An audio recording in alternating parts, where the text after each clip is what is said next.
Shadow Magic, Book 2. The Shadow Huntress, by Melissa Delport. Chapter 1. Everything hurt. The pain seeped into my marrow, melting bone and blood and muscle and flesh into one single symbiotic mass of agony. Faraway voices taunted me, muttering low and urgent, voices that were steeped in fear. My pulse quickened, the blissful mercy of a fresh needle prick in my arm. I floated on inky wings until tendrils broke away and reached for me, slithering over my skin. Unnatural, unwanted, a nostalgic nightmare that reminded me of my grandmother. Did she make it out? I'd probably never know. A circle of darkness, shrinking, eradicating memory and consciousness. I slept. When I woke again, there was only silence. Eerie, after the chaos of Jeffrey Backman's lab, I smelled spearmint and the faint, lingering odor of cigar smoke. Odd. Usually I minded. I tried to swallow around a swollen tongue, my mouth papery. The dark flitted, beckoning me back. I ignored it. No easy feat. My eyelids were heavy, weighed down. It took 3 attempts to open them. A chandelier swam into vision against an unfamiliar off-white ceiling. It was enormous, gilded, with crystals as large as oranges catching the warm light. Glass doors to my left offered a glimpse of a small balcony. To the right, a closed door made of dark mahogany, leading who knew where. I tried to sit up, but pain lanced through my chest. I looked down. The dagger was gone, but my arms were plugged with scarlet tubes. White bandages encircled my chest, and as I watched, a fresh bloom of blood appeared, spreading outward like an opening flower. I shouldn't have moved. I closed my eyes. Sleep claimed me once more. When I woke again, the tubes were gone. No puncture wounds remained to offer proof that they'd ever been there. I rubbed at the soft crease of my elbow, where I was most certain I'd seen one. The skin was pristine, utterly unmarred. Had I imagined it? Was this my purgatory? A silent, still world devoid of sanity? I assessed my chest. The bandages remained, but they were clean, and covered by a black t-shirt that smelled of rosewater. I suspected that scar would remain, a permanent reminder of Maven's betrayal. I raised the sheets to find my legs clad in black and white tights. Fluffy neon pink socks warmed my feet. Those socks had no place in hell. I might have survived the ordeal at Backman's lab after all. I'd scanned the gold filigreed wallpaper and the ornately framed paintings of African wildlife which adorned them. I recognized nothing. I had never been in this room before, which meant I definitely wasn't at Maven's, and Alditha would never own a pair of socks so gloriously vulgar. It brought me little comfort. Wherever I was, I had been brought here without my consent. A good Samaritan would have taken me to the hospital. I needed to get out. Gingerly, I rose to a seated position, relieved to find no pain hindered my progress. I'd completely healed, though I spared little thought for that miracle. I would figure out the how later. The doors leading to the balcony were closed, and through the open drapes I caught sight of the moon. It was a waning crescent, but that couldn't be right. I must have been unconscious for days. On the bedside table, condensation had formed around a jug of water. I trailed my finger across the glass. Cold to the touch, it must have been placed there recently. Ignoring my dry mouth and the renewed pang of thirst, I turned away from it. Heart hammering, I eased myself out of the bed. Revolting shade aside, I was thankful for the socks, which muffled the sound of my footsteps on the hardwood as I crept toward the mahogany door. I pressed my ear to the wood and strained my ears for sounds of movement. The silence was absolute. I tested the door, unsurprised to find it locked. The confirmation didn't make me curse any less colorfully. I hurried back to the bedside table, searched the drawer for anything I might use to pick the lock, and found only an empty journal and a ballpoint pen. During our training, Sawyer had taught us that almost anything could become a weapon if we only knew how to use it. I could find a carotid well enough. I pocketed the pen. There was only one other way out. I drew a calming breath and tried the double doors. Open! I knew a brief moment of triumph before I leaned out over the balustrade. 3 stories down, illuminated by a single solar-powered light, a circle of freshly mown grass taunted me. It was at least a 30-foot drop. I cast a quick glance back inside at the ostentatious, high-domed ceiling. Make that 40. I looked left and right, assessing the tiny ledge which ran from the balcony around the side of the house. I'd never been great with heights, but there was nothing for it. I'd have to climb. I removed the socks and clambered onto the wrought iron balustrade, keeping one hand pressed to the wall to steady myself. You can do this, Grayer. The ledge was wide enough to accommodate my feet and precious little else. I pressed my back against the cold plaster and braced my palms against the wall. I felt stable. Now all I had to do was move. It took longer than I expected. Inch by heart-stopping inch, I edged toward the corner of the house. A drain pipe ran down the wall just before the corner. With any luck, if I could reach it, I'd be able to shimmy down. I'd never shimmied down anything in my life. When I finally reached the pipe, I stretched one hand out and around it. It seemed sturdy enough. If I could just turn around? The ledge seemed to shrink in size at the very thought. Breathe. Something flapped against my hand.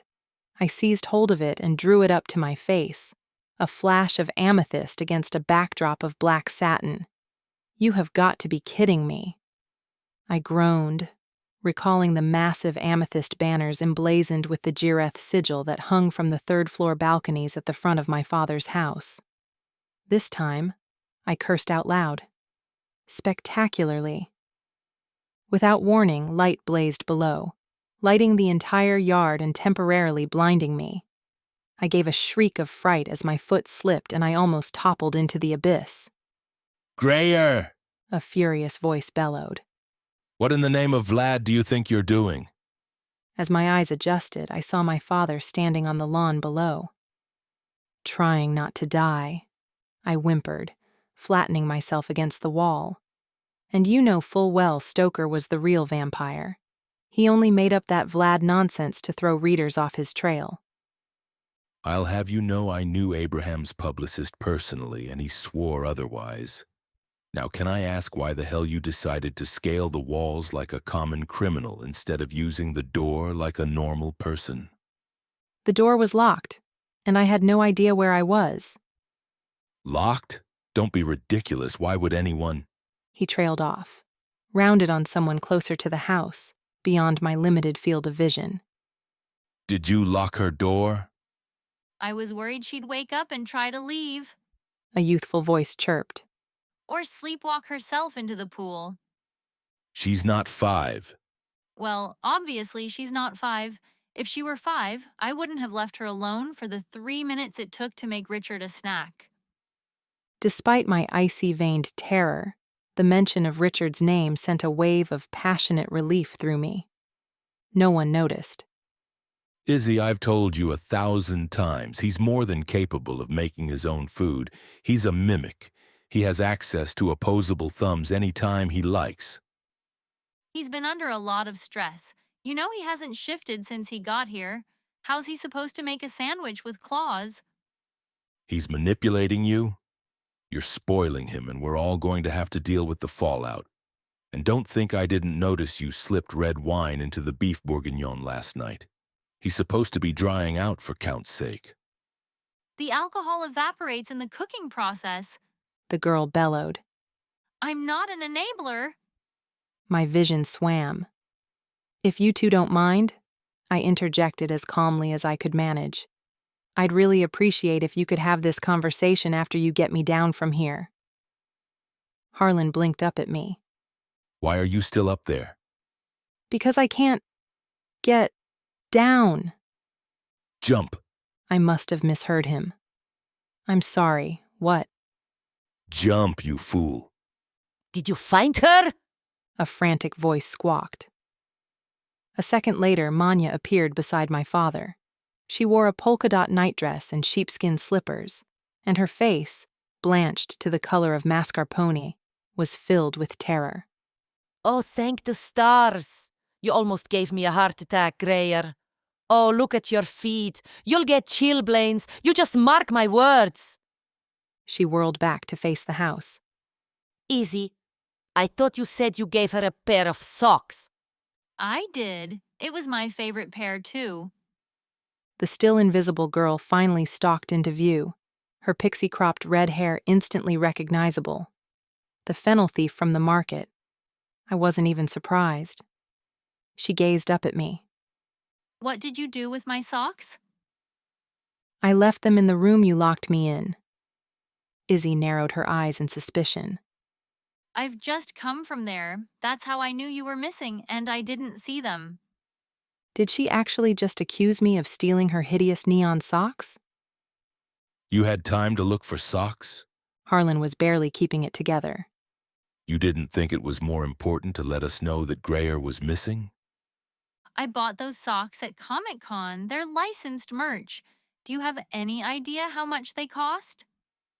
I'll get you another pair. Izzy's jaw dropped in incredulous disappointment. Shows how much you know. She sniffed. My feet had started to cramp. Could we please discuss this after I've gotten down? You're the one who's hanging around up there. Izzy looked quizzically at Manya. Why is she hanging around up there? You said she was normal. I can hear you, you know. She's afraid. Manya explained patiently. She's worried she's going to get hurt. Harlan had had enough. Oh, for the love of... Greyer, just jump down, please. Looking up at you is giving me a crick in my neck.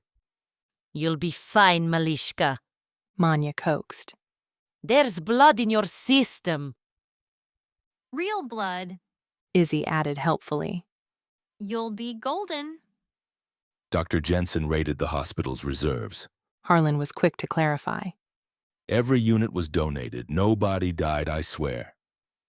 If I had taken a moment to consider it, I would have known they'd transfused me with blood. The heightened senses of smell and hearing, not to mention that I would never have made it so far along the ledge on my own. I'd never been particularly coordinated. Still, it was a long way to the ground, and a serious case of mind over matter. I can't, I squeaked. You can, Harlan said. but try not to land on the peonies. Leandra would never forgive you. In the end, I jumped only because I couldn't take another minute of their crazed conversation.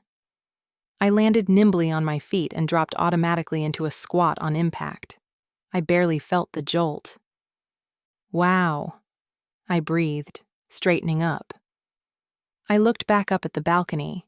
It seemed closer than it had looked from up there, but the jump was indeed a minimum of 40 feet. Wow, I managed again, before Manya enveloped me in a bone-crushing hug. What the hell have you done? An accusatory voice growled. I looked up to find Harlan's housekeeper and resident jaguar shifter, Leandra, storming toward us.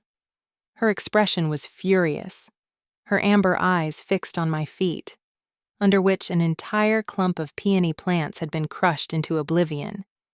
Green pulp in the soil. I looked from Leandra to Harlan to Manya, and then Izzy, who was beaming from ear to ear. I want to go back to bed, I said, before my legs gave out. Chapter 2. She's fine. Harlan snapped, waving away Manya's reaching hands for the second time as she hovered beside us, keeping pace with him despite the fact that his stride was practically double hers.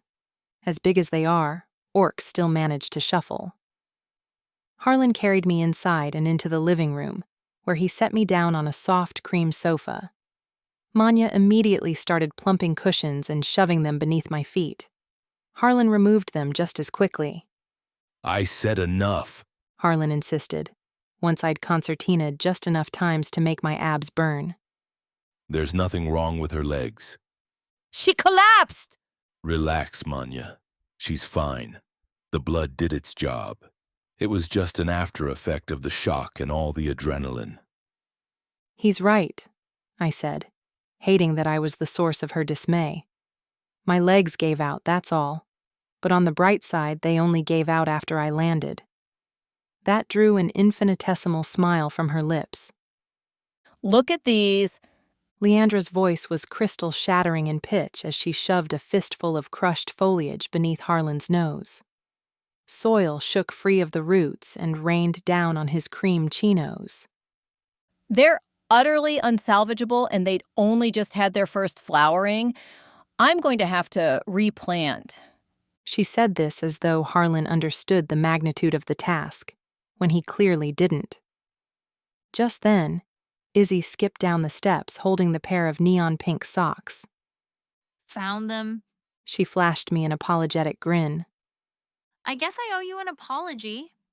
I looked up at my father, who pinched the bridge of his nose between two long, pale fingers, and I burst out laughing. What's so funny? I'm just relieved to see you alive, old man. They said you'd recover, but I couldn't be sure. I trailed off. I could still hear the awful pop as Silas had snapped his neck. I felt the inexplicable urge to clear my throat, and abruptly changed the subject. And for someone as controlled as you are, your household is slightly more chaotic than I'd expected. You have no idea. He spoke the words lightly, but his eyes misted slightly too. I probably won't even bother, Leandra announced, seemingly speaking to no one in particular, and everyone at once. It's too late in the season, and you know they need to be in the ground at least 6 weeks before the freeze. Manya, Harlan spoke through clenched teeth. would you be so kind as to make a pot of tea? Of course. Manya rushed from the room in the direction of the kitchen, and my father turned his attention to the still grumbling shifter. Leandra, I will buy you more peonies, or snowdrops, or begonias, or whatever other flowers thrive in the colder climate. I'll even plant them myself if it'll shut you up. Her eyes widened in outrage, but she wisely kept her lips sealed. Now, if you don't mind, perhaps you could ask Ford to check on the wyvern for me. I was about to head up there when Manya called. Isn't that what the wizards are for? Leandra sneered before she shuffled out, leaving a trail of umber breadcrumbs behind her. The coven's still here, then? I guessed. When the wyvern had first appeared in the realm, after centuries of presumed extinction, the council had sent 5 wizards and 1 witch, a coven, to help with the beast. 2 of them are, but only as a precaution. Leandra's son, Ford, is doing most of the work. He fixed his attention on Izzy. I'm going to get you a whiskey. She announced, without any incentive. That would be very helpful. Izzy moved to a glass drinks tray near the door and started pouring, her dark eyes never leaving my face. It was a striking combination. The fiery red of her wavy hair against the rich brown of her eyes, rimmed with lashes sooty and thick. It's fake. She said, tugging at a red tendril. My hair? You're thinking it doesn't fit, right? That's because it doesn't. It comes out of a box. I didn't quite know how to respond to that. My parents were born in Spain. She continued. Izzy's short for Isabel. The drink she was pouring started to overflow. Mierda. She cursed, trying to mop it up with the hem of her shirt. Harlan only shook his head. I waited until she'd splashed 2 fingers of whiskey into a fresh glass and handed it over safely before I risked distracting her again. You're the one who saved me from the lab. It wasn't really a question, but she answered it anyway. Yep, I had to wait for the others to leave, and then I almost ran right into the old lady in the stairwell. I don't think she even noticed. She was in a right state. Anyway, I found you in the end, but you were pretty banged up. For a minute there, I thought I'd waited too long. How did you know where to find me? Izzy followed your crew from the house, Harlan explained. She was with me when I headed over to Maven's to find you. When I didn't come out and she saw you leave, she decided to follow Maven's car rather than come in and check on me. He gave her a wry smile. It's not the first time she's failed to follow orders, but it is the first time I was thankful for it. I gave her my own grateful smile. Me too. You saved my life. I turned to Harlan. And if I'm not mistaken, you got Richard out of Maven's too? Yes, he's upstairs and sober. He added. Manya's been keeping him mildly sedated while he dries out. As if summoned by the sound of her name, Manya shuffled in with a tray. 4 china cups ringed the steaming teapot. I smiled gratefully up at her, and then got back to the subject of my mimic. I want to see him. Not yet. You and I are going to do some straight talking first. Manya, Isabel, give us a minute. I need to have a private word with my daughter. They moved in single file. Manya turned back at the door to give me a sympathetic look before ushering Izzy out. Harlan took a huge slug of his whiskey. I assume from your impromptu trip outside that you're feeling better? I nodded. Did you have to put me in the one room in the house that didn't look out onto the front lawn? If I'd recognized it, I would never have climbed out there in the first place. The room wasn't my choice. Manya wanted you closest to the kitchen so she could keep an eye on you. Tea? He held up the pot. Yes, please. As he poured, I forced myself to ask the difficult question. What happened after you woke up? You mean after you left me for dead on Maven's dining room floor? Shame flushed down my neck. I didn't know they were going to hurt you. You must know that I would never have gone along with it if I had. He handed me the cup. I figured as much, seeing as they did it to prevent me from hearing whatever you were about to say in the first place. But in answer to your question, I woke up to find you all gone. The house was empty save for Richard and a quivering orc in a room out back. She didn't seem to know anything, so I left her be. But I thought it best to bring Richard back here with me until I could figure out what was going on. I'd only just arrived home when Izzy called to say she'd pulled you from Backman Towers minutes before the building collapsed. She didn't know if you'd survived the trip. I shivered, recalling the last few minutes of consciousness I'd spent in the heaving structure of the lab. I certainly hadn't expected to make it out alive. I vowed to buy Izzy every pair of socks I could find at the next Comic-Con convention. She brought you straight here. Harlan continued, his voice not as assured as it had been moments before. I'd already called Mike Jensen. He came right over with the blood and arrived 10 minutes before Izzy got back. He rigged the transfusions the second you arrived. Multiple veins, multiple tubes. His hand trembled around the glass. He took another drink to steady his nerves. I saw them, I murmured. At least now I knew I hadn't imagined it. That was 5 days ago, Harlan said. I didn't think you'd wake up. That blade missed your heart by less than an inch, Grayer. The glass was empty. He set it down. I want to know exactly what happened in that lab. It took almost an hour to tell him everything. I held nothing back, though my voice hitched when I spoke of Silas taking my brother's form. I no longer had any allegiance to Maven, or Alditha, or any of them. Maven had tried to kill me, and Alditha had left me to die. I don't even know if any of them made it. I know for certain that Maven made it, Harlan said. He's already back at work. He reported you missing, claimed you were inside Backman Towers with your grandmother the night of the explosion. My sources say he's putting up an impressive act as the grieving boyfriend. I hope you punched him in the face. As much as I'd like to, I haven't actually seen him. What? It wasn't like my father not to demand retribution for what had happened. I've avoided him for good reason, Grayer. To keep this secret. Maven doesn't know you're alive. How is that possible? Because I haven't come forward with the truth. I didn't want to do anything until I knew what I was up against, and I didn't want to put you in any more danger. The only thing you have going for you right now is that Maven Gideon thinks you're dead. I think it's best we keep it that way until we know all the facts. I considered that. Could appreciate it was the strategic thing to do.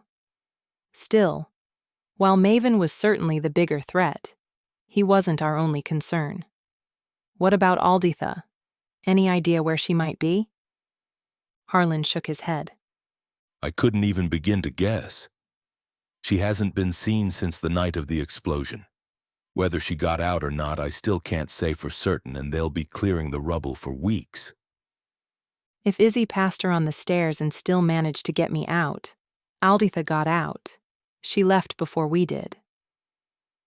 Izzy took a more direct route, Harlan pointed out, and then, at my look of confusion, he added, She sensed time was running out, so she broke a window and jumped the last few floors. I felt only passionate relief that I'd been unconscious at the time. Still, I suspect you're right. My guess is Alditha's gone underground. We need to find her. Maven might have gotten his hands on the sample, but Alditha still has the means to make more. His first priority will be getting her out of the way. I wouldn't worry too much about your grandmother. She's a crafty old witch, and she's spent decades building a network. If she doesn't want to be found, Maven won't stand a chance. I tended to agree with that statement, so I let it rest. What I don't understand is why Maven hasn't gone public with the toxin. The whole point was to out Alditha as the bad seed and eliminate the threat of the weapon. To protect vampires. All vampires. Maven said he wanted to give it to you so that you could take it to the council and prove that he was right. Why wouldn't he do just that? From what you've told me, Maven disclosed very little of his true plan to you. There could be a million reasons that he's holding on to it.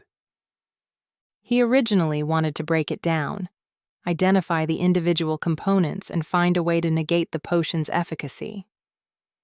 If his intention was that philanthropic, he'd definitely have gone public with it. He rubbed thoughtfully at his chin. Perhaps Maven doesn't really want to protect all vampires after all. What do you mean? Think about it, Greyer. He has a vampire killer in his hands, a silent, deadly weapon that could dispose of his enemies with almost no effort at all. I shook my head.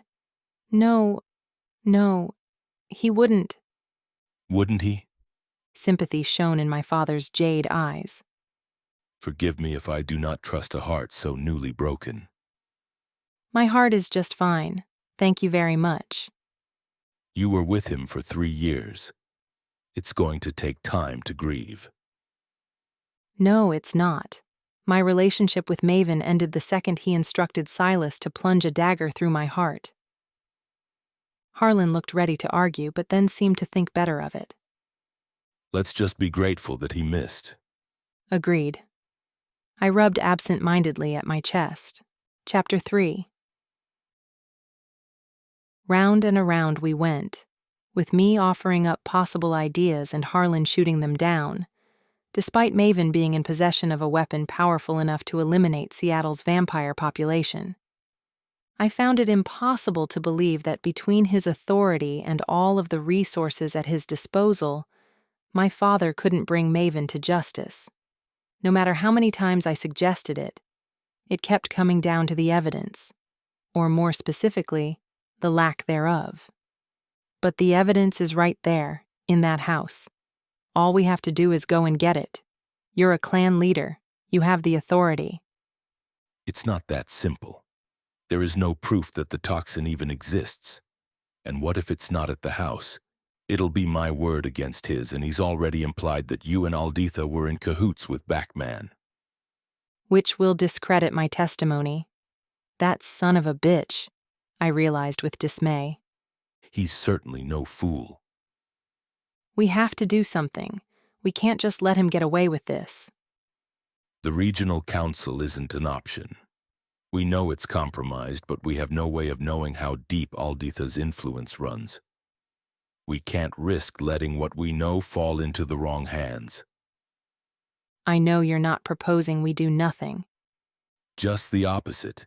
We can't trust either of them, vampire or witch, so we go over their heads. A sly smile. I still have connections in New York. It took a moment for that to sink in, another for me to appreciate my father's genius. You want to take this directly to the Manhattan Council? It was the highest authoritative body in the realm, run by members of wizarding bloodlines so powerful that there was no way Alditha or Maven would be able to influence them. Going to the Manhattan Council was a ballsy idea, and one that I'd proposed before. Maven had shot me down.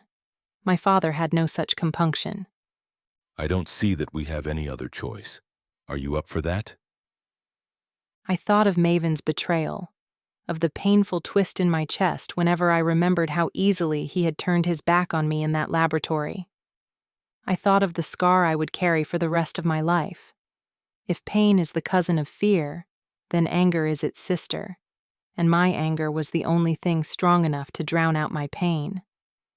My purpose had been to save the lives of thousands of people, and I would see to it that the weapon was destroyed, but I would also hunt down the team that left me for dead. Swish, Silas, Maven. I would destroy them all. When do we leave? I asked. As soon as possible. We can make arrangements in the morning. He got to his feet. In the meantime, you should try to get some rest. You've had a rough evening. I need to see Richard first, I reminded him. Of course.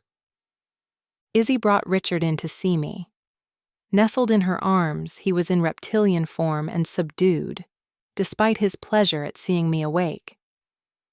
The sedatives Manya's been giving him temporarily affect his ability to shift, Izzy explained, laying him on my lap. Richard curled into a ball and blinked up at me, head propped on my knee. I scratched gently behind his third eye. How long does he need to take them? My father cocked his head. How long has he been on the juice? Guilt scalded my chest. A few weeks, maybe more. Then a couple more days ought to do it. You sound like an expert. This isn't the first time Richard's fallen off the wagon. There were a few years back in the 70s. He didn't handle the Hendricks tragedy well.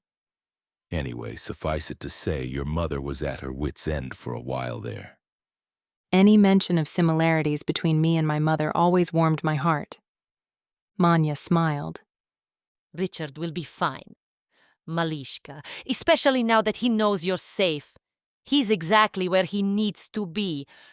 As are you. Now have some more broth.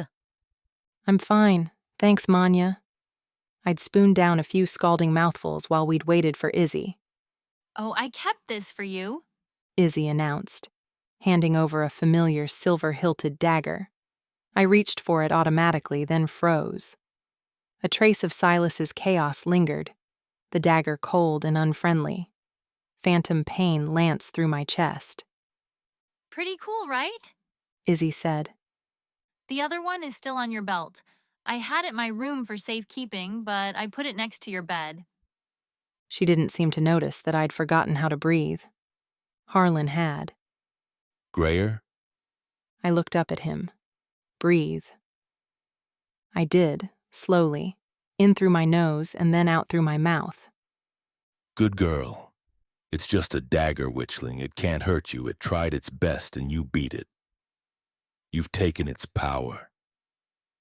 As he spoke, the hilt seemed to warm in my hand. Do you know what he is? I murmured, keeping my voice low and my eyes on the blade. He knew who I meant. I'd told him what I'd witnessed Silas do, the way he'd taken on my brother's form, his shadows made living. I don't, but we know someone who does. Crank. Yes? Where is he? I have no idea. I've had my people scouring the city. If he's still here, he's hidden himself well. What about Sawyer? The lichen has also vanished. We have to find them. We will, once we get back from Manhattan. A renewed surge of hope overcame me. They witnessed everything. If we could find them, the council would believe us. I've tried, Grayer. I racked my brain. I might know a way to reach them. Crank's ex-husband, Tucker Murphy.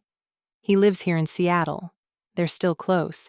He might be able to lead us to Crank, or at least get a message to him. That's a big risk. How can we be sure Maven hasn't gotten to him first? Tucker wouldn't give Maven the time of day, not if Crank told him what really happened. You truly trust the dwarf? He didn't even mention Sawyer. I do. I think I can convince him to speak up too, but first we have to let him know I'm alive. If everyone believes me dead, he and Sawyer probably do too. Fine. We can try the ex-husband, but we can't wait. I don't trust Gideon as far as I can throw him. The sooner we get to Manhattan, the better. Book the tickets. I'm not waiting. I'll go by Tucker's house first thing tomorrow morning. You won't get a flight out before then. He gave me a look that begged to differ, but let it go.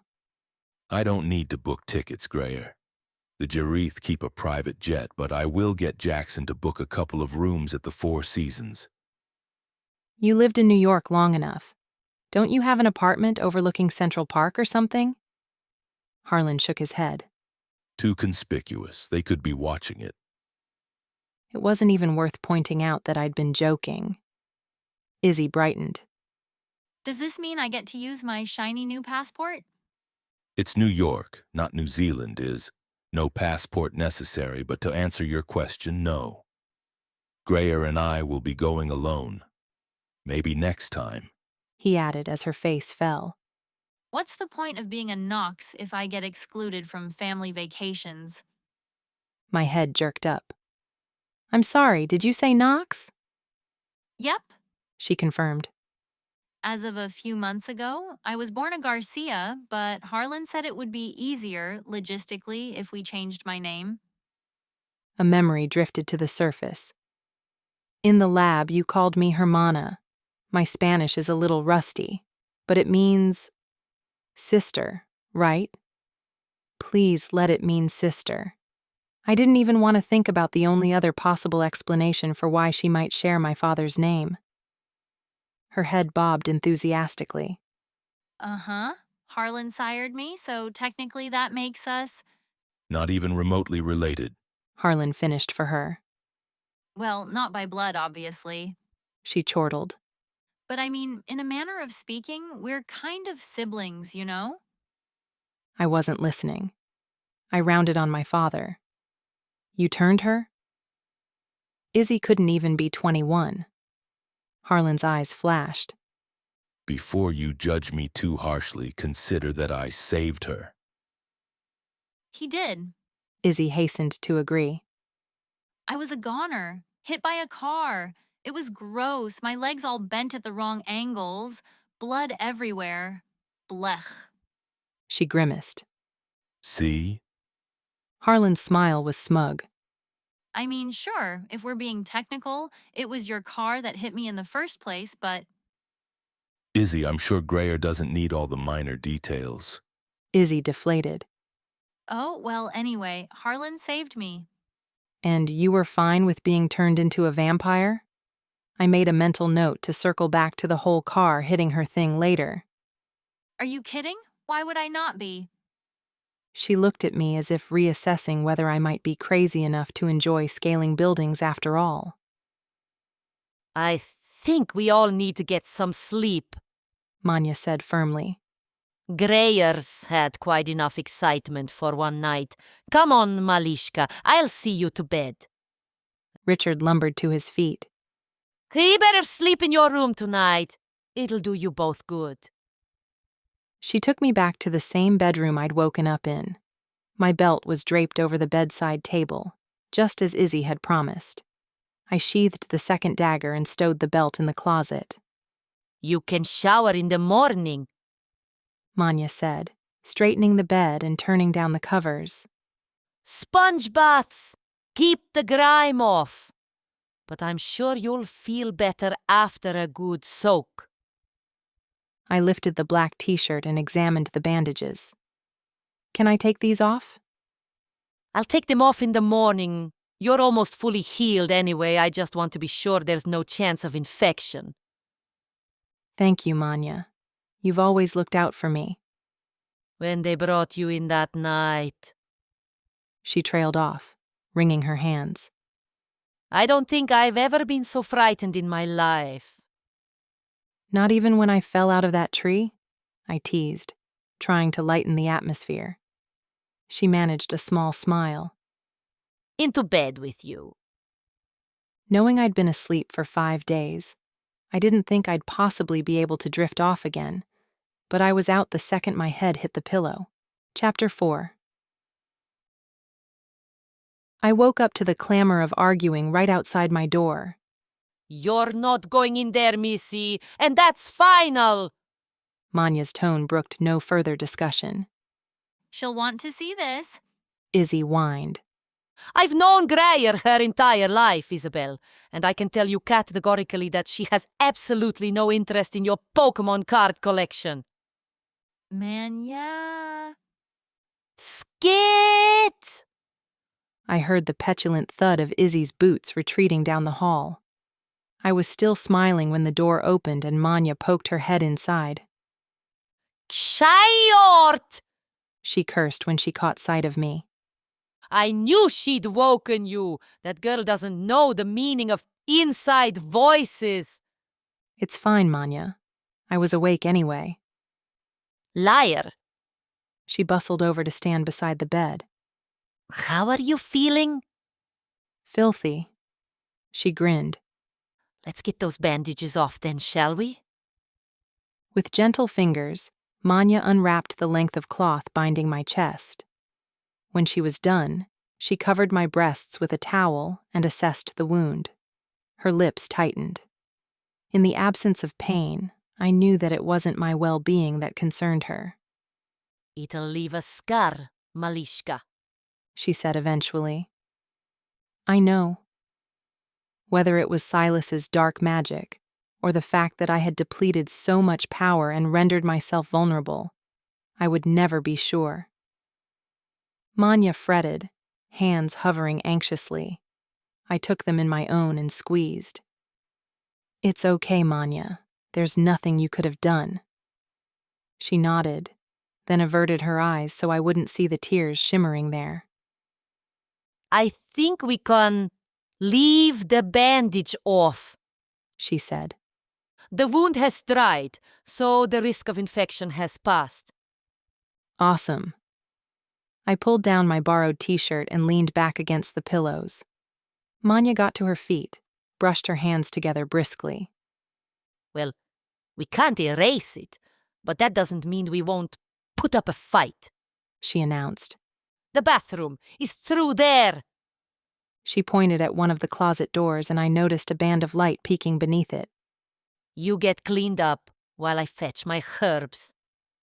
I smiled as she bustled out of the room and listened as her footsteps retreated down the stairs. You can come in now, I called, when I was sure she was out of earshot. The door leading to the balcony opened and Izzy's familiar red hair popped around the doorframe. How did you know I was there? Just a hunch. I didn't ask how she'd made the climb so quickly. I was fast learning that Izzy was a crafty little fox. Come in, I won't bite. She took a tiny step inside. Manya might if she catches me in here. You've obviously never watched her extract the juice from an aloe vera plant. She's going to be a while. You're perfectly safe. Izzy's shoulders relaxed. I brought you something.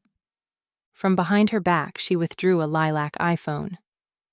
It was the only color they had. She apologized, mistaking my surprise for disapproval. Honestly, Izzy, it's perfect. I hadn't even thought about my phone, but I guessed it hadn't survived the explosion. Encouraged, she perched one butt cheek on the edge of my bed and rested it there. It's fully charged and ready to go. The beauty of the iPhone. Harlan got you a new number, obviously, but I'm sure that's just temporary. Once everyone knows you're alive, I'm sure you can get your old number back. While she was speaking, I'd already scrolled through the home screen and checked my contacts, a total of 5 numbers. Of them, Harlan, Jackson, and Dr. Jensen I already knew. Fort Ives? I asked, raising my gaze to Izzy's. The name rang a bell, but I couldn't place why. Izzy blushed. Leandra's son, Jaguar Shifter, he's not exactly approachable, but he is the unofficial groundsman, so I guess Harlan wanted you to have his number in case. She trailed off, at a complete loss as to why I might ever need to call Ford. I turned my attention back to the screen. I could tell Izzy had added her number herself, because the O in Knox had been replaced by a smiley face emoji. This is really super helpful, thank you. I raised the phone and started to punch in Logan's number, one of the few I knew by heart. Who are you calling? My friend Logan. She would have heard about the explosion. She must be freaking out. No. Izzy snatched the phone back. Isabel! I snapped, more shocked than angry. Grayer? My dad's voice accompanied the gentle knock on the door. I hadn't even heard him approaching. May I come in? An utterly pointless question since he was already opening the door as he said it.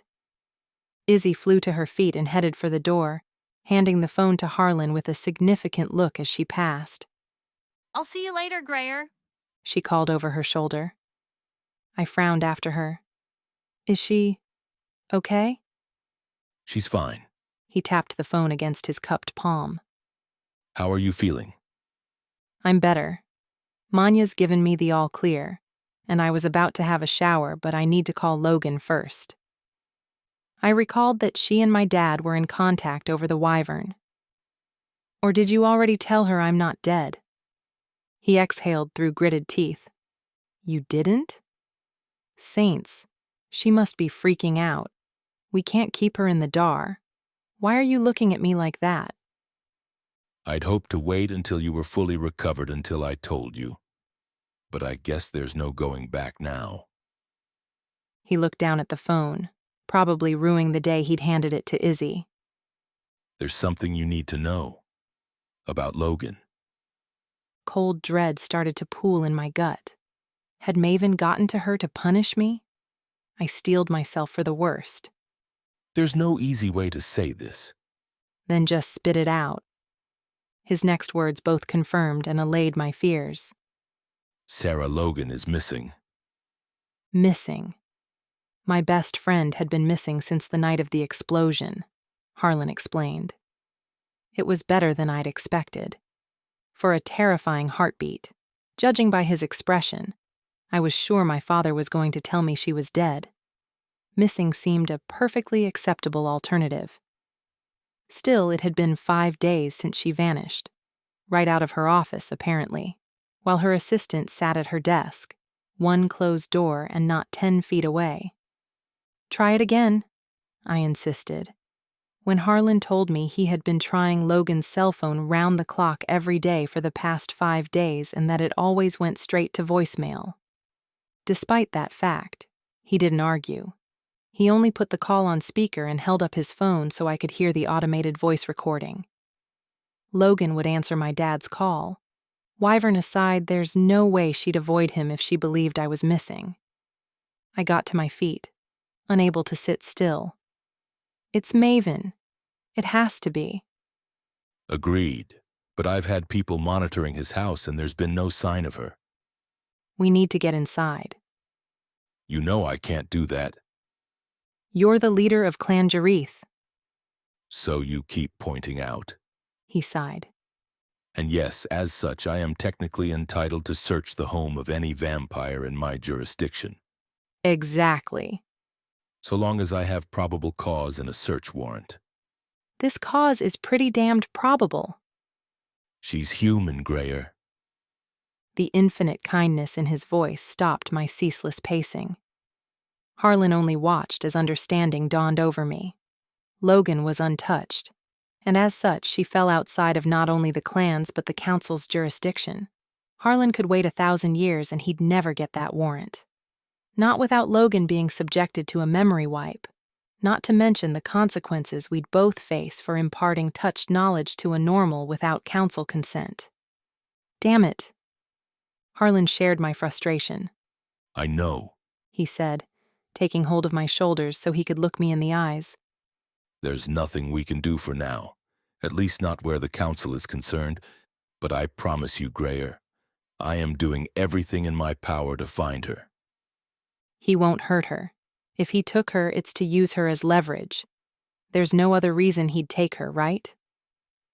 I was imploring him to agree, to set my mind at ease, but he couldn't, because this was Maven we were dealing with, and as it turned out, I didn't know him at all. He could have taken Logan for a million different reasons, for the sheer pleasure of causing me pain, for all I knew. No. I pushed that thought from my mind. Maven was a lot of things, but he wasn't a sadist. Or rather, I hoped he wasn't. Because if that was the case, Logan was already dead. Chapter 5. Get. Manya's finger trembled as she pointed at the door. Both of you, Grayer needs to get cleaned up. At some point, while Harlan and I were talking, Izzy had slunk back into my room. I'd been too preoccupied to notice. Manya, you can't expect me to just pretend that nothing's happened. Logan is missing. I understand that. But there's nothing to be done for it right now, and you're of no use to her in this state. You're going to calm down, take a shower, and let me treat those scars. I didn't use up the last of my rose hip oil reserves for Nikto. Harlan conveyed with a single look that he empathized with my plight, but that he had absolutely no intention of getting in Manya's way when she was this worked up.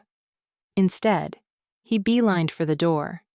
Izzy had already vanished for the second time that morning, wraith that she was. Once they were gone, Manya softened. Go on, she murmured, drawing me toward the bathroom door. It'll clear your head. She handed me a jar of freshly pressed herbs. Massage that into the scar when you're done. After 24 years, I should have learned that Manya always knew best. Stripped naked, I examined the puckered scar, trailing the raised edges with my fingers. I could feel my heart thudding against my fingertips. So close. He had been so very close. Cold rage embrittled my bones, clawing upward, but I shoved it down. I set the jar on the edge of the sink and stepped into the cubicle. The shower belched twice, and then a steady stream of scalding water burst forth. I doused my head, barely breathing through the deluge, and then lathered enough shampoo into my hair to make a foamy mohawk. Knowing that Logan was missing, and very probably being held prisoner by Maven, was hollowing me out. I pushed my fear aside before it swallowed me whole. Employing lavender-scented shower gel, I scrubbed at my skin until it flamed raw. The mindless action stilled my mind. Pain overcame fear. That's my girl. Logan's voice in my head. Half an hour later, the stream long cold, I dried off with a fluffy white towel and wrung the excess water from my hair. Grayer! Manya called through the door just as I was rubbing the healing oil into my skin. She pushed the door open just wide enough to hand me a fresh set of clothes. Black ripped jeans and a navy polo shirt. A pair of Nike Cortez sneakers. Brand new. I guessed we were going for the retro 90s gang-related look. I told Isabel your size, Manya explained. but she chose everything. I hope it's okay. I was pleasantly surprised. Fully dressed, I opened the door. It's perfect. Manya's face broke into a relieved smile. Come, I'll do your hair. I could sense Manya's intense assessment as she combed through the tangle of my hair, but I wasn't faking my outward calm. I'd gained control over my emotions before they got the better of me. I knew what I had to do. There you go. Manya set down the brush and laid her hands on my shoulders. He's doing everything he can, you know. I met her eyes in the mirror. Harlan, She clarified. you have to trust that he's doing everything in his power to bring Logan home safely. He cares about her, too. I know. Her fingers squeezed. Good. Saints, would you look at the time? You must be starving. I could definitely do with some breakfast. I got to my feet and winced slightly at the pull in my chest. What is it? Nothing. It's nothing, Pfft. she scoffed. It's too much too soon. Get back into bed, Malishka, and I'll bring you up a plate of food. I sank onto the freshly made bed in relief. Manya must have made it up while I was in the shower, and it felt like high thread count heaven. Thanks, Manya. She only patted my leg and smiled indulgently. I waited until she had shuffled out, taking my laundry with her, and then I waited another 30 breaths, until I knew she'd be back in the kitchen attending to breakfast. No one stopped me as I crept down the stairs. No one noticed as I opened the front door and crossed the immaculate front lawn. I jogged down the drive, my confidence growing with every step. The final sweeping bend revealed the wrought iron gates and the tree-lined street beyond. It also revealed the furious vampire who stood, snarling between me and my freedom. Really? Harlan snapped, closing the distance between us in a few determined strides. How exactly did you plan on getting past the guards? To be completely honest, I was banking almost entirely on my natural charm. You don't have any. Well, that's just rude. Damn it, Grayer, the biggest advantage we have right now is that Maven believes you're dead. And yet here you are, ready to stroll outside and announce your miraculous rise from the ashes to the world. Logan is... My voice cracked around the lump that had formed in my throat the second I spoke her name. I swallowed it down, tried again. It was hard to find words to encompass what Logan truly meant to me. She's family. I have to find her. We will. I told you we would. I can't just sit around and do nothing. He gazed back toward the gates. Where were you planning on going? There was no point in lying. UW. The classics department. Logan's office is in Denny Hall. I figured it was as good a place as any to start. We're in Medina, Grayer. The university is a good 15-minute cab ride away, and I know for a fact you have no money or any form of ID. How exactly did you plan on paying the fare? Or were you banking on your natural charm for that too? I hadn't thought that far. You didn't think at all? He jerked his head toward the guardhouse. Within it, a shadow moved. Did it ever occur to you to just ask? Harlan continued. His voice was broken glass, bitter. If we're going to work together, we have to learn to trust each other. Says the man who hoards secrets like the council hoards silver. I've kept no secrets from you, Grayer. I opened my mouth to disagree, but the deep growl of an engine served as a welcome distraction. Get in. Harlan sighed, as a familiar gentian blue Porsche pulled up behind us. I expected to see Jackson through the windshield, but instead I saw only an unfriendly face, set in stone. The infamous Ford Ives, if I were to hazard a guess. Beside him, Izzy bounced. She'd been denied New York, so I suppose this was Harlan's way of making it up to her. I opened the door and caught a whiff of the animalistic scent emanating from inside. Definitely the Jaguar shifter, then. He looked leonine enough, tawny and golden with lean, muscled shoulders. He didn't bother to turn around, never mind offer any form of greeting. From where I stood, I had a clear view of the muscle ticking in his jaw. I climbed into the back seat opposite Harlan, and without needing to be told, squirmed downward into the footwell. My thighs protested the cramped confines, but I knew I would have to stay out of sight, at least until we reached the campus. I doubted even Maven would have people stationed inside the university grounds.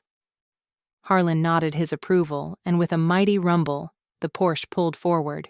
Chapter 6. Getting onto the campus was anticlimactically easy.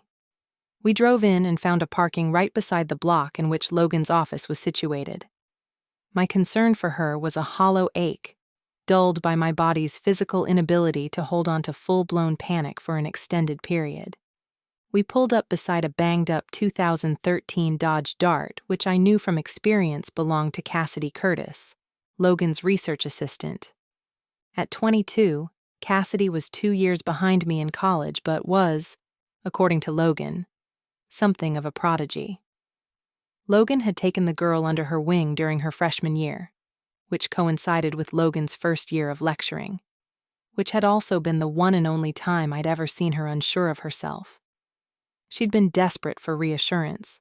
Cassidy's hero worship had fit the bill perfectly. We won't be long, Harlan told Ford, who gave no indication of having heard him but kept the motor running. He's delightful, I said. Ego is not his amigo. Izzy announced gravely, which made absolutely no sense to anyone but Izzy. Without being told, she peeled away and took up a position near the far end of the building. A match flared as she lit up a cigarette. Izzy didn't really smoke, but it was a good excuse to loiter, and I doubted anyone would see through the ruse. We reached the door. Harlan held it open and ushered me inside. After the chill of the November air, it was like stepping into a furnace. I'd hate to be responsible for the heating bill, Harlan said, loosening his tie. He surveyed the corridor we found ourselves in, which was fortunately devoid of life. He could always compel any unsuspecting witnesses, but it would take unnecessary time. Which way? He asked. I gestured left and he fell into step behind me. I'd visited Logan on campus only a handful of times, but I knew the way to her office well enough.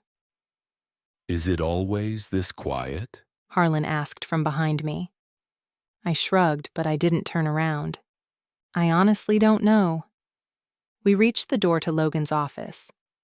Technically, it was her assistant's door. Logan's office didn't have direct hallway access. She claimed it gave her anxiety to think that someone could just march in unannounced, or worse, eavesdrop on her private conversations. Knowing what she knew about my world, I was inclined to agree. Murmuring voices filtered through the door. I raised my hand to knock, but Harlan grabbed my hand, shaking his head. He raised a finger to his lips and indicated that I should listen. It wasn't difficult. The longer we stood there, the louder the conversation became. I recognized Cassidy's voice, the low-back vowel merger a dead giveaway, though she sounded more declamatory than usual. Under normal circumstances, Logan was the loudmouth, and Cassidy positively dulcet by comparison. You're not listening to me, Cassidy roared suddenly, so loudly we could have been standing right beside her. She's not off on some cruise or shacked up with some guy. Sarah Logan was kidnapped right out of this office, and you're not doing a damn thing to find her. As I've explained time and time again, we are investigating every possible scenario. A weary voice replied. Miss Logan's keys and purse are missing. Few kidnappers would take the time to grab their victim's personal belongings. Now, if you could just give us a few days, I'm sure we'll... Logan is 27, 28 in 3 months. Cassidy interrupted. She was appointed professorship right out of her doctorate, and she's determined to apply for tenure in the next 2 years. Her work is everything to her. She'd die before she jeopardized it. I understand your frustration, Miss Curtis, but 9 times out of 10... Get out! Our heads jerked up in simultaneous surprise. Harlan looked impressed. Miss Curtis. The policeman's tone had softened, become placating, but Cassidy had been trained by the best. Logan's steely resolve reverberated in her tone. Out now! Without warning, the door was yanked open so hard a sheaf of papers blew right off Cassidy's desk. Cassidy's eyes widened as she caught sight of me, and then flew to Harlan. Her lips tightened. "Hi, Cass," I said lamely. Grayer? She looked disappointed to see me, which seemed a little cruel considering the alternative was my being dead. Then she explained. I thought you might be with Sarah. I'm sorry, I'm not. She allowed herself a small, rueful sigh. Please come in. Officer Brooks was just leaving. The name dropped like a lead balloon. I raised my eyes to look over her shoulder, into the office behind her. There, notepad in hand, strewn papers fluttering to his feet, stood Andrew Brooks. "Oh, you son of a selkie," I groaned. I hadn't recognized Andy's voice, mostly because he was dead, or so I'd believed. Given that it was impossible that he could be here in Cassidy's office, my brain hadn't registered what was, in hindsight, quite obvious. Grayer? I wasn't the only one in stunned disbelief. Andy's face had been leached of all color, making him look less like the wizard he was and more like the vampires he despised. You two know each other? Cassidy asked. Careful. Harlan muttered under his breath so only I could hear. She's human. Loyal to Logan, I pointed out, my lips barely moving. Still, he was right. It wasn't worth the risk. I had no idea how much Cassidy knew or suspected. Like Logan, she'd specialized in folklore and mythology. But did she have any clue that most of the myths she'd learned about were real? I forced a smile and smoothed the lapels of my blazer. Actually, yes. Officer Brooks and I met yesterday to discuss Logan's case, though sadly I wasn't much help. As you've probably heard, I was involved in an accident, and I've been mostly in the hospital since. Andy's cogs were turning, a new comprehension dawning. He pocketed the notepad and nodded at Cassidy. I'll be in touch if we hear anything, he told her brusquely. Cassidy rolled her eyes. I guessed Andy annoyed her almost as much as he annoyed me. The thought cheered me immensely. Would you mind if we had a quick word before I go, Ms. Knox? Nothing serious. I just have a few follow-up questions and it'll save me another trip. Sure. I mustered a smile. I'll be right back, Cassidy. She nodded and closed the door. We followed Andy down the hall and into an open-plan office containing only a boardroom table, 6 chairs, and a coffee machine. My guess was that this particular department was either very small or very antisocial. I was desperate to know how he had survived the lab, but Andy got there first. Where is Alditha? I have no idea. If you made it out, she must have made it out too. Probably. Roaches usually do. His face soured. I want to know where she is, Grayer. Harlan didn't like his tone. If I didn't know better, I'd say that sounded almost like an instruction wizard, as though you'd have the balls to give me or mine one. Andy winced. Alditha is the leader of my council, and she's been missing for days. You can't blame me for being concerned. Correction. Harlan drew the word into 3 overlong syllables. She was the leader of your council. No, scratch that. She was a member of your council, and she's not anymore. As of Saturday night, Alditha Morgan is officially a fugitive wanted by the Manhattan Council, and that's council with a capital C for cynical. I always thought it stood for condescending, I said conversationally as I examined the coffee machine. A common mistake. Harlan smirked. The point, Wizard, is that Alditha is no longer the leader of anything. And if you think for 1 second that they're just going to let her go after the allegations Maven Gideon made against her, you might want to get your head examined. He's right, I added. My grandmother is in a boatload of trouble, Andy. You really should steer clear of her. So you admit she's alive?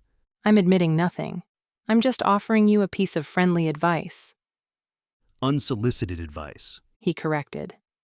And they can't touch me. I haven't done anything wrong. No, but perception is everything.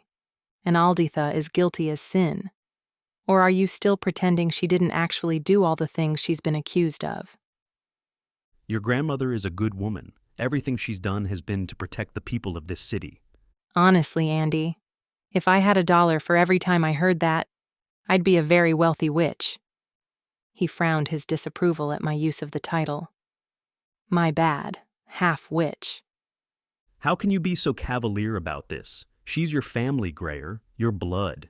If Gideon finds her before we do, she'll be slaughtered. Aren't you even a little concerned about that? I yawned. Harlan had also had enough. Here's the deal, Brooks. You will not tell a soul that Grayer didn't die in that explosion. Besides my household, you're the only person alive who knows she survived. If anyone, and that includes my beloved ex-mother-in-law, discovers the truth, you're a dead man. And before you put your faith in the wrong hands, remember that Alditha has no power in this city, not anymore. She cannot protect you from me. Could she ever? I mused. Harlan flashed his fangs again. Chapter 7. We should go into Logan's office. Cassidy said, jerking her toward the door. It's more private. She led the way, stalking the short distance rather than walking. Her 90s crop, which had probably been perfectly slicked when she left home this morning, had the disheveled look caused by having fingers raked through it 100 times that day already. Cassidy Curtis? Harlan paused at her desk and read the brass nameplate currently being used as a paperweight. Any relation to Leighton Curtis, the congressman? Call me Cassie, please. She held Logan's office door open. And no, not to my knowledge. Pity. I bought him a drink last month. Seems a good seed. Vetoed the city's proposal to revamp the underground after only one scotch. He paused, awaiting praise that wasn't forthcoming, and then gestured me inside. After you. Any delusions I might have had about Cassidy's ignorance vanished the second she offered my father blood in exactly the same tone she'd used to offer me tea. I know Logan keeps a few bottles of synth in this fridge, she said, crouching beneath Logan's desk. Not that we've ever had a full-blooded vampire visit the campus, but it never hurts to be prepared, I guess. She emerged, bottle in hand, and squinted at the label. I'm not sure how fresh it is. It does expire, right? I mean, I know there's a 35-day shelf life for whole blood, so long as it's been centrifuged and stored at 6 degrees Celsius. But that's for human transfusion, and I'm assuming you'd get a bit more mileage in the synthetic food. Industa ha. She pointed triumphantly at the label before handing the bottle to a startled Harlan. 15th of November. Take your time, it's good for another week at least. In the absence of a clear idea how to handle the situation, Harlan opted to take his frustration out on me. Is there any normal in your orbit who doesn't know our secrets, Grayer? I didn't tell her anything. How exactly is this my fault? Oh.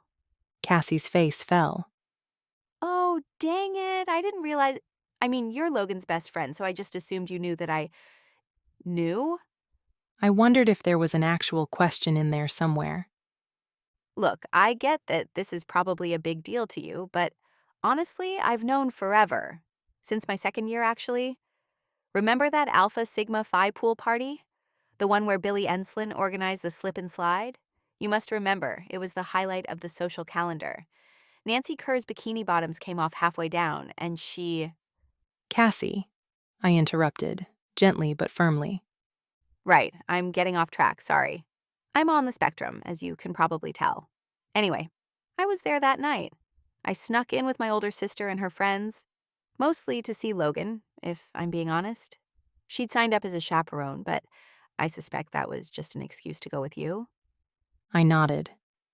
It had been a common ploy of ours, given that Logan had been a few years ahead. Well, you probably don't remember. Logan said you wouldn't, but you passed out. And as soon as you did, everything electrical started fritzing. Lights, power, you name it. A few students collapsed. They looked like they were in a lot of pain, you know? My sister wanted to help them, but Logan insisted that we had to get you out of there before anyone noticed. And there was no way I was choosing my sister over Logan, so I helped her instead. I was a bit besotted. Sorry, not sorry. She grinned. I think I may have bumped your head getting you into the car. She offered me an apologetic smile. I am sorry about that, though. It explained nothing. And from that completely random sequence of events, you jumped to which? Haven't you ever heard of intern syndrome? I was a second-year student of the strange and unexplained. It's actually more logical that I jumped to a supernatural conclusion. Okay, fair point. I glanced over at my dad, who had given the bottle of synth a tentative sniff before taking a sip. And you know my father is a vampire because... I left the question hanging. Oh, Cassie smiled, visibly relaxing. that was just pillow talk. Logan can get quite chatty before bed. Harlan almost choked on his blood. Are you and Logan? He let the question hang in the air. Not for a while. Cassidy replied simply. I only nodded and circled back to the reason we were there. I'd suspected for a few years that Logan's sexuality was more adventurous than most. Tell us what happened the day that Logan disappeared. Cassie steeled herself, drew her shoulders up, and cleared her throat. We were working late, early if you want to get technical.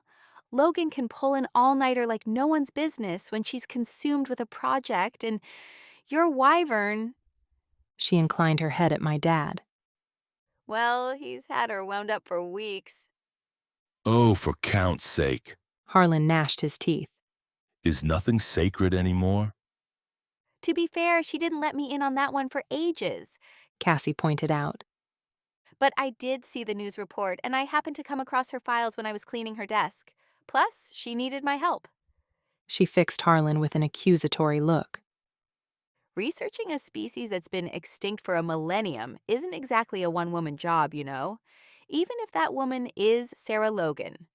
My father blinked, fully aware that he'd just been reprimanded by a mere whippet of a girl, but equally aware that she was right.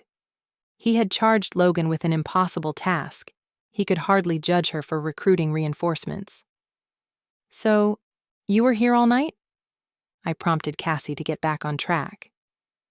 Yes, Logan was working in here, and I was in my office outside. She had me poring through old texts for any mention of the Draco genus, flying lizards. She clarified. Logan hadn't emerged for hours, so I came in to offer her a cup of coffee. She has a habit of mainlining caffeine like a junkie when she's working late, and she hadn't had a cup for at least an hour. She didn't answer when I knocked, so I opened the door, and she was just gone. Cassie spread her arms toward the desk. Her bag and keys, too, and when I checked the lot, her car was missing. The thing is, I didn't leave my office, and there's no way she'd fit through the windows. She gestured at the small panes. So how the hell did they get her past me? Compulsion. Harlan said simply. They glamored you to forget. They could have paraded Logan right past you 100 times and you wouldn't remember any of it.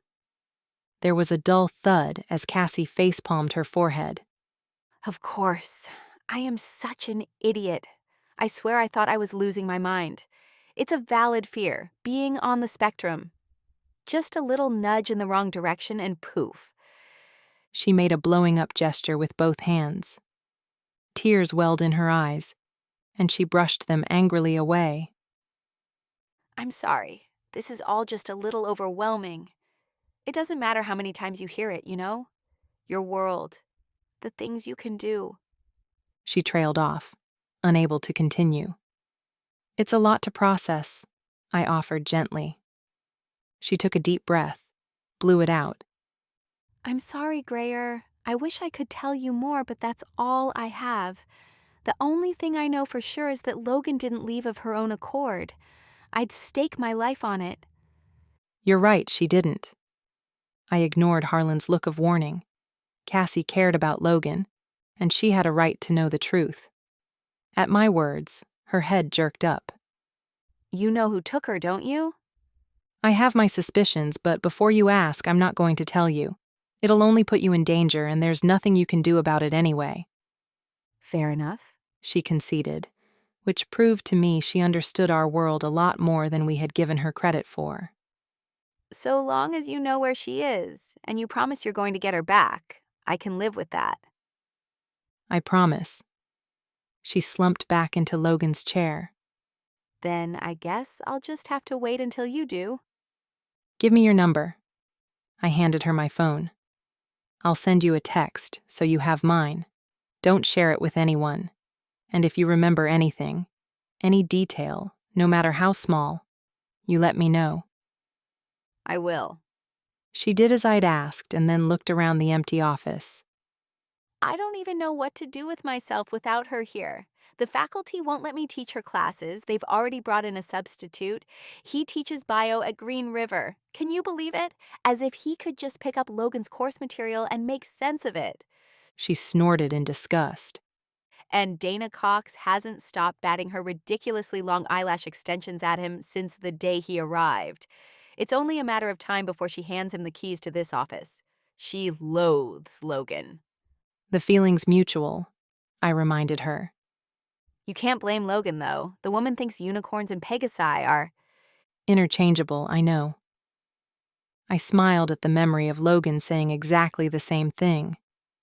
I guess I'll have to start smuggling her research out somehow before that happens. Most of it is private, not faculty approved. And the last thing we need is your kind finding out how much she knows. Or the normals finding out how much they don't know. She ran a practiced eye over the mountains of paperwork littering every surface. I guess I could store it at my parents' place, at least until Logan gets back. Harlan ventured closer to the desk, thumbed through the stack of dusty books on the surface, and then scanned the anatomical diagrams tacked to the back wall. I spotted the familiar curve of a wyvern's wing, an arrow-tipped tail, and what looked to be a sketch of a digestive system. What is that? He asked, pointing at a messy red star which had been scribbled on the diagram. The lower larynx cavity? If you say so. Cassie sensed his impatience and stepped closer to the diagram to point at the area she'd mentioned. Harlan nodded. It's a hypothesis Logan was working on, the wyvern. The way it screams, there's no way a sound that high-pitched originates from a larynx. I noticed fondly that she became more animated when discussing a topic that interested her, just like Logan did. Like Logan, she also tended to forget that her audience had no understanding of the subject matter.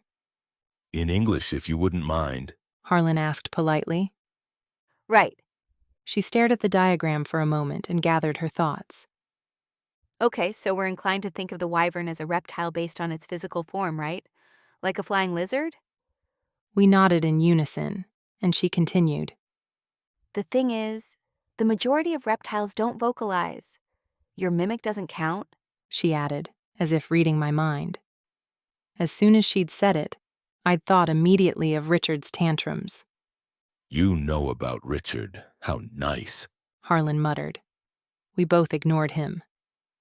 Think of him only in reptilian form, Cassie told me.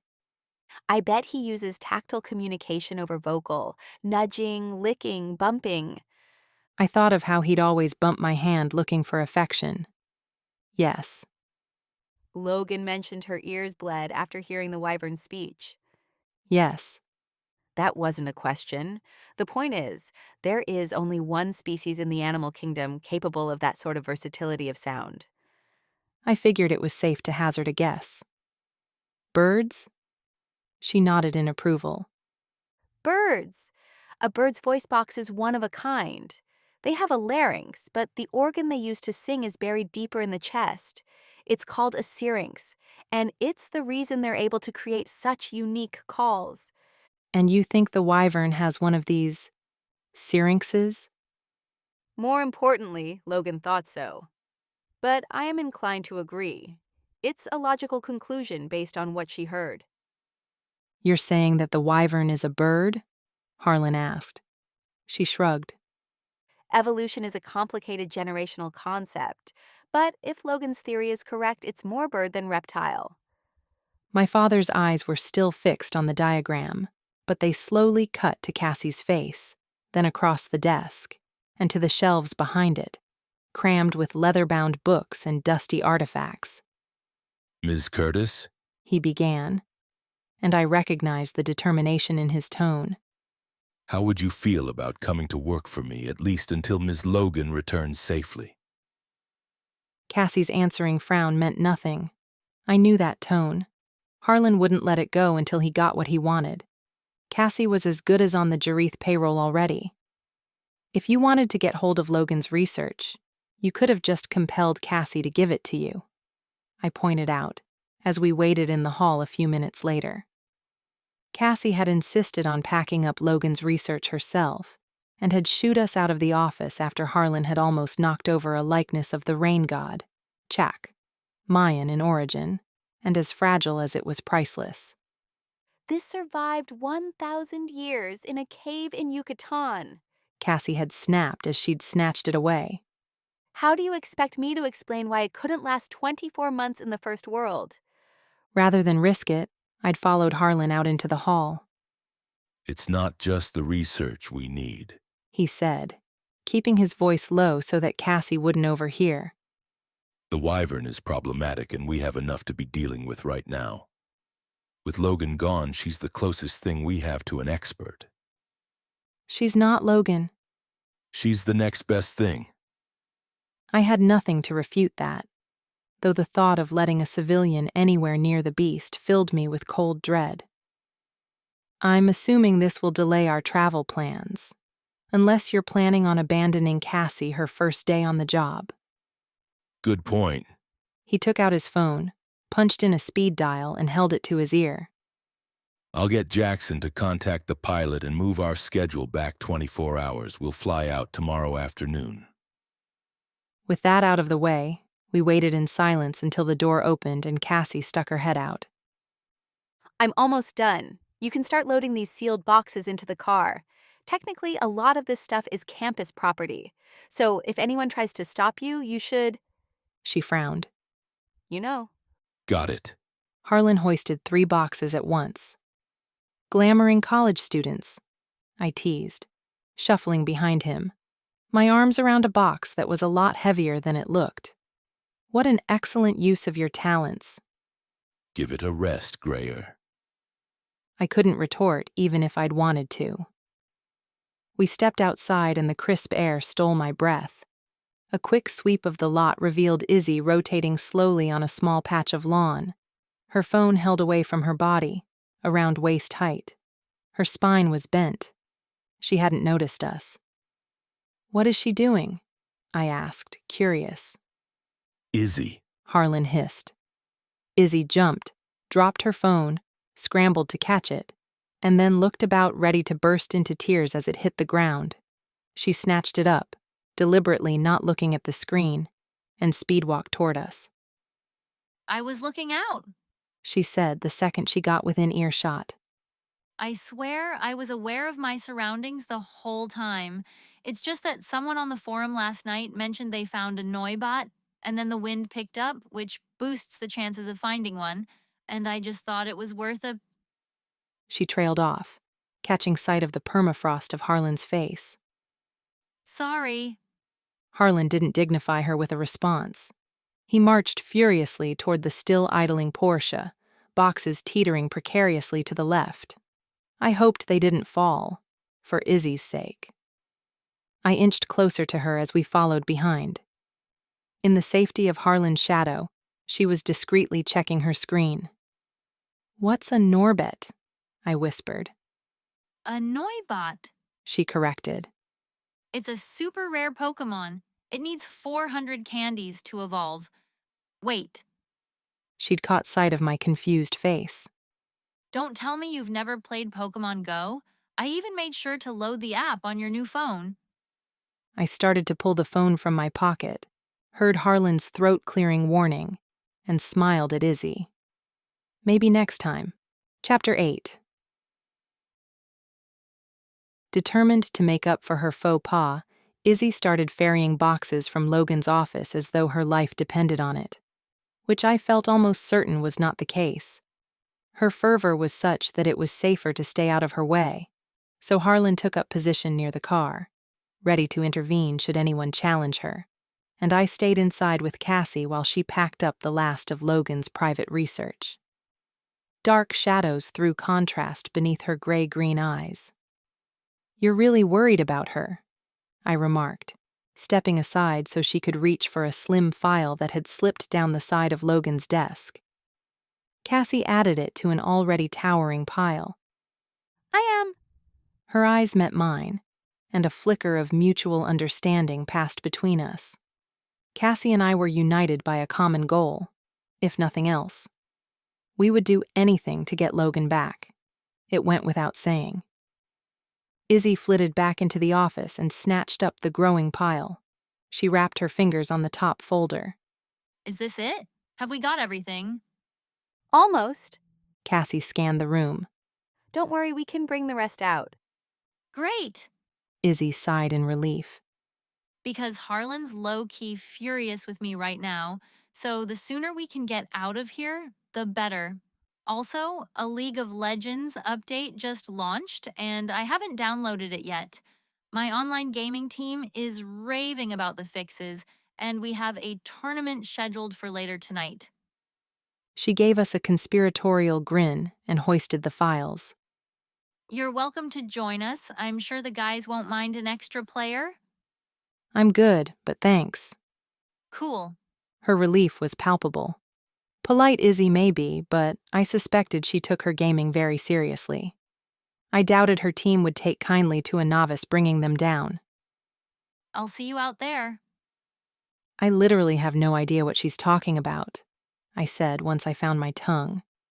Cassie was already stuffing the balance of Logan's files into a cardboard box. I do. League of Legends is one of my favorite games, but the last version experienced significant lag. I didn't know how to respond, but then she winked to show she was teasing and held up the half-filled box. This is it. Can you lock the door on our way out? Cassie took her own car and followed us back to Harlan's. He had already called ahead and asked Leandra to make up one of the guest cottages. A member of his security would accompany Cassie home later to collect whatever personal items she might need. If Maven was watching, he wouldn't be surprised that Harlan had approached Logan's assistant, especially given her eyewitness testimony and her field of expertise. But my father didn't want to risk him taking her once he realized she might be of value. For her part, Cassie only agreed because of the wyvern. Where is it? She asked, the second she stepped out of her car. A tiny yellow hatchback with a bullnose and a white roof. It looked as though it was held together by rust and amateur welding. A dribble of oil was already visible beneath the undercarriage. A dark, slick painting dirty rainbows across the otherwise pristine asphalt.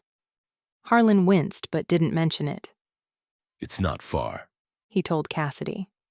We have a warehouse situated on the adjacent property, but I'd rather Ford accompanied us when we head over, he added as the Jaguar shifter emerged from the Porsche, his arms laden with Logan's files. Where do you want it? Ford asked. Put everything in my office. The wyvern? Cassie insisted. Isn't going anywhere. Harlan began roughly. Then he subtly sucked air in through his teeth. Cassidy, it's imperative that we keep Logan's research safe, or this will all have been for nothing.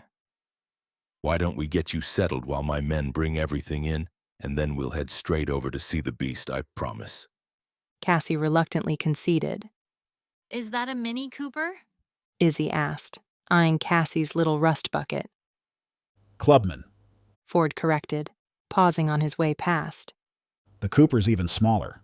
He met Izzy's eye. If you can believe it. Izzy looked dubious. He's right. Cassie was smiling. I'm impressed. I know she doesn't look like much, but she's a classic. Even I knew what that meant. One of many random facts I'd learned from Maven. You're saying this car is over 40 years old? Yep. Her first registration was in 1974. Ford nudged Izzy's shoulder with his own. Told you. Izzy rolled her eyes, but she was smiling. They behaved almost like siblings. I looked up at Harlan, a memory flitting at the end of my consciousness. I resolved to ask him about it later, when no one else was around. Manya, there you are. Harlan greeted the orc enthusiastically. This is Cassidy Curtis.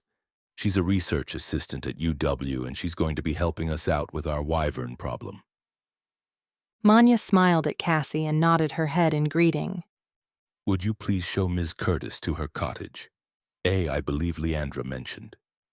Oh, Manya corrected. Cottage A is under renovation after the visit from the Vancouver delegates.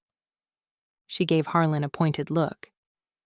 And I'd be happy to escort Miss Curtis. She beckoned Cassidy to follow before trundling down the path that ran behind the house. Cassie followed for only a few paces before she turned back. Saints, I almost forgot. She jogged back, yanked open her passenger door with an ominous creak, burrowed around in the footwell, and emerged with a piece of thick board. A second later, she'd shoved it underneath her car, right below the oil leak. Sorry, should have done it as soon as I stopped. I've been meaning to get that looked at. I could practically feel Harlan's shoulders relax. I'll get Jackson to look at it tomorrow when he gets back. In the meantime, make yourself at home. And if you need anything, just let Manya know. Where is Jackson? I muttered. That vampire was as loyal to Harlan as Silas was to Maven. I doubted he would leave my father's side unless it was important. He's looking into something. Is this something I should know? I'm not sure yet. Right now, it's just a hunch. I'll let you know if it becomes more than that. We started walking back toward the house. What did Manya mean about the Vancouver delegates? He pressed his lips together in a tight smile. A few weeks ago, we hosted a few members of the Decker clan for a weekend. They were here for a trade convention, and as we were the hosting clan, I offered to put them up. The Decker clan? I racked my brain. The name was familiar, but I couldn't recall why. Canadian minority clan that overthrew the Magnus Omnia a few years back. Oh, yes. Didn't they start the riot in Gastown? The coup had been legendary. The smaller clan had made up for lower numbers by compelling almost an entire neighborhood of normals. Truman Gaines was so busy trying to contain the humans, he didn't even realize he'd lost control of his city until the council advised him that his tenure was terminated. Now the Magnus Omnia are the laughingstock of Vancouver, while Veritas grows from strength to strength. I'm surprised they allowed it. Surely Truman appealed the insurgents. He did, and his appeal was denied. The council claimed that if he had lost control of his territory so easily, he didn't deserve the authority, and neither did his clan. I'm sure that went over well. Like a lead balloon. We'd reached the steps and Harlan ushered me ahead. The thing is, as a close proximity clan leader, he expected me to back his appeal, or at the very least, send aid so he could reclaim his territory before Veritas got their hooks in too deep. And I'm assuming by your tone that you did neither of those things. He shrugged. Xavier King beat him to the punch. He met with clan leaders from each neighboring state before he ever executed his coup. Truman rested on his laurels, and so he lost all right to peer support. It sounds like he lost in the court of popular opinion long before the council confirmed it. I won't argue that. Xavier is a better ally. He knows how to build relationships, and more importantly, he knows how to push vampire rights while still maintaining diplomacy. No matter how far we've come, there is still a bias toward our kind, Grayer. Xavier King is determined to change that. The council won't even see him coming. Is he likable? Very much so. Manya might disagree. Harlan smiled. She's never actually met Xavier. Some of his clan members, however, know how to party, as Manya will attest. We passed Ford again, on our way into the house. He scowled at me, so different from how he treated Izzy, that it reminded me that I had a hunch of my own. Dad, remember when I was a kid, and you and Alditha had the argument about whether or not I should come with you to New York? Which one? He asked lightly. Oh, in the naivete of youth, it hadn't occurred to me that it might have been an ongoing issue for some time. It doesn't matter. But Alditha mentioned something about Ford. Well, about Leandra, actually. That you and she had a dalliance of sorts. I couldn't believe I'd used the word dalliance, but Harlan's snort of laughter was reserved for the implication, not my cringeworthy noun choice. You want to know if Ford is your brother? He guessed. Well, not anymore. I could already tell that he wasn't. Harlan's reaction was a dead giveaway, and I doubt the question would have humored him so much if there had been any truth to it. They call you the hybrid, you know. Yeah, so? The, not a. If I'd fathered any other children, you wouldn't be quite so rare. Unless you sired a legion of pure-blood vampire children. He shrugged. I've sired hundreds of vampires, Izzy among them. But I haven't fathered any. His lips tugged up again. Not that I know of, anyway. We'd only just made it inside before Cassie was back and demanding to see the wyvern. Harlan ushered her out the door and turned to me. Are you coming? No. Actually, I'm going to head out, and I need to borrow a car. Grayer. I need to speak to Tucker Murphy, Dad. Crank and Sawyer are the only ones who can corroborate my story, and he's the only person who might know where to find them. My father, I was fast learning, might be protective, but he was also smart. He knew we'd have to see Tucker, one way or another. Ford can drive you, He allowed. He's not part of my security detail, and he runs mundane errands all the time. No one watching the house would think to follow him. I'll keep out of sight anyway, I assured him. I didn't relish the thought of spending time alone with the sullen Jaguar shifter. But if it meant that my father would let me go without any further argument, it was a small price to pay. The impatient tapping of Cassie's boot against the wooden floor caught our attention. You better go, I said. I'll text Ford and get him to meet you around back. You can take his car. It's less conspicuous. He placed a hand briefly on my shoulder as he passed. Be careful. I nodded and moved in the opposite direction, toward the kitchen and the door that led out back. Chapter 9. Ford drove a beat-up old Chevy, which had probably once been a vibrant red color, but had since faded to a dull rust. He didn't go so far as to open my door, but he did reach out a tanned, muscular arm to sweep a pile of old cans and papers off the passenger seat and into the already brimming footwell. A gallant gesture, tarnished slightly by the fact that I had to crouch in that footwell for the first half of our journey. Once Ford determined that we hadn't been followed, he pulled over onto the shoulder so I could emerge from my den. Gratefully, I crawled out from the cramped space and began to work the crick out of my neck. Ford stared stonily ahead. He hadn't spoken a word since we'd left home, except for a single affirmative grunt when I'd given him the address and asked if he knew where to go. Thanks for driving me, I said eventually, trying to break the tension. No problem. I needed to pick up some synth for Harlan anyway. I wondered how my dad was able to trust synthetic blood after everything we'd learned. Knowing Harlan, he was probably having it imported. I'll drop you where you need to go and then head out. I won't be more than half an hour or so. Sure. I nodded. I didn't know how long I'd be at Tucker's, but I could hardly expect Ford to wait in the car like a chauffeur. I wasn't my grandmother. I cast around for a subject that might give us common ground. How is the wyvern doing? Ford sighed, giving the distinct impression he'd preferred me cramped and silent in the footwell. It's a prehistoric beast designed for flight trapped in a grounded cage. I'd hazard not well. At least it's eating now, though, right? That's progress. Yeah, we owe your friend for that one. Her name is Logan. His eyes cut to mine. Logan, then. A pause, and then... She's human, right? Yes. How does she know so much about wyverns? You mean, how does she know about them at all? He shrugged.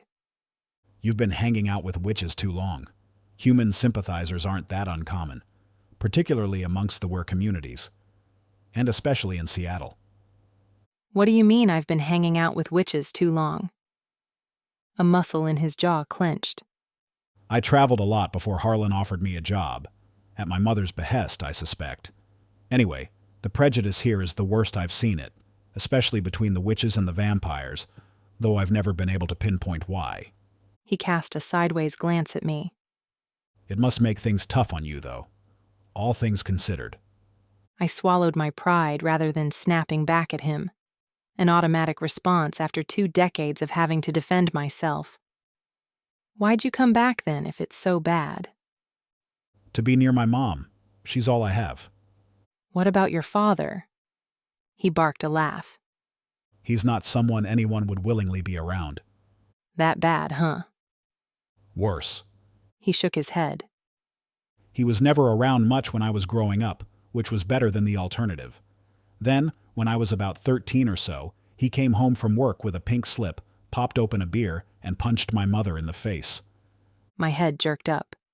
He hit Leandra? It's hard to believe, I know. Anyway, we left soon after, and last I heard he's still living out in Baltimore. I'm sorry. I didn't know what else to say. It happens more often than you'd think. Shifters are notoriously unpredictable. It struck me how little I knew about shifters. I'd never known one personally until Silas, Alditha's prejudice at work, and he had always set me slightly on edge. Sawyer and Ford were nice enough, albeit a little unfriendly to begin with, but I suspected that was a defense mechanism picked up along the way. We were a damaged bunch. How often do you turn? I asked, knowing I was probably crossing a line but letting my curiosity get the better of me. Not often. From his tone, I discerned that the conversation was over. I gazed out of the window for a while, and then said conversationally, "She's a professor at the University of Washington, my friend Logan," I added when he frowned in confusion. "She specializes in folklore and mythology. That's how she knows so much about wyverns." I could have sworn I saw his lips curve. Yeah, but there's only so much you can learn from books.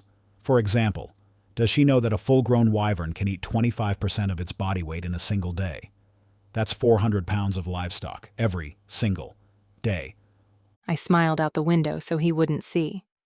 Not yet, she doesn't. We pulled into Tucker's driveway, and I hopped down from the cab. "Thanks, Ford," I'll be back in about 30 minutes. he reminded me.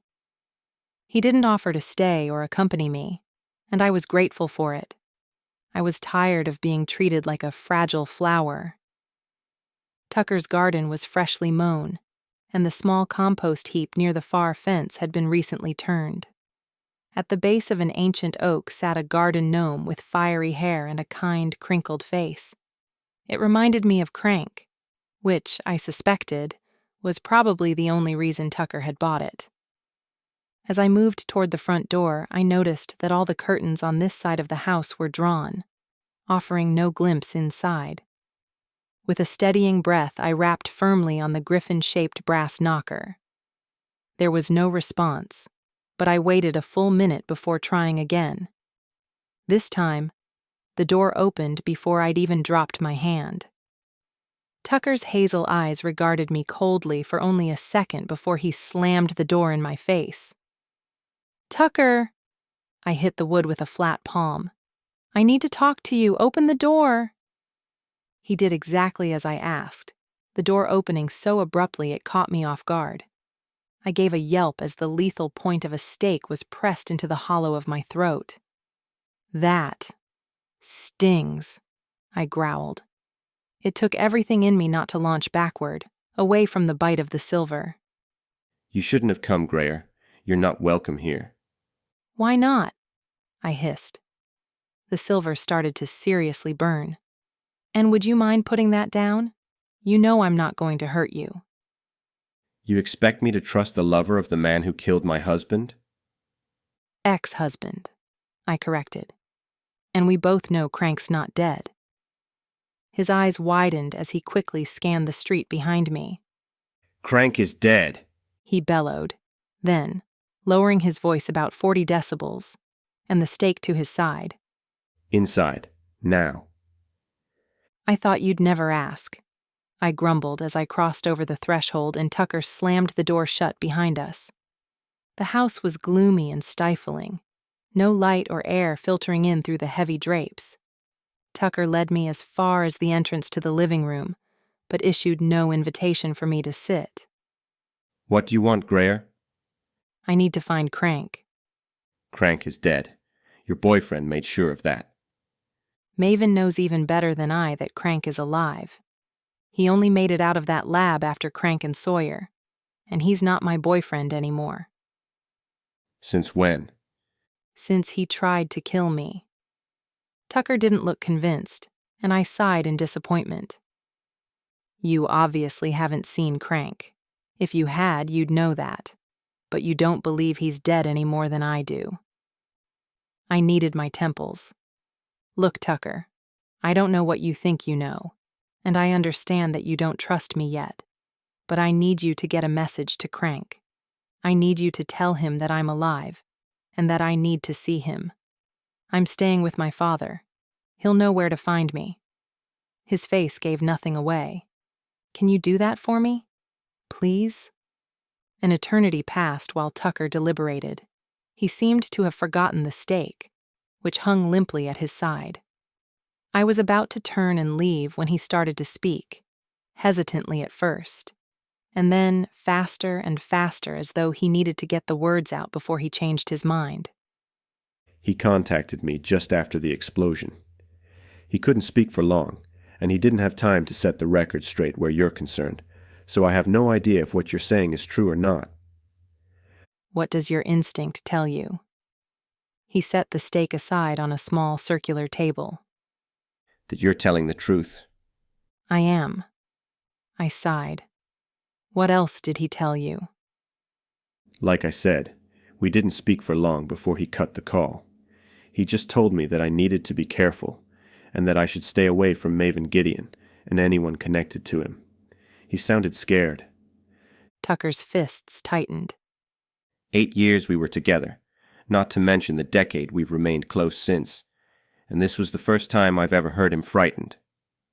He didn't say where he was going? No, he said it wasn't safe to say, and that calls to my place might be being monitored. Did he say anything about Sawyer? The lycanthrope? He pondered for a moment and then shook his head. No, he didn't mention him, at least not by name, but... I jumped on his uncertainty. But what?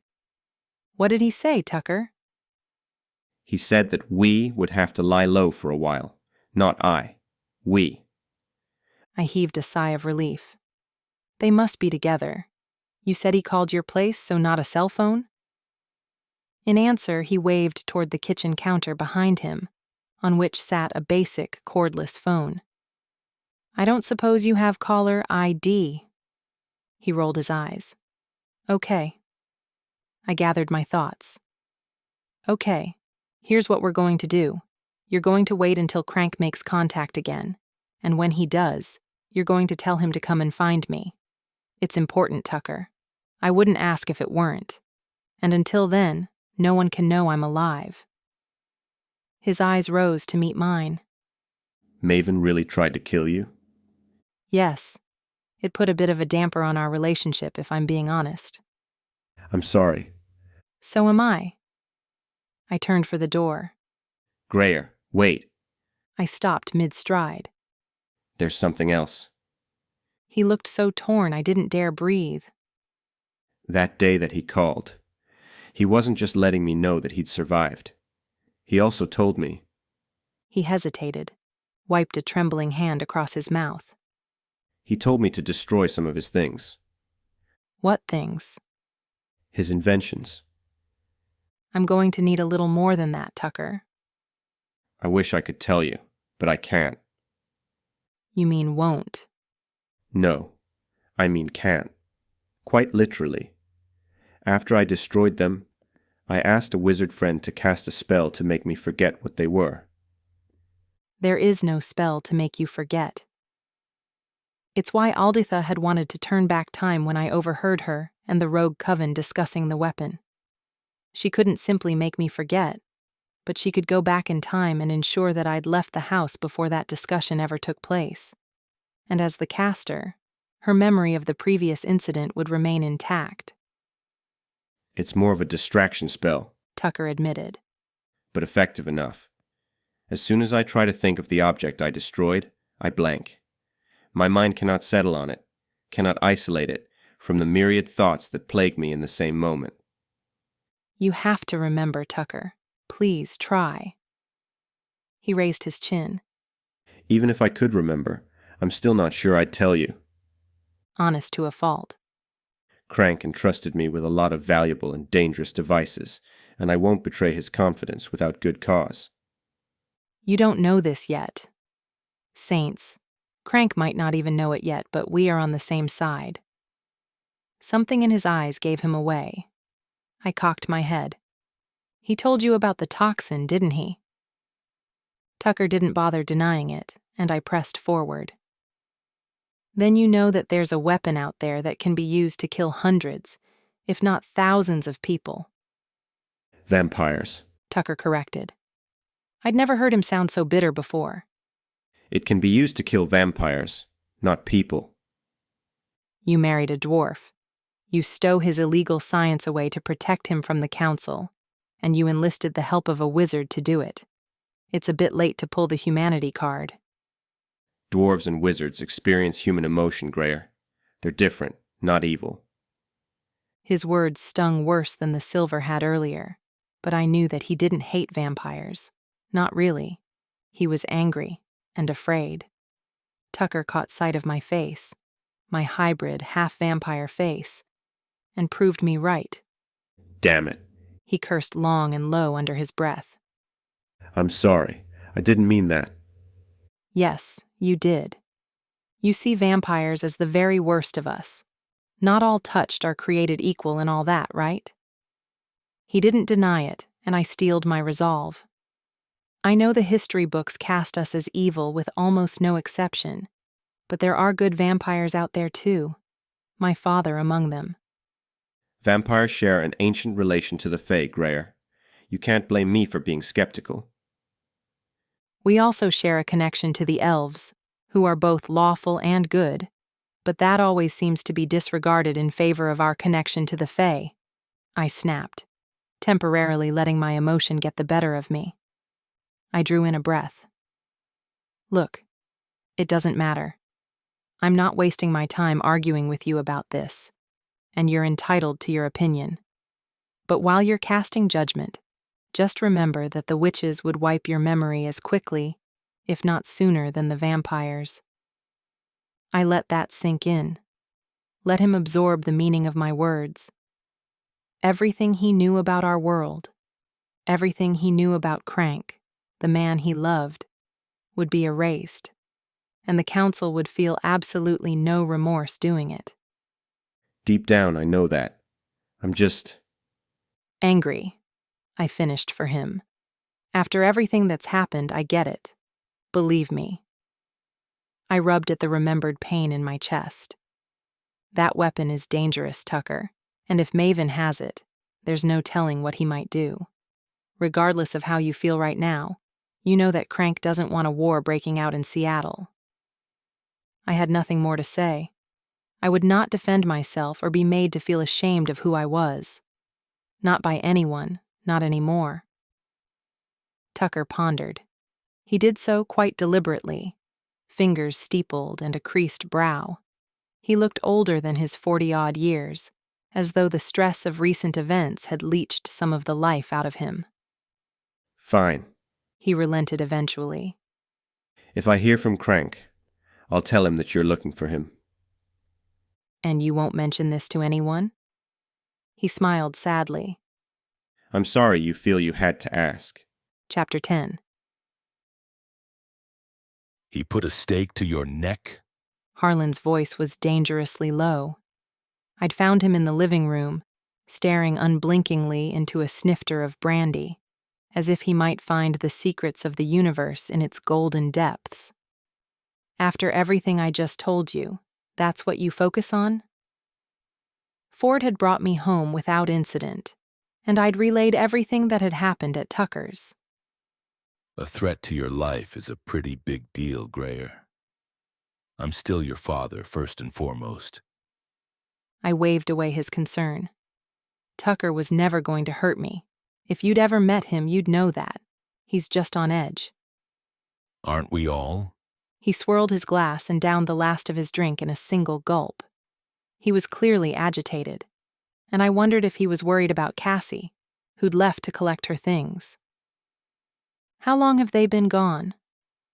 Not long. Jackson only got back about an hour ago, and they left shortly after. It'll be fine. Maven's not going to risk making a move now that the clan is on high alert. I didn't add that if he had Logan, he'd have no need for her less valuable assistant. I suspect you're right. He moved to the bar cart to refill his glass. Speaking of Maven, Jackson's investigation today turned out to be not entirely fruitless. Your confidence in him is inspiring. I nodded as he tipped the brandy decanter in my direction, and he splashed 3 liberal fingers into a second glass. I didn't mean it like that. I just expected Gideon to cover his tracks better. That's what's been keeping Jackson so busy? He's looking into Maven? Know thy enemy and all that. You're quoting Sun Tzu? Really? The killer of concubines? And the greatest military strategist in the history of all time. Agree to disagree. What did Jackson discover about Maven? Well, after the destruction at the lab, Backman stock went into freefall. The board fell apart, understandably. Their liability insurance is nowhere near enough to cover the property damage that you and your grandmother inflicted. His eyes twinkled with something that looked an awful lot like pride. Add a dead CEO and irrevocable stock losses to the mix, and it's hardly surprising that Maven seized the opportunity when it presented itself. What are you talking about, Dad? What did Maven do? Jackson made sure to confirm the FTC filing. As of this afternoon, Gideon Developments is the majority stockholder in Backman Blood, and I'm talking voting shares, Grayer. The phantom pain lanced through my chest and I almost stumbled. Harlan caught me by the arm. Are you okay? I'm fine. I cleared my throat, tried not to rub at my chest. You're telling me that Maven is now the controlling shareholder of the company that produces 75% of Seattle's synthetic blood supply? Unfortunately, that's exactly what I'm telling you. Saints. I sat down heavily on the sofa and shook my head to clear it. Voices sounded in the hall. Jackson and Cassie were back. How did this... what could he possibly want with... I trailed off as the answer hit me like a ton of bricks. This was never about the weapon. It came out a hoarse whisper. This was always about Backman blood, about money. The word was acid on my tongue. Calm down, Grayer, Harlan warned. He could no doubt hear my pulse rising. That bastard tried to kill me over money. I clenched my fists so tightly I punctured my own palms. Grayer, Harlan growled. Rage, rising fast and hard, caustic in my chest. And then... Grayer! Manya's voice was liquid sound coming from a long way off. What happened? I don't know, Harlan replied, in the same underwater tone. I could feel it all the way from the kitchen! She cried. My gut roiled with magic. How is she doing that? Jackson's voice came from somewhere. What is she doing? Cassidy asked, bewildered. I couldn't see them anymore. My vision had blurred. Somebody stop her. Leandra had joined the chat. Stop her. How exactly? Grayer, My father boomed. stop. Stop what? Malishka, please! Manya's pain cut me to the core, but I couldn't stop. What is wrong with all of you? Cassie was confused, and more than a little afraid. Harlan, get up. I pictured my father on his knees as a fresh wave of nausea washed over me. a roar like sawing wood, so loud it set my teeth on edge. I blinked, caught a glimpse of a white underbelly, and then screamed as a searing pain lanced through my shoulder. When the inky blackness swallowed me whole, it was as welcome as a familiar friend. I came to with a magic hangover. I recognized it instantly, only I had no idea why, given that I hadn't siphoned any magic. Not that I knew of anyway. There you are. Manya's face hovered over mine, her dark eyes shimmering. I knew from experience she was trying not to cry. What happened? I croaked. She bit her lip. Manya, what happened? You lost control. That's what happened. A sharp voice barked from somewhere to my left. I turned to look and noticed white gauze peeking out from the neckline of my shirt. A shirt that, last I remembered, I was not wearing. Leandra stalked into view, hands on her hips, the clear owner of the snippy voice. You can't blame Ford. He did what he had to do. Blame for? Oh, I sighed, the meaning of the gauze becoming clear. He bit me. The animalistic snarl, the flash of white fur, the searing pressure in my shoulder. It all made more sense now. He had to. Leandra insisted. There was no other way to stop you. Nobody's blaming Ford, Leandra. Harlan stepped into view beside her, his face paler than usual. Izzy rushed in, almost knocking over an antique Tiffany lamp in the process. I found him. He's with the wyvern. I suspected as much. My father's eyes bored into mine. The boy felt bad for what happened. I was worried he might have left the property. I made a half-hearted attempt to get up. I can talk to him. No need. It's probably best to just let him be for now. He doesn't like me. Harlan didn't insult my intelligence by trying to deny it. I kind of wished he would. Instead, his green eyes found mine and softened. Are you all right, Witchling? I nodded, confused, more than anything else. What exactly did I do? You let your anger get the better of you. It activated your magic. I siphoned you? No wonder I felt so sick. I must be brimming with old magic. I'm sorry, Dad. I didn't even know that was possible without physical contact. I never meant to. Leandra snorted, and Manya sent her a look that would melt steel. I sensed a string of orcish curses were imminent. Harlan shifted, looking uncomfortable. You know I would never willingly try to siphon you, right? I asked. It wasn't just me, Grayer. I blinked in confusion. You started siphoning everyone in the house simultaneously. Chapter 11. We know that her magic is rare. Cassie said, once I'd recovered enough to sit up and have a conversation. I'd bounced back faster than usual, owing in no small measure to Manya's healing herbs and a healthy slug of Harlan's untainted synth. My father had filled Cassie in on what had happened while I silently tried to process what it meant. It's unheard of. Harlan countered. And obviously evolving.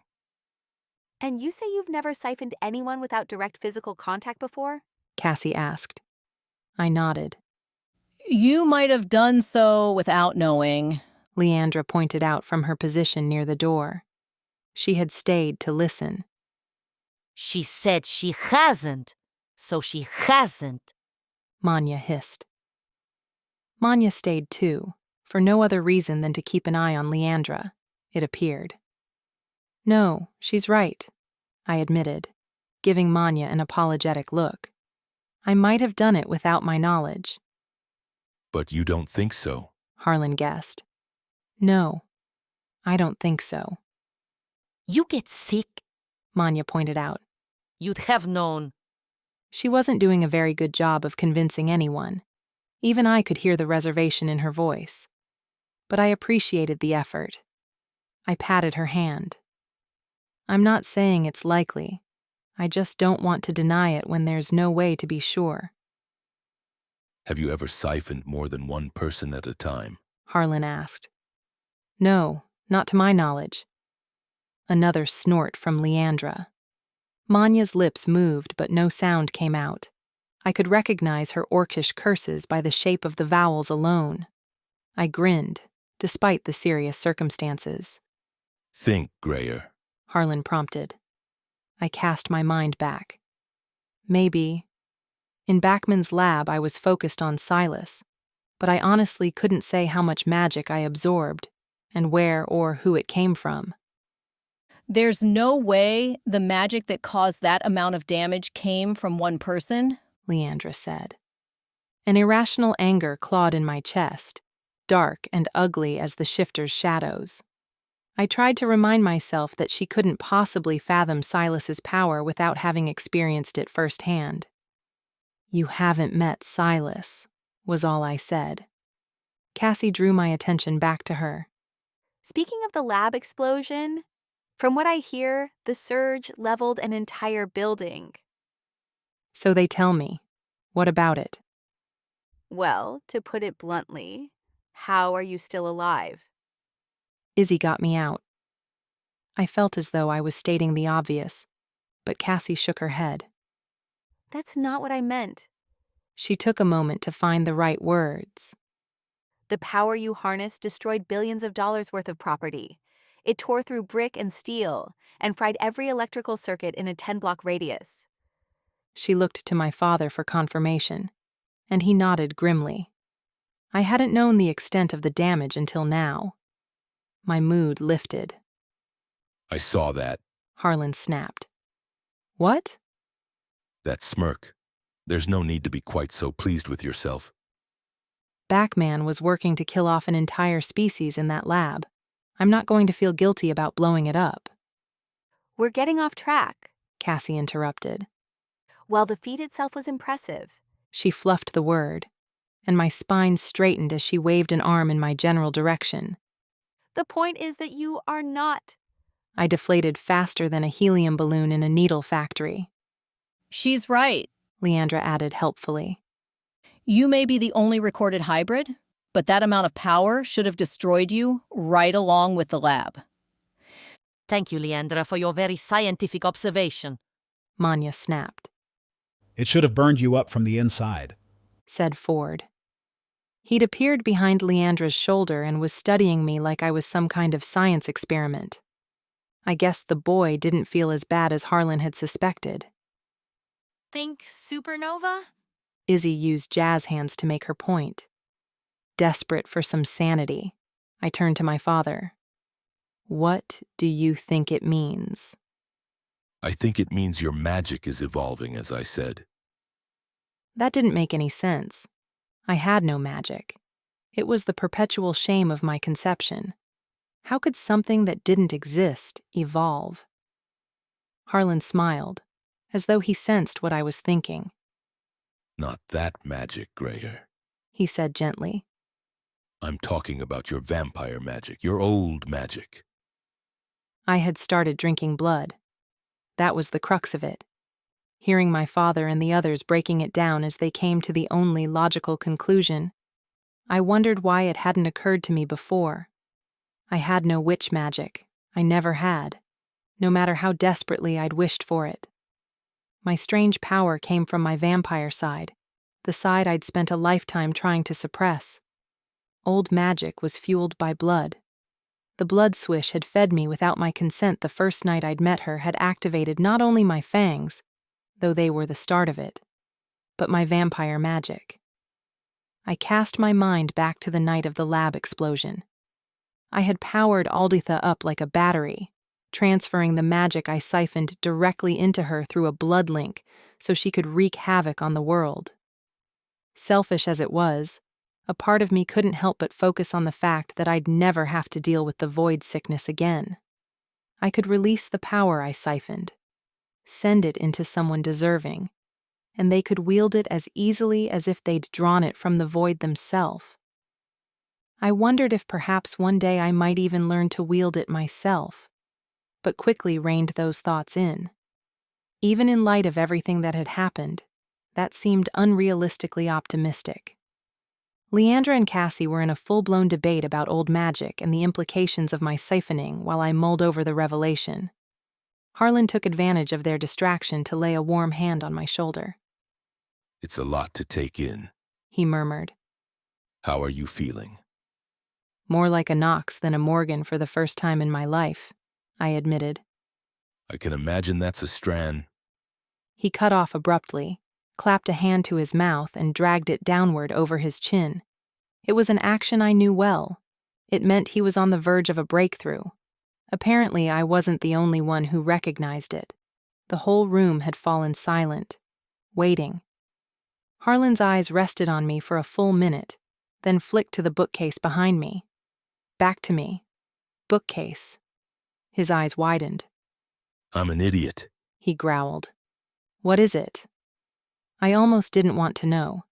He ignored me, already halfway to the door. I clambered to my feet. Where are you going? We followed him en masse out of the living room and into the hallway. Izzy tripped over the rug and sent a sheaf of bills flying. Manya stopped to pick them up, so she wasn't present when we converged outside Harlan's office door. I was intrigued, having never been inside. Harlan fumbled with the door for only a second. It seemed to stick. And then the door opened, and he was striding toward a wall-to-wall bookshelf crammed with leather-bound volumes and dusty grimoires. I followed him in, though I noticed the other members of his household lingered at the door. Izzy deliberated for a second, and then fell inside, but I couldn't be sure it was intentional, or if she'd simply tripped. A quick scan of the room revealed jade-green walls, a broad expanse of vintage oak flooring, and a wingback leather chair large enough to accommodate a full-grown troll. Ostentatious much? I asked wryly. Harlan ignored me. He was studying the bookshelf, though it didn't look like he was searching for anything specific. That witch, He growled, after a particularly impressive silence. that dirty, low-down witch, I'll kill her. I take it by your tone that Alditha's done something freshly annoying? His gaze cut to Leandra. The Book of Knox, that's how she did it. Leandra's eyes darkened. The book of what? I asked. It's an ancient Knox grimoire. Harlan explained while he searched. It's been in our family for generations. He dragged his fingers through his hair in frustration. All this time I kept wondering how she'd managed it. How she could even come up with something as dangerous as the toxin she produced. Now I suspect she didn't come up with it all. She stole a dark spell from our kind. Alditha used old magic? Blood magic. Leandra specified. How is that even possible? I asked, confusion setting in. This wasn't the first time I'd heard blood magic proposed as the method for Alditha's weapon. Silas had mentioned it right back when we'd first discovered my grandmother's treachery, but we'd dismissed the idea as unlikely, if not impossible. Vampire grimoires are protected by blood magic, I pointed out to the room at large. By blood. Leandra corrected. Just blood. She crossed to stand beside Harlan at the shelf and withdrew an ebony tome. The gold sigil on the front winked under the light. This will be easier if we just show you grayer. She leaned over to the desk and snatched up a letter opener. May I? She asked. Harlan offered his hand and Leandra sliced, quick and deep. Blood welled in Harlan's palm. What are you? I stopped, too intrigued to continue as she flipped Harlan's hand over and let it spill directly onto the dusty leather cover. The sigil blazed briefly and the grimoire fell open in Leandra's hand. My own palm burned with sympathetic pain. I rubbed at the crook of my arm and pulled it into my chest. The memories I'd repressed rose once more.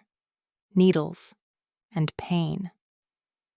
I guess now we know why she kept me around, I murmured. Harlan regarded me with a pained expression. How often? He asked softly. From the doorway, Manya whimpered. I broke eye contact. I don't want to talk about it. Leandra's eyes held a silent question. Nox blood. Harlan explained. Greyer's blood and a Nox grimoire. That's how she did it. It turned out my father was, in fact, an idiot. He'd entrusted the Book of Nox, one of the oldest, most powerful grimoires in our family history, to my mother, prior to her death. And worse, he'd trusted his blood, the blood that ran in my veins, to protect it. Blood that my grandmother had simply taken from my veins and used to her own advantage. Chapter 12. Despite the revelations of the previous evening, the Jurath private plane was fueled and ready at a private hangar at the Seattle-Tacoma International Airport the following afternoon. Why SeaTac and not King County? I asked when I heard where the Jurath kept their private jet. The Jurath like to maintain the status quo, he replied enigmatically. My shiny new suitcase was filled with shiny new things. I'd sent Izzy shopping that morning with a detailed list of necessities, and had been pleasantly surprised that she'd followed my instructions to the letter, barring a few rips through the jeans and a couple of thongs instead of my preferred, and far more practical, underwear. Despite the shopping successes, she'd been in an uncharacteristically dour mood when she came out to see us off. I still think I should come with you. She grumbled as Jackson loaded our bags into the car. And how come she gets to go? She pouted as Leandra prowled out of the front door, wearing a flashy, full-length coat. She ignored us, stalked right past, and climbed into the back seat of the Porsche. Is she wearing leopard print? I murmured, half to myself. Isn't that a little ironic? Harlan jabbed a finger into my ribs. Cut it out. Then turning to Izzy, he pasted on the smile I was beginning to think of as patience incarnate. You, my young vampling, need to stay here and keep an eye on everyone. I'm trusting you to protect the household while we are away. Ford won't let me do anything, she whined, after checking that Leandra's window wasn't open, and she wouldn't overhear Izzy dragging her son. He thinks he's the head of the household when you and Leandra are away. Ford will be busy with the wyvern, especially since I sent the remaining 2 coven wizards away this morning. Is that wise? I asked. Ford can handle it. They were just getting in the way. They were antagonizing the wyvern, Izzy corrected. hitting it with fire spells when they thought no one was looking. Is that true? I asked Harlan, horrified at the thought of such staggering cruelty. Is that why you sent them away? He shrugged. The only thing more dangerous than a prehistoric killing machine brought back to life after 1,000 years is a pissed-off prehistoric killing machine brought back to life. I still think I should come with you? Izzy had come full circle in the time it took for me to button up my coat. What if you get into trouble? We won't, Harlan insisted. The greatest victory is one which requires no battle. I rolled my eyes.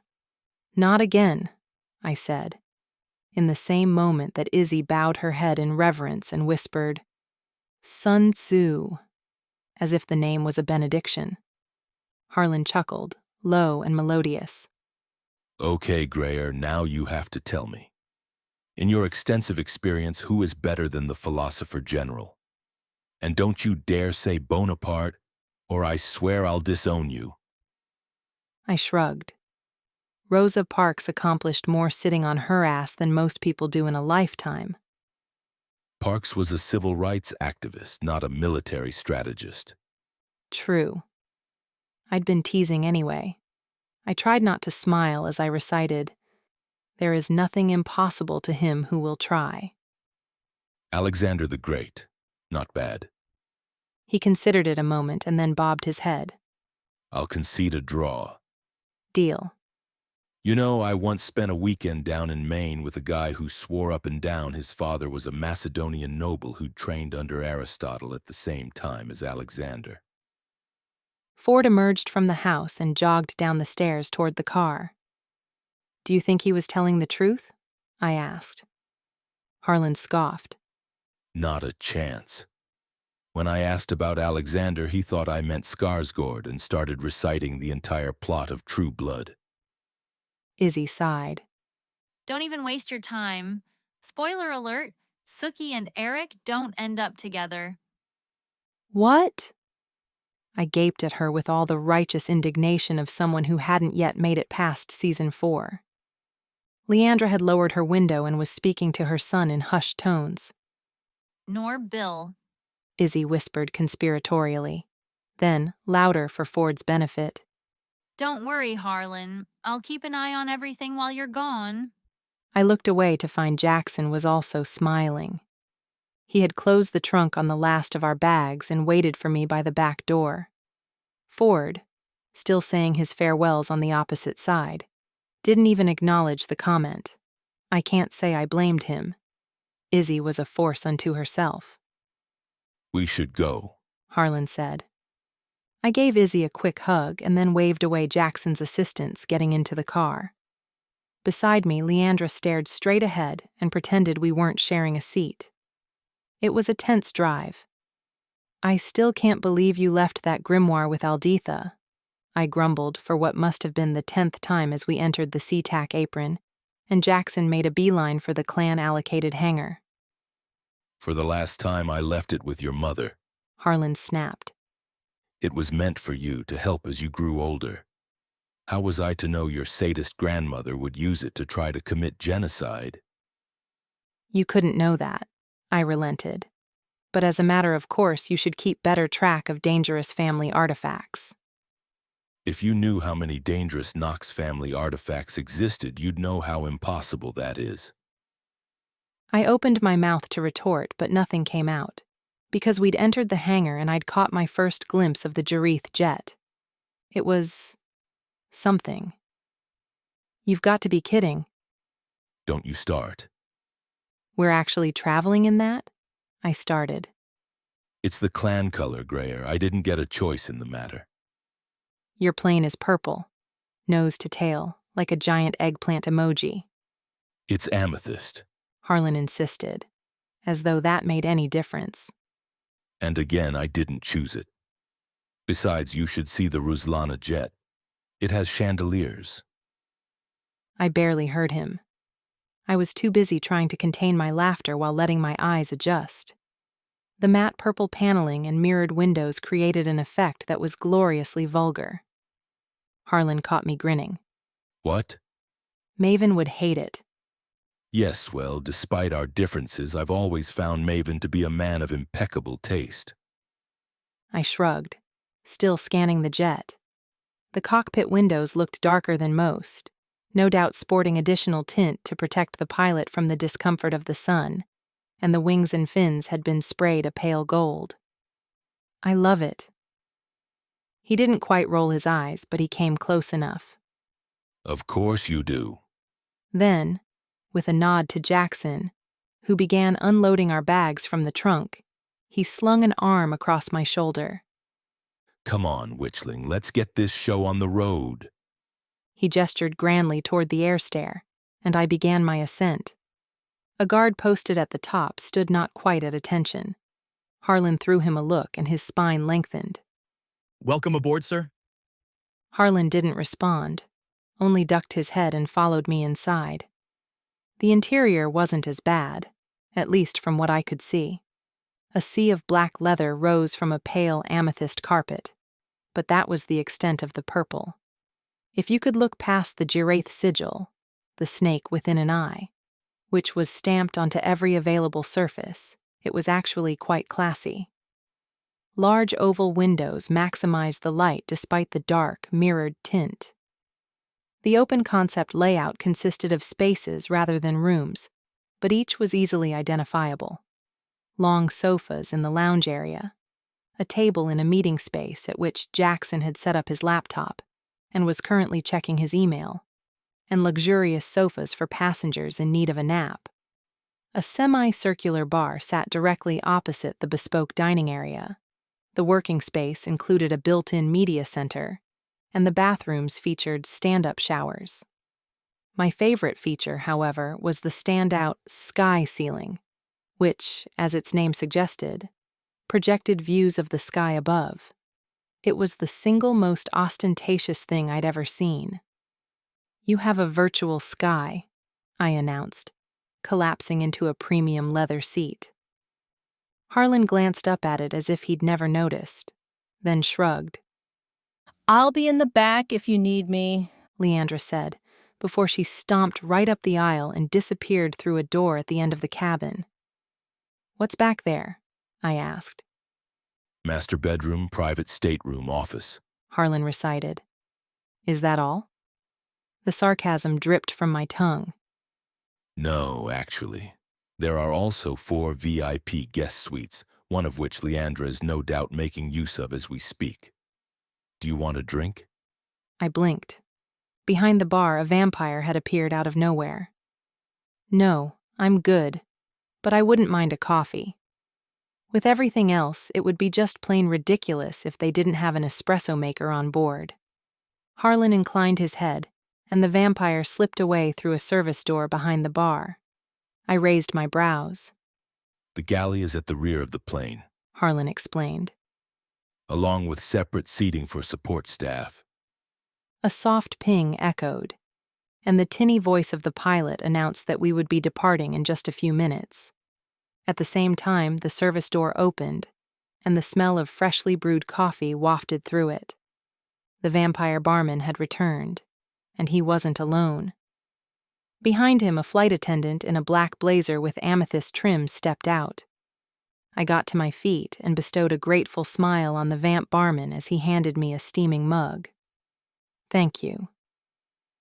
"Mr. Knox, you really should take your seat," the attendant purred. She had blonde hair pulled back in a low bun, and a silk scarf tied around her neck. She also had pointed ears, the nubs of newly emerged horns, and was naked from the waist down, which would have been a lot more awkward if she hadn't had the legs and tail of a goat, all quite respectably covered in a thick, fibrous coat of hair. "I'm Shiloh." She extended a hand that could have belonged to a concert pianist. Grayer. "It's nice to meet you." She rounded the bar counter and gestured at the leather seats. "The pilots have completed the pre-flight check. We'll be taking off soon." Her smile was an impressive show of teeth. "It's best if you take your seats now." "A fawn?" I hissed, as Shiloh took her leave and Harlan took his seat across from me. "You have a fawn in your employment?" Usually found in the loneliest and most remote places on Earth, fawns were notoriously shy. 100 years ago, they had been sold into service to more powerful touch species. But after the Fawn Liberation Act of 1962, there were probably less than a handful left in active service in the continental U.S. Harlan's shoulders bobbed. Her father owed me a debt. I offered to break his knees, and he offered his daughter instead. It was a brutal reminder that my father was a vampire through and through. I swallowed my distaste and tried not to stare at Shiloh's powerful hindquarters as she sashayed back toward the service door. Chapter 13. It was a 5-hour flight from SeaTac to JFK, which meant that with the 3-hour time difference, we'd be landing at the airport that never sleeps well after 9 p.m. Early for my fully fledged vampire father, but long past my usual bedtime. And my well-intentioned plans to sleep on the plane were quickly put paid to when we reached cruising altitude and Harlan ordered us more drinks. Alcoholic this time. A bold brute that tickled my nose and tasted of citrus. I sipped slowly, pensive, as my thoughts turned to Logan. Despite being 100% human, she'd always been the tougher of the two of us. I had no doubt if she knew I was wasting energy worrying about her, she'd slap me. Penny for your thoughts? Harlan interrupted my musings. I took another sip, felt the buzz of champagne warm my chest. A penny? Surely they're worth more than that. He tipped his glass. Touché. Do you really think we can convince the council that Maven has that weapon? I wouldn't be flying halfway across the country if I didn't. Despite his confidence, I couldn't help but feel a little apprehensive. What if Maven had preempted us? There were so many ways that this could go wrong. Maven is smart, I said. He is. Harlan agreed. But he's also cocky, and I've found that people who are caught up in their own self-importance seldom see me coming. It seems Maven's not the only cocky one around here, I teased. He swirled the dregs of his glass, then raised his finger to beckon for another drink. Shiloh hadn't returned from the galley, so the barman scuttled around the bar counter to oblige.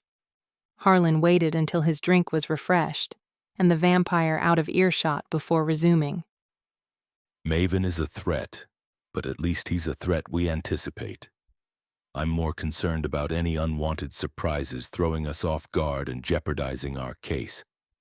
The council is complicated, he added by way of explanation. It was the first time he'd shown his nerves, and it did little to ease my own anxiety. I toyed with one of the buttons of my shirt. Other than Silas, who does Maven trust? Harlan asked. No one, I answered immediately. He's definitely closer to Swish than I originally suspected, but I'm willing to bet he'd throw her right under the bus in a heartbeat if it came down to it. She'd no doubt return the favor. You say that as if you speak from experience. Let's just say Valerie Jones's reputation precedes her. In her case, the evil didn't come with the fangs. Valerie was awful even before she was turned. I smiled, but only briefly. So Swish is out. There's no one else, not that I know of. Maven was notoriously mistrustful. It had always saddened me, but made more sense now that I knew what a traitorous bastard he really was. No servants or vampires he might have turned who owe him fealty? I blinked. Maven hasn't turned anyone, as far as I know. That you're aware of? He said. No. I shook my head. As in, ever. I'd asked Maven a few times when we first met how many vampires he'd turned. His answer was always the same. None. He was lying, Harlan insisted. I don't think he was. Not that he had a reason to be honest, but we were together 3 years. If he'd sired any vampires, it would have come out at some point. Why? I asked, beginning to suspect that there was some significance to this fact. Is it weird that he hasn't? To put it bluntly, yes. In all my years, I don't think I've ever heard of it. He fixed me with an intent look. Do you have any idea why? Arrogance would be my first guess. Maven values vampire purity. Born over bitten. Swish was sired, he reminded me. Not by Maven. I tilted my glass. The bubbles in the champagne had long since burst. And he despises humans. I just don't think he'd ever deign to offer any one of them the gift of immortality. Pfft, Harlan scoffed. Born, bitten, it doesn't matter. We're all the same at the end of the day. That's not entirely true, I mused. He followed the line of my gaze as it rested on the vampire barman. We both knew that beneath the carefully crafted glamour lay the yellow eyes and hideous fangs of the lower vamp. Even his voice, should he elect to speak, would grate my nerves. Lower vamps lacked the eloquence of speech that higher vampires possessed, the trace amount of magic that my father and his ilk imbued in their speech, which only added to their hypnotism and charm. It's rude to look beneath, Harlan murmured, and I gave a start. Without meaning to, I'd narrowed my eyes and had been trying to look past the veiled cloak of the barman's glamour. You're wasting your energy anyway, Harlan continued. I fueled that glamour myself. There's no way you'll see through it. Sorry. He grinned. Don't be. Curiosity never hurt anybody. That made me wonder. Between my father and Maven, I'd spent a lot of time around vampires, but seen very few who showed their true faces. I wondered if I would think differently of them if I saw the monsters beneath. Izzy, for example, so newly turned, wouldn't really look the way I saw her.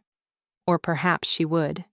She was good, right down to the marrow, and it seemed impossible she could be anything but beautiful. I decided it didn't really matter. I downed the last mouthful of champagne, now flat, and got to my feet. "Except maybe the cat," I said. The headiness of the champagne eventually got the better of me and my eyes grew heavy. Harlan, sensing that I was done talking, covered me with an amethyst blanket and took a seat opposite Jackson, who immediately shut his laptop and gave Harlan his undivided attention. I fell asleep to the pleasant, low rumble of their voices, but I still dreamed of monsters. The representative who met us at the airport was no low-level member of the Ruslana clan, judging by the contingent of security that barricaded him from view as we emerged from the plane and descended the stairs into the private hangar. Granted, the security team consisted exclusively of orcs, who towered above most touched species. But still, I caught only a glimpse of a shock of white hair and matching mustache before my sneakers hit the asphalt. Harlan joined me a second later and moved toward the gathered crowd. "Wyatt, you old bat!" he roared in greeting. "I wondered if you'd drag your ancient old bones down here or whether you'd get your lackeys to do it for you." Wyatt?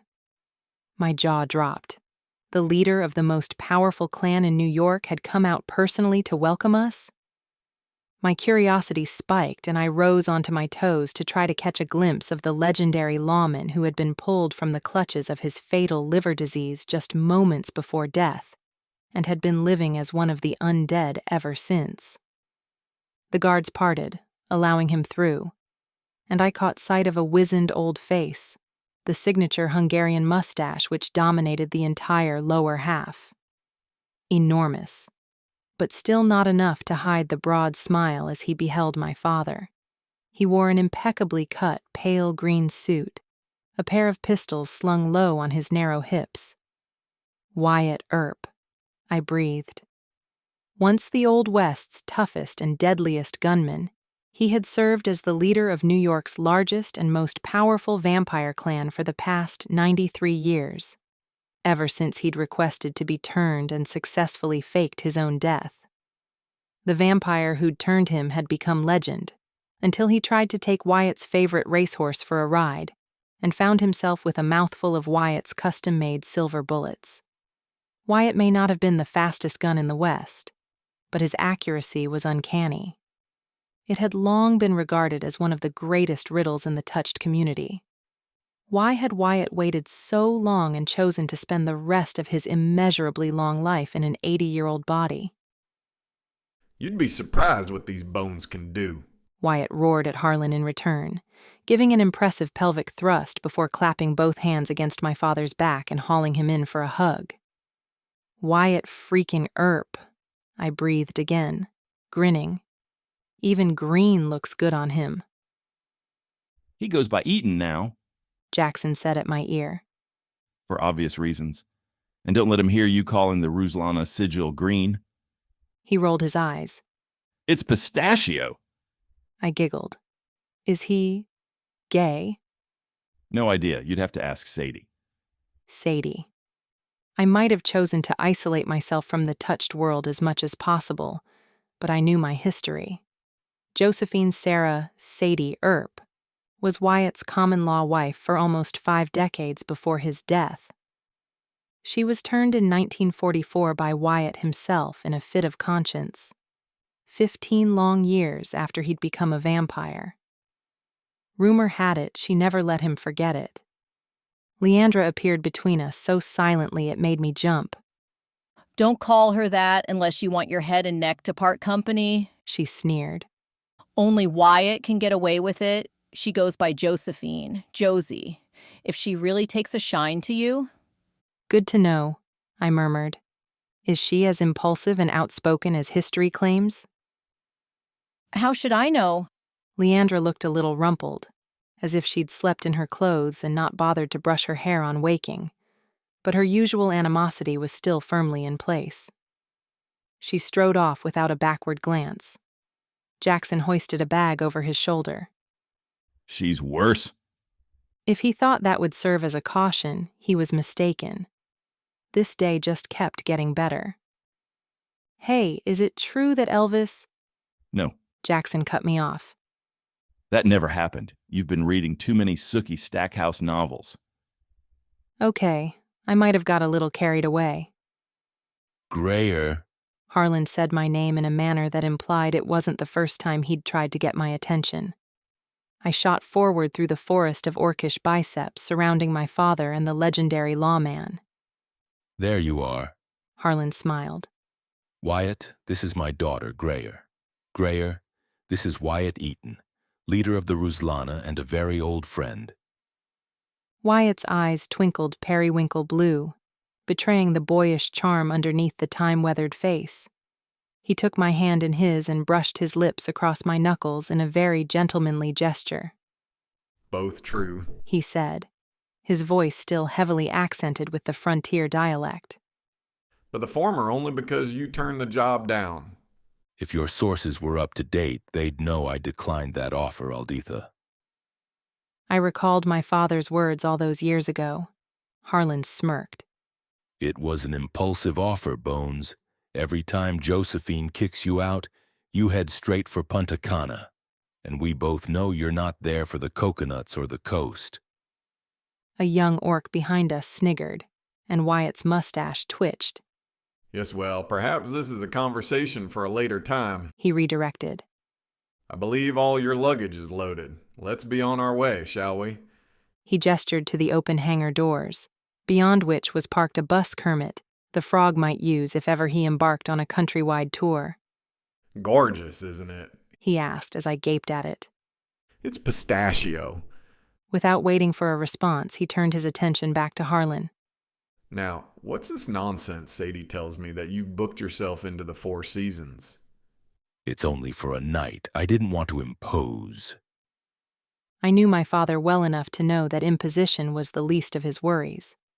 Apparently, Wyatt knew him well, too, because the next words out of his mouth were laced with more ice than before. You want to tell me what's really going here, Knox? Harlan gazed at the hideous transport in resignation. I'll tell you on the drive. Great. Wyatt pulled a slim silver flip phone from his inside pocket and waved us on. Go ahead. I just need to make a call. Looking back as we walked, I noticed it took him 3 attempts to find the number. Still, I waited until we were out of earshot to voice my concern. How is he the leader of the most powerful vampire clan in the world? I whispered to Harlan as we approached the door. He's not. He hissed. Wyatt's an old softy, needs glasses too by the look of it. He added, watching Wyatt's telephone antics. Josephine's the driving force behind him. She always has been. It's the reason he turned her. His reputation and contacts secured him the position, but for 15 years he brought nothing but ruin and disrepair upon the Ruslana clan. Their numbers dwindled so badly the council was even talking about shutting them down, or forcing a clan merge with the New Jersey contingent. What happened? Wyatt turned Josephine and she single-handedly clawed them back into power. Plus, she was furious he'd waited so long to tell her, and worse, that she'd wasted so much money on his casket. He didn't have a leg to stand on. And after that, he became little more than a figurehead.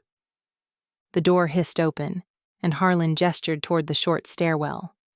I paused on the first step and looked back down at him. But he's Wyatt Earp, gun-slinging, buffalo-hunting, fearless lawman of the West, I whispered. People are called a lot of things posthumously that aren't true. Trust me, Witchling.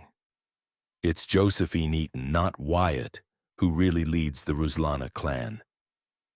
We fell silent as we passed the driver, a youthful orc male wearing a pair of Chuck Taylor high-top Converse, which had to have been custom-made. They were a size 18 at least. He saluted as we passed, and I gave him a little wave in return. Why does he call her Sadie? I asked, as we shuffled down the narrow aisle between two rows of curtained bunk beds. I spotted Leandra, alone, and already seated, head bent and thumbs flying as she rapid-fire texted someone. Because he knows she hates it, and he's full of resentment. Hell hath no fury like a man dependent. We emerged from the tight space into an open interior that put Harlan's jet to shame. Everything in the custom-designed coach was green.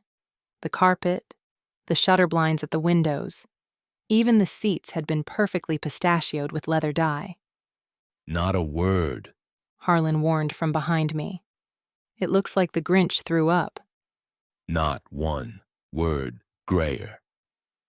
There's enough chlorophyll in here to regrow the rainforests. Grayer? It was all but a growl, but Harlan was out of time. He stepped away as Wyatt came up the aisle, beaming beneath his mustache. Isn't it fantastic? He asked, full of sincerity. We had the pigment imported from Belgium. They were the only manufacturer who could get the tone exactly right. A crowd in Brazil tried to sell us seafoam. Seafoam. He snorted in disgust, and I tried to school my expression into one that suggested I knew exactly what seafoam might possibly be. I was assuming the Little Mermaid's remains was not the right answer. Harlan's face was the picture of abject horror. Feigned, obviously, but no less impressive for it. Why didn't they just go all out and try to sell you on Emerald? He asked, oozing indignation. Wyatt blinked. Why on earth would they do that? Emerald is on entirely the opposite end of the green spectrum. He shook his head and changed the subject. Oh, and I've taken the liberty of canceling your hotel. Wyatt, there was no need to... There's plenty of room at the house, and Sadie would have my guts for garters if I didn't bring you back to say hello. I couldn't figure out if he had deliberately ignored my father, or if his hearing was just as bad as his eyesight. Over his shoulder, I watched Jackson's shoulders jiggling harder than iPhone apps at the possibility of deletion. I coughed, desperately trying to cover the laughter that burst, unbidden, from my throat. Chapter 14. We sat at a circular banquet table, with low-cushioned seats and less legroom than one would anticipate. Wyatt listened intently as my father explained the reason for our visit, omitting every detail of Maven's involvement. I understood why. The vampire community was tight-knit, and Maven was one of considerable power. There was no telling how deep his influence ran. Wyatt might be a very old friend, but my father wasn't foolish enough to risk our element of surprise by trusting the wrong person, or anyone outside of his household for that matter. Instead, he placed the blame squarely on the shoulders of the one person he could guarantee no vampire would care to protect: my grandmother. Our visit to New York, my father explained, was to inform the council what the Seattle Council of Witches had been up to. Wyatt, for his part, approved. A bold move, but necessary. For too long, witches and wizards have gone unchecked. He drummed his fingers on the glossy tabletop, leaving a spiderweb of fingerprints behind. Still, genocide is a bit ambitious. She's got balls, that Morgan witch. I'll give her that. I'm sure the council will take action. Against one of their own? I asked, desperate for reassurance. Last I checked, the council was running a little short on vampire sympathizers. Melissa Silver is tough as nails, but she's progressive in her thinking. I'm sure she'll hear you out. Harlan nodded, unconvinced, but he laid a hand over mine, signaling I should let it go for the time being. The Eaton's permanent residence was a 4-story riverside mansion and one of the rare few detached homes in Manhattan. It stood in stark contrast to the imposing pre-war buildings around it, a bright splash of color on an otherwise gloomy canvas. Harlan, who had visited them there before, barely looked up as the coach swept up the wide drive, but I ducked my head to get a better view. It reminded me a little of Alditha's home, in that it was rich in detail. White stone walls, a mansard terracotta roof, and elaborate copper cornices. Wyatt noticed me staring. Gorgeous, isn't it? He asked, smiling. That's Vermont marble. As we made our way off the bus and to the house, leaving Jackson and the driver to offload our bags, I learned that not only was the house built out of marble straight from the Dorset Mountains in 1909, but also that it was over 12,000 square feet and boasted 35 bedrooms. It also retained, if Wyatt said so himself, almost all its historic detail. When I questioned what detail exactly, he'd only winked at me and turned my attention to the massive steel girders. While he was distracted, Harlan whispered that the house reportedly included a Prohibition-era trapdoor that once extended all the way to the river. He couldn't say whether it was still in use. The Eatons were always cagey when questioned about it. I noticed that the ground security consisted almost exclusively of vampires, too. There were at least 3 lurking in the shadows around the front of the house, and we'd passed a pair at the front gate on our way in. Lower members of the Ruslana clan looking to curry favor with the boss, if I were to guess. It seemed the orcs who had accompanied Wyatt to the airport were not permitted in and around the house. They were probably external security, accompanying the family only when they left the house. It was an archaic class system that had mostly been weeded out in recent years. But Wyatt was from a different time, and definitely not woke. Josephine Eaton met us at the front door in a rustle of heavy skirts. I'd expected a butler, or, at the very least, a footman, but the lady of the house took her hospitality seriously, it seemed. Her charm was undeniable, even now as an octogenarian. She had thick, dark hair and a small, neat figure. She kissed Wyatt chastely on the cheek as he brushed past her on his way into the house. It was the kiss a niece might give her elderly uncle, fond and placating. Then she turned back toward us, and I caught my first glimpse of her face. I sucked in a sharp intake of breath, and Harlan stood on my foot. Work had been done, no doubt about it. Even with the remarkable healing her vampirism offered, which might have turned back the clock a few years, there was no way it did that. She didn't look a day over 50. No. If I were to guess, Mrs. Eaton had been under the knife multiple times, and whichever surgeon she'd gone to deserved all credit. She was a walking, talking ad for anti-aging procedures performed magnificently. One of the perks of being immortal, I guessed. You had eternity to get it right. Harlan, Josephine purred, weaving into my father's embrace with a provocative wiggle of her hips. it's been far too long. She carried herself with the confidence of someone who must once have been exquisite and used to male attention. But her black eyes sparkled with shrewd intelligence, and her smile was sincere. I liked her instantly. Josie, Harlan kissed her cheek. you're looking stunning as always. It was the right thing to say. She couldn't quite blush, not through those cheek fillers, but a faint flush rose on her neck. Her eyes met mine over Harlan's shoulder, and she gave me a brief survey, head to toe and back again. She nodded as if I'd earned moderate approval, and then gave me a stiff-armed hug. You must be grayer. Your father never stops talking about you. From what I hear, you're a remarkable young woman. A look passed between us. We both knew that she reserved the right to draw her own conclusions. Back at you, lady, I thought. Out loud, I played the perfect guest. Thank you, Mrs. Eaton. I've heard wonderful things about you as well. She waved a hand. Please call me Josie. This is the 21st century after all. She rested that same hand on Harlan's arm. Go ahead through to the drawing room. You know the way. She dipped her head and looked up at him through her eyelash extensions. I knew that look. I gritted my teeth and followed my father. Oh, you're also here, Leandra. I heard Josephine announce behind us, her tone far less cordial.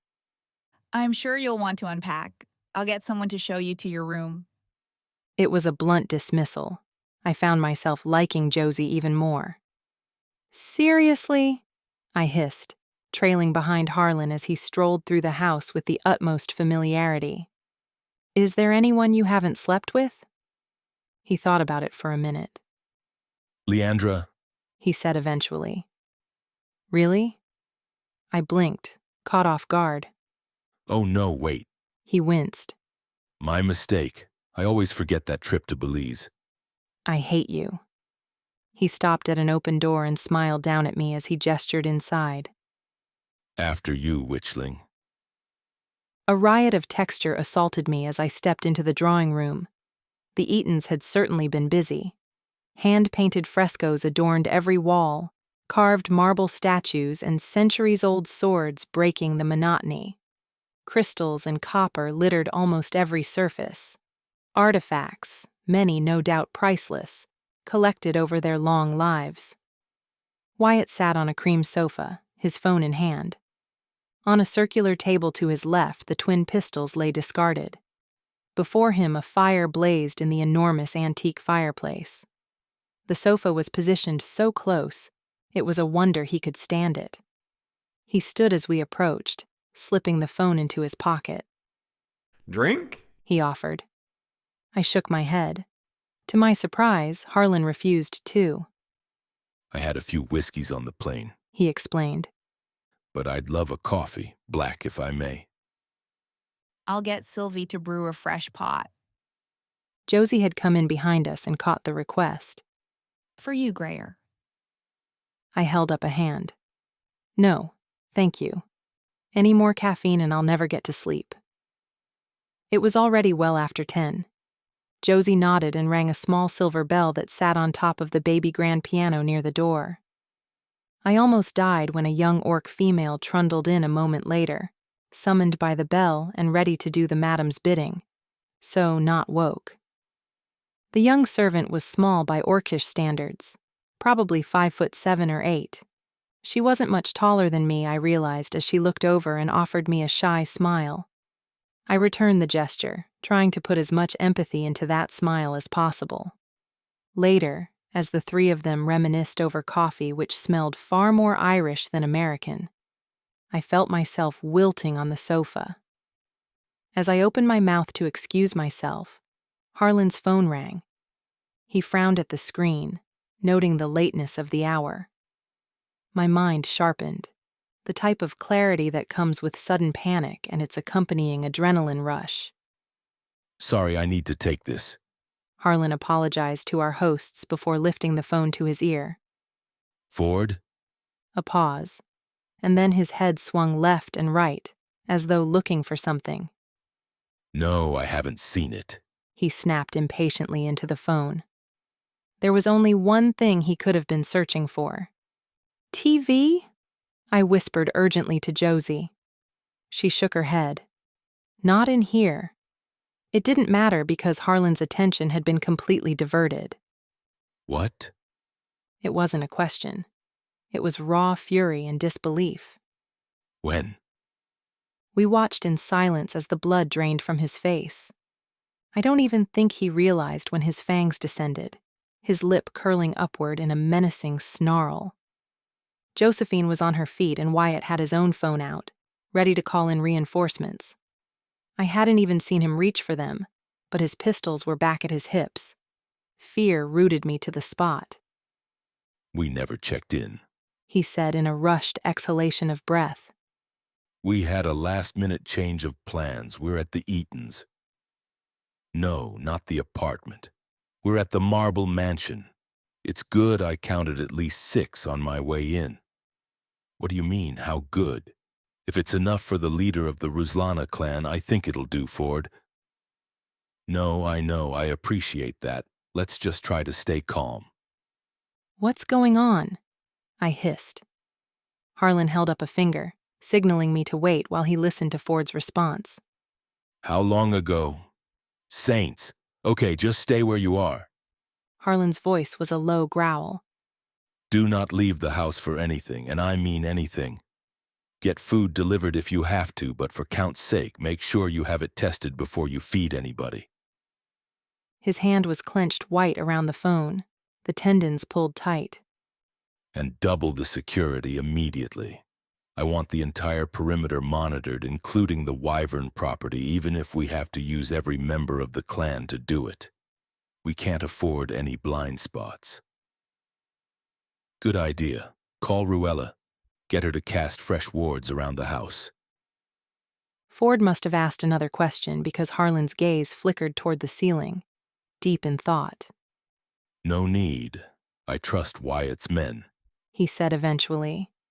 He closed his eyes and pressed his fingers into his eyelids. Where's Izzy? Good. Try to keep her calm. You know how she gets. And give her something to do for Count's sake, or she'll get herself into some or other trouble. What's that? Yes, that'll work, and she'll get to wear her new yellow boots.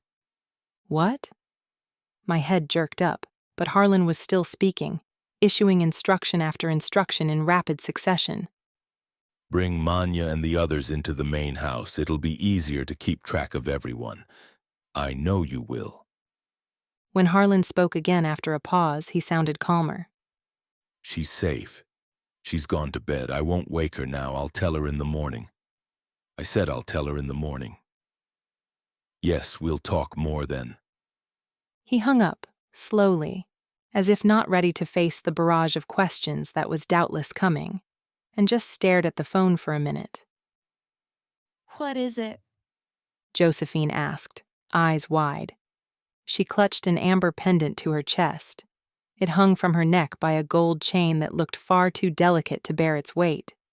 I hadn't even noticed it until now. Harlan! Josephine yelped, when no answer was forthcoming. But my father simply stood in stunned silence. That can't be a coincidence, Wyatt growled. He was staring at his phone screen. His eyes rose to meet my father's. It's not a coincidence, is it? No, it's not. Harlan looked only to me. A bomb just detonated at the Four Seasons. Chapter 15. Someone had tried to kill us. We all knew it. Someone had bombed the hotel we would have checked into only an hour ago. Bile rose in my throat. Shock and denial waged war with acceptance and rage. So soon after the incident at the lab, my mind couldn't keep up with everything. How had my life unraveled so completely in such a short space of time? There were so many questions running through my head it made me dizzy. There was only one thing I knew with absolutely certainty. This wasn't a game. Someone wanted me, or my father, or both of us, dead. I barely had time to process that thought when a siren blared, and an earth-shattering boom vibrated through the house. The entire structure shuddered, furniture toppled, and not 3 feet from where I stood, a Rembrandt fell off the wall. I held out my arms to steady myself, watching in slow motion as Josie gave a shriek and stumbled backward. Harlan shot out a hand and steadied her. I've got you. His eyes found mine, centered me somehow. You okay, Witchling? I nodded. I'm okay. Dust rose in the air. What in the void was that? Wyatt roared. He was getting to his feet. I hadn't even seen him fall, but he must have toppled off the sofa.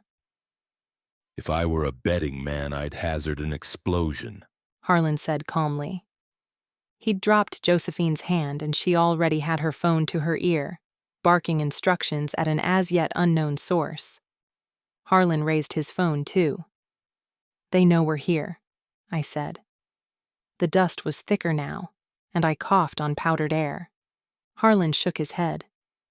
If they knew that for sure, they wouldn't have attacked both venues. They're covering their bases, which means we have some time. Come on, Leandra. The were-jaguar hadn't answered. He ended the call and tried her number again, while beside him Josephine barked instructions, low and rapid, at the person on the other end. Relief showed on Harlan's face when Leandra answered on the first ring. Get to the drawing room, now, he told her before stowing the phone away. Security is on the way, Josie said, cutting her own call. We just need to sit tight and wait. The sound of gunfire cracked in the distance, cutting her off. It continued, relentless. Bring up the camera feed, Josephine instructed her husband. Wyatt jabbed at his phone with trembling hands. Josie peered at it over his shoulder and cursed, her accent heavier under the strain of attack. The marble mansion shuddered. Was that another explosion? No. Harlan shook his head. Aftershock. The structure's been compromised. This whole house is unstable. He turned to the Eatons. What's the quickest route out of here? The front door, but we can't get out that way, Wyatt said, holding up his phone. On the screen, live camera feed showed a troop of black-clad figures creeping into the house, through a gaping hole where the door used to be. Smoke billowed out around them. My chest felt hollow. This couldn't be happening. Those men were coming for us, stalking us like predators closing in on their prey. My anger scarpered as the weight of the hunt bore down on me, sending shivers of fear and dread skittering up and down my arms and along my spine. I felt like the final girl in a horror movie simply waiting for evil to find her and finish the job. It paralyzed me, making my limbs leaden. We're going to die, I whispered, hysteria pitching my voice to a quavering falsetto. You're not going to die, Harlan barked. He sounded so sure of himself I almost believed him. Then another boom resounded, and the floor heaved beneath our feet. The house seemed to groan, like it was in physical pain. Okay, that one definitely wasn't an aftershock, Josie said, hands out to steady herself. No, that one was real, Harlan agreed. That came from inside the house, Wyatt gasped. He had his arms aloft at his sides to steady himself. How the hell did they get a bomb in here? Josie demanded, sounding more offended than anything. Someone on your team must have cut a deal. But with whom? Josie voiced the question on all our minds. I forced myself to speak my grandmother's name. Alditha? Possibly, Harlan said, but kindness shimmered in his eyes. We had to keep up the charade, even if the world was literally falling around us, but he knew how difficult it was for me. That's Oliver, Josie said suddenly, pointing at the topmost corner of the screen where a vampire was visible, creeping up behind one of the mercenary figures, a sword in his hand. He's head of our security detail, she explained to us in a rapid rush of breath. Hope flared in my chest until I caught sight of the smirk on the gunman's lips. He knows, I cried, as though by some miracle Oliver might hear me. Too late, the gunman turned, pivoting gracefully on only the balls of his feet, and firing 2 shots point blank into Oliver's chest. Even on the grainy screen, we could see the shock register on the vampire's face. Immediately, it started to fleck away. Within seconds, only dust remained. They're using silver bullets, Wyatt breathed. True terror washed over me. Silver bullets could kill everyone in this room, my father included. A shadow at the door and I fought the urge to scream.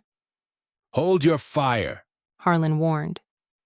Wyatt had raised his pistols, but it was Leandra who stumbled inside, clinging to the doorframe for support. They've breached the hallway outside, she gasped. The security team is trying, but they won't hold them off for long. They're too well armed. I just barely made it through. She let out a pained groan, and my eyes dropped to her torso. The left side of her shirt was stained red with blood, and it was spreading. Harlan saw it too, and he took hold of it, lifting the sodden fabric. A circular hole, inky black, dribbled blood down her side. I choked down a sob. My father's face drained of color, but he kept his voice steady, unbelievably calm in the face of crisis. Where is Jackson? He asked. I'm not sure, Leandra panted. But I think he got out the back before they breached the east wing. Jackson hadn't followed us into the house, so he was probably near the garages when the bomb detonated. That was about as far from the explosion as you could get. There was a good chance Jackson was alive, if he'd stayed out of sight and hadn't run into any gunmen. The knowledge brought a wave of relief, but then Leandra groaned again, and the fear returned. Harlan examined the wound. The silver won't kill you, but the blood loss might. He didn't hesitate for a second. Shift, Leandra. He wasn't asking. It was a command, not to be ignored. Harlan may not be a jaguar, but he spoke with all the authority of an alpha. His pack was unorthodox, but it was a true family, and Leandra was a member of that pack. No, Leandra croaked. I'm not leaving you here, not with silver bullets flying all over the place. You're of no use to me dead. She bared her teeth, showing some of her fire. I'm not dead yet. But already she was sliding down the wall, her body failing even her colossal iron will. Now, Harlan insisted. Before you become too weak to shift at all. Your healing will be accelerated in animal form and your body will purge the silver. I want you to shift and I want you to run. Leandra whimpered denial once more, but he'd had enough. I'm not asking, Harlan growled. Without warning, he slammed his fist into her belly, right over the bullet wound. He closed his eyes when he did it, but the effect was the same. I clapped my hand to my mouth in horror as Leandra howled, a tortured cry of anguish as pain ripped through her. Claws burst from her fingers and Harlan leapt back as she instinctively shifted. He'd made her do it, but as she completed the shift, it was obvious to everyone that her pain had already eased. The dark rosettes on her golden coat gleamed scarlet along her left flank, but when she moved, those powerful muscles did not betray her. Harlan dropped to his haunches and met her golden gaze head-on. Run, he repeated. The jaguar bumped her head against his, hard enough to split the skin, then gave a deep, hoarse grunt of disapproval. Her face was only an inch from his. She sniffed at the blood which streaking his forehead and pulled back her lips, baring her teeth. Harlan didn't give so much as an inch. Now, Leandra. The house juddered once more. I held my breath. One snap of those powerful jaws and my father would be without a face. Fresh fear licked over my skin, tangible as insects crawling there, and I resisted the urge to brush away the sensation. In the hall outside, gunfire cracked, so close I could practically feel the shock waves. We were out of time. Nearby, someone screamed. Male. Dying. But I couldn't tear my eyes away from the sight of the mighty jaguar facing down my father. I didn't think it was possible for Harlan to look so small. Grayer! Josie's voice was in my ear, her hand on my arm, pulling, trying to haul me away toward the giant fireplace. And then, as I watched, Harlan opened his mouth and growled. Right into Leandra's face, he let loose the dominant roar of a higher vampire. It shook me to my bones, and I wasn't alone. Leandra shut her eyes against the power in that snarl, then finally, mercifully, lowered her great golden head. She muled her subservience, and then launched off those powerful hindquarters and ran straight for the bay window. The shattering of glass caused me to jump, and I raised my hands instinctively as the shards rained down in all directions. When I looked again, Leandra was gone. My chest heaved, sucking in a huge gasp of air. I'd forgotten how to breathe. I tested my legs, but they stood fast. Harlan! Josie yelled, still tugging ineffectually at my arm. Catching sight of me, immobilized by fear, my father took 2 large steps toward us, and then pulled me alongside him toward the fireplace, my feet practically dragging across the floor as my legs worked frantically to catch up. "Where are we going?" I stammered. Wyatt was already there, the flames casting dancing shadows across face as his hands slid along the underside of the ornate mantle. Josie stood at his side. At some point during Harlan's altercation with Leandra, She'd taken possession of Wyatt's pistols to defend his back. She held both at shoulder height, as comfortably as if she fired them every day. For all I knew, she did. The amber stone at her breast glinted in the firelight. A bullet zinged past my ear, catching the outermost cartilage and ripping through it. I screamed, clapping my hand to the wound. It stung like a son of a bitch. Grayer. Harlan's hand came around my head and pulled it down, just as another bullet flew overhead exactly where my head had been and buried itself in the fresco. "I'm okay," I said quickly, reassuring him. "It's just a graze." But Harlan was losing his temper. Are you going to use those, or are they just accessories? He yelled at Josie, who was still hoisting the guns. Josie fired 2 rapid shots which went wide. Wyatt cursed. For void's sake, woman, when are you going to learn how to shoot? Josie might wear the pants, but she certainly didn't wear the pistols, I thought hysterically. But at least she'd bought us some time. I looked back over my shoulder just in time to see a vampire in a pistachio-green uniform tackle the gunman to the ground. He ripped the mask from the gunman's face. Evil eyes looked up at me, a silent promise of my demise. My would-be assassin's fangs were out and dripping blood. A vampire. I wasn't surprised. I'd known all along that Alditha wouldn't try to kill me. Not after she'd tried to save me in Backman's lab. This was Maven's doing. Whether or not he knew I was alive was irrelevant, because he was most definitely trying to murder my father. I'd kill him with my bare hands when I found him. Behind us, Wyatt was mumbling. Where is it? Where is it? "Wyatt!" Harlan and Josie roared in unison as the house gave another violent tremor. I couldn't catch my breath, and my chest heaved with the effort. My vision tunneled. You're panicking, Harlan said. You can't afford to go to pieces now, Grayer. You'll incapacitate all of us. Try to calm down. Like this. He demonstrated as he spoke, taking huge, slow breaths. In through the nose and out through the mouth. Good girl. Again. I felt calmer, only marginally, but I kept breathing just as he'd shown me. Slowly, the world cleared. Got it, Wyatt yelled triumphantly. There was a slight click, and then a low rumble as a panel slid aside, protecting us from the heat of the fire. We scuttled through it, Harlan pushing me in first, into a tight concrete passageway. A yell from behind was accompanied by another pop of gunfire. I felt Harlan stumble behind me, but he stayed on his feet. The panel slid shut behind us, bathing us in blackness and drowning out the chaos that had erupted in the room. And then my father lurched and collided with my shoulder, his weight nearly sending me to my knees. Chapter 16. Harlan had been shot. A silver bullet, illegally and elaborately handcrafted, had penetrated his lower back and torn right through him, leaving an exit wound near his right hip bone. Miraculously, it had missed any vital organs, and the short exposure to the silver was the only reason he was still standing, albeit not very steadily.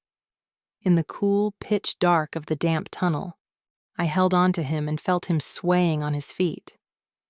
"You're sure it went all the way through?" I asked again, terrified. He nodded, palm pressed flat against bleeding hole. I suspect the back is worse. I'm going to need you to staunch the flow of blood. Okay. In through the nose, out through the mouth. Okay, I repeated, more confidently this time. I can do that. I searched frantically, reaching behind him, and then I gagged as my hand encountered the hot, wet slick on his shirt. There was so much blood, my hand slipped away. Hold on. I stepped away for just a second to pull off my own shirt, grateful that I still had a vest beneath it, and that I hadn't changed into my pajamas on arrival at the Eaton's home, which, from the sound of it, wasn't long for this world. Through the slab, we could hear thunderous booming, and every time the house shuddered, dust rained down on our heads. We can't stay here. Josie warned. I need a minute. Harlan replied. I ignored them both as I balled up the cotton fabric of my shirt, gritted my teeth, and pressed it firmly over the wound. Harlan hissed in pain. Sorry. Not your fault. Beside us, Josie burrowed beneath her heavy skirts and awkwardly removed her stockings. I hadn't known she was wearing any, but was relieved at the discovery. Here. She handed me the strip of stretchy fabric.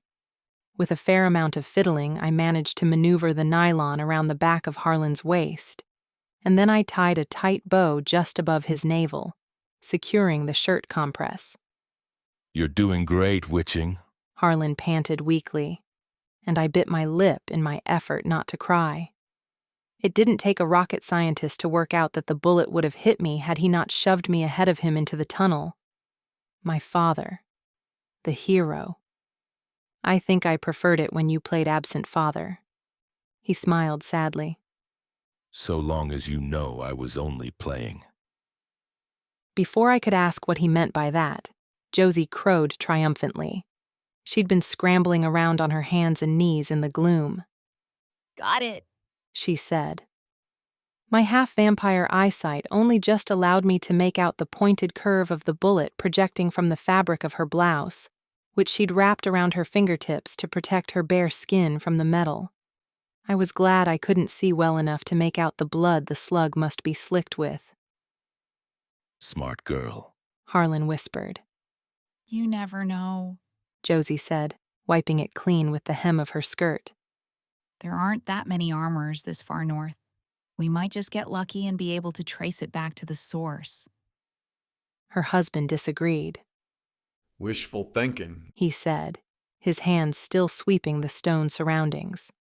The underground courier ring has been causing the council headaches for years, smuggling contraband all over the country to avoid distribution taxes. That slug could have come from anywhere. Josie pocketed the bullet anyway. We need to keep moving, I said, as Harlan grew heavier in my arms, his colossal strength finally waning. I had no idea how he'd even made it this far, given the amount of blood he'd lost. I found it, Wyatt called from up ahead, illuminated by the dim glow of his phone's flashlight. The ceiling is partially collapsed, but we should make it through okay. The river, Josie explained, as we shuffled forward toward the light. The tunnels emerge on the bank of the Hudson. The basement tunnel is checked regularly, but this entrance hasn't been used in decades. It's going to be a bit of a squeeze, she added, giving Harlan an apologetic look. I'll make it, said Harlan. Somehow, between the three of us, we managed to get him all the way to the river. As promised, the tunnel spat us right onto the bank of the Hudson through a concealed trapdoor that Wyatt had to smash to get open, because in all the commotion there'd been no time to grab the key. The second we were clear, I drew in a huge breath of fresh, clean air. Harlan, on the other hand, collapsed face first in the rotting detritus of fall leaves. Dad! I grabbed his shoulder and rolled him over. His face was pale, his lips tinged blue. Josie knelt on his other side. Silver poisoning, she growled. He needs blood. I looked up at Wyatt, who towered over us, unmoving. What are you waiting for? I snapped. Go and find someone. Anyone. My moral compass had been knocked entirely off its axis with my father's life at stake. Wyatt shifted his weight from his left foot to his right. I don't think it's wise for us to be wandering around in the woods right now, he said. Especially after what's just happened. He sounded afraid. What? I glared at him. This man was the supreme leader of the most powerful vampire clan in the world. My father was 10 times the vampire Wyatt was. He should have taken the job. Still, I gaped. Knowing that Wyatt was a spineless figurehead and witnessing it firsthand were two entirely different things. I think the wisest thing would be to wait until security find us. Wyatt was postulating while Harlan died. I realized with anger. They'll know we headed out through the tunnels. I'm sure they'll be here in no time. But I'd had enough. Your security is dead, I roared, lurching to my feet. They died so that you could get out of the house, you spineless son of a wizard's dog. And if you think for 1 second that I'm going to let you stand here while my father bleeds out on the forest floor, you're even stupider than you look. Grayer! Josephine said sternly, her nails digging painfully into my skin as she braceleted my wrist with her fingers. I looked down in shock. Let him go, now! She commanded, with the air of someone who expects obedience. I hadn't even realized I'd seized the front of Wyatt's suit jacket. I tried to inhale but couldn't. My fangs were out, my fingers rigid claws. My father needs blood, I ground out. Josie didn't budge an inch. That is the leader of the Ruslana clan you're manhandling. My father... But I didn't get to finish the sentence. Fresh out of patience, Josie muttered an incantation under her breath so quickly it was impossible to make out and tossed it, almost casually, toward me. I felt the spell leave her outstretched hand and, without thinking, I snatched it out of the air, drawing its void power into myself. Vampire magic was different from witch magic, and something I'd always shied away from. But as I was fast discovering, power was power. Oblivious to Josie's cry of furious surprise, I dropped Wyatt like a bag of flour and sprinted back to Harlan's side. I heard Wyatt's bellow of mortified rage and Josie's scornful rebuke, but neither magic nor flesh stopped me. I seized Harlan's hand. His felt icy cold in mine, but I squeezed it tight, sending the dark, ancient power into him as I had done to Alditha that day at Backman's lab. That was me. Grayer Morgan Knox, daughter hybrid, battery. The magic did what the blood would have. It fueled him, amplifying his strength, and with it, his healing. The blood seeping from his torso slowed to a trickle, and then stopped. I gingerly reached behind him and found the wound in his back was knitting closed too, but his eyes remained shut. "Dad?" I croaked, holding my breath. He remained silent. "Dad?" I tried again, louder now, panic-stricken. He opened a bleary eye and peered up at me. "Hush, witchling. You'll frighten the birds." I sagged in relief, slumped back into the mulch and tried to swallow the sobs that had been building in my chest. Slowly, Harlan sat up, his fingers gently probing the afflicted areas. Josephine finally moved to help him, giving me a wide berth. You said she had no magic, Josie whispered, as she helped my father to his feet. It was a blend of disappointment and accusation. "It's a new development," Harlan told Josie. I didn't correct him. I'd been siphoning magic for years, but I suspected he knew that. If he had his own reasons for keeping it secret, I trusted they were good ones. I turned to Wyatt, who was trying to straighten his jacket. Difficult, with a button missing. It occurred to me that I had physically assaulted the most powerful vampire in New York. Old friend or not, he could well call for retribution, and the punishment would be dire. "I'm sorry," I said. "I shouldn't have disrespected you like that." He assessed my face, as though searching for the truth in my words. Eventually, he gave me a curt nod. Apology accepted, it seemed. There was no time to marvel at how lightly I'd gotten off. "We had better keep moving," Wyatt said, eyes on the glimmering surface. This section of the river was narrower than most, the opposite bank steep enough to dissuade foot traffic. "Do you think they'll find the tunnels?" I asked, casting a nervous glance back at the trap door. It's not them we're worried about, Josie said darkly. Your father's lost a lot of blood. We should go before the river beasts scent it. They're especially partial to touched blood. As if to drive her point home, the surface of the river nearby stirred. I eyed the dark water. I'd heard tales of the river serpents which resided in the Hudson, but I'd never really believed them until now. Logan had taken an educated guess, based on the river's depth, dimensions, and reported sightings, of which all record had since been digitally erased, that if they did exist, they were probably close to 30 feet long. I hated how often Logan was right.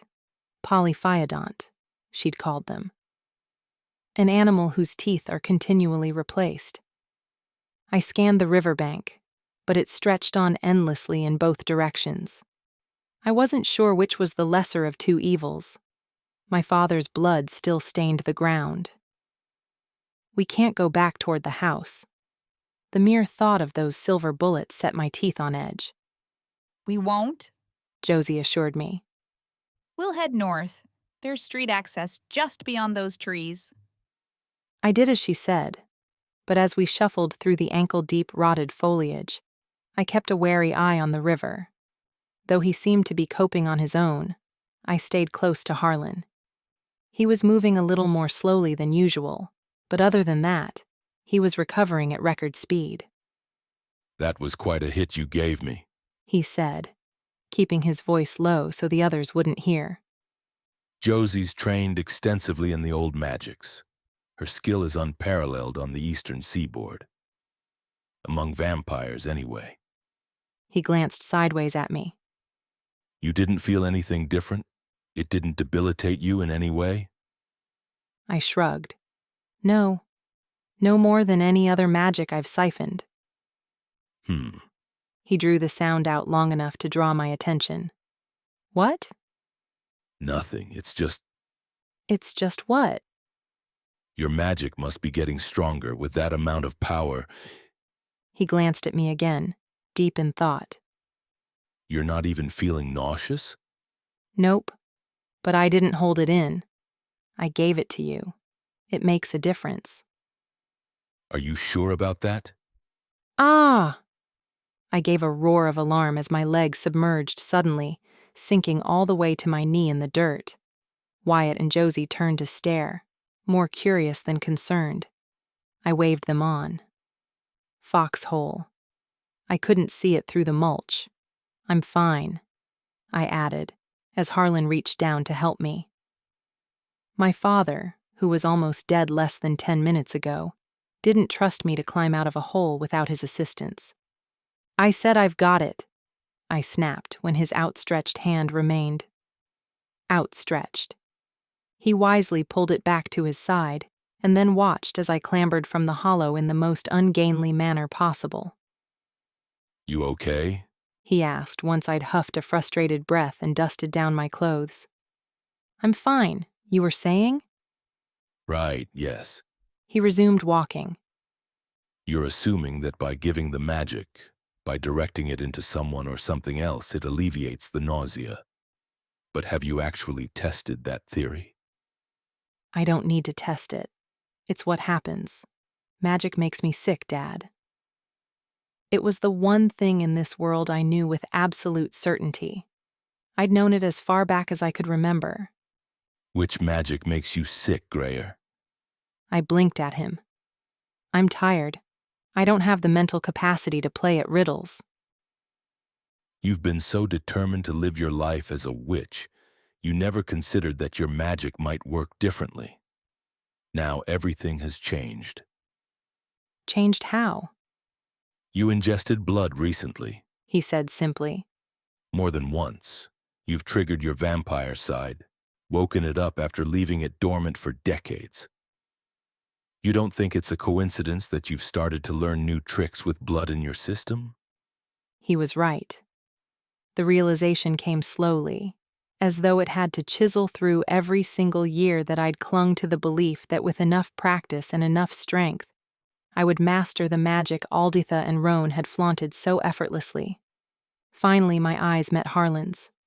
Pride burned there, and I knew that my own matched his. Infinite possibility stretched before me.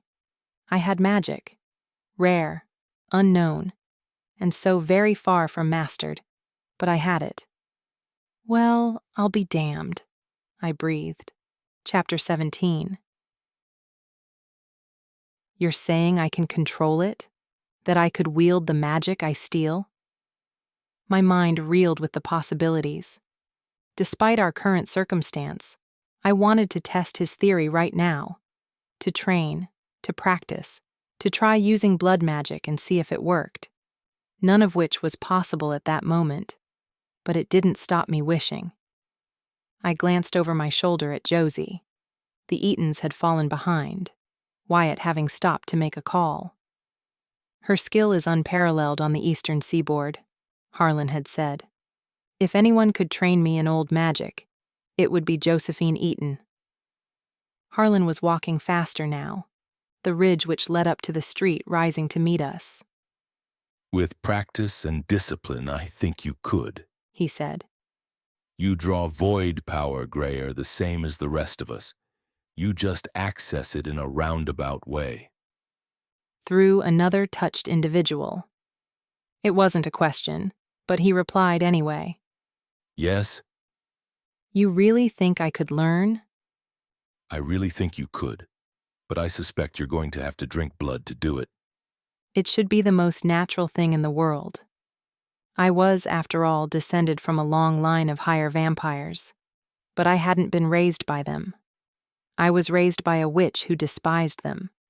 For 24 years I'd avoided ingesting blood because somewhere, deep down inside of me, despite dating Maven and spending time with vampires, I believed it was wrong, that it made me evil. I'd never admitted to anybody that I had craved blood, that I'd spent years denying those cravings until I barely registered them. It was my dirty secret, a shame I had kept to myself.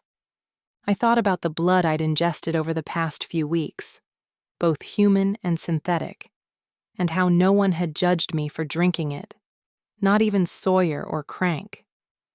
Aldatha had warped my perspective, twisted my young mind into a mirror of hers so that I learned to hate my own kind. Her ability to manipulate was truly a marvel. Do you think you could do that? Harlan asked carefully, as though he suspected the turmoil raging within me. Incorporate blood into your diet? He didn't specify synth, and for that I was grateful. We both knew that with everything going on, synth might not be the only reliable blood source in Seattle right now. My father had a doctor on his payroll, a physician with access to the local blood banks and hospital blood storage. I could do the math. Grayer? Harlan prompted. I didn't take the question lightly, but there was no doubt in my mind as I replied, yes, if that's what it takes. My father looked relieved. I know it's not what you would have chosen otherwise, but I'd be lying if I said it didn't make me feel better to know you'll be at your full strength. Another perk of ingesting blood regularly. My Harlan-given vampiric advantages would truly surface. Speed, strength, and healing. Not to mention my regular senses would be considerably heightened. The thought reminded me that my fangs were still out. I pressed on one with my index finger and found I didn't mind. My father nodded his approval. We're not out of the woods yet, he said. Harlan! A yell from above made us look up to see Jackson tearing along the upper bank, racing to intercept us as we emerged onto the tree-lined street. His shirt was torn, and he was missing a shoe, but other than that he appeared unharmed. Oh, thank the saints, I sighed. I'd become fond of Jackson these past few weeks, and he was family. That's how it worked in my father's household. Blood ties didn't define us. I looked around for Leandra, but the vampire was alone. Did anyone else get out with you? Harlan asked, drawing the same conclusion. Leandra could handle herself, but now that the immediate danger had passed, there was safety in numbers.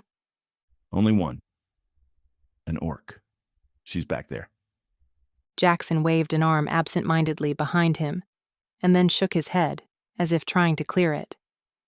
The few vampires who were with me in the garages ran straight for the house when the alarm triggered. He trailed off with a shudder.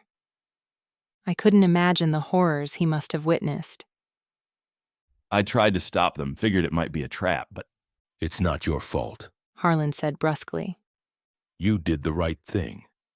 they were caught directly in the blast. Jackson continued.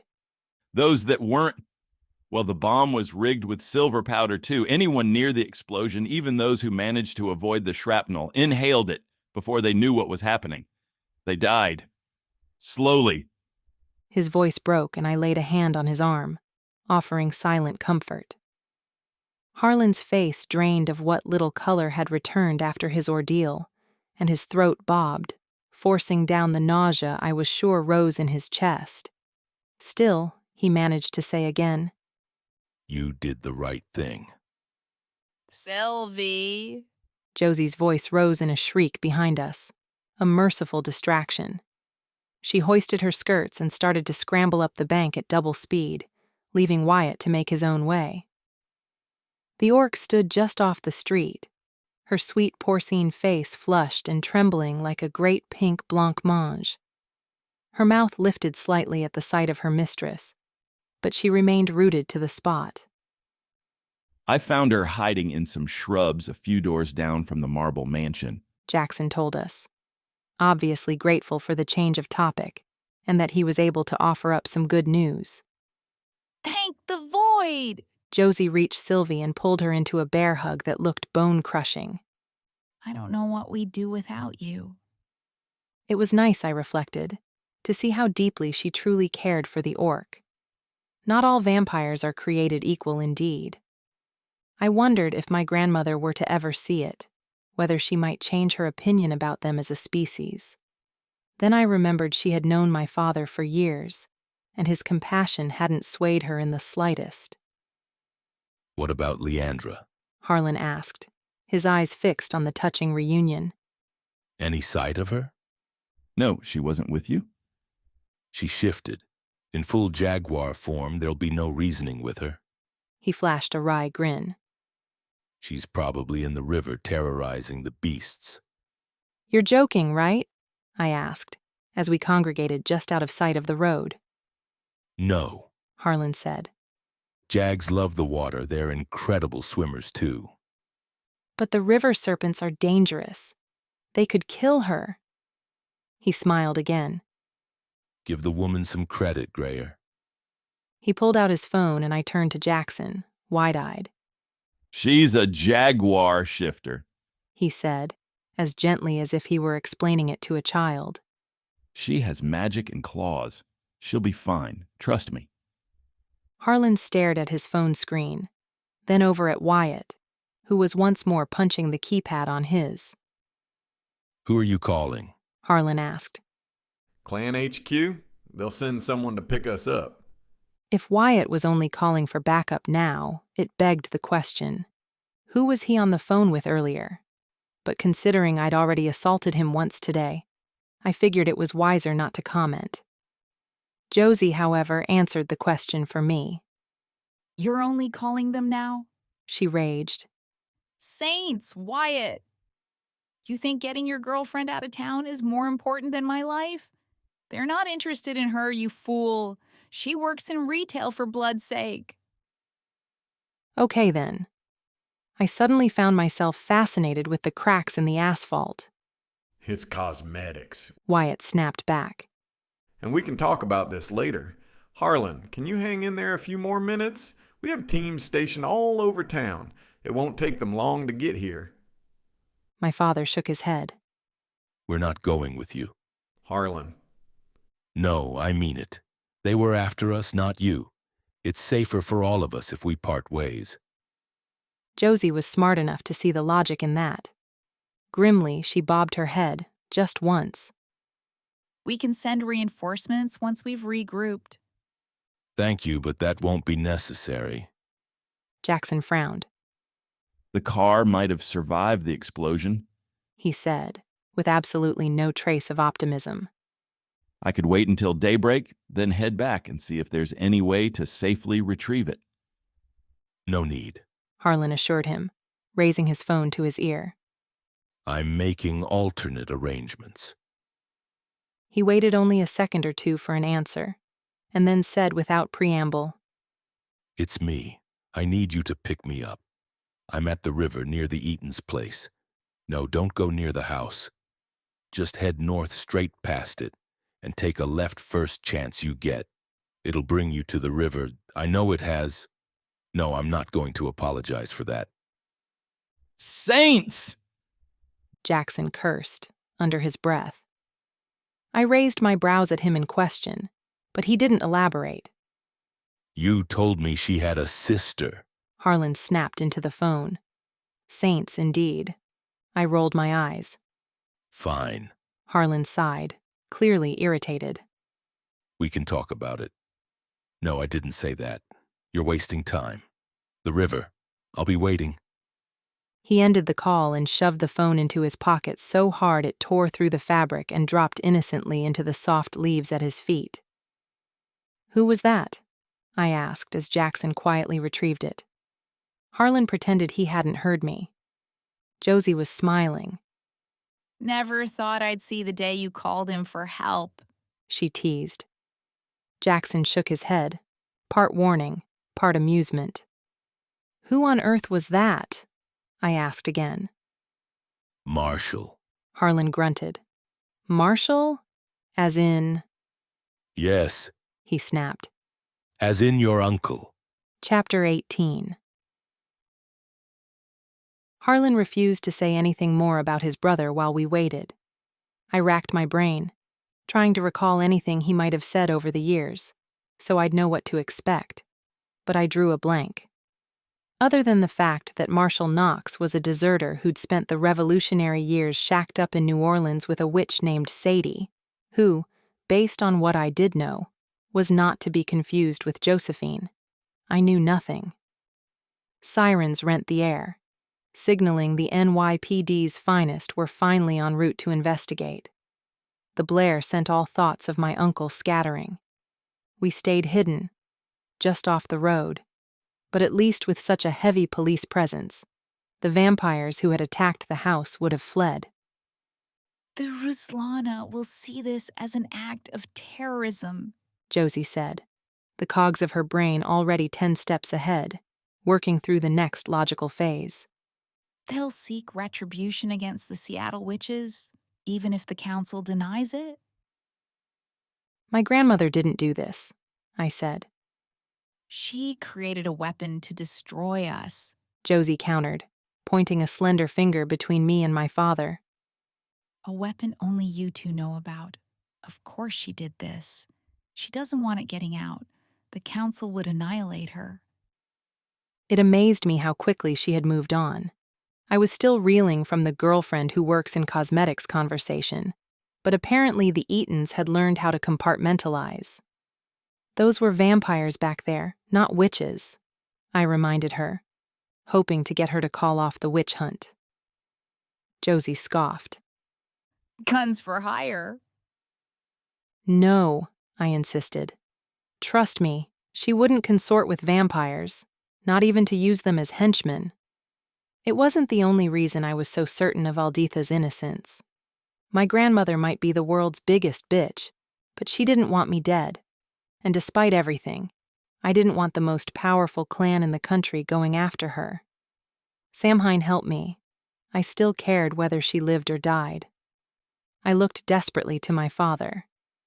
We have no proof that Alditha was behind this, he said calmly, focused entirely on Josie. Do you really want to start a war with the Seattle witches without evidence? Josie was shaking with rage. I suspected she'd happily start a war with every witch in this world and the next if she could. The council doesn't tolerate rogue behavior, Wyatt reminded his wife. Acting without their consent will bring swift justice down upon us. You expect me to just let this go? Josie hissed. They destroyed my home. They tried to kill us. And whoever is responsible will pay for it with their lives, Harlan promised. We know who's responsible. Just give me a few days to get to the bottom of it, please, Josie. You know I'm right. We need to be smart about this. Mr. Knox is right, Sylvie piped up, her voice barely more than a squeak. Please, mistress, do not provoke the Morgan witch. Her tone alluded to having met, and been intimidated by, my grandmother at some point in the past. I wasn't sure whether to be grateful or ashamed. Josie's lips tightened in a grim line. She obviously didn't like being told what to do. Worse, she hated inaction, especially after such a blatant attack. We can't afford to look weak, She argued. It reminded me that the Eatons had far more at stake than just their home. If the Roslana clan decided that Wyatt, and therefore Josie, was no longer fit to rule, they would call a vote of no confidence and have them legally removed. I had no idea who was next in line for the position, but given Maven's reach, at this point, it was better the vampire we knew than the vampire we didn't. You won't look weak, Harlan said. and I'm not expecting you to do nothing. There were over a dozen vampires at the house tonight. Find them, or what's left of them. Then find their families, their sired, hell, their dogs if you must, and make an example of them. A clear message can be sent without involving the council or the witches.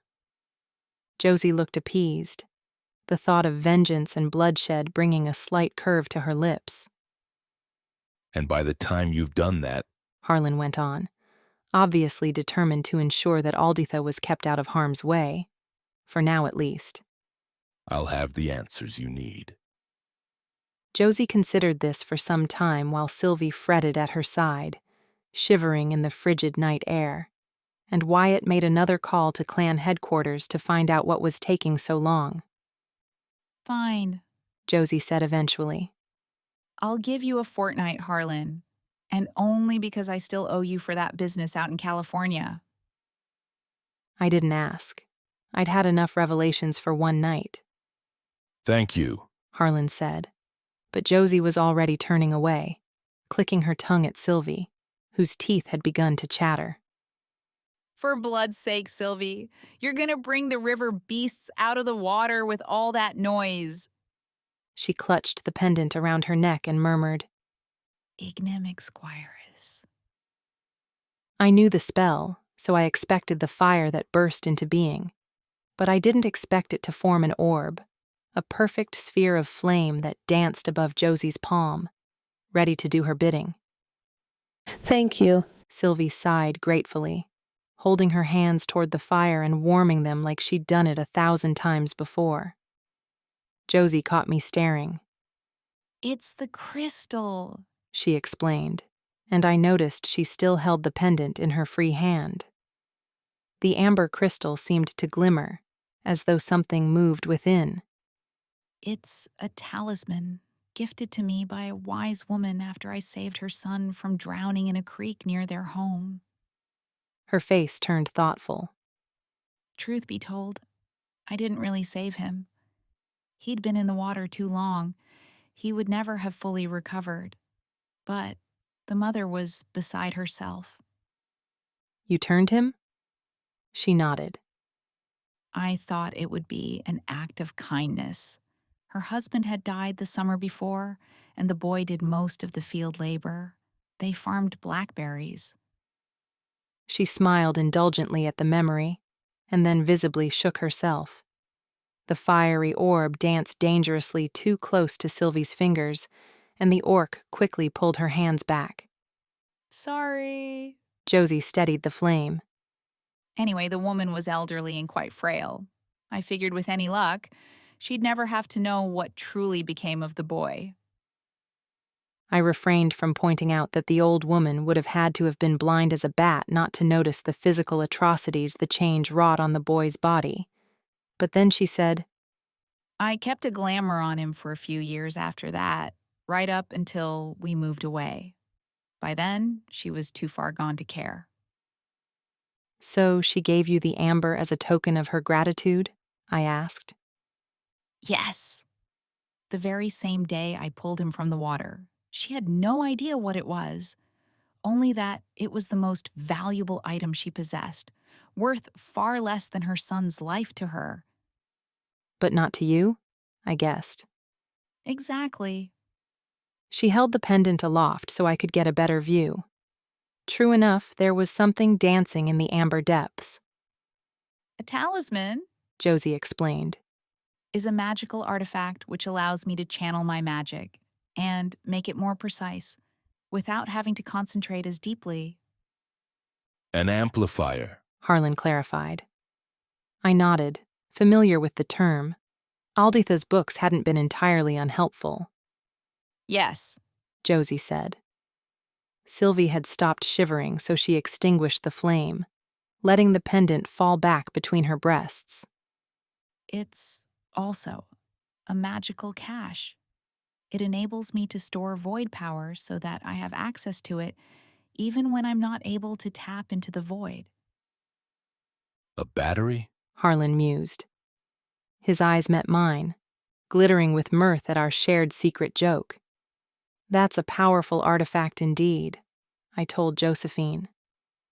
The Eaton's ride arrived first, or so I thought when a sleek black limousine pulled up to the curb near where we stood sheltered by the trees.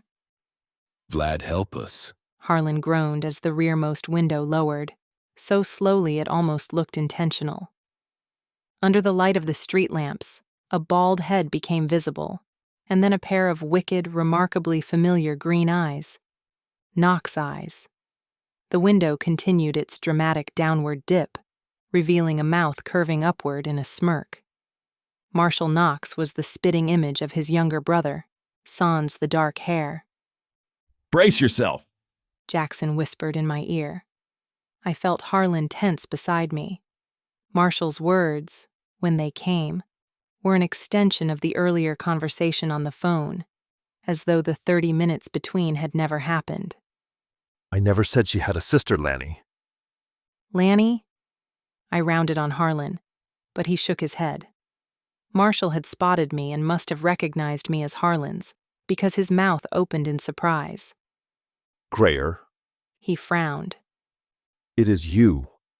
Well, you're a long way from the pigtailed, knock-kneed imp I last saw. Great to see you, girl. Great to see you.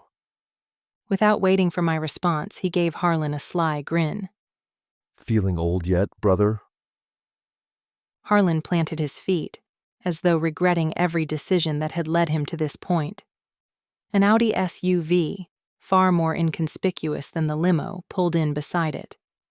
Further down the street, I noticed 3 more dark-windowed sedans keeping watch. The Ruslana clan had been mobilized, and quickly. Who's this now? We heard Marshall snap, as the rear of the Audi blocked his view. Well, Josie said, sounding relieved. We'll just leave you to it, shall we? She brushed a kiss across Harlan's cheek as she passed and gave me a wink he couldn't see. It was nice to meet you, Grayer. I'm only sorry it wasn't under better circumstances. She drew Sylvie to her side and bustled off. I'm sorry about your house, I called, almost as an afterthought.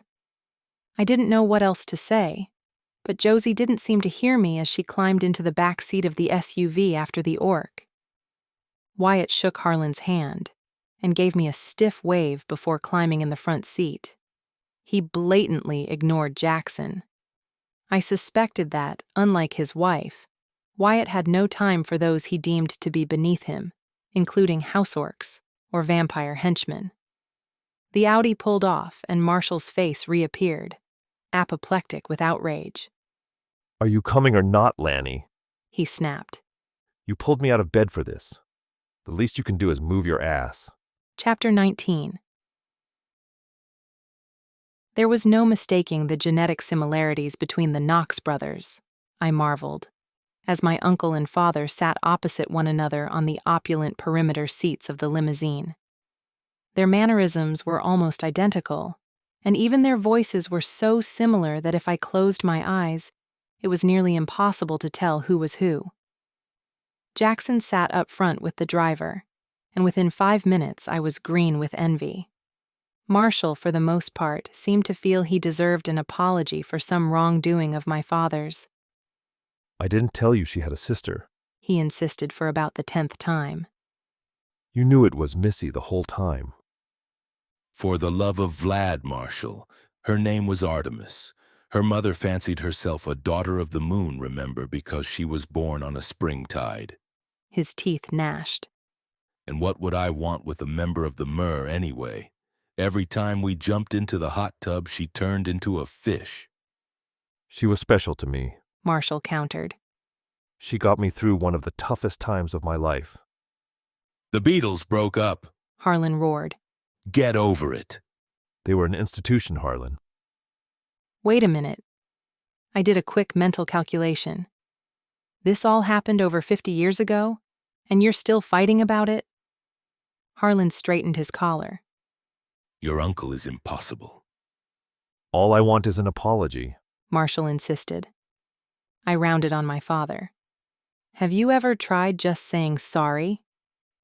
Why should I apologize for something I didn't do? I glared at him. Fine. A petulant huff and an exaggerated turn toward Marshall. I am sorry that I took Artemis to bed. Quick as a cobra, Marshall had a finger in Harlan's face. Ha! Artemis, not Ariella. So you did know it was her? I clapped my hands over my ears. The brothers finally fell silent as the miles ticked by, an awkward ceasefire settling between them. It couldn't last. The tension ratcheted with every minute that passed, a ticking time bomb. I tried to recall the last time I saw my uncle, but couldn't. We must have met at some point in my childhood, but my memory had been obscured by the time that had passed since. I tried to engage him in conversation a few times, partly to distract him, and partly because I was curious and wanted to get to know him. But he was playing the martyr, jaw tensed, chin jutted. Ignore him, Harlan mock whispered after yet another failed attempt to draw my uncle out. I do. Until you need saving, apparently. Marshall pointed out snidely. You're both ridiculous, I grumbled. You know that, right? I may as well have been speaking to the sunroof for all the attention they paid me. The window between the front seat and the passenger area opened, and I resisted the urge to hurl myself through it to escape the awkward atmosphere. We're almost home, Mr. Knox, the driver announced. Thank you, Eric.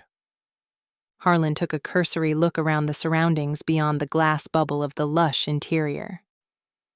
Billionaire's Row, he said, his voice oozing judgment. I should have known. Because that house of yours is so understated? Marshall bit back. It's the clan's house. Can we maybe not talk? I snapped. Marshall cut me a sideways glance. His eyes softened. You look so much like your mother, he said. The change of topic so sudden it gave me whiplash. I bet you get that all the time. Not as often as you might think, I said. The truth was that besides Manya, very few people in my life had actually known my mother. Alditha had, of course, but she seldom spoke of her daughter, and I'd been estranged from my father so long I had no idea how often he tasted her name on his lips. She was a remarkable woman, Kendra, and a damned powerful witch. Best thing that ever happened to my brother, too. And the first time I've known him to remain faithful to a woman for longer than an NFL season. Beside me, Harlan shifted. I wish I'd had the chance to know her, I said, surprising myself with the raw, painful truth in that simple sentence. Marshall leaned forward and rested a hand on my knee. You mustn't blame yourself, he said kindly. Marshall? Harlan growled a warning. Blame myself? I looked between them, confused. Why would I blame myself? You wouldn't, Harlan said firmly. People die in childbirth all the time, and no one blames the child. He gave Marshall a pointed look, but spoke only to me. Your mother loved you. That's all that matters. Marshall recovered quickly. Absolutely. She loved you from the moment she knew she was pregnant. Remember the argument over the crib mobile? Just the thought of it brought a smile to his face. Kendra wouldn't budge an inch. The crib mobile? I asked, desperate as any child who has lost a parent is for information. Harlan shook his head fondly. Your mother insisted we get the animals on the mobile enchanted so they looked realistic. She'd picked a farm animal theme, so we're talking pigs, cows, and sheep. I think there was even a duck, if I'm not mistaken. Rooster. Marshall corrected. Oh yes, how could I forget? Harlan laughed. Anyway, I told her it was a bad idea, but she had her heart set on it, and someone, His eyes cut to his brother, encouraged her. I found a sorceress in the subrealm who offered to do it for a reasonable price, but it turned out she'd never completed her training. He trailed off, starting to laugh. A second later, Harlan joined in. So, what happened? I asked. She made them a little too realistic. Harlan explained. The animals, well, let's just say the crib wasn't fit for sleeping in. They crapped all over the mohair blanket Alditha's sister Janice crocheted. Marshall's eyes shone with mirth. Alditha had a conniption. Harlan wiped at his eyes. I don't think she ever forgave you. No great loss there. She didn't like either of us. Not from the moment you brought Kendra home from that weekend in Green Bay, with hearts in her eyes. Do you remember? He waited for Harlan's nod of confirmation before continuing. Pity about Janice's blanket, though. She was always a gem. I had a vague memory of a buxom woman with a gruff voice and soft hands, who smelled of cigarillos, but it flitted out of reach before I could properly snatch hold of it. Janice had died when I was about 12, but she'd always been kind to me. I remembered Alditha had been away for an entire week to attend the funeral. Which weekend? I asked instead, wondering where exactly Harlan had brought my mother home from. It sounded so foreign, a happier time before I'd even existed. Oh no, Marshall crooned, wagging his finger at me. that is most definitely not for your ears. Says the uncle who almost got me pooped on. The important thing, Grayer, is that you weren't in the crib at the time. Fortunately, I grinned. So, what happened to the mobile? They froze, looked at each blankly, trying to recall. Then Harlan's eyes opened impossibly wide, and he clapped a hand over his mouth in hysterics. Alditha's office, He wheezed. Marshall blinked, and then clarity shone in his green eyes. I'd forgotten all about that, and it was just before her council re-election. All those campaign posters. He clapped a hand to his thigh and turned to me. Let's just say I'm most definitely not welcome at your grandmother's house. My father caught my eye and winked. I don't think any Knox is, He said. It was a much lighter mood as we cruised toward the south end of Central Park and pulled into an covered parking lot. No attendants in sight, I noticed, but a fingerprint scanner access made it even more secure. People could be bought. Eric drove through the well-lit parking area and into a stark, white-painted garage, which was long enough to accommodate even the length of the limo. He killed the engine, and I gave a start as, with a jerk, the car began to rise. How? I turned to my uncle. All the garages in this building are automated. He explained. Harlan rolled his eyes but managed not to comment. The platform came to a halt with a gentle bump, and the garage door opened again to reveal a small, private parking lot. We passed a few luxury cars, most of which I recognized. Was that a Bentley? And then we reached a metal door with a blinking keypad beside it. Fireproofed. Marshall explained as he punched in a 6-digit code. Eric and Jackson looked away, even though it was impossible to determine the code around the curved, sheltering plastic. What if the fire starts on the inside? I asked. There's an anti-fire system which will douse any interior fires. And these doors, along with the fireproofing within the structural walls, ensure that flames can't spread. Each apartment also operates on a private communications network and independent power system. They can be completely locked down and are entirely off the grid. Like one humongous panic room? I asked. You could say that. He pressed his thumb into the fingerprint sensor below the keypad, and the door emitted an audible click. I didn't bother to ask why on earth anyone would need that level of security. I'd learned that, in the case of vampires, often they did things simply because they could. I did wonder, though, where Uncle Marshall had accumulated the funds to afford a place like this. Most higher vampires were wealthy, having had years to amass their fortunes.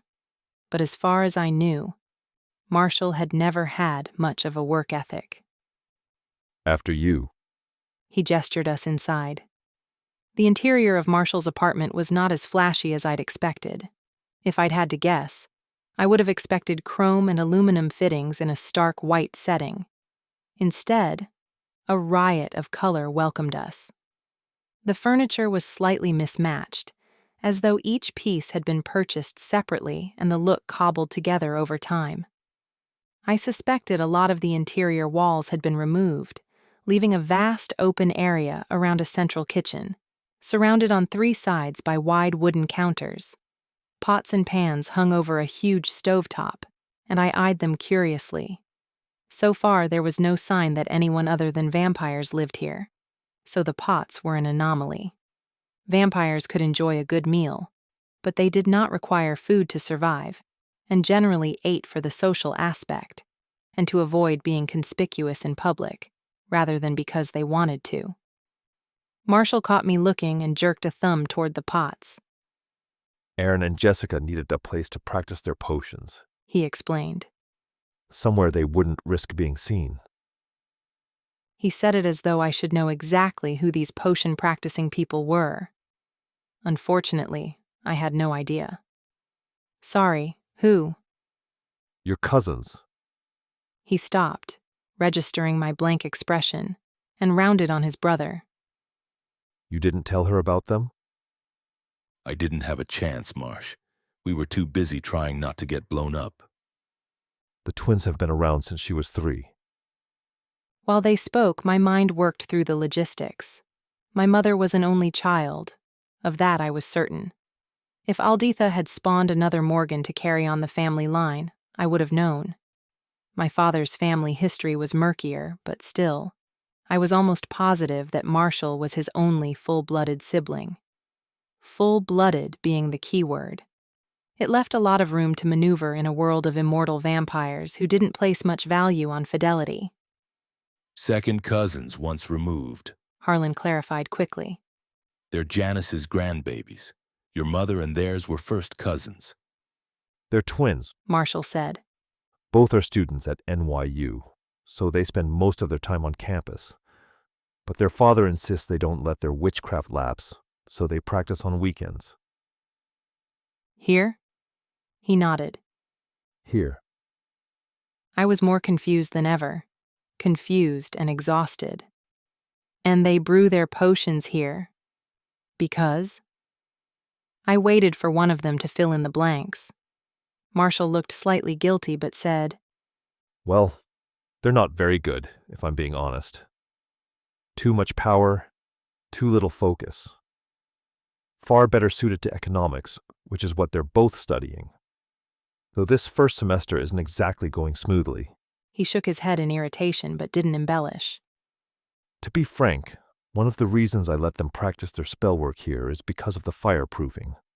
I'd rather they didn't blow a hole in New York City. Oh, okay. But that doesn't explain why they started practicing here in the first place. Marshall shrugged. Their family. Sensing that that answer didn't quite explain anything, he added, Well, not technically, but you know what I mean. I didn't. And I did. Family, for the first time, was starting to mean something to me. Alditha had warped my sense of the word, twisted it so that I had no concept of what it meant to have people on your side. People who cared about you and only wanted you to be happy. And family didn't always mean blood.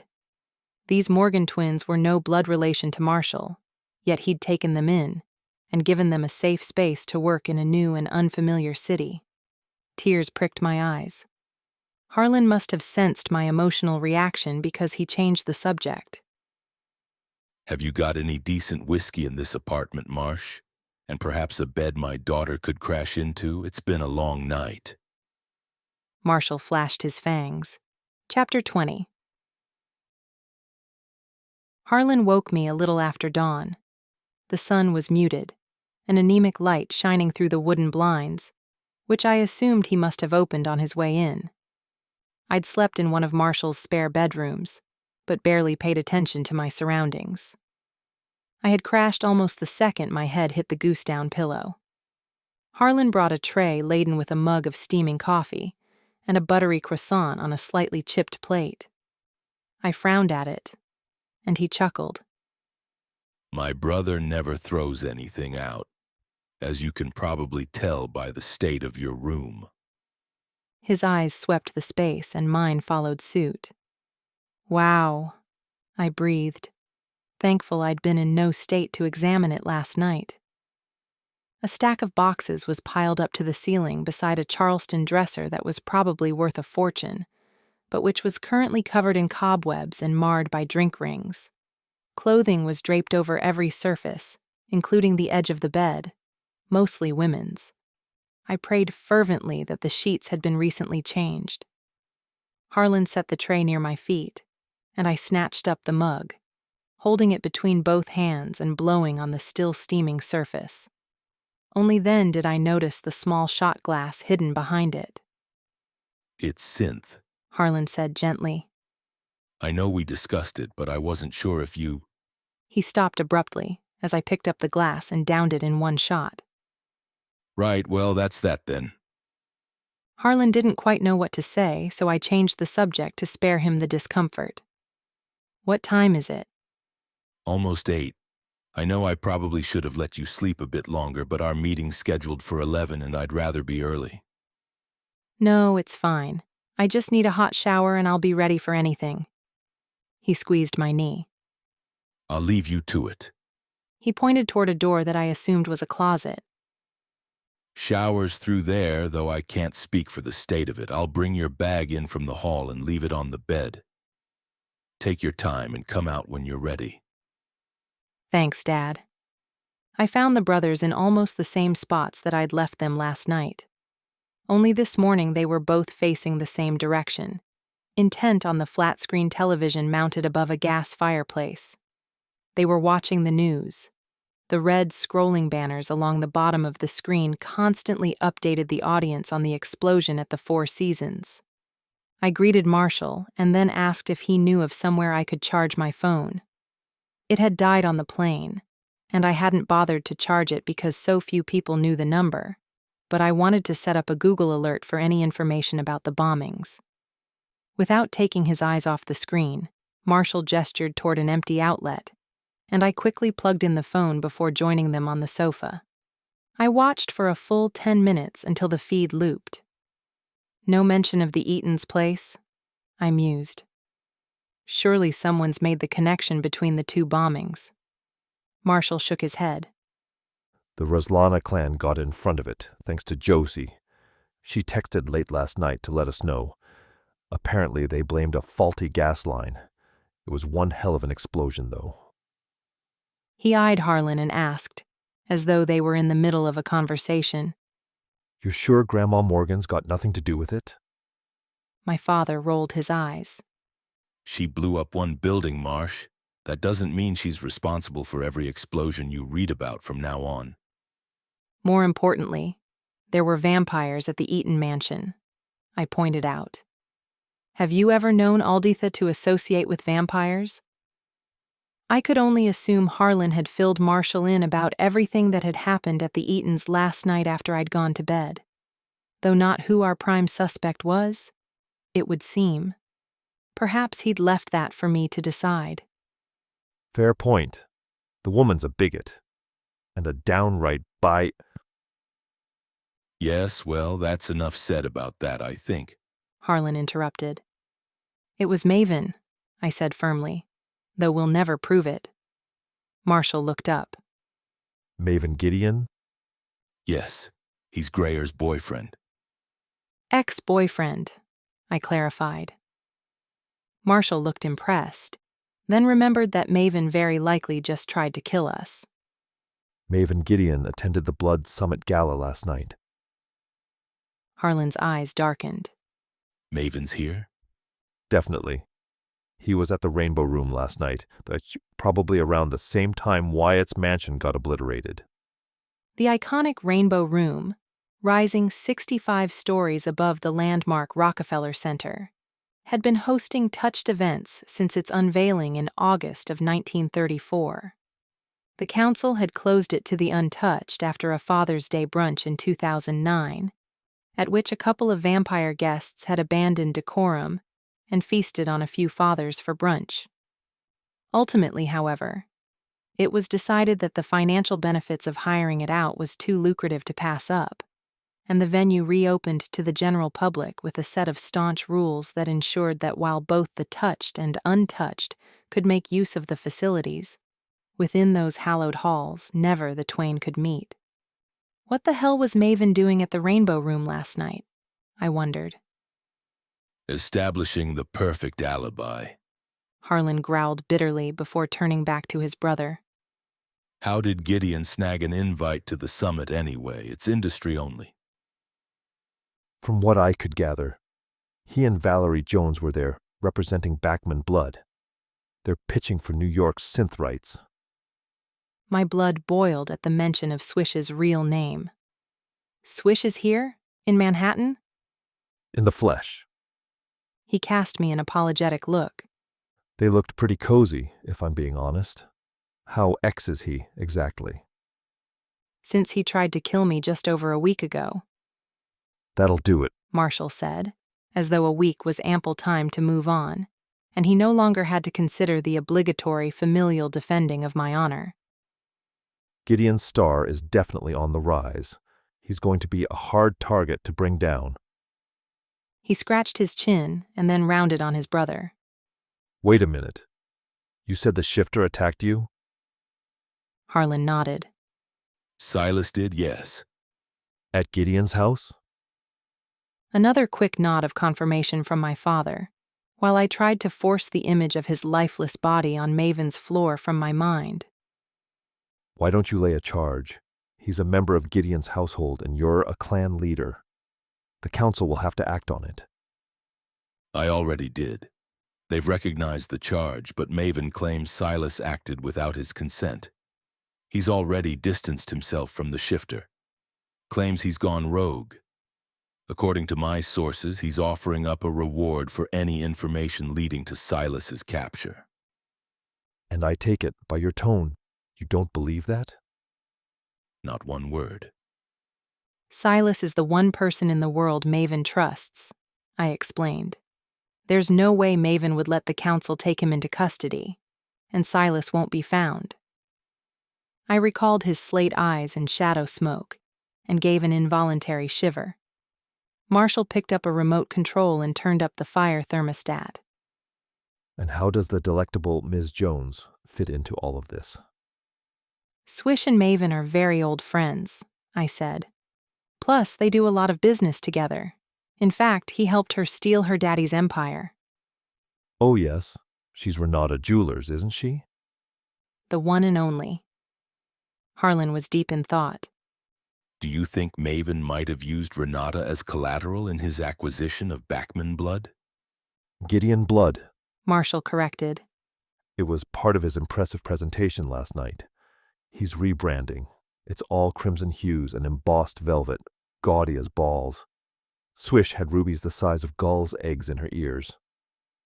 Pretentious bitch, came a growl, and I looked up to see Leandra stalking past on her way to the kitchen. You're back, I exclaimed. She paused at the obvious relief in my voice. I am, she said, with forced patience. I arrived last night, not long after you went to bed. I considered telling her I was glad she was okay after yesterday's ordeal, but it felt like that might be pushing it. I would get Harlan to ask her about the river monsters later, though. Anyway, Leandra went on. What's this about Swish and Maven expanding into the synth industry? Harlan glanced at his watch. One thing at a time. We can investigate Maven's business dealings later. For now, we have a meeting with the council to attend. Good luck. Marshall intoned, for once suitably somber. Chapter 21. Marshall lent us a car, not the Bentley, which was probably for the best, but I was still disappointed. I felt eerily vulnerable, being out in the open in the chaos of Manhattan traffic. After all, the Volvo hatchback was expensive, not bulletproof, and someone in this city still wanted us dead. Eric, who had a better knowledge of the city, drove, while Jackson rode shotgun beside him, eyes peeled for any sign of danger. The Ruslana are tailing us too, Harlan told me after I'd almost given myself whiplash for the third time, most recently at the sound of a car backfiring. Wyatt sent a contingent to keep an eye on us, but they'll maintain their distance and only get involved if necessary. Peering through the rear windshield, I spotted an unmarked SUV a few cars back, and another drawing up to the right of us. I sent up silent thanks to Wyatt, or rather, Josie, and made a conscious effort to stop fidgeting. "Where exactly are the council's chambers?" I asked Harlan, as we stopped at yet another light.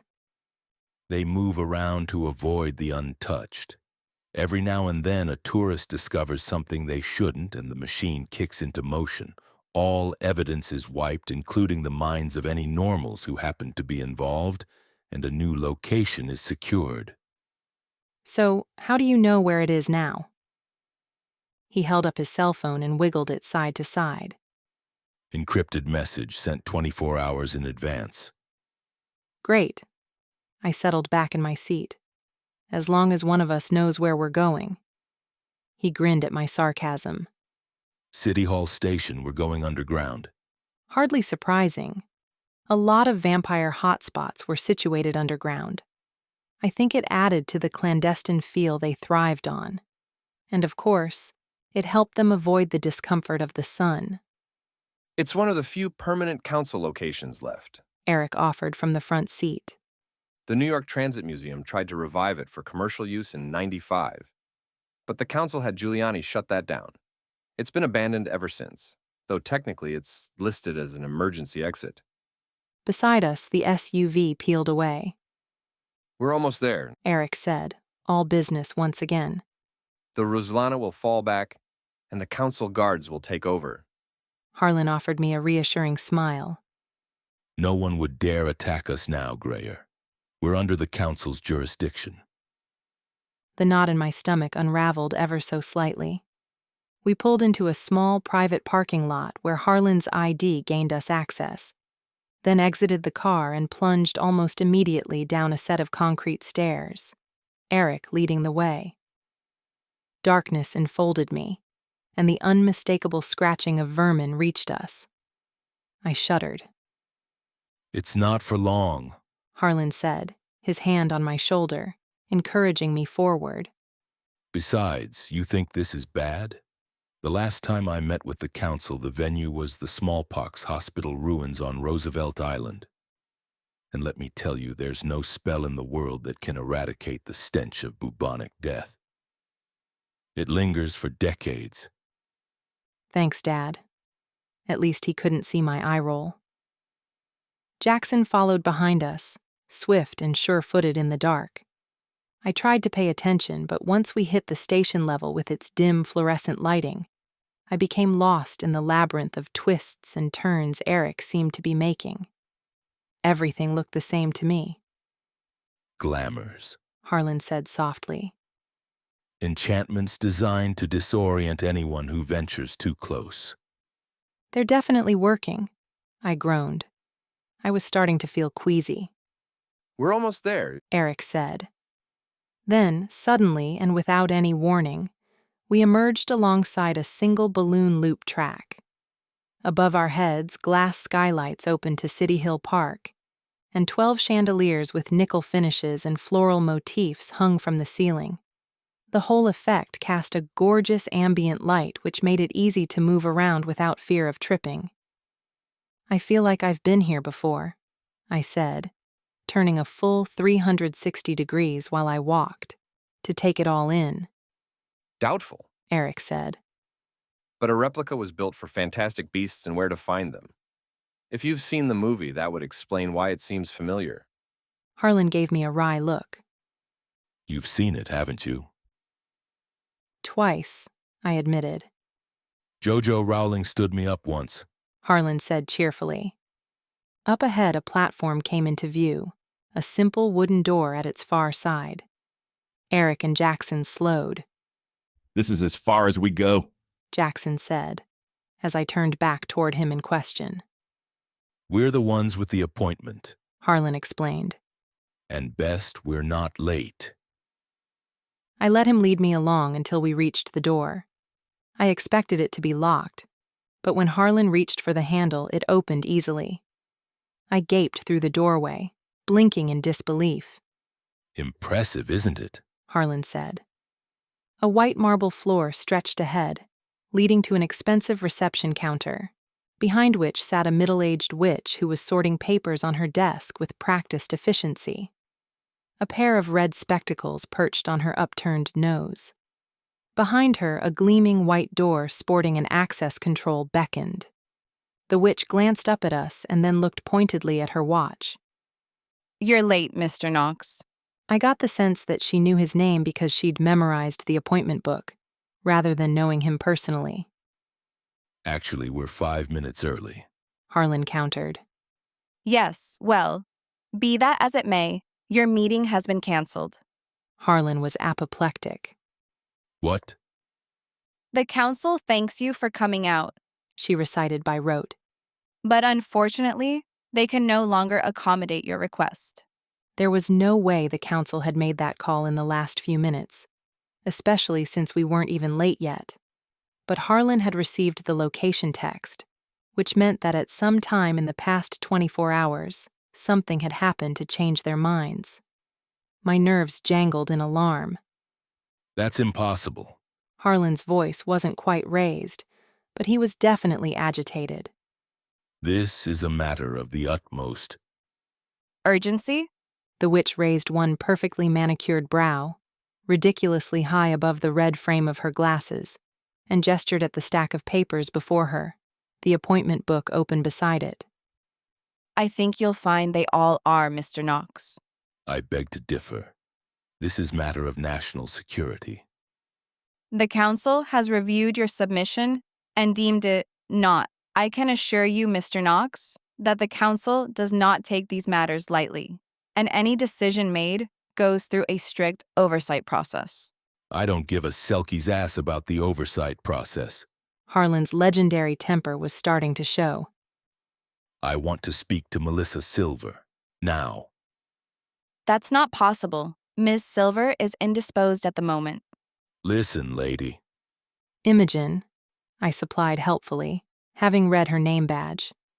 Harlan gave me an incredulous look. Sorry, force of habit, I whispered, waving my hands to indicate he should continue. Imogen. Harlan gritted through his teeth. Please. You have no idea what you're dealing with. I need you to contact whoever is behind that door and get me an audience with them, or a lot of people are going to die. I'm afraid there's nothing I can do. She spoke as though we'd already been dismissed. Your case has been referred to your local council. Our local council is in shambles, I cried. Aldetha Morgan is missing, or haven't you been keeping track? The look she gave me could cut glass. We are very aware of the situation in Seattle right now, Ms. Morgan. Knox, I corrected automatically. I'd examine why later. Knox, she conceded. You may rest assured that the council has already taken measures to restabilize the Seattle community. Harlan shifted, his posture a warning. What measures? The council has appointed a replacement to Ms. Morgan's seat. She smiled up at us, then turned as the door behind her opened. Oh, here he comes now. I raised my eyes slowly. Leather shoes gleamed below impeccably cut navy pants. A white silk shirt, military tucked. He'd picked up the Burberry trench on a business trip to the UK, and peeking through the lapels was the cornflower blue tie I'd picked out myself to match his eyes. I raised my gaze to those familiar eyes, broken by the blazing red halo of a recent feed. Imogen simpered. I'm not sure if you've met Mr. Gideon. Holy. Samhain. Chapter 22. Maven looked good. Even in my state of absolute shock, that registered. I hated that my first instinct was to reach for him, to stumble forward and demand an explanation. The part of me that was still in love with him needed it. Harlan must have sensed me falter, because I felt his hand on my back, lending support, and his solid presence behind me. The world spun. Grayer. Maven crooned. I cannot tell you how thrilled I am to see you alive and well. Though I'm devastated you didn't contact me after that awful lab incident. I thought you were dead. He adopted a suitably wounded expression. I grieved you. As much as a vampire would grieve a mortal, knowing they were destined to die, his tone implied. He was playing his part perfectly. Just the right amount of sadness and regret, with a healthy dose of righteous indignation for my supposed duplicity. Cut the crap, you murderous bastard, Harlan hissed. I should gut you where you stand after that stunt you pulled last night. I laid a hand on his arm, felt the corded knot of his muscles beneath my palm. Don't, I whispered. Until we knew what was going on, the last thing we needed was my father getting arrested for attacking a councilman. Maven's influence had just leveled up about tenfold. Be careful, Harlan. Maven drawled, knowing exactly which buttons to push.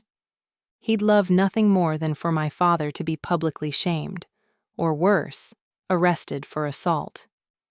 You're insulting a member of the Seattle Council. Somewhere in my addled mind, I remembered no vampire had ever held a seat. If it wasn't under these circumstances, we would be celebrating the enormity of this change. What are you doing here, Gideon?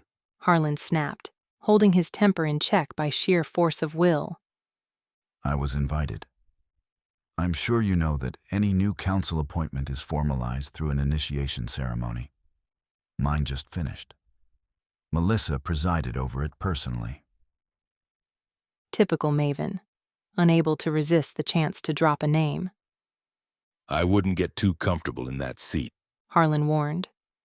I plan to tell the council exactly what really happened in Seattle. You mean the part about Aldetha Morgan being in possession of a weapon designed to kill vampires? A weapon she created herself in order to commit genocide? Rest assured, Harlan, they're aware.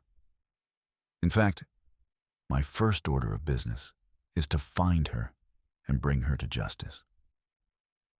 She doesn't even have it anymore, I seethed. You do. You stole that toxin right after you tried to kill me. From behind her counter, Imogen cleared her throat disapprovingly. The weapon? Maven feigned surprise. Aldetha's weapon was destroyed in the Backman laboratory explosion. Fortunately. He winked at me, out of sight of Imogen's watchful glare.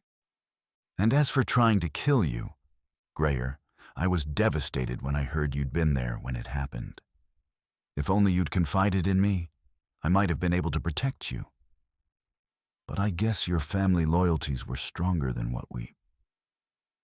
He trailed off, pressing the back of his hand to his lips. Oh, please. Spare me the pity party, Maven, I snapped. We both know the only thing you're upset about is that Silas missed his mark and failed to finish me off. A brief flash of fury burned in his eyes, but he quickly recovered. I've already issued arrest warrants for both your grandmother and the shifter responsible for the attack on your father. It was another preemptive strike. My father's claim that a member of Maven's household had attacked him would no longer hold any weight. Harlan cursed. Maven obviously had no intention of admitting he or Silas had been at that lab, but he'd given up just enough information to throw the council off his scent and play the hero. He should trade the coat for a cape. My father and I shared a look. We both knew that Maven would probably have tried to incriminate the two of us, if he'd thought he could make it stick. But getting the council to believe that a vampire would design a weapon that would kill their own kind was a stretch. Instead, Maven was settling for starting a war with the witches. They started it, He murmured, as if he could read my thoughts, and I glanced up to find his eyes boring into mine. What exactly are you planning to do? I asked. Why take over Backman blood at all? You obviously don't plan to distribute a toxin. He flashed his teeth and started to walk away from the reception counter, and Imogen's pricked ears. Harlan and I followed him out, Harlan with one last longing look at the white door. But no help lay that way. Maven had played us. The council had made their decision, and he now held all the cards. Do you know the only thing more powerful than a fatal toxin, Greyer? I didn't reply, but he leaned his dark head closer to mine and whispered, fresh blood on his breath. A cure. Even I had to admit it was brilliant. Maven had engineered the perfect storm, a circumstance in which he could incite fear amongst the vampire population. Fear of contaminated blood and a toxin that could kill them. He could then offer them the very solution to that problem. Untainted synth, manufactured by the newly rebranded Gideon Blood Company. He didn't even need to have the weapon in his possession. Just the idea of it, the possibility that it existed, somewhere out in the realm, would cause mass panic. A safe synth alternative would become the most coveted thing in the vampire kingdom. Maven's stock prices would skyrocket. You don't need the money, I murmured, half to myself. My ears were ringing, the blood in my veins turning to ice. I'd loved him, and he'd tried to kill me over something as trivial as money. I'd already established that, but this blatant confirmation was still a bitter pill to swallow. We'd reached the outer door. Maven opened it, and the musty dank of the tunnels breezed in, fueling my rapidly rising nausea. A team of security stood on the platform, casting dark looks at Jackson and Eric. Wizards. Council appointed. Maven smirked, noting where my attention had drifted. And to answer your question, no, I don't need the money. But wealth and power are commodities one can never have too much of, don't you think? This was never about stopping Alditha. Your plan was to secure that weapon right from the start, so you could cause hysteria and profit from it. Bile burned my throat just thinking about it. Pretty much. I always said you were more than just a pretty face, Greyer. And me? Did you always intend to betray me, or was I just collateral damage? You're making this far too personal, love. It was all business. Your and Papa Knox's fall from grace is just a happy byproduct. You'll never get away with this. Oh, Greyer. He raised a hand, and before I could stop him, ran a finger over my lips. Harlan darted forward, but I blocked his path with one arm, conscious of the fire blazing above 6 open wizard palms just a few feet away. The council wizards eyed us with malintent. Maven smiled down at me. I think you'll find I already have. Chapter 23. There's got to be something we can do, I hissed as we marched back through the labyrinth. My blood still thundered in my veins, but the nausea had, thankfully, subsided. Maven's team had whisked him in a different direction the second they left the platform, probably a shortcut reserved for the hierarchy, my father had grumbled. And I'd been trying to rein in my emotions ever since. We aren't just leaving, surely. There's nothing more we can do, Harlan said. He didn't sound particularly happy about it. But... No buts, Greyer. You don't understand how this world works, but trust me. As far as the council is concerned, this is over. They've made their decision. And it's final. The comment about not understanding how his world worked stung, but I couldn't really take offense. I'd spent most of my adult life trying to fit into the normal world, and I'd paid little attention to touched politics, despite dating Maven, who'd obviously kept himself abreast. I thought you said the council were smart, I grumbled. They are, Harlan said. but Maven has manipulated everything and given them only that which corroborates his story.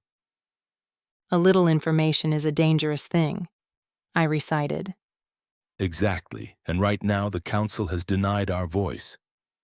So, what do we do? Surely we can appeal? There must be a way. He nodded, relieved that I was behaving more rationally and making more sense. We can appeal the decision, and we should. But you should know that it's highly unlikely the council will grant us an audience now. Especially since, in their eyes anyway, the Seattle Council is fully operational again. There's a hierarchy, remember? I did. They'll want us to deal with Maven, I sighed, taking a moment to appreciate the irony that just a few short weeks ago, the council wouldn't have believed Maven over Alditha, simply because he was a vampire, and she was one of their own. So much for staying witch strong. Yeah, it's not exactly the best timing for the council to become progressive. So we're screwed? Not exactly. He offered me a hand as the ground became slipperier. Maven's won the battle, but the war isn't over, not by a long mile. And we're not entirely without allies, you know?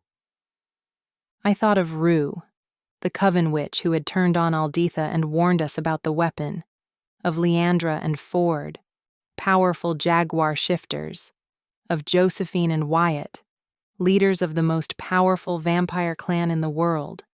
The clans might be small and nowhere near as powerful as the councils, but they certainly shouldn't be discounted. I thought of Marshall and Izzy, and the new family I'd so recently inherited, both by blood and by choice. My father had spent his whole life building a network, surrounding himself with people who would show him loyalty not because of what he was, but because of who he was. They liked him, because it was impossible not to. I began to wonder if perhaps it was Maven who should be worried. And just like that, I started to feel better. We'd almost reached the final set of stairs that would lead us back onto the street, when a panicked voice sounded behind us. Mr. Knox! Mr. Knox! We turned to find a young wizard hurrying after us, his face twisted with fear as he charged through the dark. For a second, I thought he might be frightened of the evil vampires. But then a rat darted out of the shadows and across his path, and he gave a shriek of genuine terror. It's only vermin, boy, Harlan barked, striding back toward the youth. Sorry. He shook his head and took a steadying breath. One almost landed on my head a short way back. It's given me the heebie-jeebies. Said no other Gen Z, ever. We waited indulgently as he brushed down his clothing. Anyway, he said, once satisfied nothing unsavory had clawed up his slim-fit corduroys. I was asked to find you before you ascended to street level. A quick glance at the daylight streaming down the stairs only a few feet away, and I could have sworn I heard him emit a sigh of relief. He'd made it in the nick of time. Why? Councilwoman Silver would like a word with you. The trip back was a lot faster, a purposeful march filled with intent. What do you think she wants? I hissed as I tripped alongside Harlan, trying to keep pace with his much longer legs. Do you think it's about Maven? Maybe they found out he was lying. Maybe they'll actually listen to us now. Hush, witchling, was all he said in return. When we re-entered the white marble reception area, Imogen smiled as though she'd never laid eyes on us before. Having seen us safely delivered, Vermin Boy made a hasty exit. Welcome, Mr. Knox, Imogen said breezily to Harlan. You're here to see Councilwoman Silver? Did you seriously just phrase that as a question? I snapped. Imogen's smile faltered. I'm afraid Miss Silver only called for you, Mr. Knox. I'll have to ask your friends to wait here. My daughter comes with me. Imogen tried her hardest to avoid looking at me, as if hoping a new daughter would magically appear between us. But considering I was the only other female in the room, She had no choice but to admit defeat.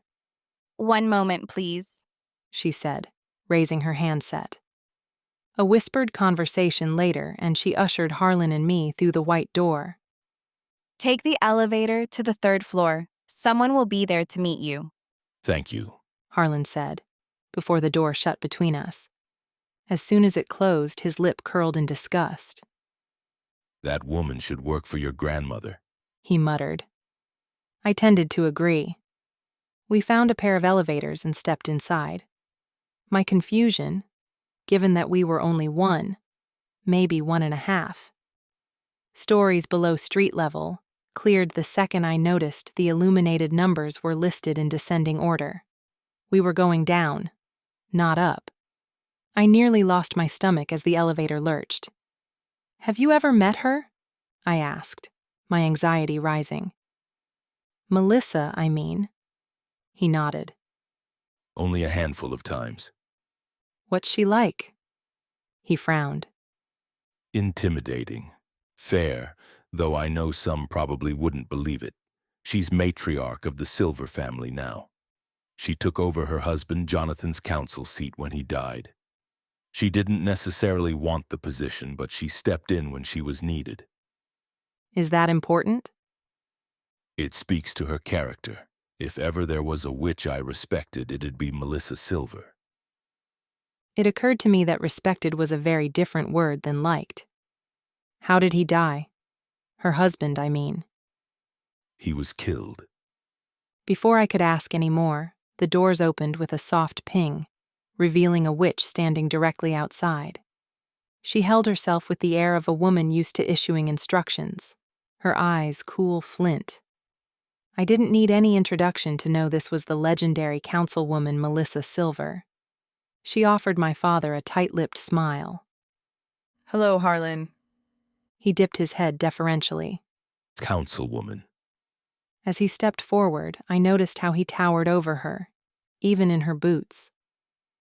"And this must be your daughter," Melissa said, not giving him the opportunity to introduce me. She nodded, as though I'd met some expectation. "You are your mother's double." And then, her eyes meeting mine. "Except for those, I see." I didn't know whether it was a compliment or an insult, so I opted to remain silent. "Shall we?"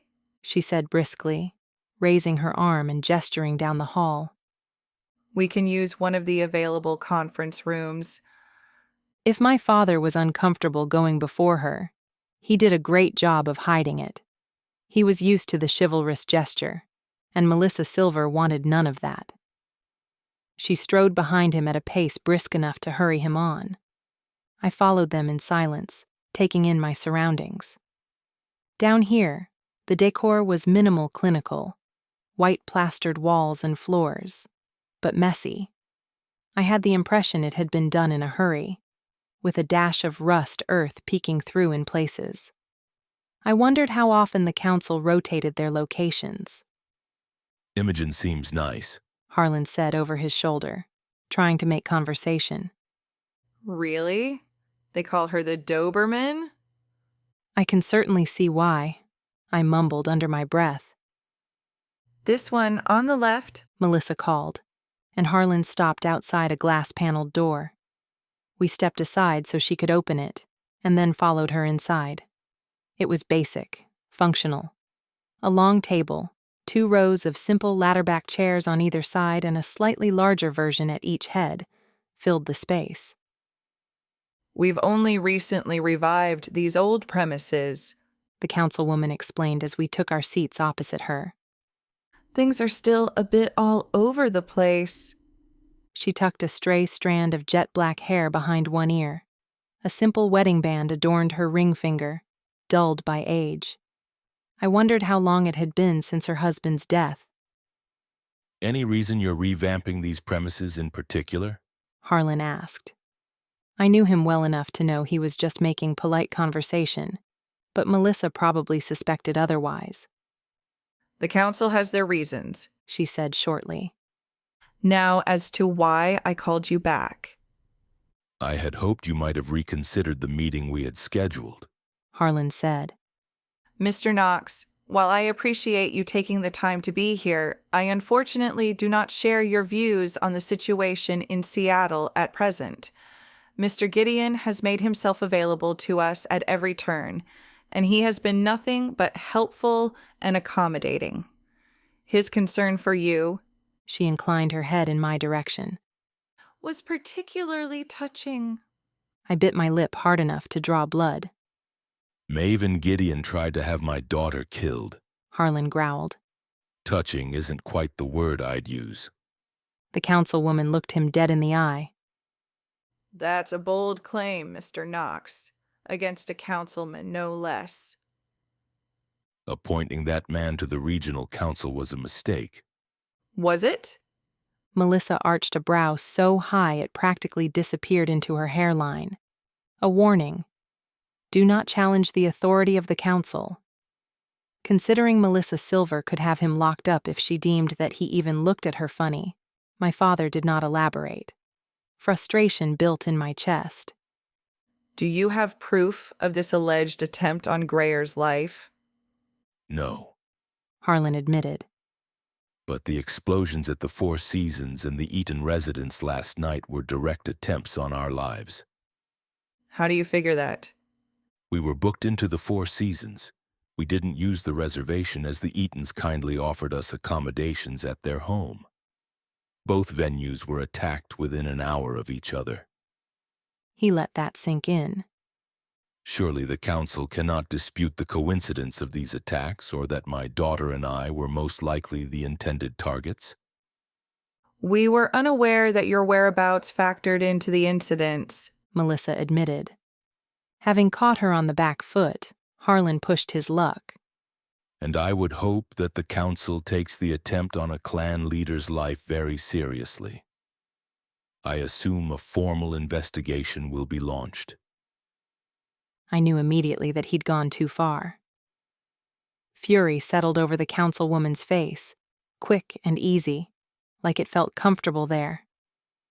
Do not presume to tell me what the council should and shouldn't do, Harlan.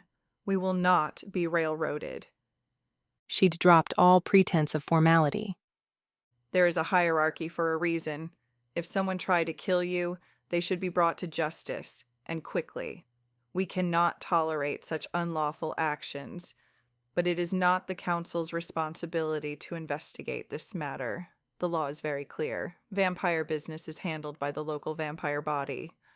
I cursed inwardly, knowing she was about to pass the buck, and sure enough, her smug conclusion proved it. Finding the culprit is the Ruslana clan's responsibility, she said. And if they are unable to do so, perhaps a change in leadership is called for. The message was clear. If Wyatt failed to find the responsible party, his position within the clan hierarchy might not be secure. I wondered if the council ever actually got their hands dirty, or if they just sat around all day preening.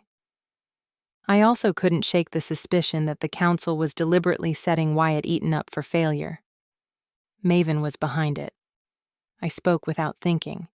He wants me dead, and you're not doing anything about it. Melissa bristled but maintained her composure. I know for a fact that Mr. Gideon was at the Blood Summit last night. He sat at my table, and believe me, he did not have the air of a man about to commit murder. That means nothing. He'd hardly do it himself.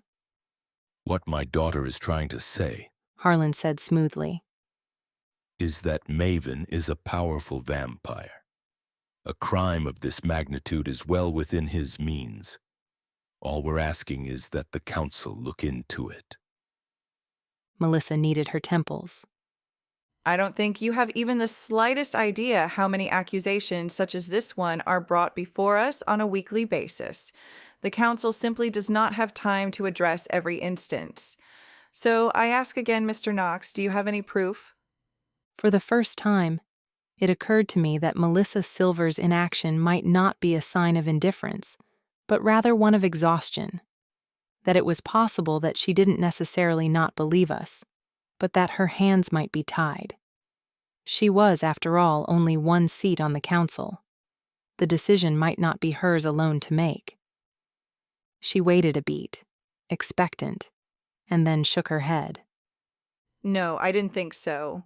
And while I certainly hold you in high regard, Maven Gideon has already confessed that a member of his household has gone rogue and acted against his wishes. I am aware of the attempt on Ms. Knox's life and believe the assailant was the same shifter who attacked you. Silas, I said softly. His name is Silas. Silas, yes. And are you aware that Maven himself has put together a team to try to apprehend this shifter? It's an act, I protested. Maven is protecting Silas. He's part of Maven's most trusted inner circle. There's no way Maven would ever hand him over to you. To me? Her voice had turned cold as night, and I paled, remembering once more who I was talking to. To the authorities, I corrected. I meant no disrespect, Mrs. Silver. Again, she said, in a tone which implied that despite my apology, her patience was wearing dangerously thin. Do you have any proof? No, Harlan replied. Beneath the table, his knee brushed mine, warning me to stay silent. No, Melissa echoed. She leaned back, steepled her fingers, and pressed her thumbs to her lips, considering. And you admit that it was the shifter, Silas Gideon, who tried to kill you at the Bachman laboratory? Yes, on Maven's order. Maven Gideon was not at the lab that night, Miss Knox. I've seen footage. I froze, stunned. It took a few seconds to recall that Maven had taken over Bachman blood, and therefore had access to all camera footage from within the destroyed building. A second longer to know it had been doctored, and no time at all to realize that bringing it up would be an exercise in futility. I deflated. Councilwoman, I realize that it is our word against Gideon's, but... Actually, Mr. Knox, it's not. It's Mr. Gideon's against Alditha Morgan's, your daughter's ex-lover and her grandmother. You must understand that you, as her father, are hardly considered an impartial third party in this... She looked for the word, snagged upon it. Matter. Stuck between a rock and a hard place, it was Harlan's turn to say nothing. The witch had him over a barrel. Melissa continued.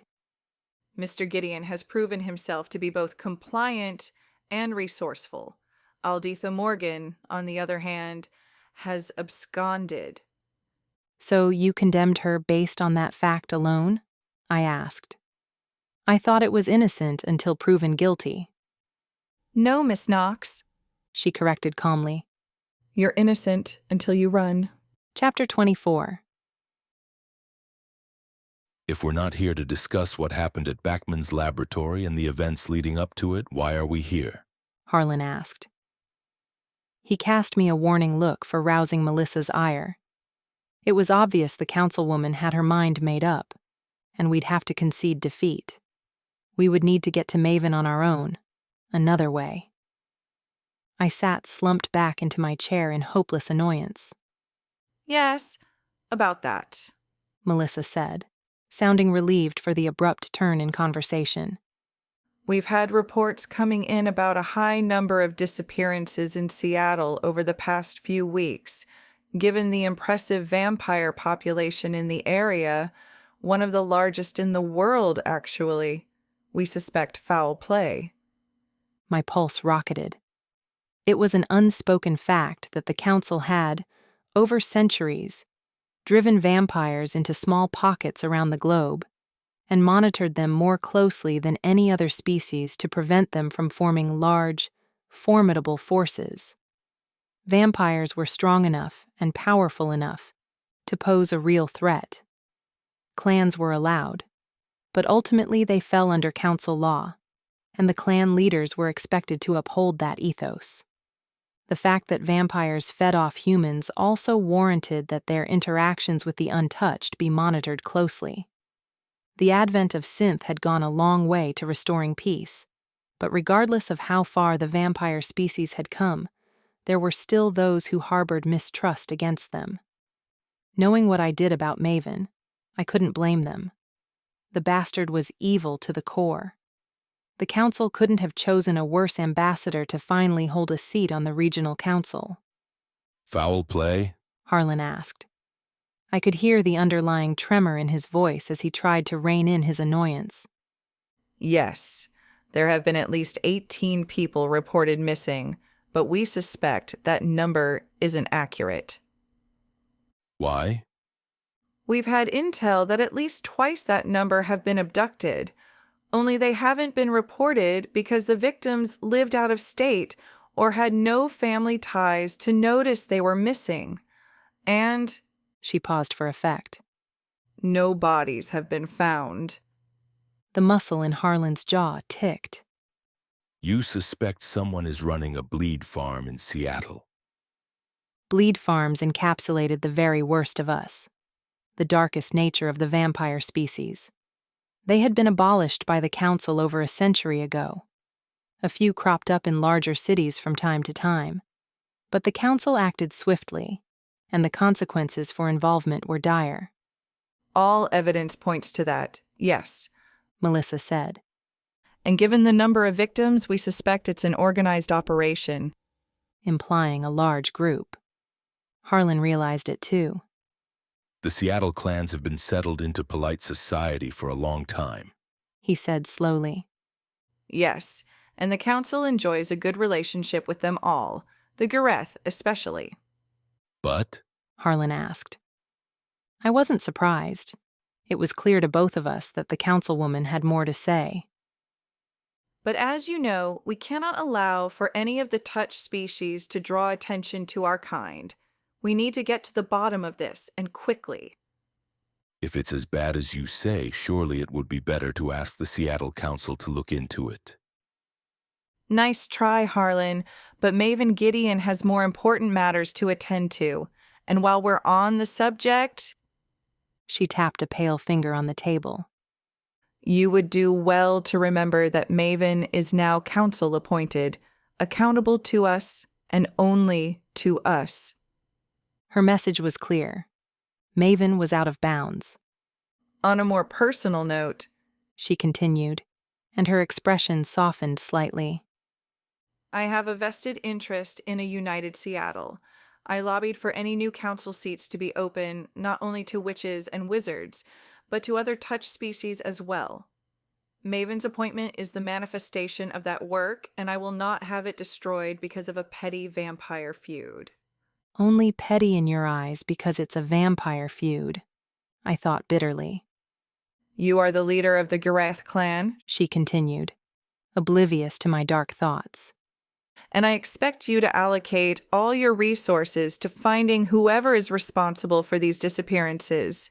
Do I make myself clear? Crystal, and what would you like me to do when I find them? She smiled then, and I realized it was the first time I'd seen her teeth. I'm sure you can use your imagination. Melissa walked us back to the elevator, her boots drumming a staccato rhythm on the stone floor.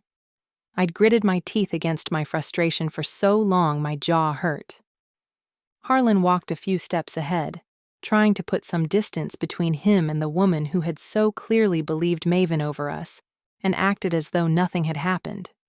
She might as well have called Harlan a liar to his face. I knew your grandmother, you know. She spoke so softly, so matter-of-factly, that it took a second for me to register that she was talking to me. Alditha? She nodded. It was a long time ago, but I was sent as a delegate to Seattle for a few years, and Alditha and I became quite close. I find that hard to believe, Ms. Silver. That doesn't change the fact that it's true.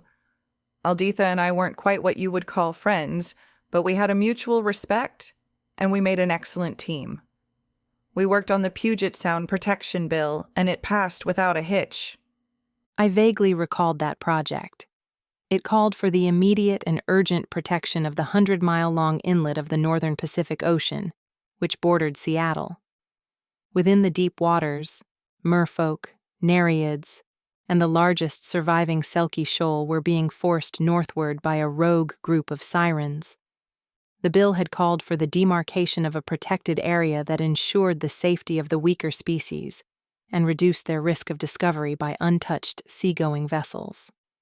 The sirens were furious. Melissa continued, a smile dancing about her lips. They swore that I and your grandmother would never be safe on Seattle shores thereafter, and vowed to sink any boat Alditha or I tried to board. They're nothing if not dramatic sirens, especially the Pacific Northwest's. Sounds like an empty threat to me. They never made good on that promise. My grandmother took an annual cruise which departed right out of the Seattle port, and as far as I know, they all went by without incident. I know. Her smile became a full-out grin. Ventum exqueris. It was your grandmother's idea. Control the wind, you control the siren's song. And if you control the song, you control the siren. I finished for her. Exactly. We got the bill passed, and the sirens never bothered us. Like I said, we made a good team. I knew Harlan was listening, but he had remained silent throughout the exchange. I knew he wouldn't approve of me being so forward, but I felt compelled to ask. Why are you telling me this? Melissa stopped so she could look me dead in the eye. Because I know today didn't go the way you planned.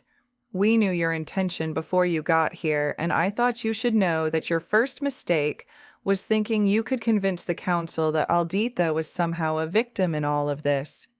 We emerged onto the street 20 minutes later, but not even the fresh air and the warmth of the sunlight on my face could lift the dark cloud that had settled over me. It's not the end of the road, Grayer. Harlan tried to rally, but I shook my head. It is for us. You heard her. That woman isn't even prepared to consider that the council may have made a mistake. Maven's won. He almost killed me, and now he's sitting on the Seattle Council. In what world does that make any sense? I stomped toward the car. Not to mention the fact that he still wants me dead. I'll spend the rest of my life looking over my shoulder. No, you won't, Harlan said. Ahead, Eric had already reached the car. Jackson walked behind us, guarding our backs. Neither vampire had said much since we emerged from the council chamber stone-faced and furious. They just led the way, silent and swift, through the tunnels and back to the street. Yes, I will. I won't let that happen. You can't protect me 24/7, Dad. Besides, you have a bleed farm to shut down, remember? It still stung that Melissa had just delegated the task and treated Harlan like a common lackey. Eric opened the door of the Volvo. Grayer. No, Dad. You can't tell me that this is going to be okay. Maven will never stop coming for me. Eric fired the ignition. Grayer. I had no idea what he intended to say. In a single earth-shattering explosion, the hatchback was obliterated. Harlan threw himself toward me as the force of the explosion knocked me clean off my feet and threw me backward with a wave of heat so fierce it felt like it would flay the skin from my bones. Chapter 25. A bout of my own coughing woke me.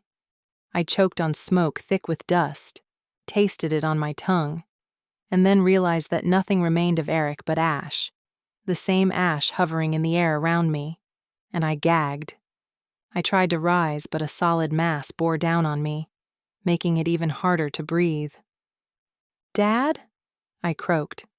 I need you to move. Easier said than done, witchling, He moaned. A feeble attempt at humor, dampened by the clear pain in his voice. I knew a moment of blind panic, and then Jackson was there, hauling Harlan up and pulling me free. Harlan roared in pain as he landed on raw, flayed skin. My back. My own body protested, skin burning and limbs aching as Jackson dragged me to my feet, with no care for my blistered hands. I couldn't blame him. The vampire was on high alert, more worried about the immediate threat than our wounds, which he'd already assessed weren't fatal. Your phone? Jackson asked Harlan, his eyes scanning the lot, streaming against the burning smoke. Can you call Marshall and get him to send someone over urgently? Jackson obviously didn't want to risk diverting his attention, even if only for a moment. My father, still on the ground, managed to wrest his phone from his pocket, then cursed. The screen's shattered. Okay, Jackson nodded, pulling out his own. I'll do it. Grayer, I blinked at him, swaying on my feet.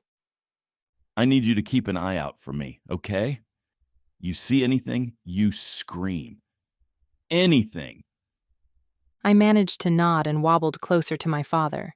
It was almost impossible to see anything through the haze, but I scanned the vicinity frantically anyway.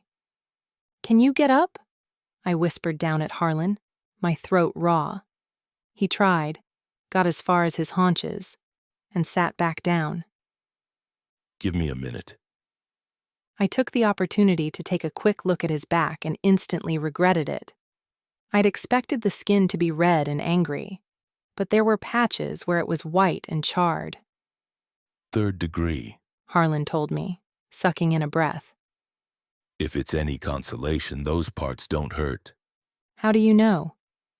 Not my first rodeo. Don't worry, I'll be all right. Who said I was worried? Your face. Despite everything, I smiled.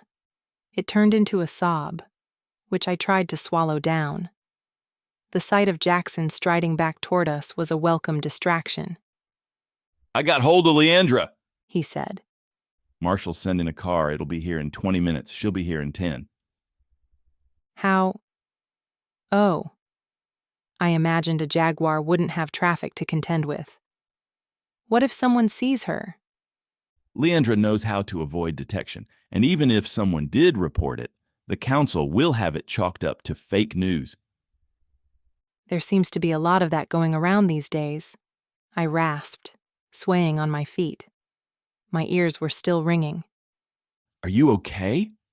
Jackson reached for my arm, but I stepped away, shaking my head. I'll be fine. I just got a little lightheaded. He let it go. We need to get out of this lot. We're sitting ducks. What about the council? I asked. They must know about the explosion. Surely they'll send someone. A dark shadow crossed my father's pained face. I wouldn't bank on it. He growled. We're at least half a mile out. They wouldn't monitor this far. I looked to Jackson. Where do we go? Anywhere but here. Keep watch again, will you? He hooked an arm around Harlan's waist and helped him to his feet. The sweet smell of burnt flesh overwhelmed me, and I forced down the bile that rose in my throat. 1 foot in front of the other, that's it. Jackson coaxed. I know how to walk, Harlan snapped, but I wasn't paying attention. Something had caught my eye and I twisted on the spot to watch as a sedan with dark-tinted windows drove past the smoldering remains of the hatchback. Jackson. My voice was low, and Jackson knew without turning that danger was near. Unfortunately, there was nowhere to hide. The nearest building was at least 50 yards away, and Harlan would never make it in time. Harlan saw the car too, and stepped forward and to the right, so that he was between me and the sedan. As if it had been synchronized, Jackson stepped in front of him at exactly the same moment. I shoved my father aside in annoyance. I appreciate the gesture, but if they're about to kill us, there's not much you're going to be able to do about it. I snapped. Jackson must have come to the same conclusion because he didn't protest as we shuffled forward to stand alongside him. The sedan halted about 40 feet from where we stood. I squinted against the glare of the sun, but there was no seeing inside. "It's Maven, right?" I asked, hoping that, with their exceptional vampire eyesight, they might be having better luck. "It has to be Maven," I don't know who else it could be, Jackson ventured. I'm going to kill him, Harlan announced. The door opened. No need to look so serious, Maven drawled, emerging from the car in a single graceful movement. I was only having a bit of fun. I launched toward him, ready to rip that smug smile right off his face, but Jackson's hand caught the waistband of my jeans and fixed me in place. Harlan grunted his appreciation. Oh, there you are, Grayer, darling. Maven crooned, giving me a wink. I almost didn't recognize you, the rose among the riffraff. I was still struggling against Jackson's grip, but all my efforts got me was a wedgie. I stopped struggling. That's the second time you've tried to kill me, you son of a bitch. Language, love. Maven mock-scolded. Then reaching back into the car, he withdrew a small black box with a digital screen and held it up for us to see. The explosion was remote detonated. You were never in any danger. That car wasn't empty. I know. He shrugged. I said you were never in any danger. Your uncle's goon, however, was in such a hurry. Poor Eric, who had only been in a hurry so we wouldn't have to wait. Death by efficiency. You killed him. I did. Why? It was little more than a sob, barely intelligible, but he understood well enough. It was fun to watch. Jackson's hand was no longer restraining me, but instead slid around my waist, propping me up as my legs threatened to collapse. Why are you doing this? I asked. Maven hadn't missed Jackson's kindness, the arm around my waist. He snagged the lower corner of his lip between his teeth, then exhaled. I'm not even sure anymore. If you want to kill me, Maven, just stop talking and do it. Maybe I should. He sounded genuinely torn, as if he couldn't decide whether he wanted me dead or alive. The door on the opposite side of the sedan opened and a familiar curtain of glossy dark hair emerged, red velvet streaks running through it like rivulets of blood. Swish turned and gazed upon us with ill-disguised hatred. We should go before the council comes looking, she told Maven. I told you to stay in the car. My gut coiled, flashes of a dark tendril reaching for me. Swish's eyes met mine. She said nothing. Swish never said nothing. I took a step backward without even knowing I'd done it. Grayer? Harlan was scanning my face, trying to figure out what was wrong. We have to go, I murmured. Why? We need to go. Right now. My body was already preparing for flight. Increased heart rate, blood pressure, and breath, while massive amounts of cortisol and adrenaline released at once. The effect was dizzying, and I swayed on my feet. What are you afraid of? Harlan asked, glancing back at where Maven stood. It's only Swish Jones. That's not Swish, I whispered. It's Silas. The shifter smiled as if he'd heard me. Fear tasted sour. A leonine roar, like the sound of a wood saw, was the only warning before Leandra sprang from the roof of a nearby car and landed on all fours between us and Maven. Her golden head turned toward him and she bared her teeth. Maven only arched one dark brow. Leandra Ives, I presume? He asked Harlan. My father bristled. I hear her husband is looking for her. Brent Ives is a backwater piece of filth who won't get within 100 miles of her. By council order? Maven said. I heard. He smiled a grin of pure evil and thinly veiled threat. Orders could be overturned by the same council which implemented them. I could only guess that the Seattle Council had granted it in the first place, which meant that Maven could overturn the restraining order that prevented Leandra's ex-husband coming near her. I'll kill him before he hurts her, Harlan vowed. Leandra's growl echoed the sentiment. We'll see, purred Maven. He started to retreat into the dark interior of the car, and then stopped. Oh, Grayer, I almost forgot. I have something for you? He nodded at Silas, who reached into the car and grabbed hold of something. A heart-rending cry of fear rose in the air, and before I knew what was happening, Logan lay crumpled at Maven's feet. Chapter 26. Logan!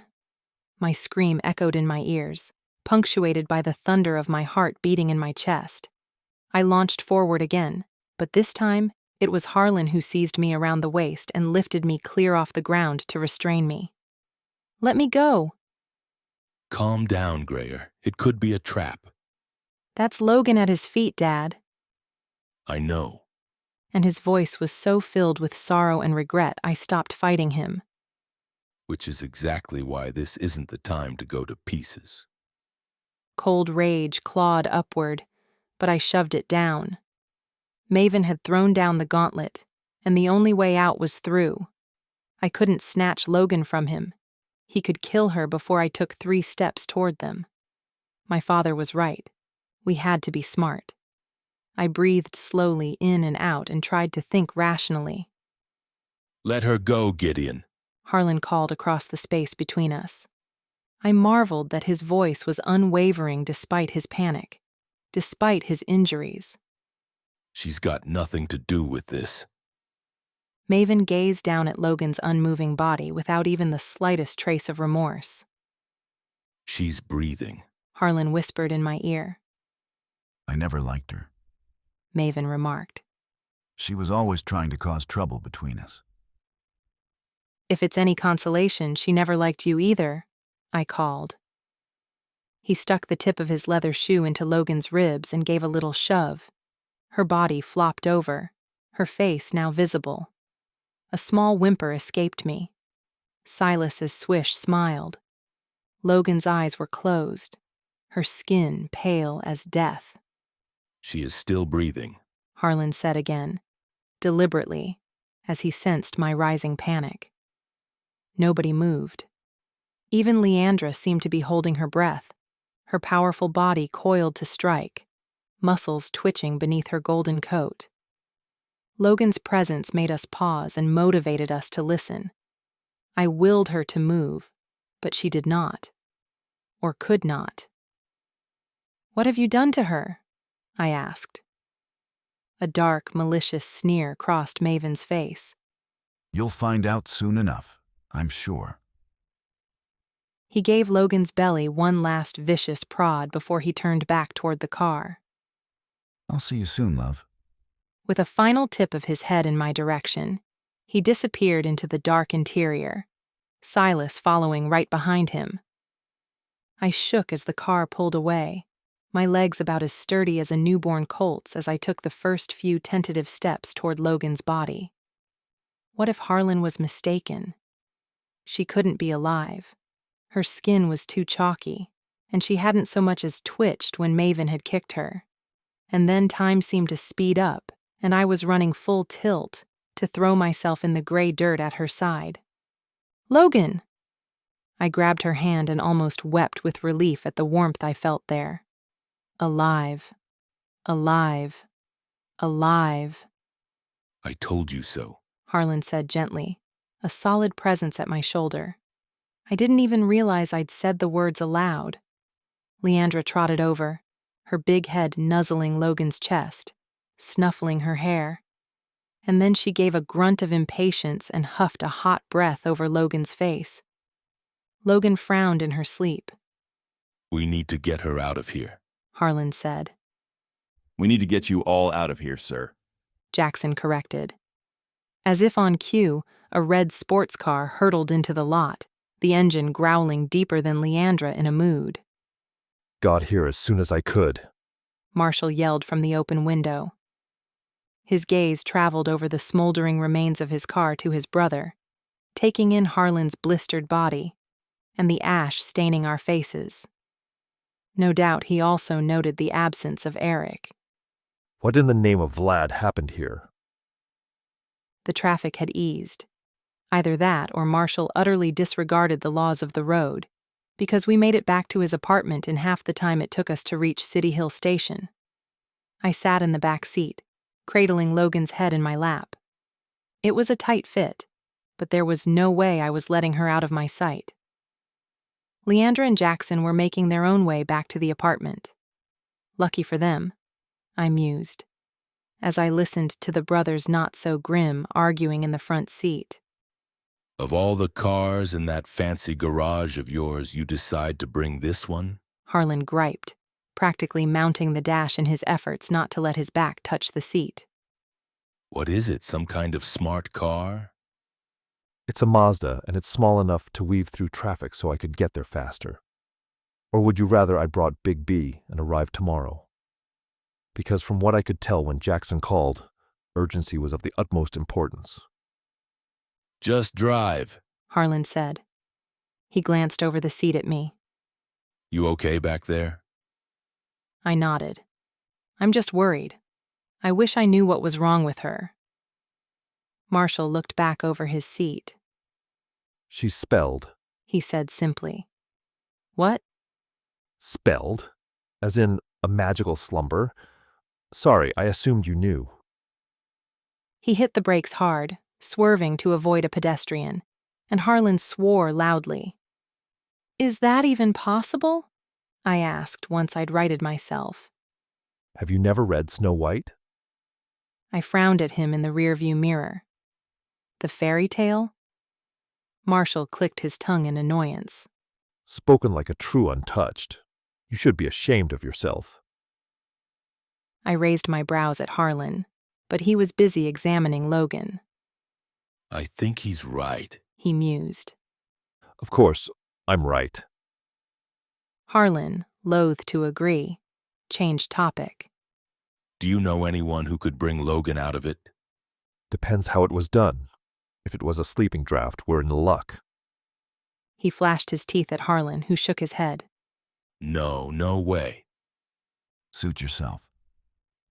Marshall took a right turn, practically on two wheels. Girl looks like she could use the nap. Damn it! Harlan hit the dash so hard a crack appeared in the PVC. Marshall didn't even comment. Are you going to tell me exactly what's going on, baby brother? Later, Harlan said, casting another worried look Logan's way. Let's just get home. Jackson and Leandra were already waiting at the garage door, Leandra still in jaguar form. Discreet or not, I suspected the council would be putting out a lot of news notifications tomorrow. The pair stepped into the garage behind the car and waited until the door had fully shut before dropping their guard enough to check on us. How's she doing? Jackson mouthed through the window while Leandra butted Harlan's window with her golden head. I held up both hands. I don't know. Leandra, frustrated with Harlan's lack of response, headbutted the window once more. She's paying for that, Marshall warned when splintery cracks appeared in the glass beside Harlan's head. Only after Logan had been transferred to a large, comfortable sofa, and Leandra had shifted back into human form and dressed the wounds on Harlan's back, did he fill Marshall in on everything that had happened. We sat on the high chrome stools around the kitchen island, where I could join in the conversation while keeping an eye on Logan. Like everyone else, Marshall's most pressing question. After, why can't we just tell the council that Silas is impersonating Swish the vampire slut? To which the simple answer was that no one would believe us. Was why Maven hadn't simply killed us. He'd tried to kill me at the lab, and again at the Eatons, but when the perfect opportunity finally presented itself, he hesitated. Do you think he might still harbor feelings for you, Grayer? Marshall suggested. From what I hear, you two were together a long time. That's not it, I snapped. I didn't want to think about the years I'd spent with Maven. Besides, 3 years is nothing but a fling in vampire time. And even if he does still have feelings for me, he made a mistake. My eyes met Harlan's, and a silent agreement passed between us. He should have killed us when he had the chance, Harlan said. You're planning on killing a member of the Seattle Council? Leandra asked, fear making her even more foul-tempered. You know you'll spend the rest of your lives in prison, and that's only if you get near enough to try. This is Maven Gideon we're talking about, not some random vampire schmuck. Leandra, Harlan warned. I know Maven's comment about Brent upset you, but I am still head of your household and you will mind your tongue. It took a minute, but she managed to mumble an apology before stalking to her room. The door slam kind of negates the sorry. Marshall pointed out wryly. I don't tell you how to run your household, brother, so I'd appreciate if you don't tell me how to run mine. Fair enough. Oh, and speaking of households, I called the twins. They're on their way. Have you lost your mind? Harlan snapped. I'm not letting those two loose on Sarah Logan. One wrong move and her condition could be permanent, or worse, she could die. The twins know what they're doing. Oh, really? Then how do you explain that? He pointed up. Directly overhead, above the stovetop, a huge chunk of the ceiling was missing, and a blackened circular ring stained the surrounding area. That was an accident, Marshall said placatingly. and it happened ages ago. They've improved leaps and bounds since you saw them last. Harlan ran his hands through his hair, then covered his face. He peered at me through his fingers. It's your call, Grayer. He dropped his hands and looked to where Logan slumbered. Why mine? The very thought filled me with dread. I was the least qualified person to make this decision. Harlan almost smiled. Because she's your household. Chapter 27.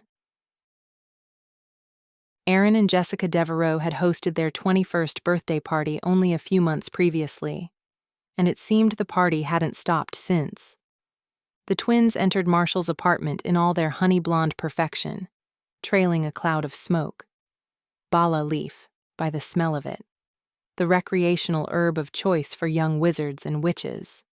Unlike the mundane herb favored by the untouched, Bala not only got you high, but it supposedly enabled the touch to access more void power while under its influence. I had no idea if there was any truth to that rumor, but judging by the 3 minutes they spent trying to close Marshall's front door, which was already shut, I was pretty sure it was a myth. Before you freak out, Marshall stage whispered across the kitchen island. the twins are on the spectrum. The Bala allows them to focus during class. Really well, apparently, I said, watching the twins study the still-closed door with single-minded intensity. I fetched myself a beer from the fridge and then walked over to check on Logan. Nothing had changed. She was still asleep, or unconscious, or whatever it was that prevented her from waking. In the past hour, I'd tried shaking her, yelling in her ear, and even sent a bolt of void power through her like a small electrical shock when my father wasn't looking. Nothing had worked. I moved a stray piece of hair from her face and went back to my stool. The twins were still working on the door. Okay, admittedly, it looks bad, Marshall admitted. I raised my brows. You think? It's closed, you moron! Jessica bellowed suddenly, cuffing Aaron across the back of the head. Knew they'd get there eventually, Marshall muttered. He sounded infinitely relieved. Ouch! Aaron looked up at his sister, then back at the door. He gave a whoop of triumph. I did it! Not quite there, it seems, Harlan said. Jessica rolled her eyes and looked around. Uncle Marshall, please tell Aaron he's an idiot. You're identical twins, Jess. Anything I tell him also applies to you. That's twinism. That's not a word. Is too. It means discrimination against twins. Look it up. She walked right past me to give Marshall a hug, froze with her arms raised and spun on the spot. Her blue eyes were surprisingly clear as they met mine. Oh, my saints, Grayer! She didn't give me a chance to respond before she threw her arms around me instead. It is you. I can't believe it. Hi, I said, at a loss for words and air. Her arms were still tight around my neck. Fortunately, she released me quickly enough, if only to berate Marshall. How could you not tell me she was here? That's my fault, Harlan interjected. I didn't exactly give him much warning that we were coming. Why am I not surprised? Jess teased, and then gave Harlan a hug too. It was easy, something they'd done so many times that the movement was completely natural. Wait a minute. How do you two know one another? Us? Jess flicked a finger between them like a pendulum. Harlan reached out a hand and stopped her. I think what Greyer means is why are Knox vampires and Morgan witches hanging out together? Right, Greyer? I nodded. Oh! Jess's head bobbed as though she understood. Well, Aaron and I chose to go to school here, and we don't really know anyone else in the city, so Marshall is kind of our only family here. I looked at Harlan. Harlan looked at Marshall. Jess, Marshall said gently, taking her by the elbow. why don't you and I take Aaron outside and get him some fresh air? She looked quizzically over her shoulder at me as she followed him toward the balcony. Well? I asked when they were gone. What do you want me to say, Greyer? I don't know. How about, hey, Greyer, I'm sorry you had to endure Alditha's House of Horrors while we were all over here playing happy families. Hope you don't harbor any hard feelings. That's not fair. It's not. Those kids are only 3 years younger than I am. My cheeks flamed with mortification. I refused to mention the hug. It felt petty and immature, and shouldn't have stung as much as it did. How does Jessica know exactly who I am? But this is the first time I've ever heard of her. Because, Harlan ground out. Unlike Alditha, Janice wasn't a hateful bitch. She had no problem with me and my family, before or after your mother died. He took a deep breath. And because, unlike you, the twins have never looked down their noses at vampires. I reared back as though he'd slapped me. What is that supposed to mean? Oh, come on, Greyer. Do you know how many times I asked you to come visit me in New York? You always said no. Eventually, it was easier to stop asking. I don't remember that. Yeah, I suspected as much when I saw you that night in that bar. The one in Capitol Hill? You were working there at the time, do you remember? I could hardly forget. You left me a $2,000 tip. Yeah, you'd take my money if not my olive branch. I sighed around a swig of my beer, let go of my stubborn pride, and thought about it. Look, I know I wasn't an easy child. Alditha got in my head and twisted things up. By the time I was old enough to know better, it felt too late to reach out. And then Maven came along. And then Maven came along. I took a bigger swig. I think dating Maven was my way of showing Alditha she hadn't won, that she couldn't kill the vampire in me any more than she could teach the witch. It wasn't a bad plan, he said. You just chose the wrong vampire. I allowed myself a small laugh. Maybe I'll choose better this time around. This time around you won't need to. This time you have something you didn't have before. Oh, saints. You're going to quote Dominic Toretto, aren't you? He dropped his voice, adopting a deep Vin Diesel-esque timbre. You don't got friends, witchling. You've got family. Chapter 28. Jessica's fingers were gentle as she pressed them to Logan's temple, and then swept across her brow to the other side. She listened to her breathing and felt for her pulse, carefully timing the beats. It lulled me into a vague sense of security that Logan was in expert hands. That is, until Jess used her phone flashlight to look into Logan's eyes, and I noticed the Powerpuff Girls sticker on the back of the case. Bubbles, if I wasn't mistaken.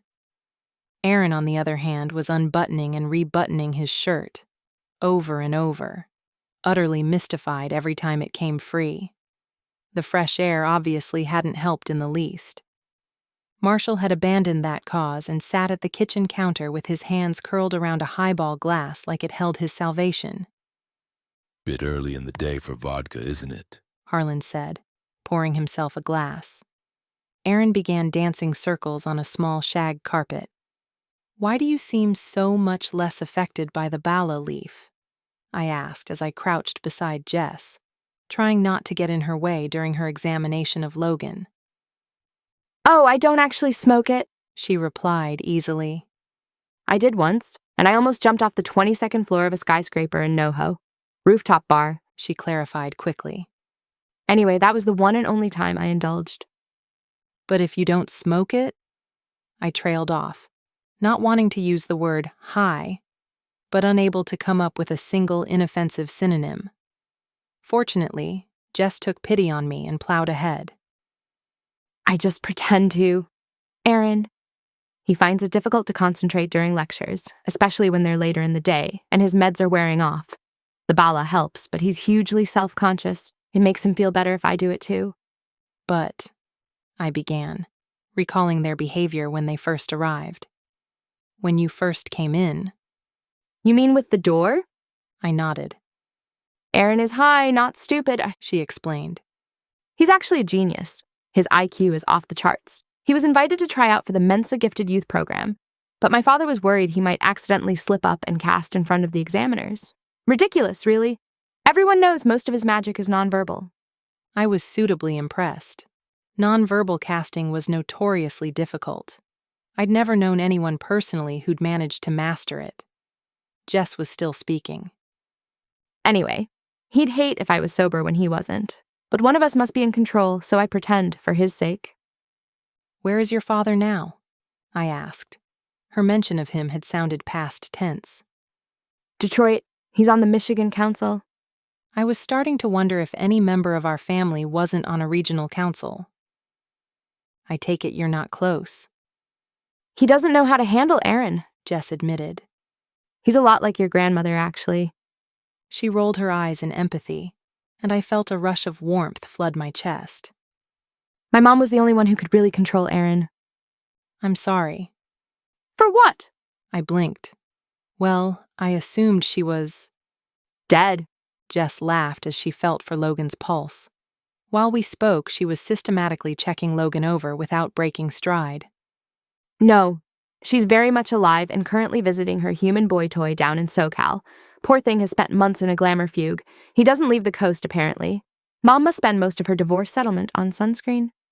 So, when you said she was the only one who could control Aaron, I prompted, trying to keep up and thankful for the distraction. Logan was still pale as death. I meant exactly that. Was. Now no one controls Aaron. Aaron had moved on from the shirt buttons and was in the process of taking off his pants. What about you? I asked, changing the subject and averting my eyes. Harlan bent down and started to untie Aaron's shoelace. Distracted, Aaron watched. The second Harlan stood up, he moved to retie the shoe. Pants forgotten. Thanks, Jess said, scooping up her phone. I wasn't aware she'd noticed the exchange. Anytime, Harlan said. Distraction works best, Jess explained to me without looking up. If you come at him head-on, he becomes unplayable. She was searching something on her cell phone. It looked suspiciously like WebMD. My newfound confidence wavered. What about me? She asked. I frowned. I'd almost forgotten my question. Oh yes, the Mensa program. Were you ever invited to try out? She smiled shyly. No. Standing, she gestured me to follow her back toward the kitchen area. You never know how much is getting through, she explained once we were out of range of Logan's potential hearing. I'd rather not speak where she might overhear. Thank you. No problem. Now, as to her condition, I think it's some sort of impedio spell, not quite as straightforward, but the fundamentals are there. Okay. I knew the spell well, had attempted it countless times in my tiny bedroom in Manya's cottage. It literally meant to halt or stop, and was intended to make something unmoving. But it was usually reserved for inanimate objects. I couldn't begin to fathom how dangerous it must have been to use it on a living, breathing person for an extended period. How do we reverse it? Ordinarily, I'd try a simple effectus adversum counterspell, but I suspect there may be more to this. You said a vampire cast it? I can't know for absolute certain, but I'd say there's a high probability. Jess nodded. That would make sense. There's a gap in the spell, something I can't access. Old magic would explain it. Swish, I hissed. Maven didn't practice spell work, but I'd witnessed Swish's old magic at work. I racked my brain. Could I siphon it? Siphon the spell away, I mean? You can do that? I tried not to blush. It's kind of what I do. It might work. Her forehead creased in concentration, and then she expelled a breath I didn't know she'd been holding. Honestly, Grayer, I can't say for sure. Is there any way she'll wake up naturally, after a designated period of time, or… No. Aaron interrupted, his hands still working deftly at his buttons. She sleeps indefinitely, and you, he added darkly, his eyes rising to his sister's face, are a terrible actress. It appeared that Aaron had finally figured out his sister's duplicity, or her sobriety, in this instance at least. Jess cursed softly under her breath. Sorry, Grayer. I need to sort this out before he really gets going. He's impossible once he builds up momentum. Take your time. I could hardly say otherwise, since it was mostly my fault that she'd been caught out. She chased Aaron through the still-open French doors and out onto the veranda. I hadn't noticed how low the railing was before. Is it safe for him to be out there? I asked. He's high, not suicidal, Marshall snapped. His glass was down to ice. Harlan refilled it. Sorry. I kneaded my temples. I'm just freaking out about Logan. Jess will come through, Harlan said.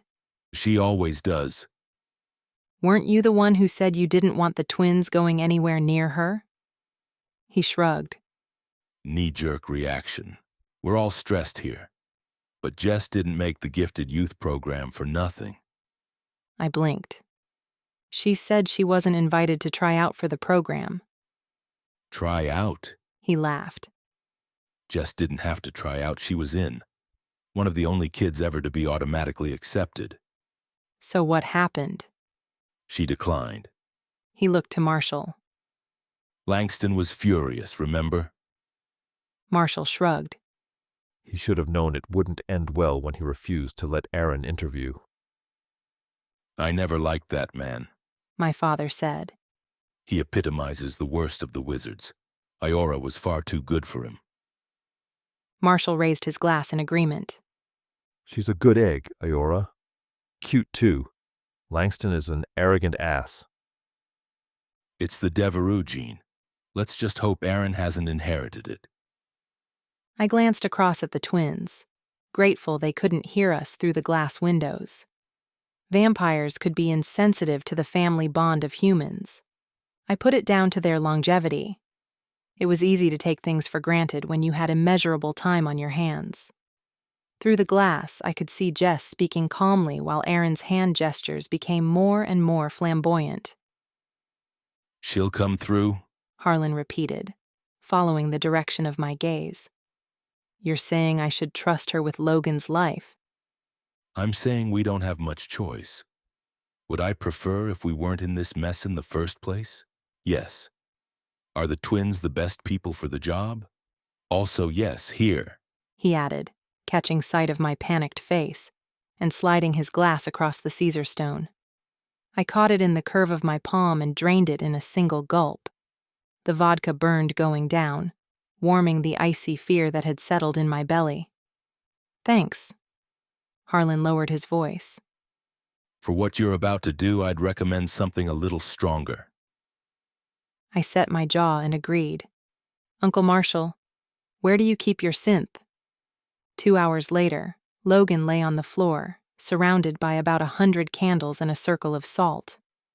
Leave it, Jess murmured, as I opened my mouth to ask what the salt was for.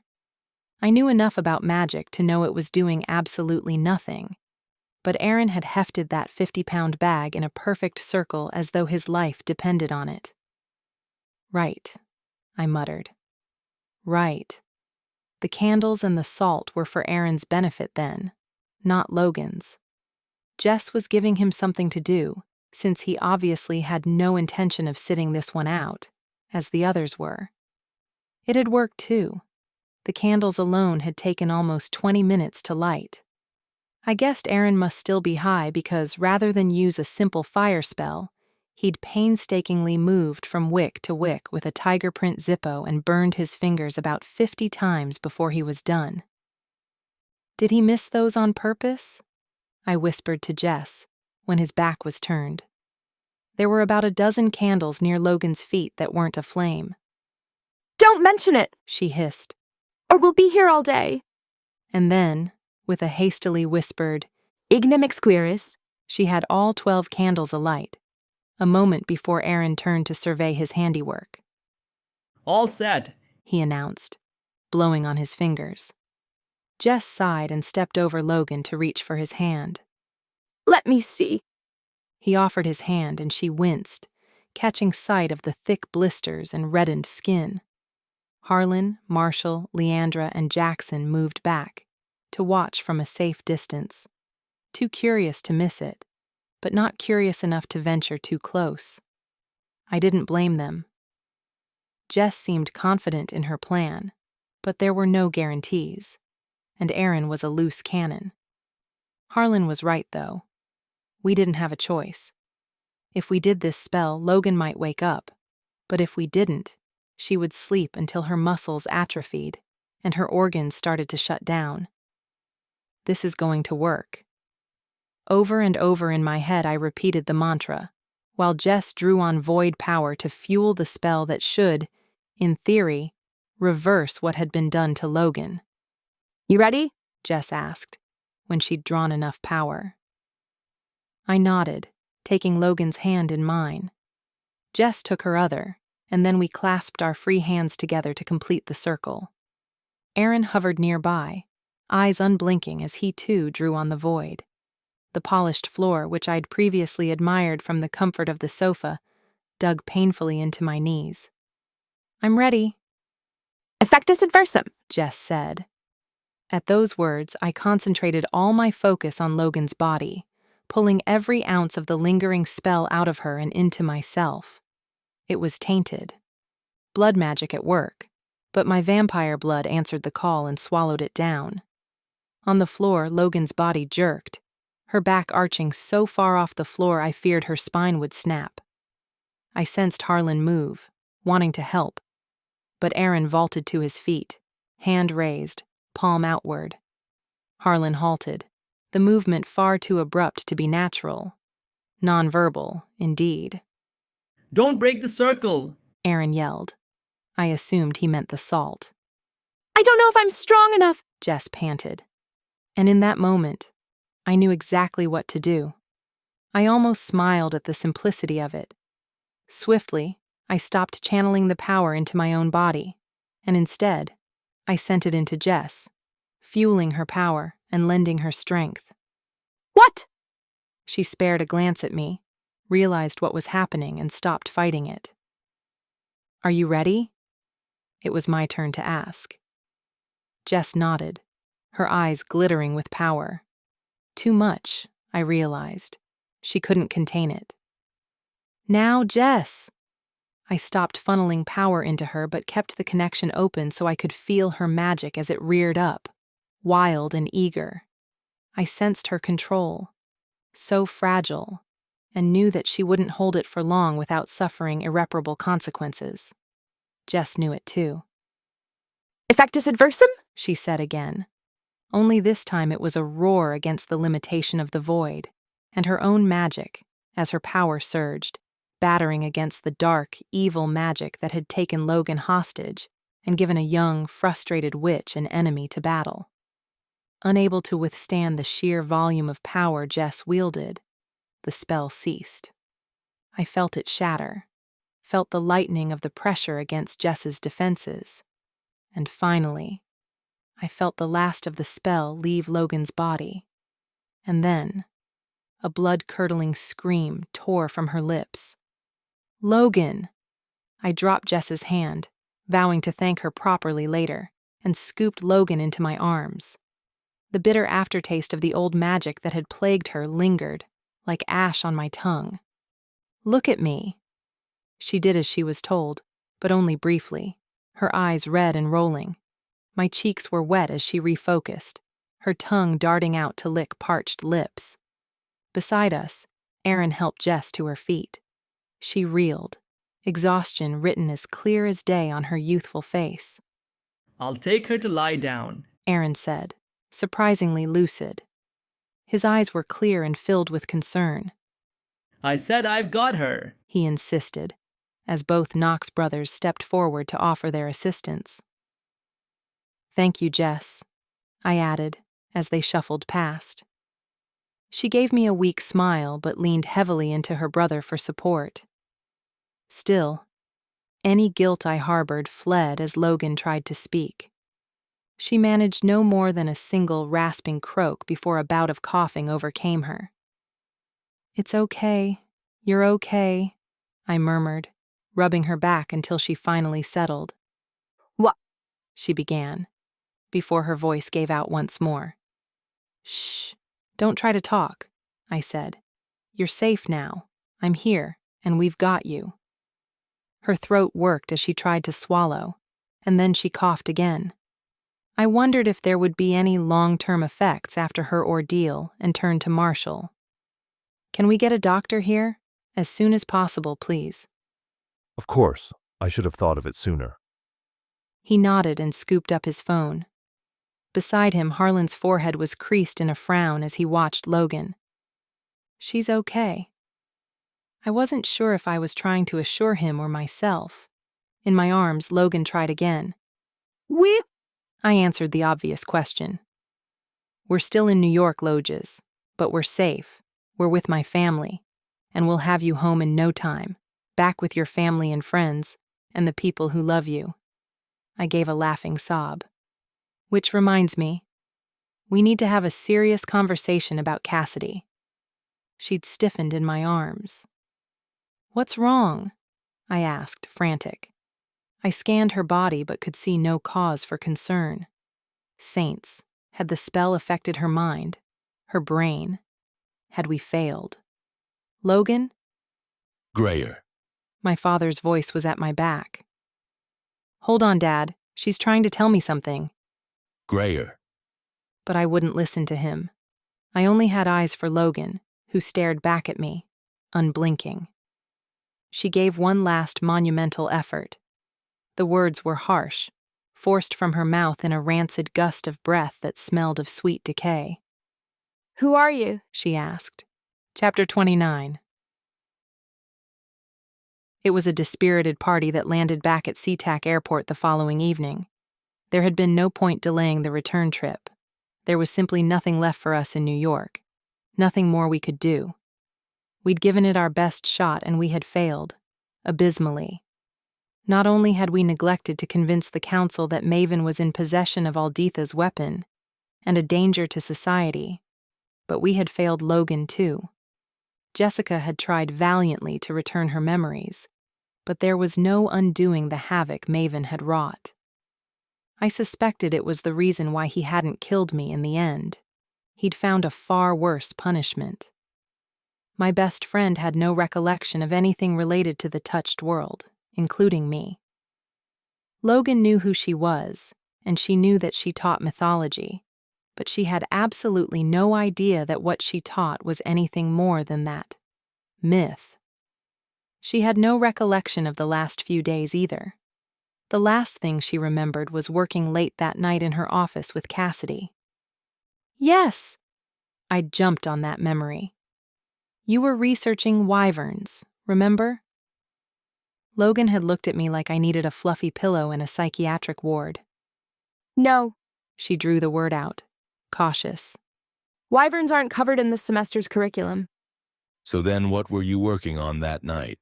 Harlan asked calmly. A line appeared between Logan's eyes. I can't recall exactly.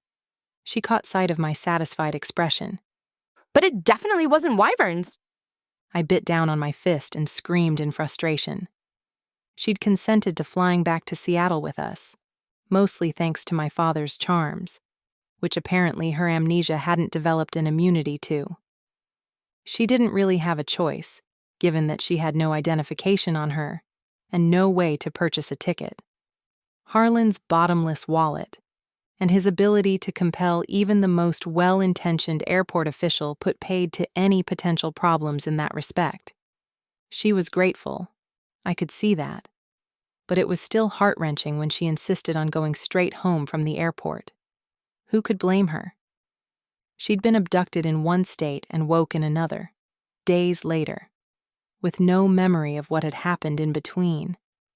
We can't just let her walk off this plane, Harlan murmured, when she seemed to have fallen asleep a few rows ahead of us on the plane. Not until we know what she's going to do. We need to be sure that she won't draw any unwanted attention to us or herself. Agreed, I replied sadly. There was no way we could allow Logan out of our sight, at least not until we'd figured out how best to handle the situation. Unfortunately, Logan was craftier than we'd given her credit for. She'd used us for a ride, but the second we touched down on the Giraffe-reserved runway, she vaulted from her seat and demanded we let her go. In the end, she'd put up enough of a fight that it began to attract the attention of airport security, and Harlan had to compel her to come along quietly. Once home, I convinced Manya to stop fussing over me long enough to show Logan to one of the guest rooms. Despite Harlan's compulsion, she seemed to still harbor a healthy dose of distrust toward us, and toward me in particular. Probably because it had been me looming over her when she woke, terrified, in strange place. We found it best if I stayed as far away from her as possible, which was a lot harder than it sounded. "What are we going to do?" I asked, once Harlan and I were alone. We'd taken refuge in the living room, the soft cream sofa and the bar cart our respective safety blankets. Harlan took a swig of whiskey. There's nothing we can do. There has to be something. We can't just leave her like that. Like what? He demanded. We were both tired and irritable, and probably shouldn't have been having this conversation. She's back and she's healthy. She remembers her family, her job, and her full-time assistant, part-time lover. The only thing she doesn't remember is everything she should never have known in the first place. And me, I said softly. And that's rough, I get it. But Grayer, this could be a blessing in disguise, at least while we deal with Maven and Alditha, and everything else that's going on right now. So long as Logan knows nothing, she's not in danger. You know her knowledge of our world has always been a risk. Right now, this is the safest thing for her. He had a point, but I wasn't ready to admit it. The thought of not having Logan in my life. Well, I couldn't even begin to imagine what that would look like. For so long, she had been my person, my only person, considering Maven's affection for me had been nothing more than a convenient physical attraction. I know it's not easy, Harlan said, handing me a drink. But she's alive and she's safe. That's more than could be said yesterday. Let's take the win. I stared into my glass. I get what you're saying, and, deep down, I know that you're right. But Logan's more than my friend Dad. She's like a sister to me. And once this is all over, she will be again. He flopped onto the sofa near my feet, gray with exhaustion. I promise you, if it's the last thing we do, we'll fix this. But for now, there are a million things that need our attention and not enough hours in a day to get to them all. Let's just focus on one thing at a time, okay? I didn't like it, but he was right. I swallowed the lump in my throat and bobbed my head. Okay. Good girl. He leaned his head back against the pillows and closed his eyes. I could sleep for a week, he groaned. Why don't you just grab 40 winks? I'm going to head up and have a shower anyway. I can tell Manya to make sure no one disturbs you. I might just do that, he admitted without opening his eyes. Thanks, witchling. I got to my feet. Harlan! A youthful voice chimed. And there goes that idea. Harlan sighed, raising his head. We're in here is... A moment later, Izzy Izzy'd into the room. There you are. I've been looking everywhere for you guys. We've been here since we got back. She glowered at us, dubious. Well, anyway, I got something for you, Grayer. She handed me a small SIM card. I figured now that the world knows you're alive, you could have your old number back. Harlan eyed the card. So when you say you got something for Grayer, He began. what you really meant was, I pilfered this from Harlan's office for you. You said I could give it to her once everyone knew she was alive. Harlan held up his hands in surrender. I'm teasing, Izzy. I pulled my phone from my pocket and swapped SIM cards. It's active, I said, seeing the phone picked up signal immediately. I had it activated when we first brought you home. I just didn't think it was wise to have any movement on the account until it was safe. The phone started buzzing with alerts, pings and trills that sounded like everything from doorbells to fire alarms. I hastily flipped it onto silent. My bad. Izzy said. I set the phone up with different alert sounds for each app. That's okay. It's just a lot because I've been offline so long. I had a bunch of voicemails. Who left voicemails these days? I thought, raising it to my ear. The voice that came through the speaker was one that was at once familiar and belonged to a stranger. Lucy Logan and I had been the best of friends for a brief period of our lives. Our friendship had burnt out quickly, mostly because I'd spent every minute of it lying to her. But it's how I had met Logan. I had fond memories of Lucy, though they were always tinged with guilt. Where is my sister, Grayer? Lucy's usually silvery voice was strained. I know she doesn't do anything without you, and we both know your life isn't exactly safe. She'd always suspected I hung around with unsavory characters. She didn't quite jump to vampires, but she definitely suspected criminal activities, and Machiavellian plans were part of my daily life. A pause, and then, Sarah would never just vanish like this without warning, so if you know something... Her voice cut off, and for a second I thought that was the end of it. But then a quiet sob came through the speaker, and I jabbed the end call button myself. I couldn't listen anymore. In the silence of the room, I knew Izzy and Harlan had heard everything. It wasn't your fault, Harlan said softly. He'd been saying that a lot. Yeah, right. The phone was still pinging. There were so many red notification badges. It looked like the screen had chickenpox. I navigated to my inbox. One strongly worded email stood out from the rest. I sighed. Why am I not surprised? What? Harlan asked, peering at me through one eye. You should go to bed, I told him. In a minute, what's not good? I've got an email from my boss, or rather, my ex-boss. I've been fired. I managed to hold it together for all of a millisecond before I burst into tears. The following morning, I retrieved the twin daggers from the back of my closet. They felt cold and unfamiliar in my hands, but I forced myself to grip both handles firmly and raise them to chest height in a fighting stance. Sawyer had taught me well. I knew exactly which blade had impaled my chest, knew it by the feel of the etchings beneath my palm alone, and the fact that it felt colder than its twin. No matter how well it had been cleaned, I could still imagine the blood which had ribboned it red. My blood. The day Silas had almost killed me. But after what had happened in New York, I would not leave the house unarmed. I would not be caught defenseless again. I worked through a few fighting sequences, jabbing and slicing at the air, until the daggers started to feel almost familiar.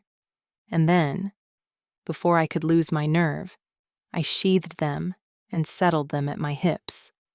My hands trembled only slightly when I buckled the belt around my waist.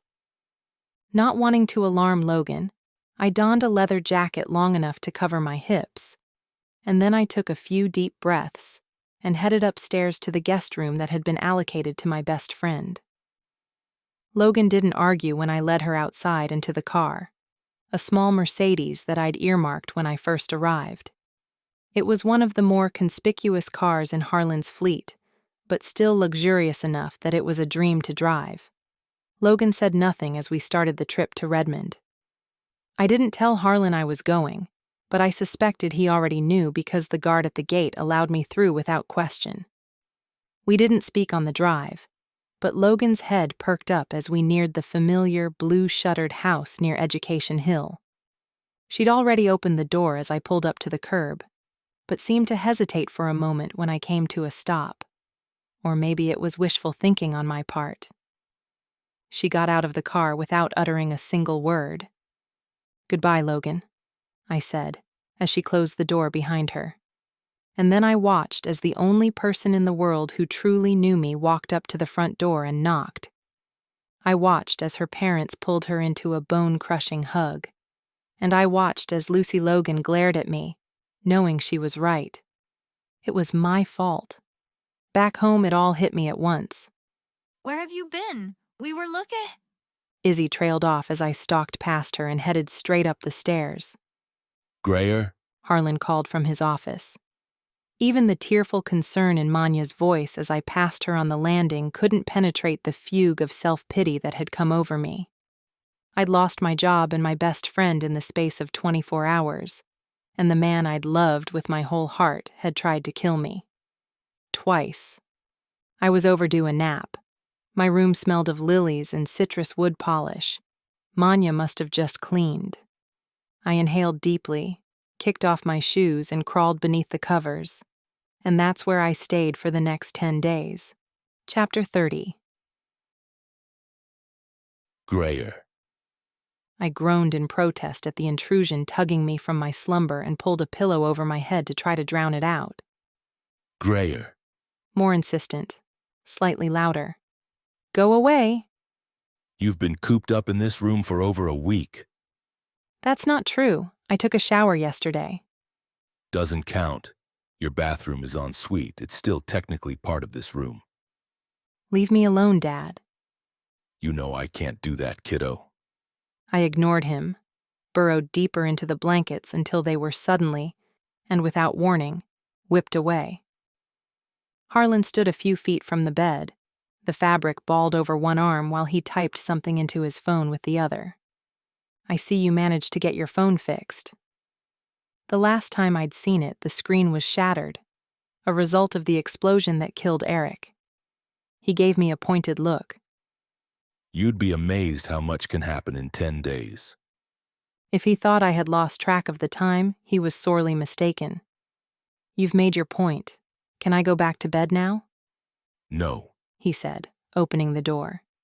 You have a visitor. I want you downstairs in 10 minutes. I repressed the very small part of me that was curious. I'm not really in the mood for company. Grayer, if you aren't downstairs in exactly... He consulted his watch. 9 minutes and 43 seconds, I will send Ford up here to fetch you.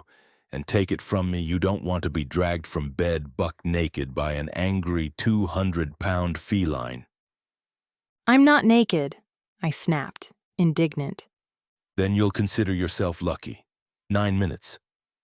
He departed without another word, leaving my door wide open and taking my bedding with him. I deliberated going back to sleep. I wasted 30 seconds thinking about it, and then vaulted off the bed and into the bathroom.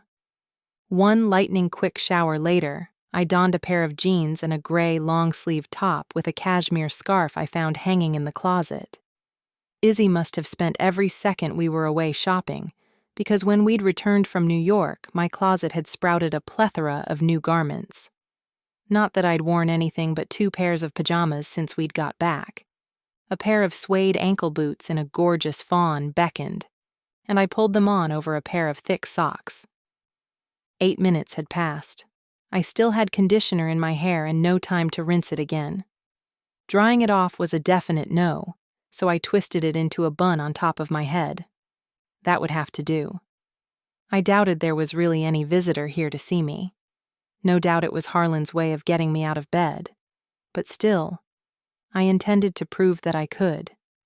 Then I'd regain my bedding and return to my blanket fort without fear of further intrusion.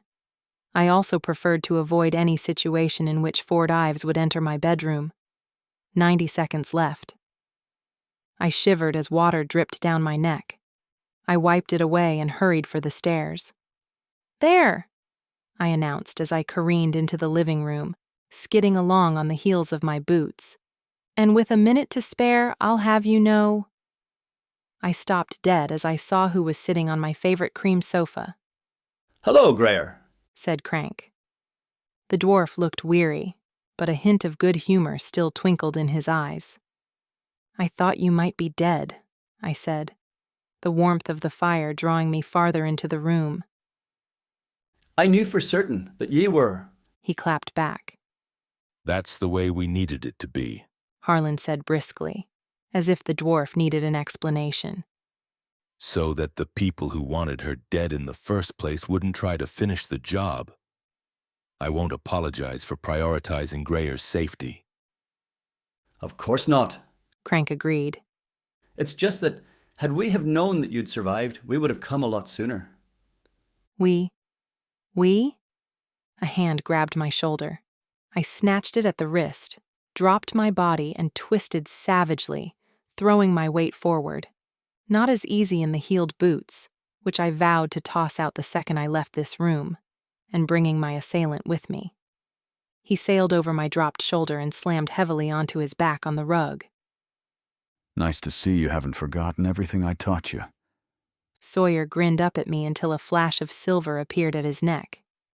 "You ever lay a hand on my daughter again and I'll gut you like a dog," Harlan growled. The lycan's throat bobbed around the blade. "Understood, sir. But the dog joke is a little unwoke, don't you think? We are living in the 21st century, after all." "Social oblivion," I tallied, as Harlan rolled his eyes and put the blade away. From the depths of the sofa, Crank began to laugh. "What are you both doing here?" I asked, offering Sawyer a hand up. Like Crank, he showed signs of strain. He'd lost weight, and there was a tightness around his mouth that hadn't been there before. Sawyer didn't reply. Instead, he looked to Crank to do the talking. "We're here to help, lass." "You said that once before," I reminded him. "And it didn't work out so well for any of us." "Bollocks, how was I to know your man wanted you dead? It's not like you figured it out any sooner." "He has a point," Harlan said. "Thanks, Dad."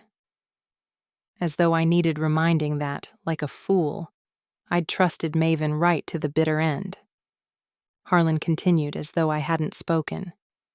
"How am I to know that you aren't still working for Gideon?" Sawyer frowned. "For the man who betrayed us," he asked. "Why in the realm would we do that?"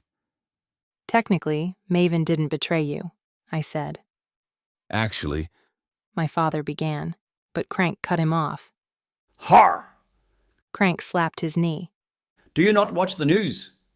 I didn't want to admit that I hadn't done anything but eat and sleep for 10 days. "She hasn't done anything but eat and sleep for the past 10 days, said Harlan. Crank raised a grizzled ginger brow. "Don't ask," I warned. "Just tell me. What did I miss?" "There's a warrant out for our arrests," Sawyer said. "We've been in hiding for the past week." "A warrant?" I asked, puzzled. "For what?" "Officially, for aiding and abetting the shifter, Silas," Crank said. "Unofficially, your boyfriend wants us out of the way." Ex-boyfriend. "I should certainly hope so." I thought back to that night at the lab. Maven hadn't tried to kill Crank or Sawyer, but I suspected that was only because up until that point they hadn't given him any reason to. That was no longer the case. "He wants you out of the way because you know about the cure." Crank averted his eyes. "Amongst other things." Harlan made a frustrated sound in his throat. "Whatever the reason, there's no way you can testify on our behalf before the council now. Not with a warrant out for your arrest. Maven has made it impossible for them to even consider your testimony." "Wanted men don't make for very credible witnesses." Crank agreed miserably. It occurred to me that he wouldn't look me in the eye. "Maven is tying up loose ends," Sawyer interjected.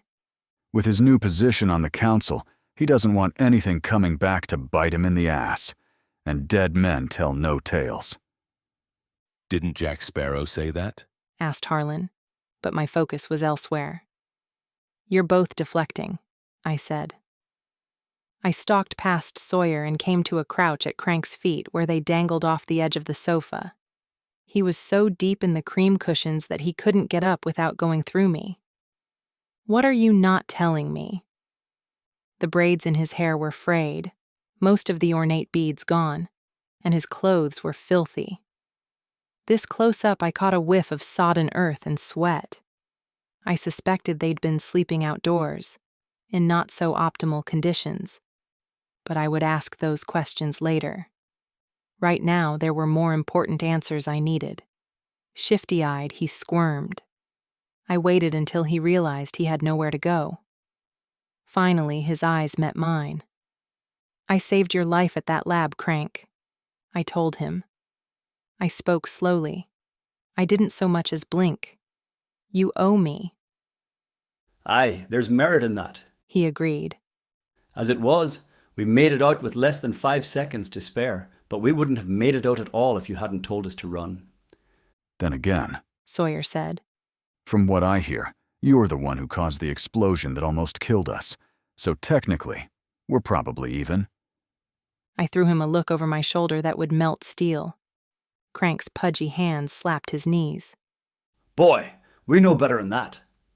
He exhaled a deep breath and squared his shoulders. The change in him was palpable. Whatever he'd been wrestling with, he'd made up his mind. "You did a good thing at that lab, lass. Explosion aside, I know you had the best of intentions and you were trying to save a lot of lives." "Thank you."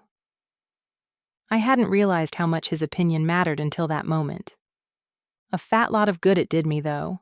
Maven got away with the weapon, Backman's company, and a shiny new position on our council. Crank shrugged. "No plan is perfect, and you've earned my trust. That's got to count for something." What about my trust? Harlan said. "What about it?" I've yet to see or hear anything that makes me inclined to believe anything you say. I want your word that you won't do anything that will put Greyer in harm's way." It was a simple solution to the problem, and though it wouldn't work on all species, a dwarf's word was his bond. Crank only scoffed. "Bargains made between my kind and yours are seldom upheld. I owe your daughter a debt, Knox, and I intend to see it paid." I met Harlan's eyes over Crank's shoulder and nodded. It was good enough for me. "Fine," Harlan said. An awkward silence followed, which I felt the urge to fill. If anyone has any great ideas for what to do next, I'm all ears. Crank looked out of the window, pensive. "Where is the witch?" he asked, eventually. "Alditha? I have no idea. Why?" "She might be able to help us." I barked a mirthless laugh. "Not likely," "Don't be so sure, witchling. Harlan murmured. The enemy of my enemy and all that." Sun Tzu again? I actually have no idea who originally said it, but the fact remains that we have a common enemy with your grandmother. She's on the run. How would we even find her? Crank shifted on the sofa, and I got another waft of dank soil. I had to force myself not to move away. "I went to see Tucker," I told him. "I know. How do you think I knew you were alive?" I dropped my chin and met his gaze dead on once more. "He told me about the inventions, and that you asked him to destroy some of them." It was Crank's turn not to blink. "I deserve the truth, Crank, if nothing else. Maven's made me part of a game that I never signed up to play." He sighed. "You signed up to play, lass. You just never knew the score." He toyed with the frizzed edge of his beard, twirling it around fingers blackened by filth. My restraint snapped. "Where have you been sleeping?" The woods. Sawyer replied. I turned to face him. It's been a bit rough on him. "Why are you still here? Don't you have a fancy farmhouse down in Georgia you could crash in?" And bring Gideon right to my family's doorstep? I don't think so. He doesn't know about them. The look he gave me implied he suspected otherwise. It hurt more than I expected. I never said a word. I swear it on my life. Thank you. He said it like he meant it. But that's not the only reason I'm still here. He stayed for me, Crank said. out of a ridiculous sense of obligation because I helped him when no one else could. Would. Sawyer corrected. No one else would give me the time of day. Crank considered that. A purist would probably claim both to be correct, he said after a time, then gestured at where I had positioned myself, my legs still blocking his way off the sofa. May I? Sure, sorry about that. I offered him a hand. His knees cracked like splintering trees as he straightened up. I need to stretch my legs, he explained hastily. Sleeping on the forest floor at my age isn't recommended by 10 out of 10 physicians. You look like you could use a drink, Harlan said. Crank perked up. I wouldn't say no to a wee whiskey. It seems to me we have a common enemy too, Harlan mused, pouring a liberal splash of Jameson into a glass. It might be a good idea to join forces. I could offer you a pair of rooms out back and 3 home-cooked meals a day. Crank brightened. Sawyer frowned. With all due respect, Mr. Knox, I don't want your charity. How about a job, then? The lichen folded his arms across his chest. What kind of job? Security detail. Gideon has made 2 direct attempts on Grayer's life, and I'm not about to leave her unprotected while he tries again. I don't remember us discussing this, I told Harlan. And I don't need a bodyguard. This isn't negotiable, Grayer. I can't be with you all the time. It's him or Ford, your choice. Given a choice between the sullen Jaguar shifter and, well, anybody else, I'd choose anybody else. Besides, I suspected my father was doing this for Crank and Sawyer's benefit as much as my own. They needed a warm bed and a hot meal, and we needed allies and information. Fine. So long as you're okay with that? I asked Sawyer. He wasn't looking at me. He was looking at Crank, who, for the first time since I'd met him, was sipping at his drink, savoring each tiny mouthful. I didn't know the exact conditions the pair had endured since last I saw them, but I doubted Crank could hold out much longer. Yeah, Sawyer said. I'm okay with that. In that case, Harlan said, hefting the bottle.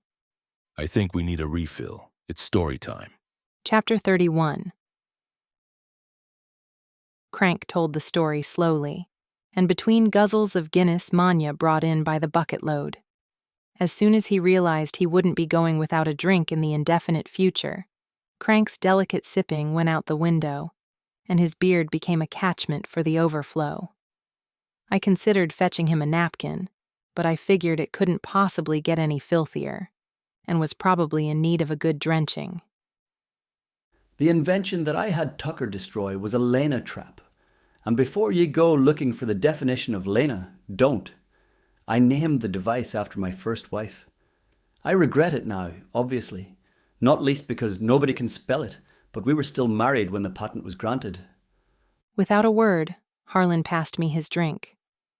It's a device that stores anti-magic, the only one of its kind. The dwarf sniffed dramatically. And now it's gone. Didn't you say you had another prototype stored in a warehouse at the port of New Orleans? Sawyer said. Crank rolled his eyes. Yes, boy, and I also clearly remember telling you that was between us. Sorry.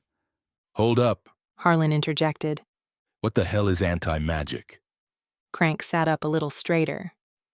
You've heard of antimatter? We both nodded. It's a similar concept. Think of anti-magic as magic's evil twin, a mirror image with the same mass but opposite charge. And much like matter and antimatter, when magic and anti-magic collide, they annihilate, disappearing in a flash of energy. Dark energy, Harlan murmured. In the case of matter, yes, but magic works slightly differently. So, the device you had Tucker destroy, this Lena trap. I waited for his nod of encouragement to make sure I'd pronounced it correctly. It stored dark magic? Yes. But how did you create the dark magic it stored in the first place? Harlan asked. I was impressed. I hadn't even thought of that. You said you would need the particles to collide. Almost at the speed of light, to be exact. Well, that's not something you can do at your dining room table. The less you know about that, the better, Crank mumbled. But let's just say Geneva's claim to the world's highest energy particle collider isn't as accurate as modern scientists believe, though they're welcome to claim they have the largest. He scoffed. As if size matters. Sawyer steered him gently back on track. So, you have the means to create dark magic, and you have the means to store it. He prompted. I got the feeling he knew where this story ended, but not how it got there. But what did you need it for? We were all leaning forward, riveted, as, unable to reach the table, Crank set his mug down on his knee. Before I tell you that, I want you to bear in mind that when I started working on this project, I was young and curious and caught up in my own cleverness. You were a fool, Sawyer said. Tucker told me to remind you at least once a day. A fool, aye. Crank shook his head. You were saying? I prompted, trying to get him back on track before he could veer off on another tangent. Yes. Where was I? Oh, right. The dark magic. Have any of you ever heard of the Hidden Valley theory? We shook our heads in unison. Supersymmetry? No. A chorus. Crank scratched at his forehead with fingernails encrusted with dirt. Okay. He cleared his throat. Okay, here's the thing. In simple terms, dark energy is associated with the vacuum in space, and vacuums are associated with wormholes, a construct linking two disparate points in space-time. It's the same with magic. Even within the void, there exists a vacuum, and where there's a vacuum, well, there's a wormhole. He drew in a deep breath and grinned up at us, triumphantly. Harlan leaned over and gently closed my mouth with one finger. Sawyer's eyes were looking skyward, and his lips were moving, as if he was trying to solve some unknown equation in his head. I half expected him to start counting on his fingers. Oh, for the love of leprechauns, I used the dark magic to open a portal to another dimension. In the silence that followed, Manya bustled in with a fresh bucket of black cans. She took one look at us and bustled straight out again, forgetting to leave the Guinness behind. Crank looked disconsolate. I was trying to reconcile what he had just revealed, and how wholly irresponsible it was, with the fact that this beer-guzzling, bearded oaf possessed what was quite possibly the greatest mind on the planet. Then I remembered that he had worked for Maven. Wait a minute. I held up both hands. Are you telling me you helped Maven open a portal between realms, to another void's damned dimension? That's what he's telling you, Sawyer answered. Crank only hung his head in shame. But why? Why would you possibly do that? You must have known the type of person he truly was, or at least suspected. I had to do it, wailed Crank. And not just for the money. Maven somehow figured out what I was doing. He sought me out and threatened to report me to the council if I didn't do what he asked. I didn't have a choice. If the council had discovered what I'd been working on. He paused, unwilling to finish the sentence, so I did it for him. They would have locked you up and thrown away the key. After stealing all of your research, Harlan added darkly. Exactly. I couldn't risk it falling into anyone else's hands. It's too dangerous. You should never have invented it in the first place. We have no idea what opening a portal to another realm could do to this one. For all you know, it could implode. Portals are opened all the time, Grayer, Sawyer said calmly. Exact? What? I rounded on the lichen. His face was hard, his jaw tight. We don't always open portals from our side, but we know for a fact that species not of this world visit our realm. And how exactly do we know that? His blue-green eyes had turned cold. Changelings, he said. Well, Today was certainly turning out to be a day of revelations. I was starting to wish I'd stayed in bed. You're talking about the Fae? I strode to the bar cart and grabbed a bottle. The crystal glittered and the stopper made a satisfying pop as it pulled free. The Fae, as in creatures from the dark realm, chaos incarnate? I took a swig straight from the bottle and wiped my mouth with the back of my hand. As in, stealing healthy human babies and replacing them with evil changelings for no logical rhyme or reason. It occurred to me that Logan would have said it better. I never thought I'd miss her consistent corrections of my oversimplification of all things touched.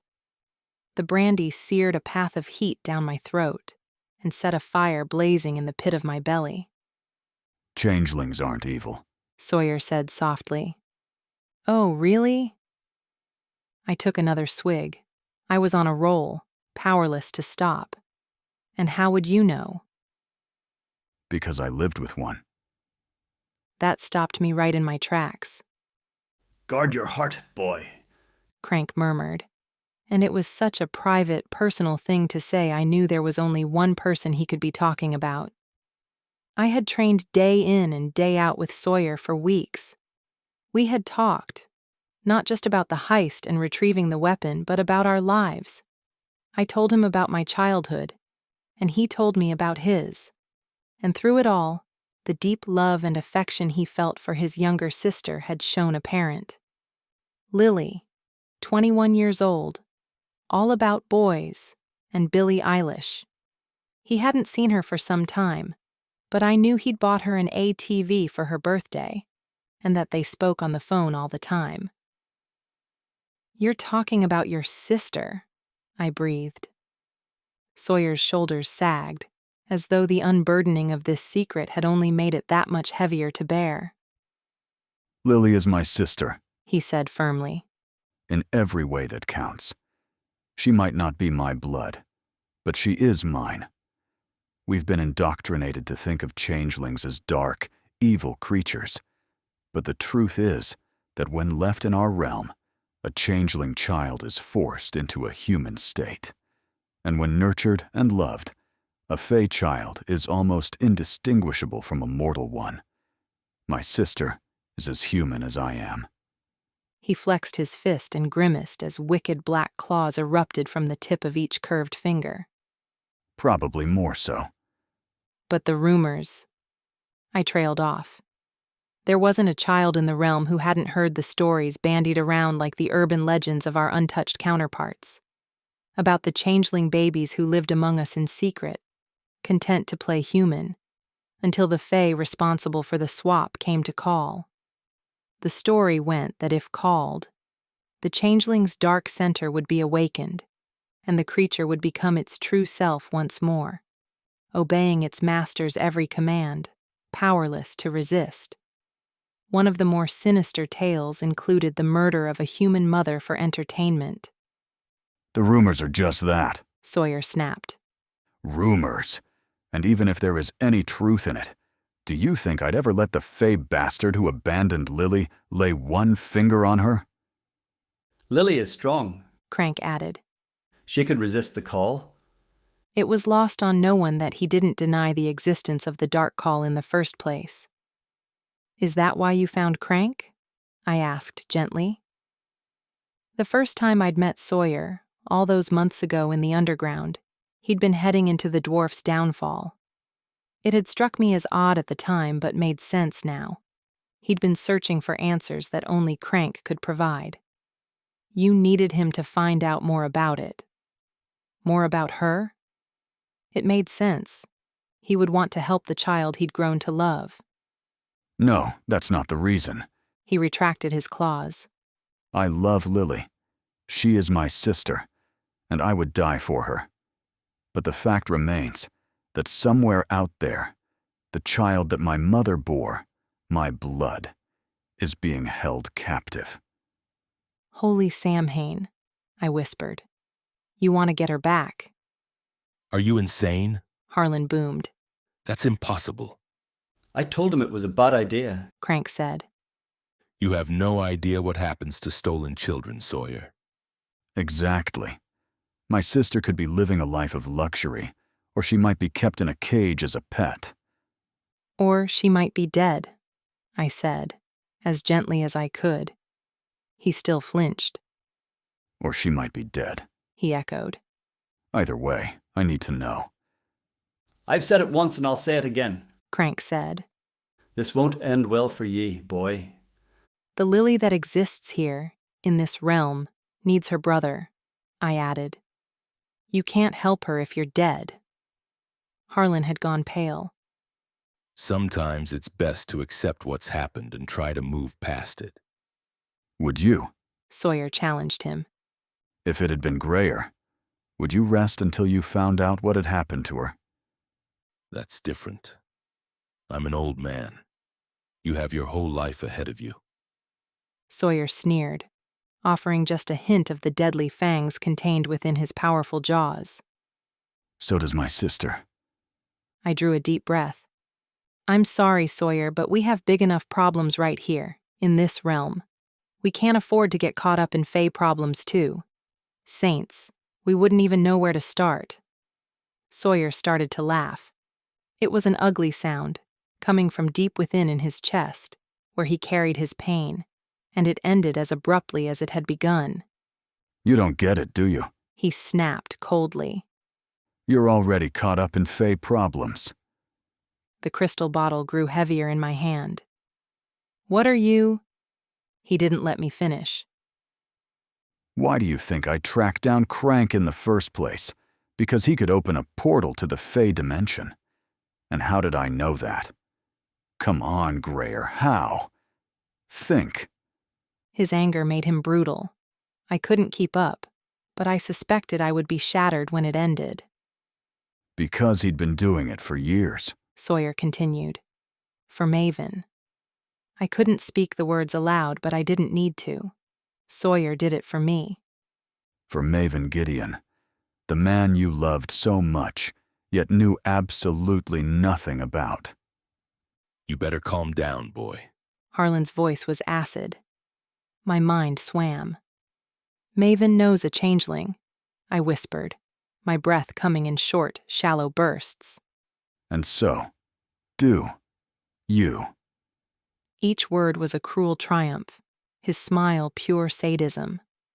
In fact, he tried to kill you only a few short weeks ago. When it hit me, it was so obvious I couldn't fathom how I hadn't seen it before. The crystal slipped from my hand and shattered into a million tiny pieces across the floor. Silas. Silas was Fae. Chapter 32. How did I not see it?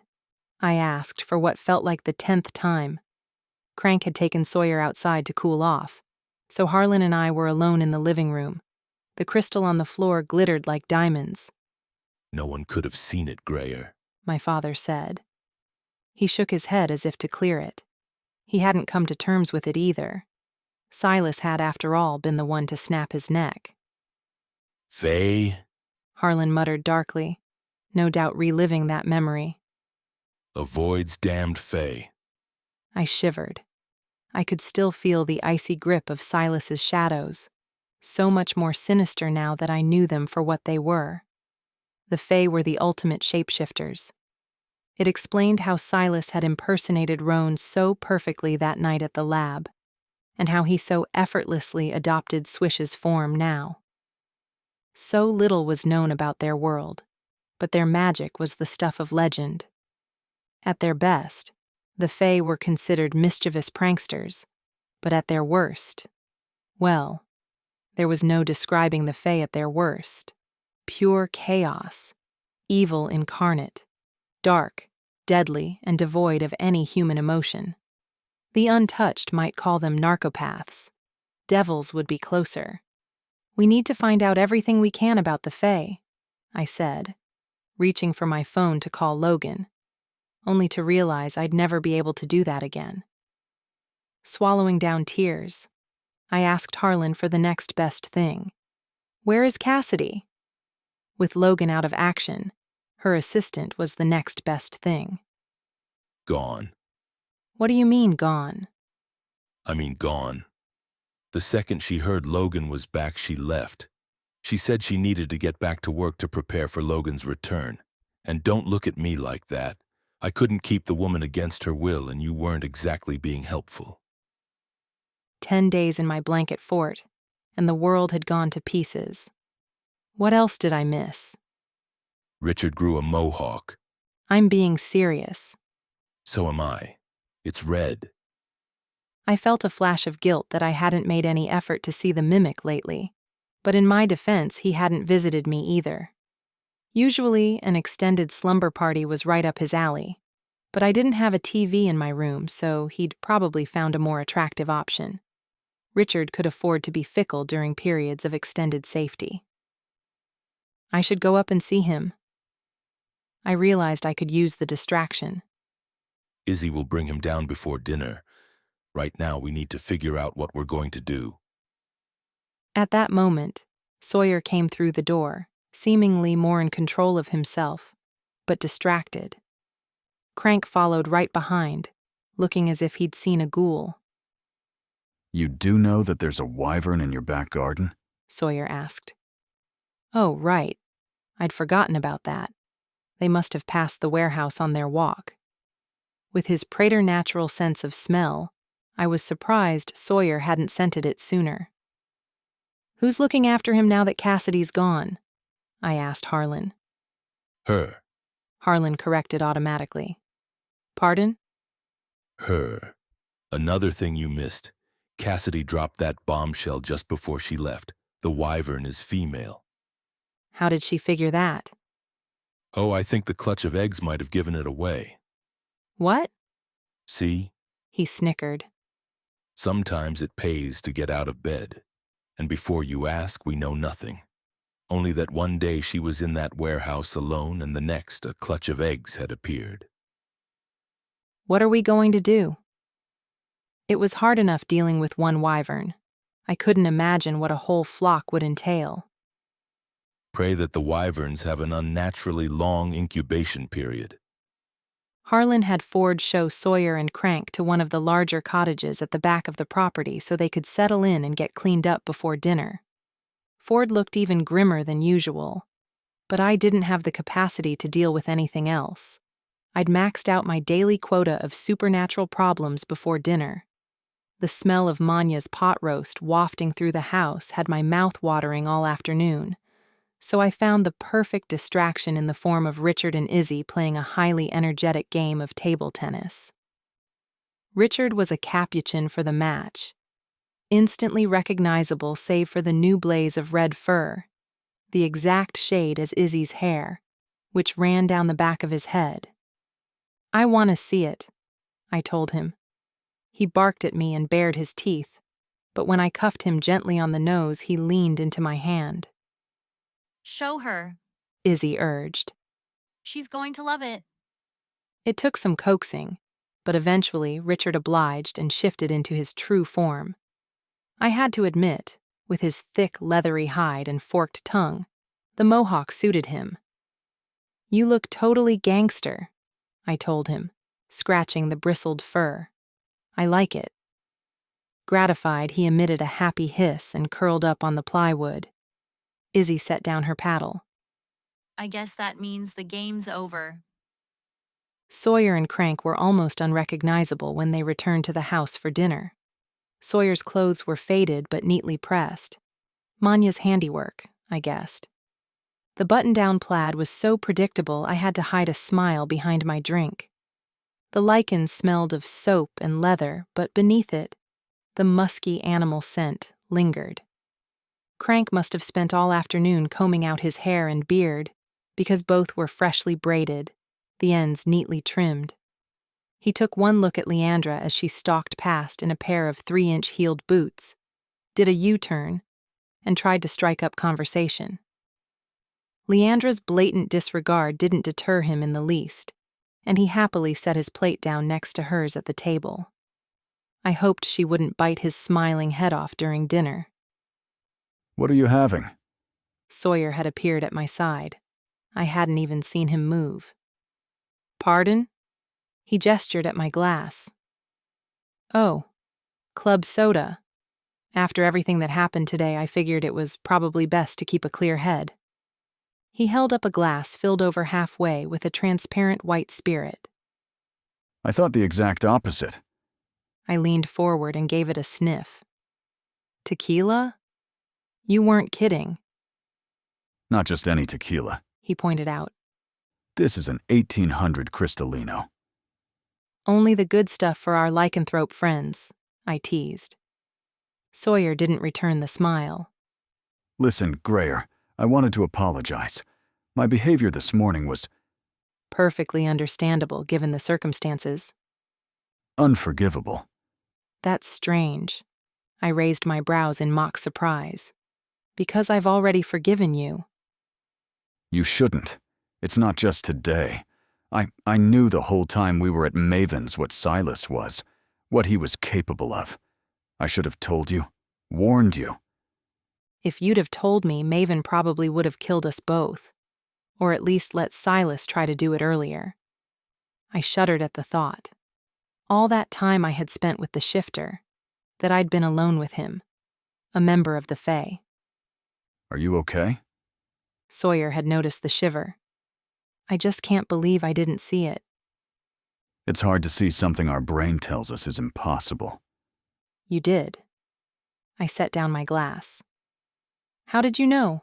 About Lily, I mean. How did you know she wasn't... human? I nodded. Grayer. Sawyer. Harlan called, gesturing to where the others waited at the table. We joined them, taking 2 chairs side by side. Opposite us, Crank was breaking off hunks of bread and washing them down with a tankard of red wine. Leandra had scooted her chair so far in the opposite direction she was practically sitting on Ford's lap. You were saying? I prompted, once everyone was settled. Sawyer set down his glass. Yes. When Lily was first... He wrestled with the word. Changed. She retained a lot of her darkness. My mother didn't see it. Or maybe she didn't want to. But I just knew. And yet, you loved her? I couldn't imagine how, though admittedly my limited experience of the Fae had been with Silas, a cold-hearted killer. She adopted her swapped state so quickly, became softer, more human. I started to believe I'd imagined it all. It was impossible not to love her. He caught sight of my dubious expression. You're thinking about Silas? Yes. Silas is different. How? Maven has been using Crank to open portals for years, so that Silas could travel back to the Fae realm. I think Silas needs to return to his realm to recharge his magic, and to prevent him from becoming more human. He retains his darker side, because Maven has cleverly fanned it for years to keep him powerful. But Maven couldn't have known Silas since he was a boy, surely. Possibly, possibly not. But whoever raised Silas deprived him of the parental love required to fully transition. The love that made Lily human. Exactly. Izzy passed me a huge bowl of mashed potatoes. She wasn't even pretending not to eavesdrop. Thanks, I murmured, not really concentrating. Something niggled at the edges of my mind. Something important. I ask that you not bring the past back to haunt me. Henry and Sandra Lovac, I said, flicking the spoon in excitement and flinging potato across the table. Grayer! Manya scolded from the far end of the table, but I was too hyped up to care. I turned to Harlan, drawing him into the conversation. Henry and Sandra Lovac, I repeated. They lived in Tacoma. Okay. Harlan replied. And am I supposed to know who these people are? They're the names that Silas gave me. He said they were his parents. Chapter 33. The following morning, a package arrived, addressed to me. Harlan brought it to me in my room, where Richard and I were watching YouTube shorts on my phone. He'd sought me out even though Izzy was downstairs eating waffles, so I guessed I hadn't been completely replaced yet. It felt good to spend time with him. It reminded me of a simpler time, before all of this mess, even if he did want to watch nothing but compilations of cinematic drone footage. "We've seen this one already," I moaned, as a new clip started to play. "It's the one that ends with the panoramic view of Table Mountain." Richard bobbed his head in approval, but I closed the app and set the phone down so I could give my father my full attention. "Nice mohawk," Harlan remarked. Richard stuck out his forked tongue at him, and then ran a scaly claw down my arm, letting me know his stomach was itchy. I reached out and gave his belly a scratch. "This just arrived for you." Harlan handed me the courier envelope. A New York apartment block was listed as the return address. "You know this address?" I guessed, as Harlan's eyes swept over the bold font. He grunted his affirmation, but didn't offer any insight. Richard whined when I stopped paying him attention but lumbered off the bed, giving me space to open it. The package contained a sealed envelope, a single sheet of paper, and an ornate platinum ring with a prong-set stone just transparent enough to reveal the sparkling play of color within. I glanced up from the hypnotic effect of the opalescence to find Harlan staring at it too. "Josie?" I asked. He nodded. "The address is the Eaton Central Park apartment." "You could have just said so." "Where would be the fun in that?" I rolled my eyes at him and opened the letter. Josephine's elegant scrawl covered only a few short lines. "Dearest Grayer, I found this crystal shortly after your departure, at an underground market I haven't frequented for some time. Somehow, I think it was intended for you. The stone works much like my own talisman, but the optical phenomenon of the opalescence within is rare and said to enchant the beholder. I have no idea if there is any truth in that, but it will store your magic and your secrets. Wear it well, witch. Yours, Josephine Eaton. P.S. I apologize for the crude setting, but time was of the essence. P.P.S. I enclose here with a second letter, for your father. I trust you will see to it that he gets it." I flipped the paper over to check that there was nothing else. "Weird." I handed him the envelope. "This is yours, by the way." He started to open it. "What's weird?" "Josie sent me this stone." I held up the ring. "She thinks it was meant for me, whatever that means. She says it will store my magic and my secrets." I waggled my eyebrows at him teasingly. "Put it on." "What? No." "Put it on, Grayer." "But it's hideous. I mean, look at it." I held it practically under his nose. "And it's a lot heavier than it looks. I'll be dragging my hand around after me." "Grayer, Josephine Eaton is a very wise, very powerful woman. She wouldn't go out of her way to give you a talisman unless it was important. Put it on." "Fine," I grumbled, and slid the ring onto my right hand. It fit my ring finger perfectly, and surprisingly, it wasn't at all uncomfortable. It seemed to have lost all weight on my finger, and the stone felt warm against my skin. "Happy?" I asked Harlan. "Very. Don't take it off, at least not until we're safely out the other side of this mess." I struck a salute, flashing the ring at him, but he wasn't looking. His eyes were skimming Josie's letter. "What does it say?" "She sent the bullet to a private lab for analysis," he said. "It was a dead end. The slug was untraceable." I'm not surprised.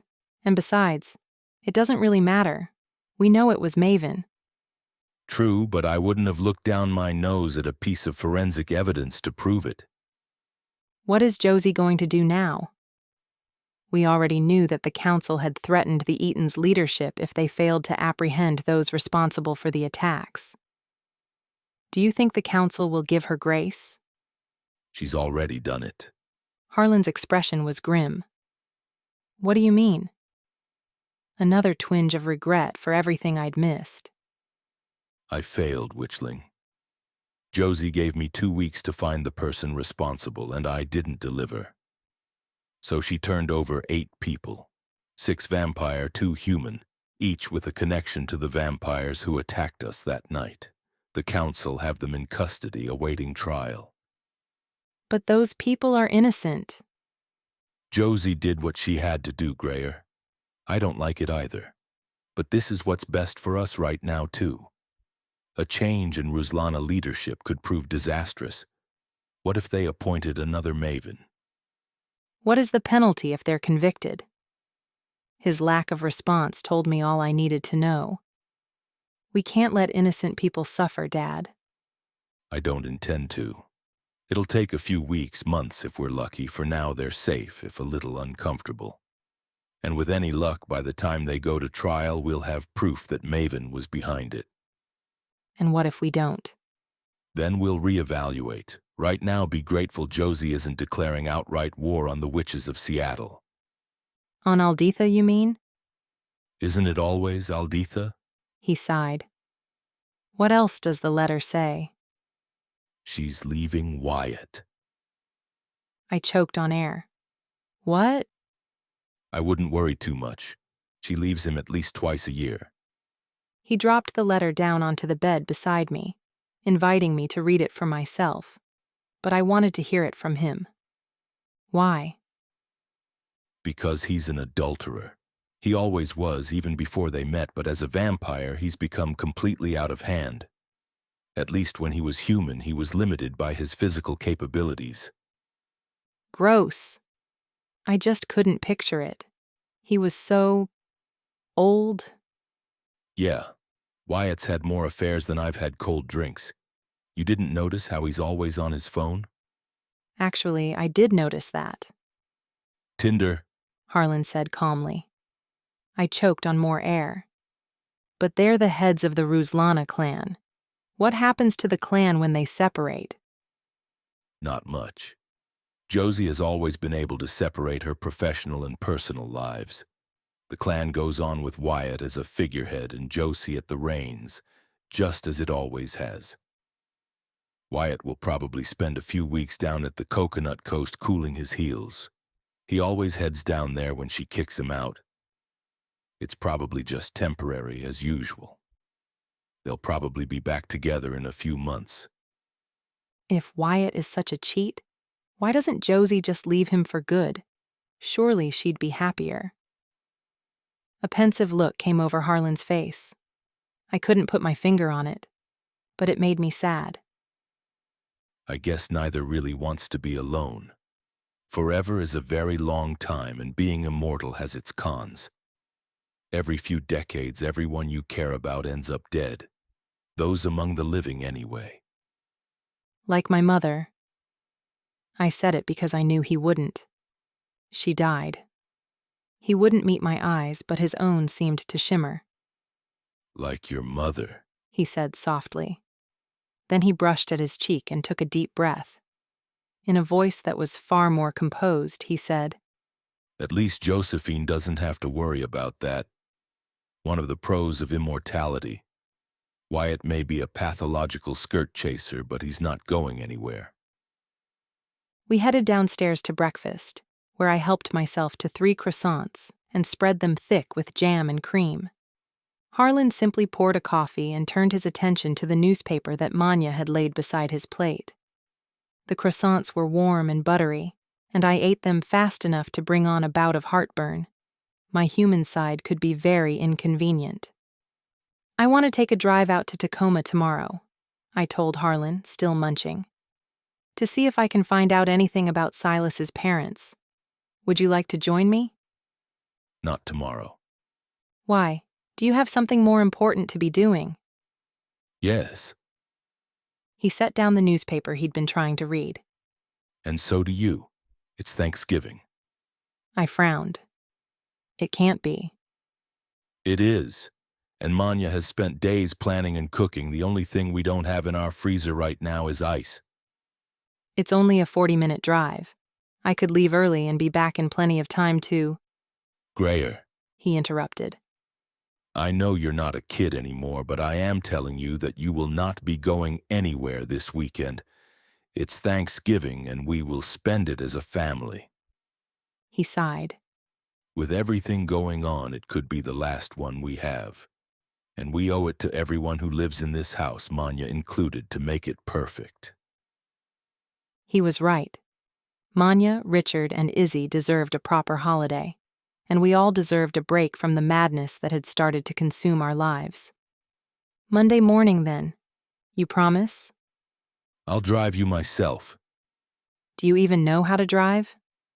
Jackson will drive us himself, he amended. That's what I thought. I chuckled. I'm glad you're in a good mood, Harlan remarked. Because your uncle and cousins will be here in an hour. He winked at me. Let the festivities begin. Chapter 34. There were too many people in the house. By Saturday afternoon, I was going mad. I couldn't take 3 steps in any direction without bumping into someone, and Izzy and Jessica had absolutely no qualms about barging into my bedroom like the closed door was an invitation. Completely peopled out after a few hours, I sought refuge in my father's study.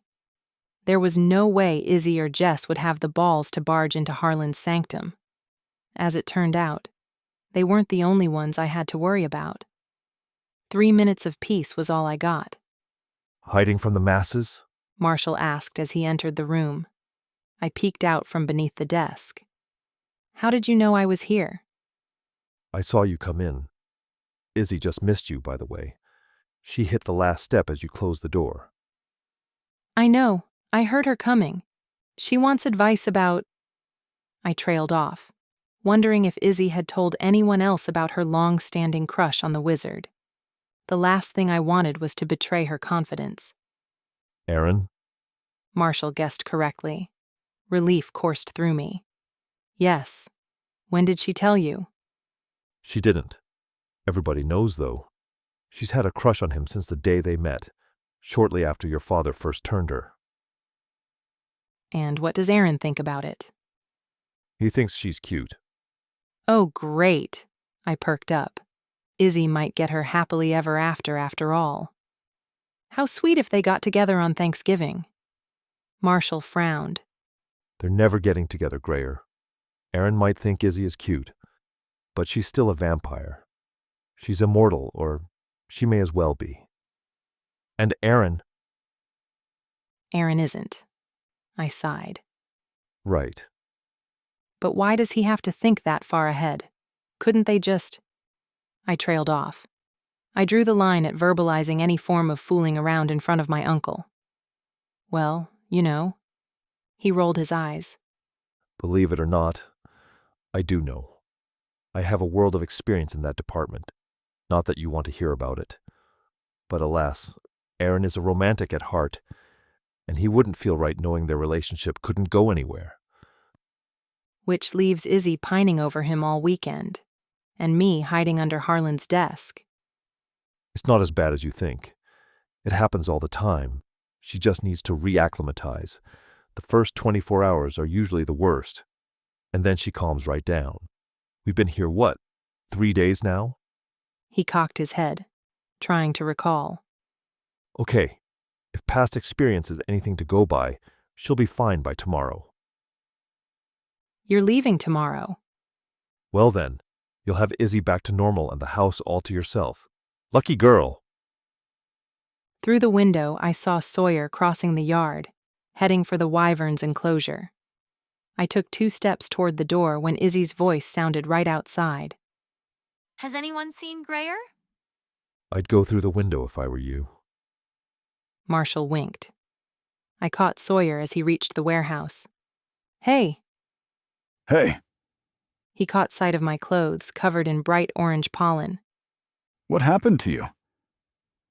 I fell into Leandra's lilies while climbing out of a window. And no, I don't want to talk about it. Okay. He pressed his lips into a line, but I could still feel him smiling. What are you up to? I asked, trying to change the subject. I'm avoiding Aaron. He wants advice about Iz. He cut off abruptly.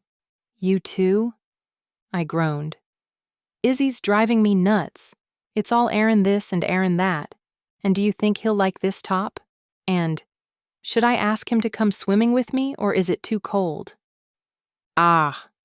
I clapped my head between my hands. And why is she asking me for dating advice anyway? My last boyfriend was a vampire who tried to kill me. Twice. If it makes you feel any better, my last girlfriend was a goat shifter who broke my nose and stole my car. I rounded on him, eyes wide, then folded my arms across my chest. Actually, that does make me feel a little better. He leaned down to open the feeding hatch. You're welcome. What are you doing? I squawked as he ducked under the frame. I'm going inside. Are you insane? Not last time I checked. He peered up at me, then offered me his hand. Are you coming? This is madness, I whispered, crouched near the hatch door so I could make a quick exit if the wyvern so much as opened an eye in my general direction. I willed my legs to move, but they protested vehemently. Stop being such a baby. She's fast asleep. Through the foliage, I could just make out the wyvern. She was curled atop a large boulder, her wing draped lazily over one side of her face. On the other side, the exposed eye was shut. For now, at least.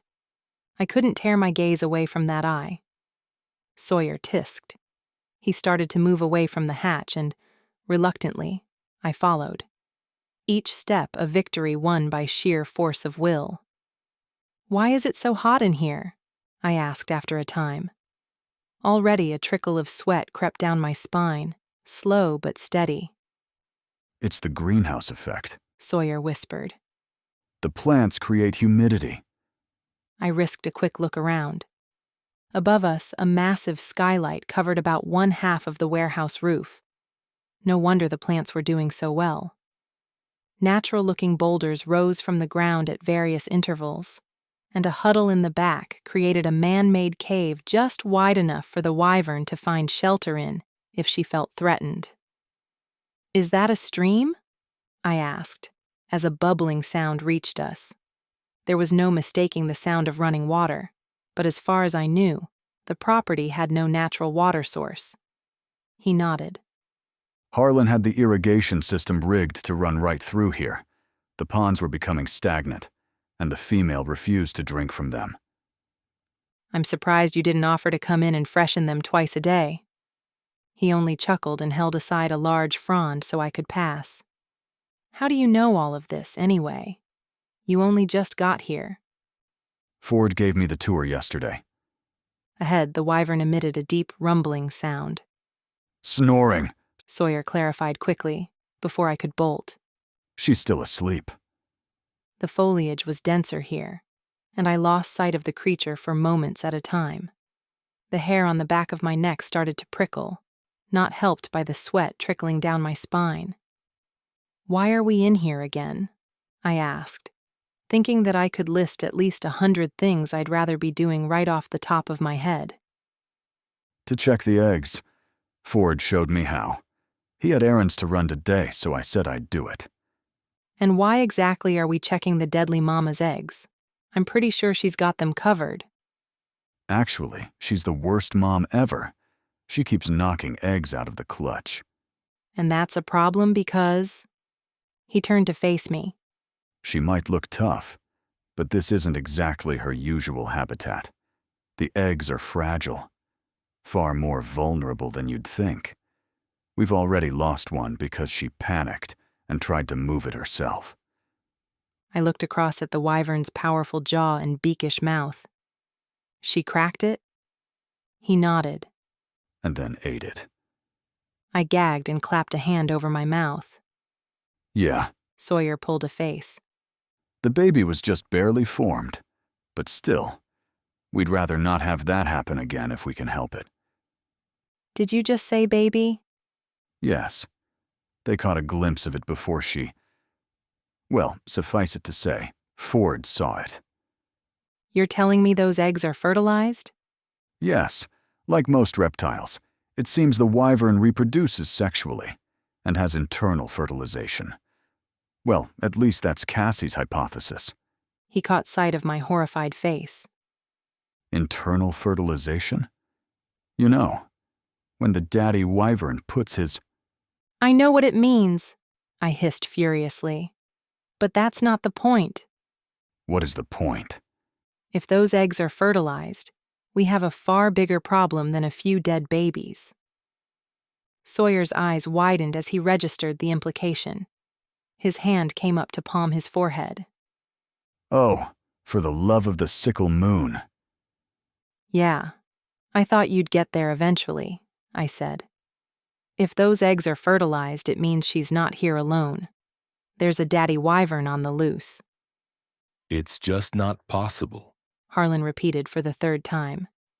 Sawyer and I had headed straight for the house after realizing what the information Cassie had relayed about wyvern breeding patterns meant.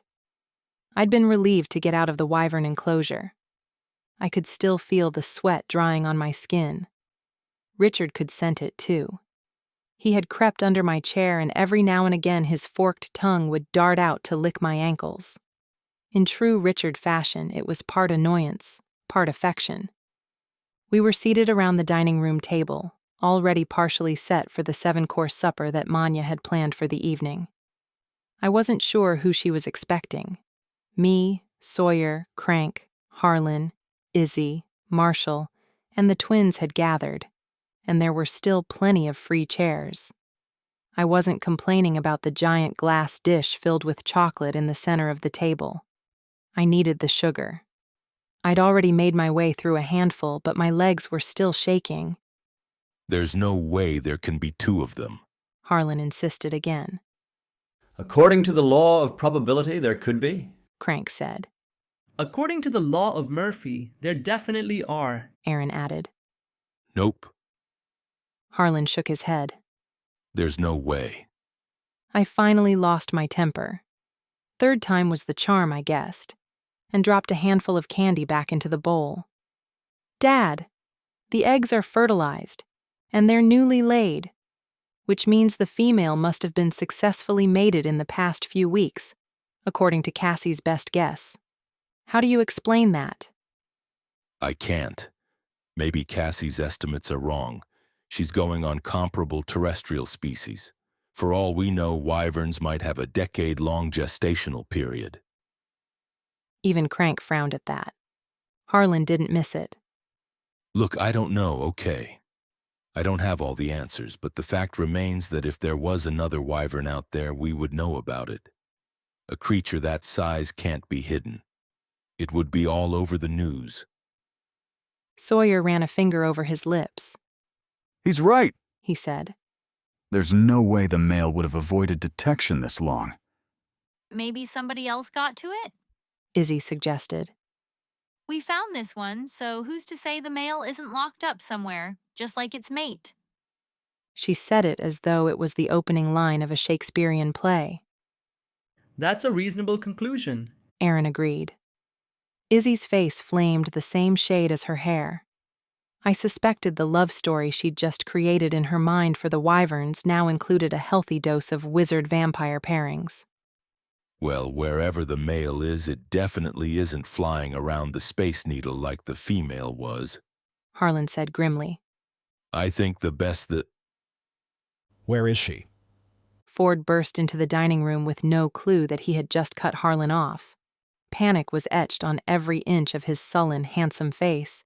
He skidded to a halt, taking us all in, searching for the only face he truly cared about. Where is my mother? He asked again. Calm down, Ford. Your mother is fine. Take a seat. Harlan gestured at the empty one next to me. I scooted closer to Jess. Ford didn't notice, his eyes fixed on Harlan. You said it was urgent.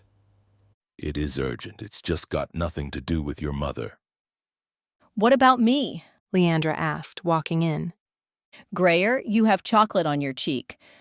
I wiped at it and hastily crumpled a silver wrapper in my hand. Take a seat, Leandra, please. Harlan gestured once more at the seat beside me. Leandra opted to remain standing. Why are you looking at me like that, Ford? He shook his head. It's nothing. Forget it. Well, I can't very well forget what I didn't know to start with now, can I? She snapped.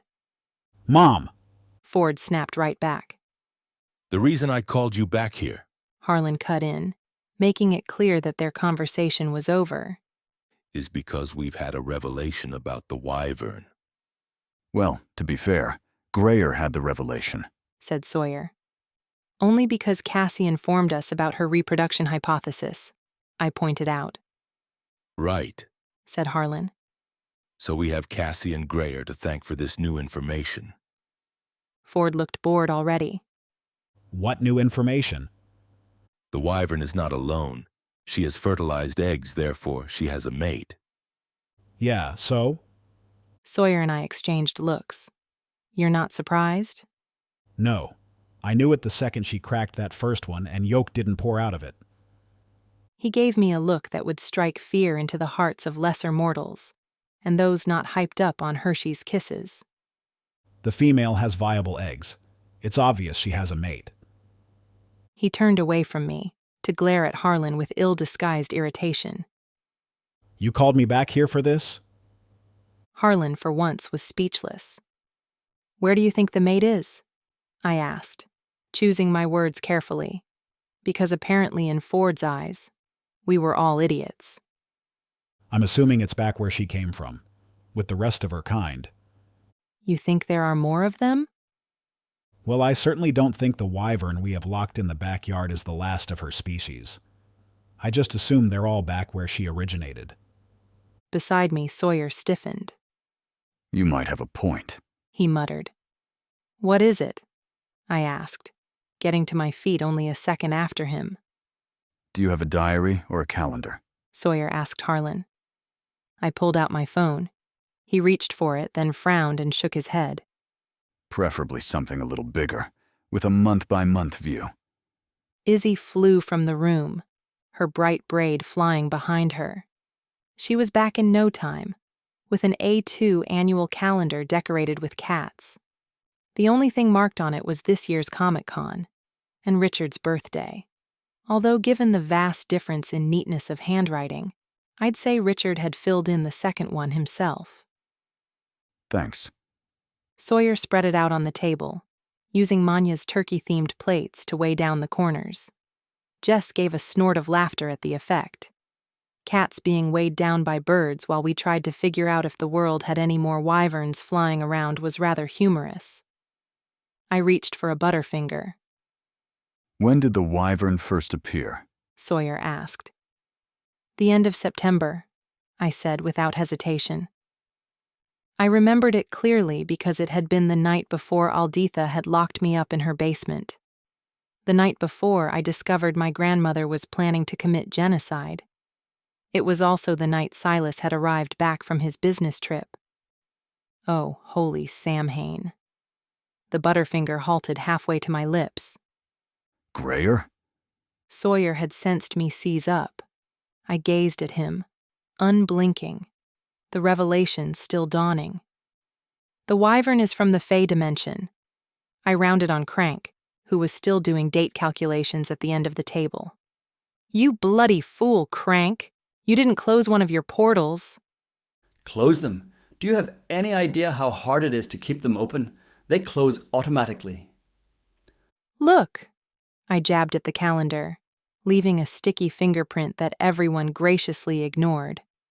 That's the night the wyvern first appeared in Seattle, and the same night, Silas got back from a business trip to Vancouver. I used air quotes to accentuate the untruth in those words. Silas never went anywhere except back home, did he? It was how he recharged his magic. Crank looked at Sawyer, an extra crease marring his brow. The dates add up, Sawyer said. You did open a portal that night, remember?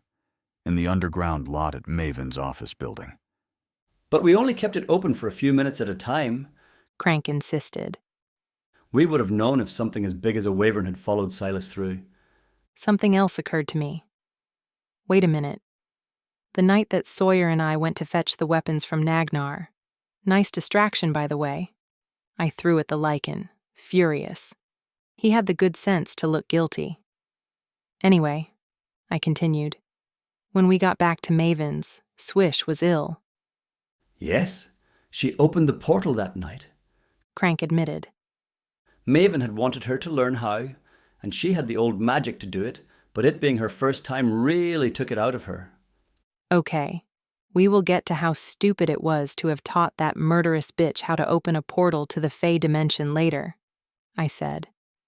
But, and this is important, Crank, so I need you to be 100% honest with me. I've been trying to do just that, lass. I nodded. Was that the first time you'd showed her how to do it? No. He didn't even need to think about it. I could see the pieces coming together for him, too. She'd witnessed me do it several times before then. Maven wanted her to watch so that she could perfect the technique. But I warned her not to attempt it without me. I very clearly told her it was too dangerous, and the results could be catastrophic. And when have you ever known Swish to listen to anyone? I asked. Harlan collapsed heavily into his chair. That crazy bitch did it without him, Sawyer murmured. She opened a portal on her own despite his warning. I nodded grimly. Yeah, and she let a Void's damned wyvern through in the process. Chapter 35. We still need to check on those eggs, Sawyer told Ford, once the room had quietened. After the initial explosion of shocked outrage, people had paired off to discuss what had transpired, but Sawyer, as always, was steadfast in the storm. Ford nodded. The trank gun is in my room. I'll swing past and grab it, then meet you there. With a final reassuring look toward his mother, he headed for the door. Sawyer got to his feet. I'll come with you, I said, shoving my chair back. I needed to work off the sugar high. More than that, I needed to get out of this room, away from the madness and the turkey dinner service, and the sexual tension between Izzy and Aaron, and the absolute idiot of a dwarf who had taught a megalomaniacal, bloodthirsty vampire how to open a portal between realms-damned worlds. If Sawyer was surprised that I would volunteer to go back into the wyvern enclosure after all my griping the first time, he wisely kept that opinion to himself. Outside, we passed more clan members than usual monitoring the grounds. Harlan must have increased the security around the house. I had become so used to seeing the amethyst sigil everywhere I went that I barely noticed them anymore. When we arrived at the warehouse, I ducked under the hatch without any hesitation. Anger had made me reckless. Ford led the way, and Sawyer gestured for me to go ahead of him so that he could bring up the rear. I didn't really see the point when there was no beast at our backs. The only danger lay dead ahead, in the form of the still sleeping wyvern. Sadly, righteous anger only got me so far. The closer we ventured to the beast, the more it dawned on me how stupid this whole idea was. Ford held the rifle aloft, 2 tranquilizers locked and loaded. It wasn't as comforting as one would think. The tranks didn't work instantly. If the wyvern woke to find us in her domain, she could very well rip us apart before the sedative took hold. We'd probably be dead long before she dozed off. Despite my earlier bravado, by the time we'd covered half the distance, my legs had turned to jelly. We didn't stop, though, pushing through the foliage until we emerged into a clearing near the boulder the beast slumbered upon, and I got my first glimpse of the eggs. They were clustered at the base of the stone, about 10 in total, from what I could see. Each egg was about twice the size of an ostrich egg and light blue in color, a pale imitation of the mother's darker Prussian scales. Sawyer brushed my arm to get my attention, and then pointed to a spot just a few yards away from the boulder. 2 eggs lay discarded on a patch of longer grass. The height of the blades the only thing that had stopped them rolling any farther. "Do you think she did it?" I whispered. Probably. He gave a shrug. Like I said, worst mother ever. "What do you need me to do?" You stay here and keep an eye out. Sawyer instructed, barely mouthing the words. Keep completely quiet, and call out only if you absolutely have to. The last thing we need is to wake her up over a mere twitch in her sleep. I gave him a look that shut him up, and then gave Ford, who was watching the entire encounter, a thumbs up to let him know I had everything under control, including my frayed nerves. A lycanthrope and a jaguar walked into a wyvern's den, I murmured, trying not to hyperventilate as the two men crept slowly forward. They left a trail of footprints indented in the sodden grass. A bead of sweat trickled into my eye. I wiped it away, ignored the sting. They were 20 yards from the eggs. The wyvern stretched suddenly and let out a deep sigh, the blast of hot breath leveling the fronds alongside the boulder. I forgot how to breathe. The space of 3 heartbeats, and she resumed snoring softly. Ford continued moving, Sawyer right behind him. I exhaled in relief. 10 yards. A mosquito buzzed around my head. Still, the wyvern slept, as the lichen and the jaguar crept forward. And then she sniffed. Not the involuntary snort of a soundly sleeping giant, but a deliberate, intentional scenting of the air around her.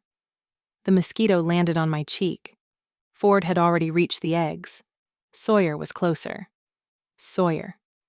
His name was no more than a breath on my lips. He didn't turn.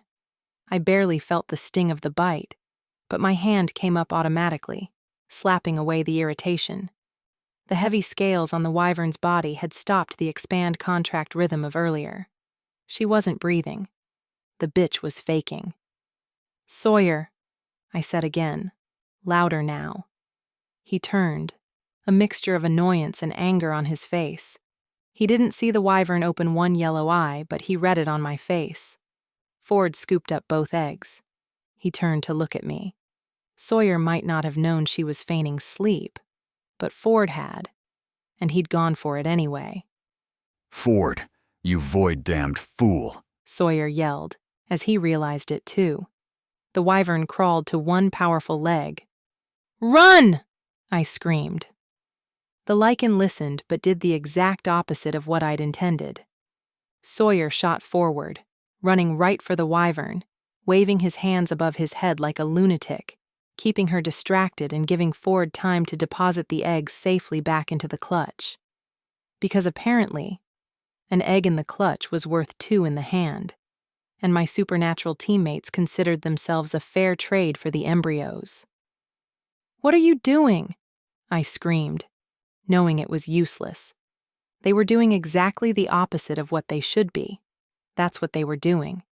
The idiots were going to get themselves killed, and likely me along with them. The wyvern was on both legs now, turning a tight circle as she tried to keep Sawyer in her view.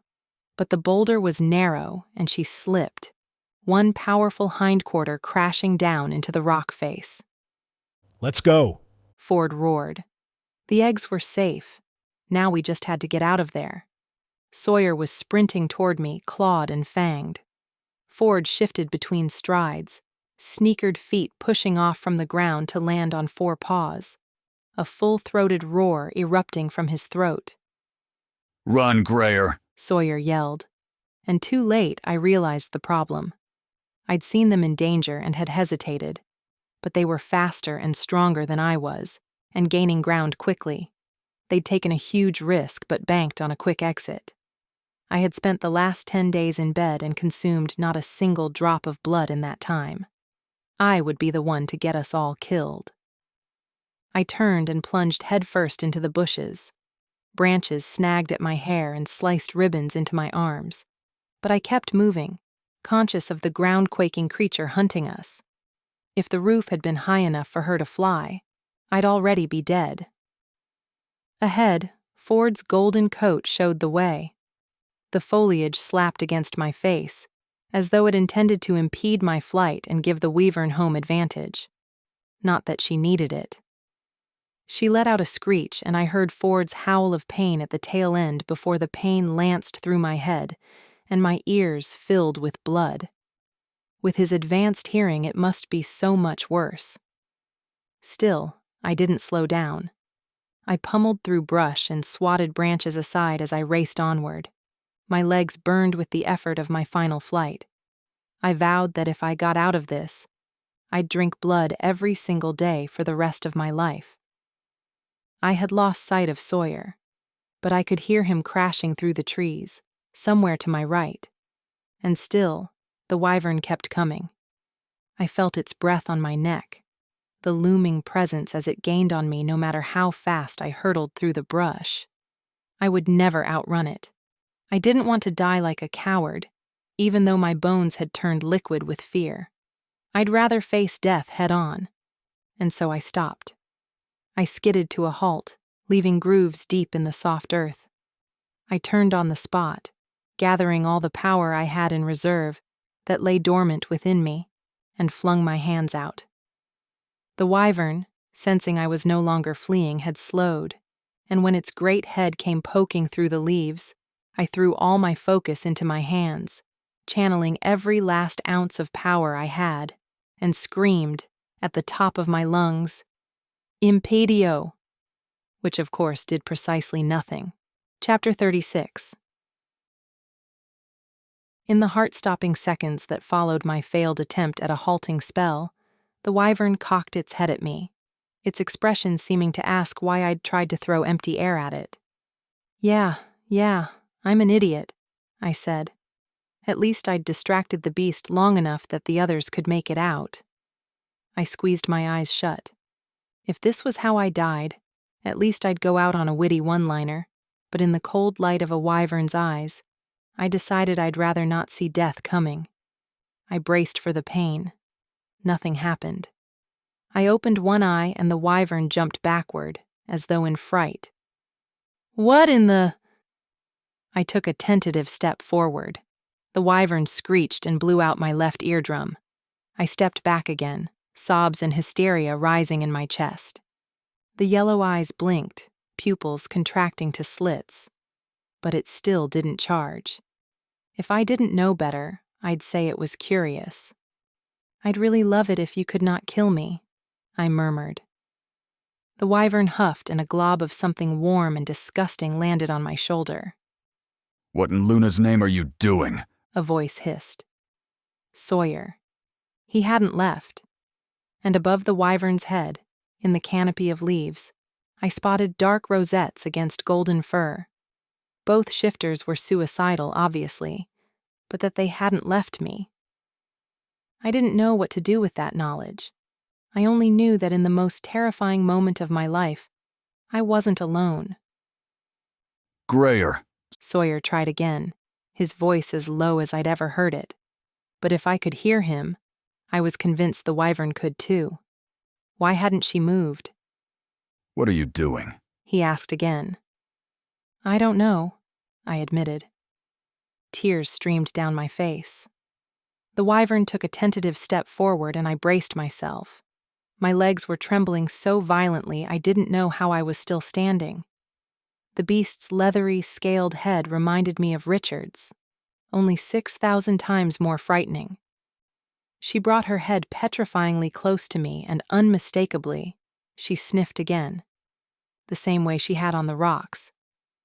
I'd thought it was Sawyer or Ford she'd been scenting, the animalistic recognition of a threat close at hand.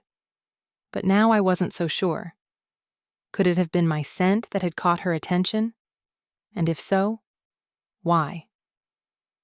Her maw was open, and I had a front-row view of the oral cavity to hell. Ford had claimed the wyvern was in good health, but judging by her breath, I'd say tooth rot was a serious possibility. She pulled back abruptly, and then nudged my chest with her head. I promptly fell on my ass. My vision was so blurred with tears, I saw 3 wyverns towering over me. A metallic clang reverberated through the warehouse as the hatch door opened, and the unmistakable roar of my father in full-blown panic shook the walls. "Grayer!" The wyvern screeched again, and a fresh trickle of blood dribbled from my ear. Death would be slow then. Overhead, the leaves shook as the jaguar vaulted off its branch and disappeared. Ford would no doubt warn Harlan to be quiet, but whether that happened before or after his bellowing got me killed was yet to be determined. "Grayer!" The sound was muffled, distorted through the ringing in my ears. I raised my hand to wipe away the blood, and when I lowered it, my fingers were slicked crimson. The wyvern balked, nostrils flaring. She didn't like the smell. "Your fault," I grumbled. I could feel my consciousness slipping away. I got to my feet, as unsteady as newborn colt. The wyvern watched me swaying for only a few seconds, and then with a tired huff, she dropped her head and knocked me back down. High above, I could see the sky through the skylight, shrinking to a perfect, tiny orb. And then, I saw nothing but the backs of my eyelids before I mercifully passed out. I woke in the dirt. It was a good sign, considering I hadn't expected to wake at all, but in the rare event I did, I'd expected to wake up in my bed, far from the murderous beast. I'd expected to have been rescued. Sadly, that was not the case. "Ugh," I groaned, clutching my head in my hands. I was lying in the exact same spot I'd passed out in, now sweat-slicked and filthy. By the low light filtering through the skylight, I suspected it was much later in the day, almost dusk. Something moved near my foot, and I froze. Raising my head ever so slightly off the ground, I clapped my hand over my mouth to keep from screaming. The wyvern lay at my feet, curled up against my left leg like some giant cat that didn't know it wasn't a cat. My pulse spiked. I could feel the adrenaline flooding my body, and I wondered how much I had left. Cortisol was, after all, a finite resource. A musical whistle sounded from my right, and I whipped my head around to find Sawyer watching me through the trees. He hadn't left. I felt passionate relief that I wasn't alone, and a sense of the deepest gratitude to him and Ford for staying with me despite the monumental risk. "Are you okay?" Sawyer mouthed the words. I could only barely make out his face, but there were dark shadows beneath his eyes that definitely hadn't been there earlier.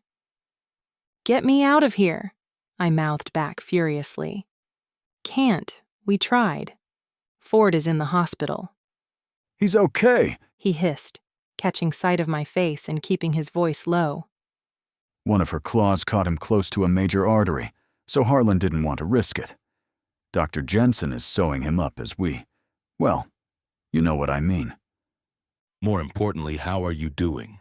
Another whispered voice, but not Sawyer's. I craned my neck to find my father crouched in a similar position in the shrubbery on my other side. Without my consent, tears welled again. "Don't worry, we're going to get you out of there," Harlan promised. "Can't you just trank her?" I asked, desperately. "It's too dangerous." He gestured to the 200-pound hot water bottle at my feet. "She's too close, and we can't risk her trampling you in the process." I agreed wholeheartedly that that would be a bad idea. I could make a run for it once she's darted. "Let's keep that as a last resort," Harlan whispered, clearly patronizing me. "You do have a plan, though, right?" I asked, feeling like my favorite Padme meme. "Right?" The two men shared a long look over my head. I was going to die. "What are you doing?" Sawyer hissed as I started to pull my legs away from the still sleeping creature. "I'm getting out of here!" I could feel them collectively holding their breath as I eased myself away to a safe distance, and then stood up. The wyvern rose with me, her mammoth head hovering above mine, even though she was still technically lying down. I'd had enough. I was in agony, exhausted, terrified, and probably a little concussed. I offered my father a watery smile. It was all I had left to give. "I'm leaving," I told the wyvern, matter-of-factly. "You're probably going to bite my head off the second I try to do so, but I'm not staying here another minute. Sayonara, sweetheart." She cocked her head, listening to every word as if she might try to understand them. I heard a slight rustling of leaves behind me, but I didn't dare turn my back on her. I backed up 2 steps in the general direction of where I knew the hatch to be. The wyvern huffed and then opened her mouth to scream. "No!" I roared, rage clawing up my throat. I held up a finger and shoved it up close to her nose as though she were a dog. "Don't you dare! You have already perforated my eardrums twice today, thank you very much." To my astonishment, she dropped her head, hangdog style. "Wait a minute," I muttered. I'd seen that move before, that exact move. And, as if I'd summoned him just by thinking about him, Richard emerged from the shrubs behind me, his red mohawk a bright splash of color, easily visible against the vista of endless green. The wyvern and I both watched as Richard lumbered past. He gave us each only a cursory glance, as though neither one of us was any more interesting than the other, and then he flashed his forked tongue and continued his leisurely stroll through the enclosure. The wyvern gave an exaggerated bob of her brilliant blue head, and then thumped the arrow-shaped barb of her tail into the dirt. Twice. My eyes flew to Sawyer's. "Did you see that?" But the lichen was smiling. Even Harlan had slumped with relief. "You're going to be okay," Sawyer murmured, as if he hadn't dared believe it until now. Until Richard had demonstrated what control he had over the beast. The wyvern wouldn't hurt me because I was Richard's. Later, Cassidy would hypothesize that, due to Richard's size in relation to the wyvern's, his dominance must be purely chemical, because it most definitely wasn't physical. However it had happened, it appeared Richard was the alpha. His scent had saved me. And in her eyes, we were both now omegas in his pack, as was anyone else who Richard had recently marked with his scent. "I always liked that mimic," Harlan murmured softly. I walked right out of the enclosure without any resistance. The wyvern had chuffed a few times, probably envious of my freedom, or unhappy that I was leaving her on her own. But she had settled down quickly, or so the camera and drone footage from within the enclosure had shown. I went straight into the house, up the stairs, and into my bedroom. I shut the door behind me. Nobody stopped me. 2 minutes later, I stood under a scalding shower, water streaming over my face and through my hair, so hot it took my breath away. I took my time getting dressed, brushing out my hair and drying it through before tying it back in a ponytail. I wore a pair of black tights and a cream and taupe duotone slouchy sweater, 2 sizes too big. I assumed Izzy had known that every girl needs comfort clothes at some point. The entire household was already seated at the dining room table when I descended the stairs. They fell silent as I entered. I slipped into a seat beside Manya and squeezed her hand under the table. "It all looks delicious," I told her. Then I drew my glass toward me and, ignoring the jug of iced water, filled it from the beaker of synth. I drank it all down in one go. Without a word, everyone tucked in. Chapter 37. True to his word, first thing on Monday morning, Harlan was waiting for me at the foot of the stairs, wearing a dark suit and a scowl. He glanced at his watch before he realized I was standing just a few steps above him. "Oh, there you are.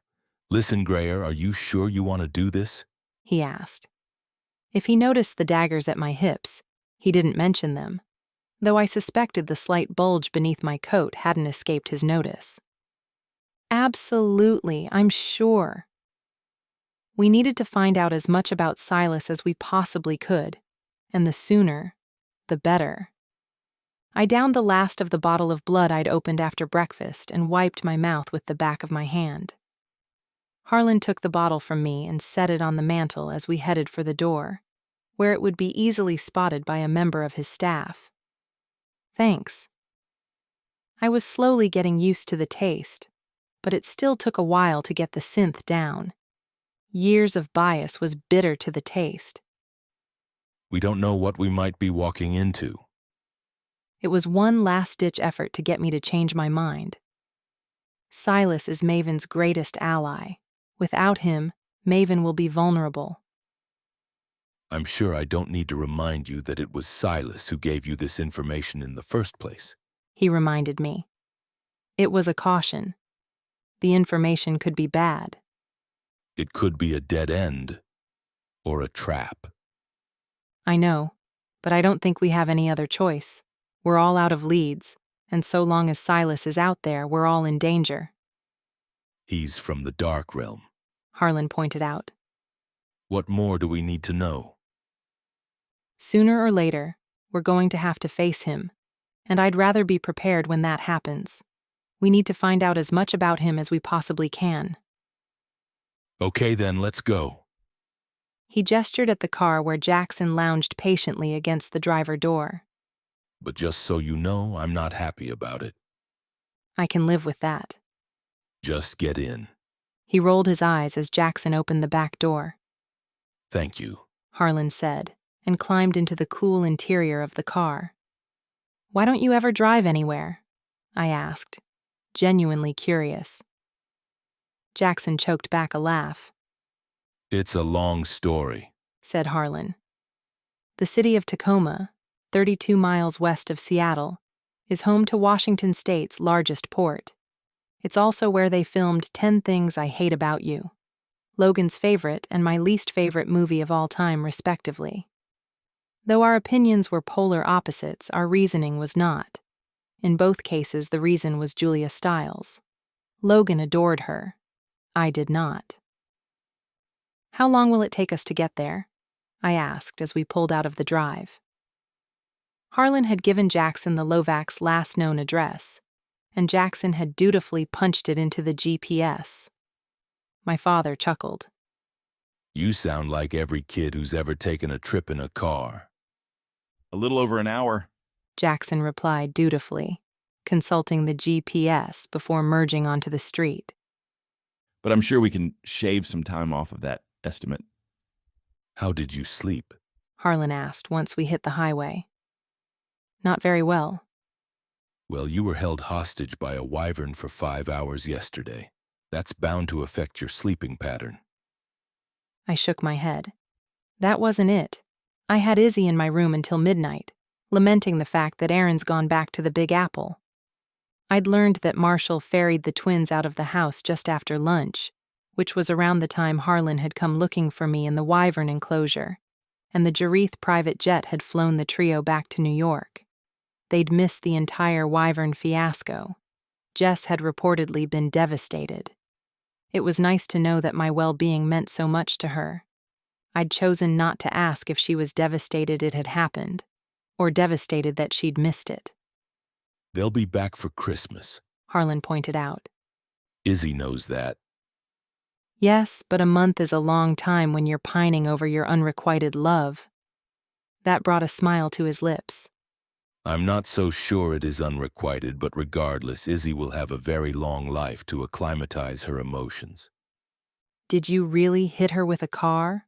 Or is that just a story she tells?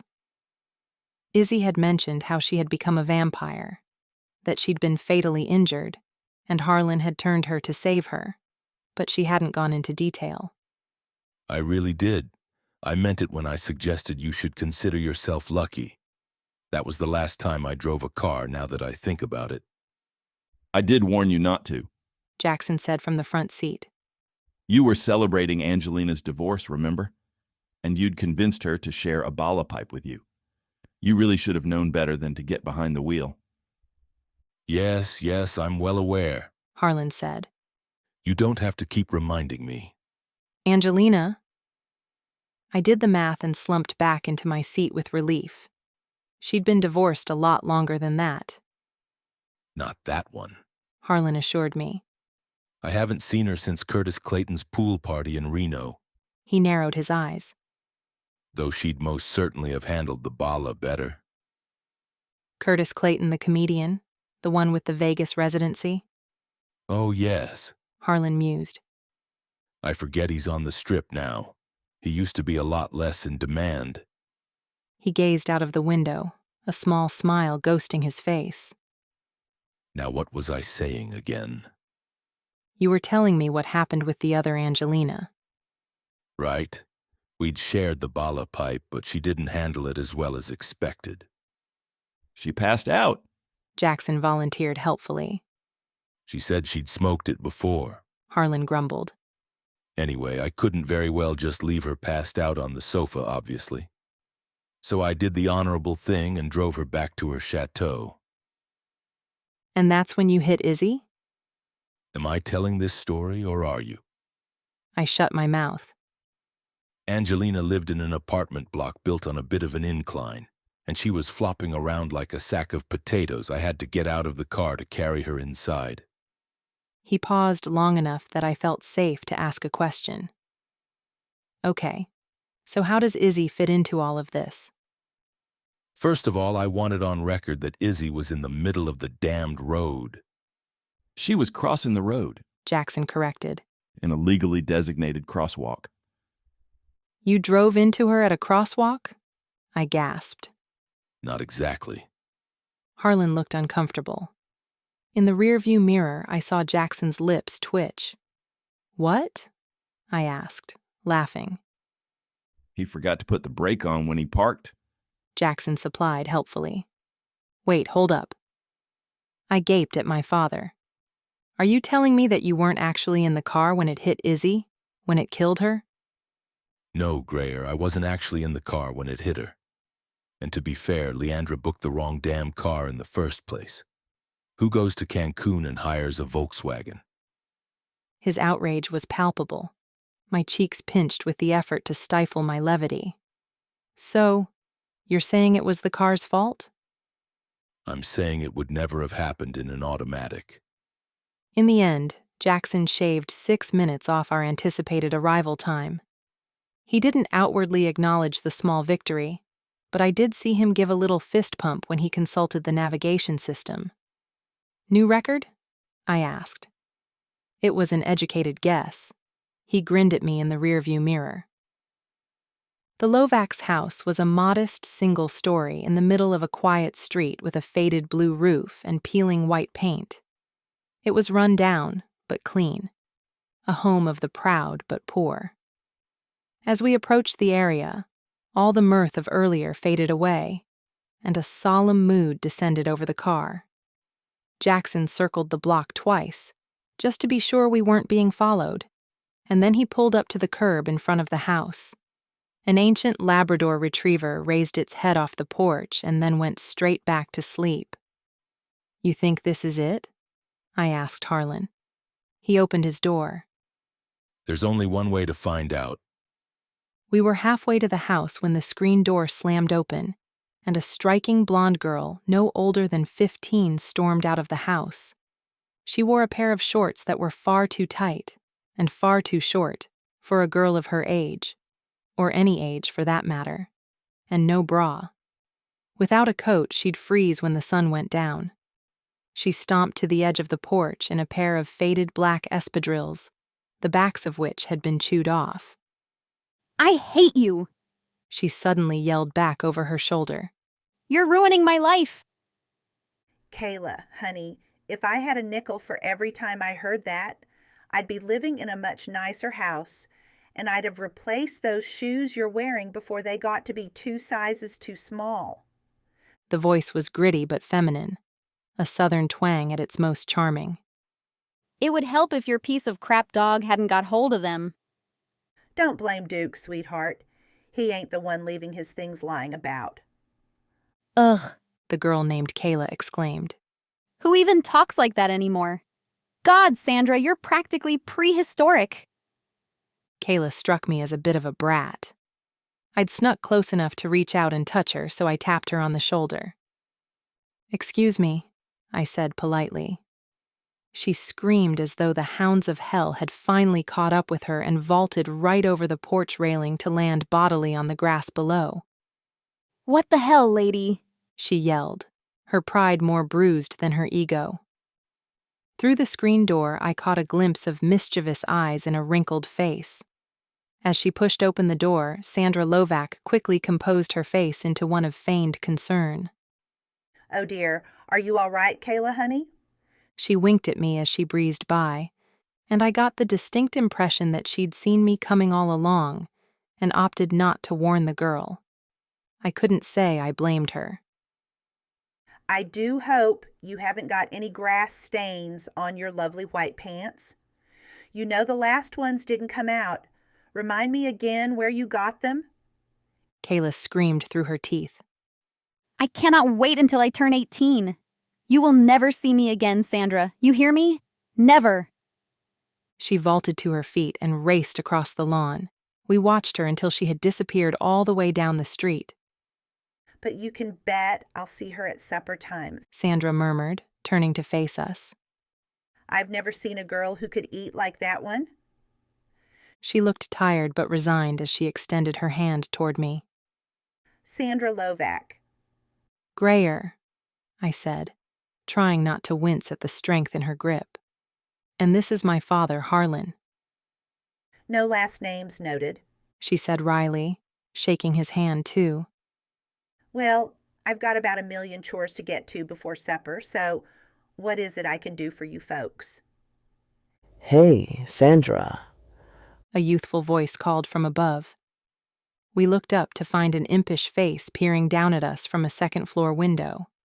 A boy, no older than 8, with a mop of curly brown hair and the biggest blue eyes I'd ever seen, stuck his head outside. Yes, Peter? If Kayla's not going to be here for dinner, can I have her helping of ice cream? No. Oh. He managed to drag the word out into 3 separate syllables. Yeah, life's tough, kiddo. Now finish your homework like I told you to an hour ago. How do you know I'm not finished? Are you? No. Well, now I know for sure. Now get gone with you before I eat your helping of ice cream. The impish face disappeared, but not before he'd stuck his tongue out at me.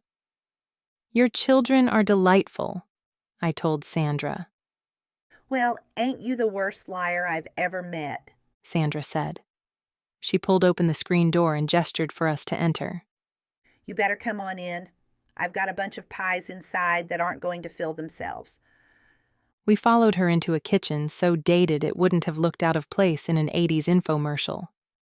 Honey oak cabinets, white-tiled countertops, and terracotta tiles created a weird retro warmth. Every surface was littered. A mountain of dough was rising on the center island, and dishes dried along the entire length of the wall closest to the sink. Muffin pans, and what looked like 10 years' worth of gas bills shared space beside an actual vintage rotary telephone. I itched to lift the brass handset. It still works, Sandra said from the sink, where she was washing her hands with a small scrubbing brush. I've had that landline number since 1989, the year we bought the house. Go ahead, she prompted again, turning the brush to her short nails. I lifted the handset and punched in my own number. In my pocket, my phone started ringing. I hung up with a grin. That is so cool. A lot of our kids think so too. She'd stopped scrubbing and was drying off her hands with a dish towel embroidered to look like the American flag. A pack of Marlboro Lights lay open on the windowsill before her. That explained the coarse edge to her voice. Kayla and Peter, they're your foster children? Well, they certainly didn't come from this 68-year-old womb, honey, though I'm flattered you asked. She dunked her hands in a bowl of flour and then started working on the dough, kneading it with as much force as if it had personally offended her. They're a handful, those two, especially Kayla, as I'm sure you gathered, and I'm not as young as I once was. There used to be a time I could foster 4 to 6 at a time, but those two just about have my hands full. She smiled fondly. My husband Henry says it might be time to retire, but I just couldn't imagine this house without kids in it, you know? I nodded, though I didn't know. I didn't have a clue. Where is your husband now? Is he home? Harlan asked. Sandra paused and looked at Harlan, really looked at him for the first time. No matter how philanthropic my father might be, he was still a vampire, and a very dangerous man. There was no disguising that with a fancy suit and tie. I might have imagined it, but it seemed that Sandra's gaze flickered over my hips, too. I'm going to need you two to tell me what this is about, Sandra said, sounding unsure of herself for the first time since we'd met. "We're not here to cause any trouble, Mrs. Lovac," I said quickly, trying to reassure her. "My father and I are here because we need your help. Truly, that's all. We need some information about a child you fostered, a boy by the name of Silas." Sandra seemed almost relieved as she dusted off her hands. Well, that explains it. You must have me confused with someone else. I've never fostered a child by that name. "No, that can't be right. He told me himself. He gave me your names, told me that you lived in Tacoma. Where would he get that information if he'd never been here?" She shook her head. A million ways. Maybe he was a temporary foster. Maybe he befriended one of the kids who'd come through here. We've had our fair share over the years. What does this Silas look like? I glanced at Harlan, and he nodded encouragingly. Silas was unique enough that if she knew him, she'd recognize my description immediately, unless he'd used a glamour, in which case this was going to be a complete dead end. He's tall, and he has dark eyes, almost black, and his hair is white. Not blonde, like most people, but actual, unpigmented white, and he wears it long now, though of course he might have worn it differently back then.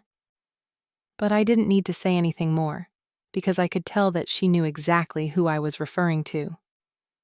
Sandra had stopped kneading at the mention of black eyes, but when I described Silas's hair, she legitimately crossed herself. "Mrs. Lovac?" I asked, watching her lips moving in what I could only assume was a prayer. "Do you know who I'm talking about?" She opened her eyes. Grayer, I'm only going to say this once. You folks need to stay as far away from that man as you can. Do you hear me? He's evil and not in the human way that can be bent back into shape, but in a deep-seated, right down to the core way. "Please, Mrs. Lovac, I need to know everything you can tell me about him. It's important. Lives are at stake." Her eyes darted in Harlan's direction. I think you should leave. My father shook his head. "I'm afraid we're not leaving here without answers." The threat was heavily implied.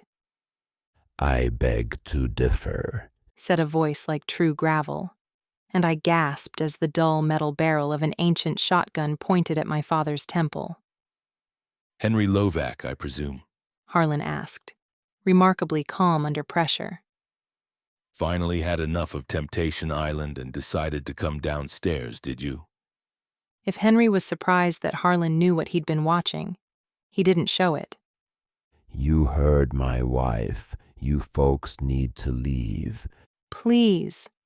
I addressed Sandra rather than her husband, because I suspected her word was law around there. "I already told you, we don't want any trouble, and that truth stands. But a lot of people are going to die if we don't stop Silas. I wouldn't ask otherwise." Sandra's eyes softened. He will kill you, child. Both of you. Like a cobra, Harlan struck. He had grabbed Henry's rifle and ejected the shells before the man even knew the weapon had been taken from him. "I think you'll find we can handle ourselves," Harlan said cordially, handing the gun to Sandra. Her fingers left white prints all over the barrel.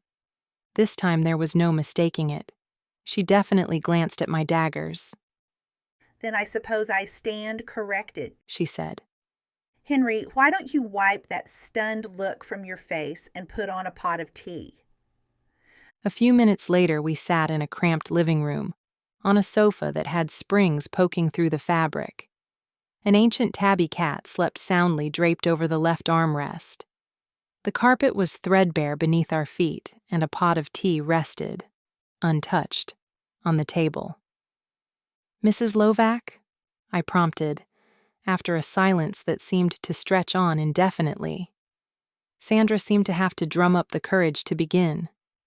Yes. She nodded, as if she'd just remembered we were there. Firstly, you need to know that we never fostered this. She paused, searching her short-term memory. Silas, you said his name was? It was my turn to nod. Well, we definitely never fostered him. How could we have? When we met, he was already a legal adult, 21 at least, but probably closer to mid-20s. And how long ago was this? She narrowed her eyes as she tried to remember. A little over 20 years ago, I think. 19. Henry corrected with the utmost certainty. We met that bastard 19 years ago, this spring. I glanced at Harlan. If I were to guess his age now, I would put Silas somewhere in his mid-20s, which meant that he hadn't aged a day in 2 decades. It aligned with what we knew about the Fae, that the aging process stopped once they reached maturity. It was unknown whether they were truly immortal or simply lived an incredibly long life, mostly because they avoided the human realm, with the exception of Silas, apparently, making them impossible to study. How did you meet him then, if not through the foster system? I said we didn't foster him, not that it wasn't through the system. Sandra tugged her lower lip between her teeth and gnawed on it, a nervous habit. She looked up at her husband and a million regrets crossed her face. We did wrong by that girl, she said. Henry just put his arm around her bony shoulders and hugged her to him, oblivious to the dusty handprints she left on his gray fleece. What girl? I asked. What are you talking about? Lily, she replied softly. My heart stopped. Did you say Lily? Sandra wasn't listening, lost in her morbid memories. We should have known. She was only a baby after all, practically a newborn. A baby that age should be with her mother. She locked eyes with her husband. We should have known. It's not our fault, Henry insisted. We've done a lot of good for a lot of kids over the years, honey. It's got to count for something. No matter how many children we foster, we can never make it up to Lily. Sandra sniffed, and then she proceeded to tell us a tale that made more and more sense the longer she continued, and made my heart hurt more and more for the lichen we had left back at home. I wondered if Sawyer would be so eager for the truth once he'd heard it. One thing was for certain. Things were about to get very, very real. I know y'all can handle yourselves, but if you know what's good for you, you'll stay away from that man, Sandra warned as we were leaving. Lily is dead and gone, and as much as I wish it wasn't so, there's nothing anyone can do for her now. We can offer her family justice, I pointed out, by holding Silas accountable for what happened to her. You can't hold a monster accountable in a court of men, Grayer. Who said anything about a court of men? I let some of the fire behind my eyes show and flashed the very tip of a pointed fang. Send a monster to catch a monster. Chapter 38. The drive home was somber. My heart ached, knowing what I did, and knowing that I would soon have to tell Sawyer. He deserved to know, regardless of how hard it would be for him to hear. I didn't know whether it was fate or just dumb luck that had led the lichen to Silas, but either way, he had found what he was looking for. He just hadn't known it. I gazed out of the window, watching the untouched world passing by. People on the street, going about their lives in ignorant bliss. They led such a simple existence without the complication of magic and the knowledge of dark realms that would only lead to chaos. How fortunate for them, I thought enviously. Do you want me to tell him? Harlan asked gently. I turned from the window, then shook my head. No, I'll do it. I think he'd rather hear it from me. But could you do me a favor? Sure. What do you need? Could you send some money to the Lovacs? I knew he had plenty, which was why I didn't feel bad asking. And it wasn't Jareth funding either. Like most vampires, Harlan had amassed huge personal wealth over his long life. They're good people, and their house is falling apart, and maybe we could send over a new pair of shoes for the girl. Kayla might be a brat, but there'd be snow any day now, and her espadrilles were falling apart. Harlan squeezed my knee. Of course. I'll have my attorneys set up a trust and make sure there's enough to cover everything they might ever need. They can't know where the money came from. They're proud people. I'll set it up as an anonymous donor through the foster system. Thanks, Dad. I hoped young Peter would get all the ice cream his heart desired. It's no problem at all. Anything else I can do to help? Actually, yes. I know the council charged you with finding those responsible for any bleed farms here in Seattle. They did. I have members of the clan looking into it as we speak. I want you to do what the council asked. I want you to make it your primary focus. He raised a brow. I'm already on it, but while you're dishing out orders, do you mind if I ask why this is so important to you? Because if Maven is behind those disappearances, as we suspect, and if we can prove it, then our Maven problem simply goes away. Exactly. You really are a chip off the old block, he said smugly. Don't worry, Witchling. If evidence exists to link Maven to these abductions, I'll find it. Jackson dropped us right outside the front door before driving off to park in the garage. Harlan had only just reached for the door handle when it was yanked open, and a furious Sawyer stood glowering at us. Where in the void have you been? He demanded. I looked to Harlan for help, but he only shrugged. You left without a word. Sawyer continued. I'm supposed to be on your protection detail. Correction. I am your protection detail. Or did I get that wrong? He rounded on Harlan, who was trying to slink inside. Isn't that what you're paying me for? My father straightened. Yes, and I'm grateful you take the job so seriously, but Greyer was with me today. She didn't need additional protection. That's not your call to make. I beg your pardon? Harlan spluttered. I'm her father. And I'm her official guard. Whether or not she needs protection is my call, not yours. Harlan opened his mouth to protest, and then realized that Sawyer had a point. He could hardly hire the man to do a job and then take offense when he did it expertly. You're right, Harlan acquiesced. I apologize, and I'll make sure to keep you informed next time. Sawyer held his gaze for a long moment, a silent challenge. Finally, convinced that Harlan meant it, he bobbed his head. Thank you. No problem.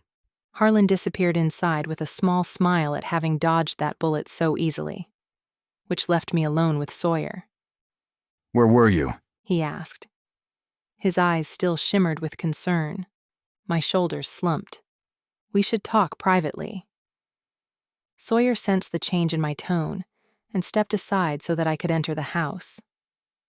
You can use my office, Harlan said as we passed him in the hall, sorting through a stack of bills on the mantel. Thanks. What's going on? Sawyer asked, but I shook my head. Not here.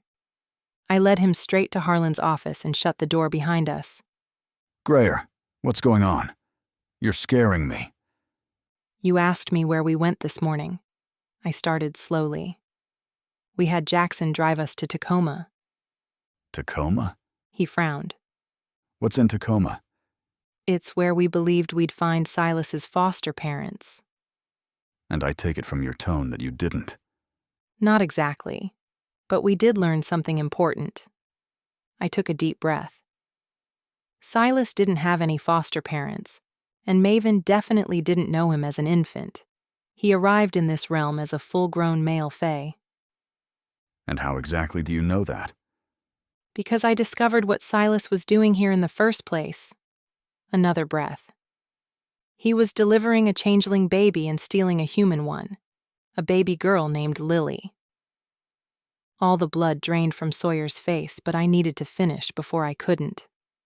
Sawyer, I think Silas is Lily's fae master. He controls her dark call.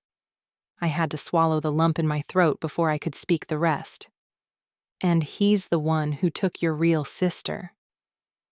Sandra had given us every detail she could remember. Silas arrived one day, out of the blue, saying he was with the foster system and that he had a child who had very recently been displaced due to the death of both her parents. He had both the identification and the persuasion required to convince them. They also hadn't had any legal reason to question him, though Sandra's intuition had niggled at her. Reading between the lines, I sensed that Sandra, unflappable, stoic Sandra, had feared the shifter. She hadn't wanted to invoke his ire. Silas left Lily with the Lovacs for a few weeks, claiming that he was busy with the paperwork and that he would return once it was all straightened out. That would have been the changeling, your Lily, I told Sawyer. Silas needed her to be loved and cared for by a human family so that the change would be initiated, and your family wouldn't notice there was something sinister about her. He chose well, I added. The Lovacs are good right through to the marrow. You couldn't ask for a more compassionate and loving couple. It would have expedited the change. And they never suspected? Sawyer asked. Oh, they did. Sandra said that when Lily first came to them, she was different. Other, she called it. But she didn't have it in her heart to send the child away. And then, at some point, she changed, almost overnight, and they fell in love with her. Do you think that was when he made the switch, traded my human sister for Lily? No, truth be told, I don't. I know it seems like a logical explanation, but I think it's a little bit more complicated. My guess is that at that point, the changeling child became human, became Lily as you know her. How do you figure that? He sounded dubious. Sandra mentioned that Lily had developed a cold, but that, again, overnight, it cleared up. That was only a day or two before Silas came to collect her, according to Sandra Lovac's best recollection. Silas must have made the switch then. He brought your sister, your blood sister, to the Lovacs while he waited for Crank to open another portal that would deliver them back to his dimension. Tallulah. My head came up. Pardon? Tallulah. He said again. Was Lily's middle name. I could hear the conflicted pain in his voice, taking the name from his blood, but we couldn't very well keep calling both girls Lily. Tallulah, I said gently, acknowledging the difference. I couldn't imagine how difficult this must be for him, but I could respect his wishes. His adoptive sister's name was Lily, a changeling baby with a fey master whom he had loved since she was only a few weeks old. His biological sister, stolen as an infant and whose fate we might never know, would be Tallulah. Sawyer rubbed at the stubble across his jaw. So Silas headed back to the Fey dimension with Tallulah, while we bonded with Lily. It seems that way, yes. How is that even possible? He asked. How could we not know? How did my parents not recognize their own child had been replaced? And how in the hell did the Lovacs not realize that they were dealing with two completely different children? It was a question I'd asked myself already, and the answer I proposed was an educated guess at best, but it was all I had to offer.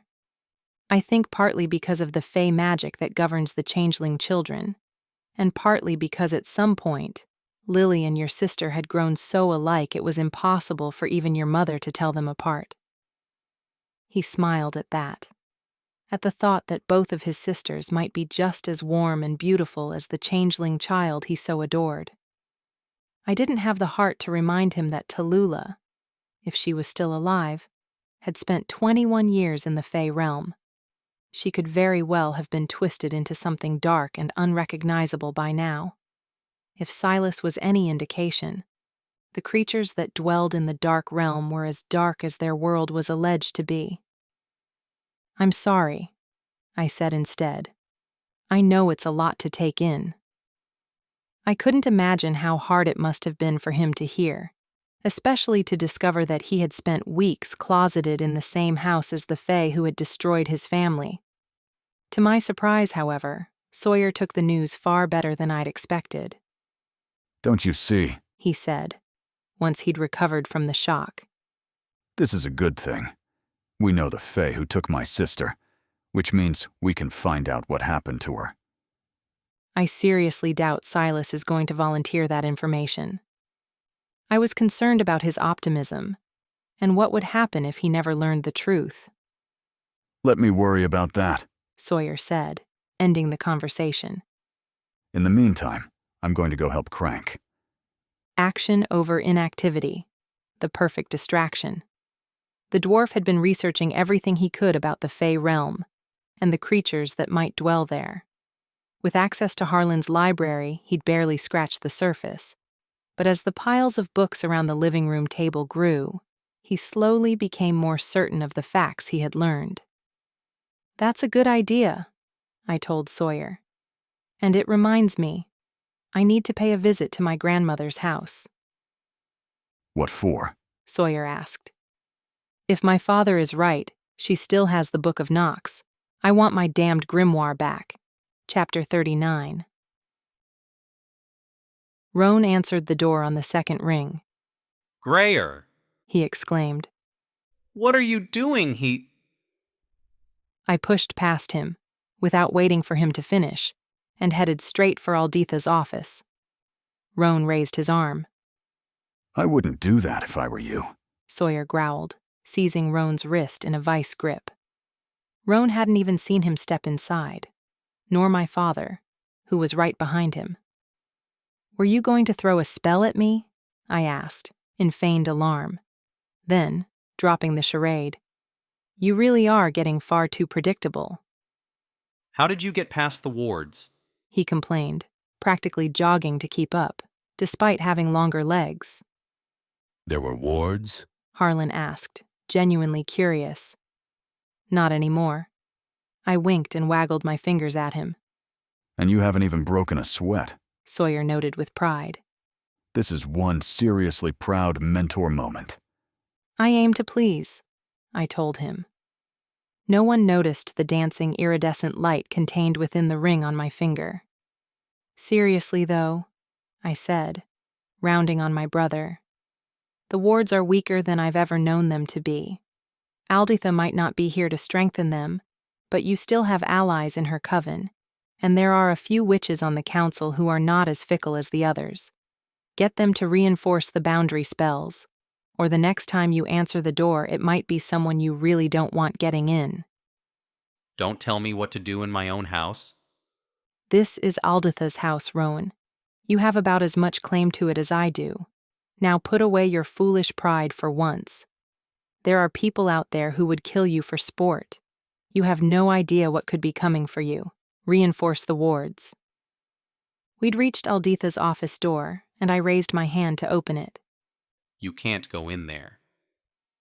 Alditha had always intimidated me, but I'd never paid my brother much heed, and I certainly didn't intend to start now. You want to bet? I pushed the door open. What do you think you're doing? He gaped as I started to rifle through Alditha's desk, that which he had always held so sacrosanct. My grandfather's portrait gazed down at us. The twinkle in his eye seemed to be cheering me on. Stop that. You have no right, Grayer. Don't worry. I have no interest in Alditha's treasures, brother. I'm only looking for what's mine. Nothing in this house belongs to you. This is Morgan property. Be careful, boy, Harlan warned. It is only out of courtesy for your sister that I haven't laid you flat on your ass. You stay out of this, Roan hissed, with surprising venom. In fairness, Harlan had swept my mother out from right under his father's nose and brought dishonor and humiliation on their family name. At least, that was how Roan saw it. As far as I was concerned, Joseph Willis had no honor and deserved to be cuckolded. The man was a complete prat. Alditha's desk bore no fruit. Other than a few lined notebooks, there wasn't a spell book in sight, and certainly not a centuries-old grimoire. It's not here. I straightened up and considered my options. There was only one other logical place to look: Alditha's private library. I hadn't been in there since the day Alditha caught me trying to do spells. The punishment had been severe enough that I'd avoided it ever since, but I was no longer the frightened, vulnerable child I'd been then. I pushed the memory out of my mind and led the way. That is a lot of grimoires, Sawyer breathed as we stood before the packed shelves. That is my grimoire, Harlan snapped, his attention caught by a dusty green tome. He pulled it down and checked the cover, which read, Compendium Sanguine. My mother gave me this book, he added indignantly, jabbing at the medieval font. As if to prove it, the cover fell open at his touch. Roan remained tight-lipped. I told you, you need to be more careful with your possessions, I said, moving my hands swiftly across the shelves as I read the spines. What does this Book of Nox look like anyway?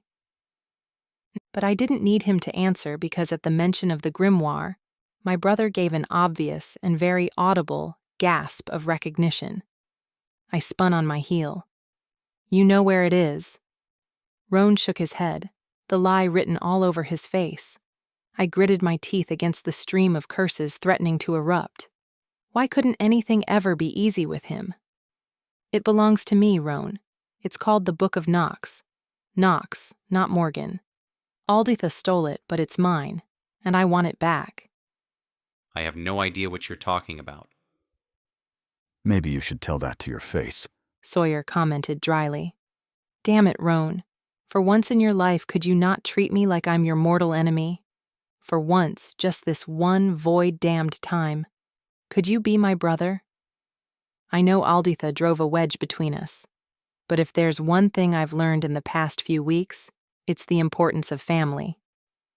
Family? Roan gave a very undignified snort. You want to talk to me about family? After you destroyed mine? You have got to let that go. Our mother was never in love with your father, but that didn't mean that she loved you any less. She just wanted to be happy. Why can't you forgive her for that? What are you talking about? I didn't care that she left Joseph, and neither did Alditha. She said that my father treated Kendra like trash, and given what I know now, I can believe it. I recalled that Roan's father had never been around much when we were children. Not the most doting father, if I were to guess. I thought you were devastated when Mom left your father.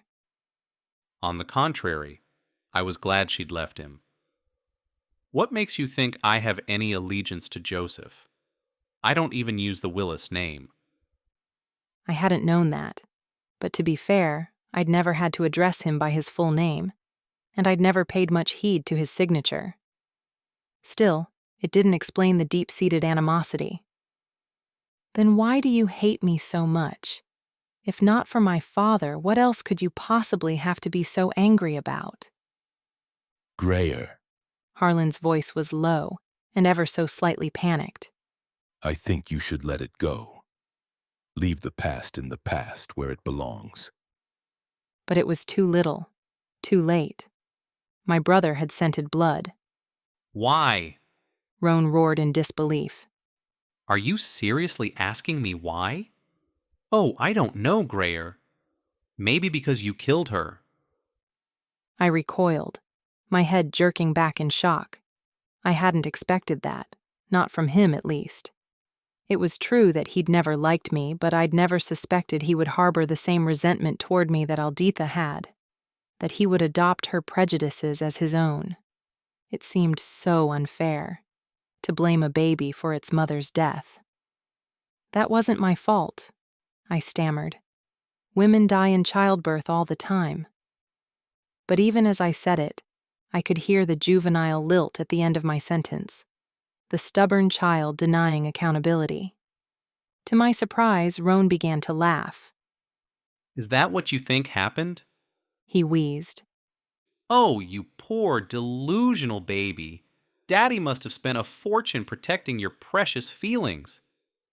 Sawyer, Harlan growled in warning, and the lichen stepped toward my brother, his hands balled into fists at his sides. "No, let him finish!" I yelled. It was pure masochism. I knew that whatever secret Roan had to tell would leave me shattered. He wouldn't be so delighted otherwise. No wonder you kept trying to win Alditha's affections, Roan continued, the vitriolic cruelty spewing from his mouth like lava. You didn't know the real reason that she could never love you. You'd better shut your mouth, boy. Harlan's tone was ice. Roan was too far gone to care. Murderer! He spat. Shut up. I did not kill my mother. Yes, you did. In the silence that followed, those words echoed around the room. 6 accusations, all with the same outcome. Any attempt to reach him would be an exercise in futility. My brother believed that I had murdered our mother. It was abundantly apparent, both by his tone and the hatred that shone in his eyes when he looked at me. He believed it with his whole heart, and nothing I said or did would ever convince him otherwise. There would be no getting past that. Not now. Not ever. It was time to go. I turned my attention back to the shelves. Where is the book, Roan? You don't even know how you did it, do you? The grimoire, Roan. I want to know where it is. You siphoned the life right out of her. I froze, the words stopping me in my tracks. We had never spoken about my strange ability to steal magic, and I'd certainly never done it in front of him. So Alditha must have told him. She must have figured it out, or she'd always known. What did you say? I asked Roan. Harlan had given up trying to stop this conversation playing out, and simply lowered his gaze to the floor, unwilling to bear witness to what was about to happen. Our mother didn't die in childbirth, Grayer. She had magic for Void's sake. How many witches have you ever heard of dying in childbirth? None. I'd heard of precisely none. You siphoned her magic, drained her dry during the birth process, so she had nothing left to heal herself with. While she was trying to recover from the blood loss and your sick, twisted magic, you sucked the life right out of her. No, I whimpered. The doctors said she had nothing left. Not a single drop of power remained in her lifeless corpse. I couldn't have. My vision blurred. You gorged yourself on our mother's lifeblood. Even as a baby, you were as evil as the rest of them. No. It was just air, devoid of sound. There was nothing else left. Stay away from me! Roan jabbed a finger toward my father, who had his fangs out and his hands fisted. I stumbled, collided with something solid. I've got you, Sawyer murmured into my hair. I clung to his arm, my nails biting deep. I'm going to give you 3 seconds to tell me where my grimoire is, and then I'm going to detach your head from your body, Harlan said. His voice was smooth as oil, barely containing any emotion, which only made it infinitely more terrifying. It was the sound of a nightmare made real. Roan blinked, once, twice, like he'd only just remembered where he was and whom he was talking to. His anger had temporarily overwhelmed him, but Harlan's words rang true, the threat very real. You can't hurt me, Roan stammered. You don't have the authority. You've just destroyed your sister, boy. Don't presume to believe I give a count's sake about your well-being now. Or jail, for that matter.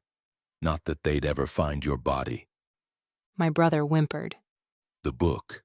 Harlan wasn't asking again. Top shelf, Roan whispered. Behind the botany encyclopedia. Got it, Harlan said a second later. I couldn't see him. Couldn't see anything through the crimson mist that had settled over my eyes. She's losing it, Sawyer warned. My father cursed. What's going on? Roan asked, his voice suddenly panicked. Calm down, Grayer. Harlan's voice was raised. Beside me, Sawyer's steady presence swayed. What is she doing? Roan sounded breathless, pained. She's siphoning your magic, you fool. And the very fact that you don't recognize the feeling shows just how much she cares for you, you selfish bastard. Make her stop. I can't. Sawyer? And then Sawyer's lips were at my ear, steady despite the pain he must be enduring. It's going to be okay, he murmured. I knew what he was going to do, and I welcomed it. Sawyer was always armed, always prepared for anything. My eyes slid downward as his hand came up. I recognized the dart between his fingers, craved the oblivion it would bring. The pressure in my head was building. Roan screamed. Harlan took a knee, his hands to his temples. Sawyer's hand trembled. I reached blindly for my power, pulled it back to offer him a reprieve. I only succeeded for a second, but it was all he needed. I killed her, I whispered into his hand. I've got you, he murmured. A brief flash of pain flared in my neck, and the agony of the truth faded to black. Chapter 40. The chest was musty. The lingering scent of the cedar blocks Manya had dropped inside at the beginning of summer almost entirely faded. Greyer?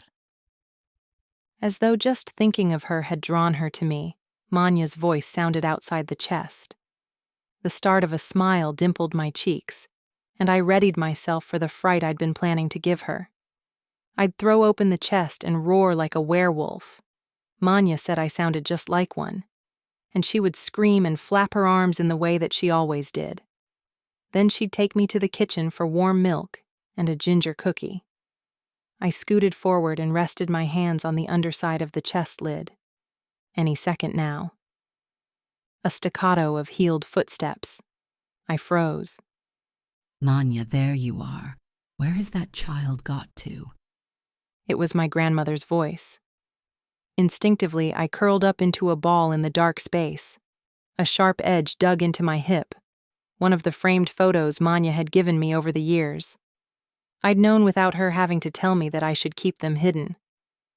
I'm not sure, Mom, Manya said. I knew that voice. Manya was lying. She knew exactly where I was. Her father will be here in 20 minutes, and she needs to get cleaned up before he arrives. You took out the green dress, the one with the eyelet lace around the sleeves? Yes, Mom. It's on her bed, along with her pink cardigan. She won't be needing that. It's not that cold. But make sure her shoes are polished.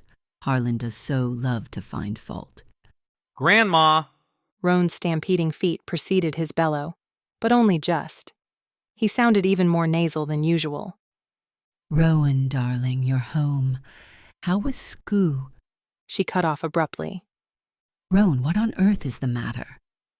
My brother was definitely sniveling. I could hear it even through the heavy wood of the chest.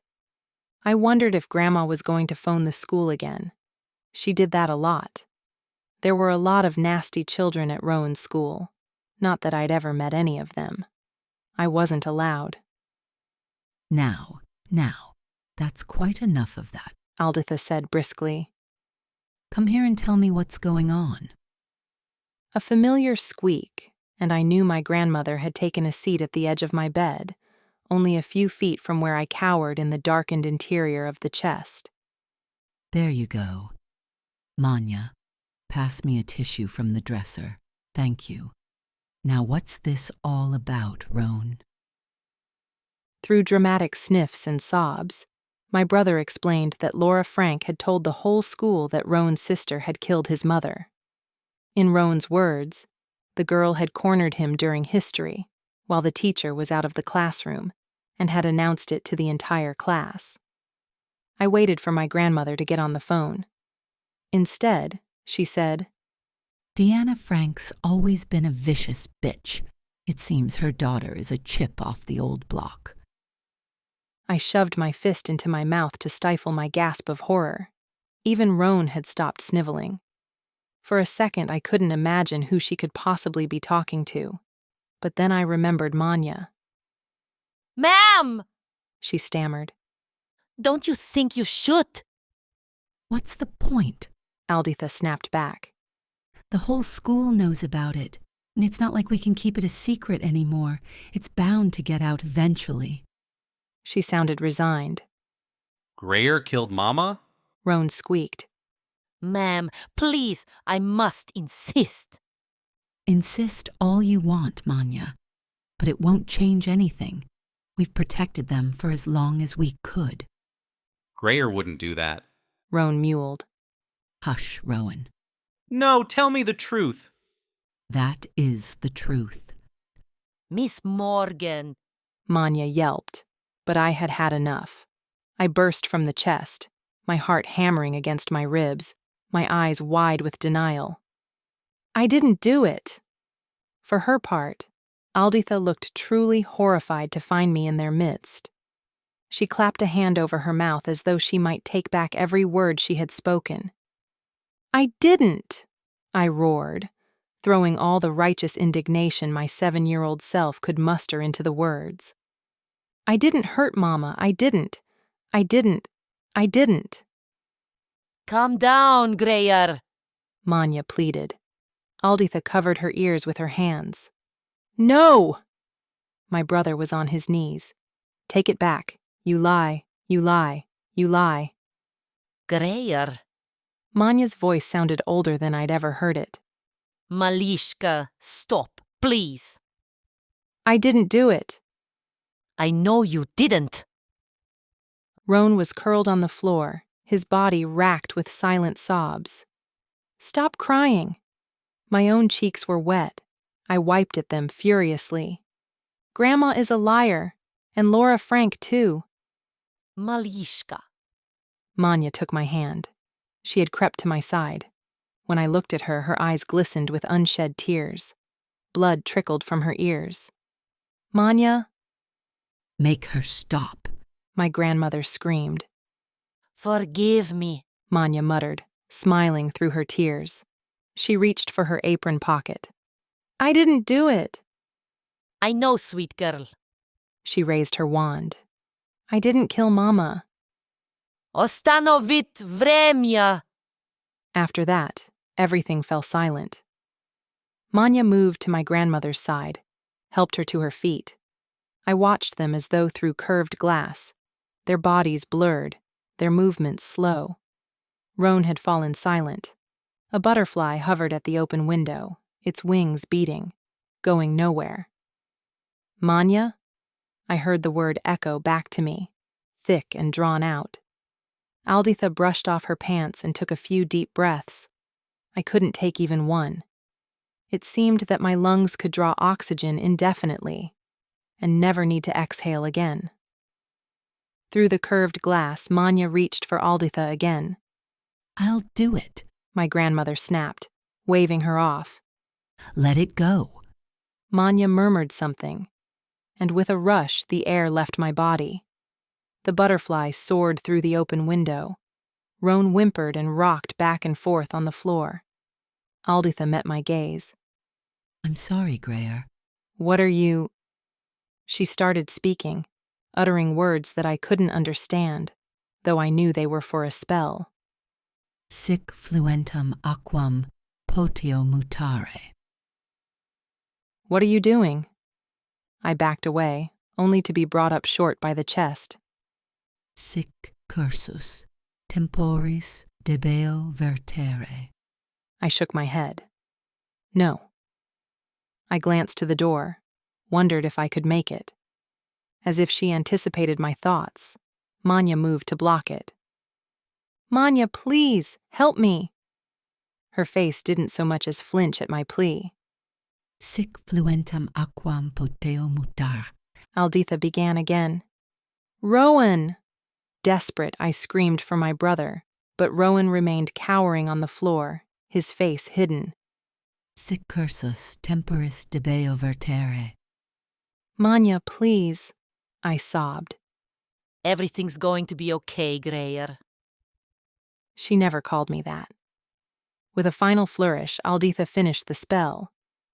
Fiat, fiat, fiat. The chest was musty. The lingering scent of the cedar blocks Manya had dropped inside at the beginning of summer almost entirely faded. Greyer?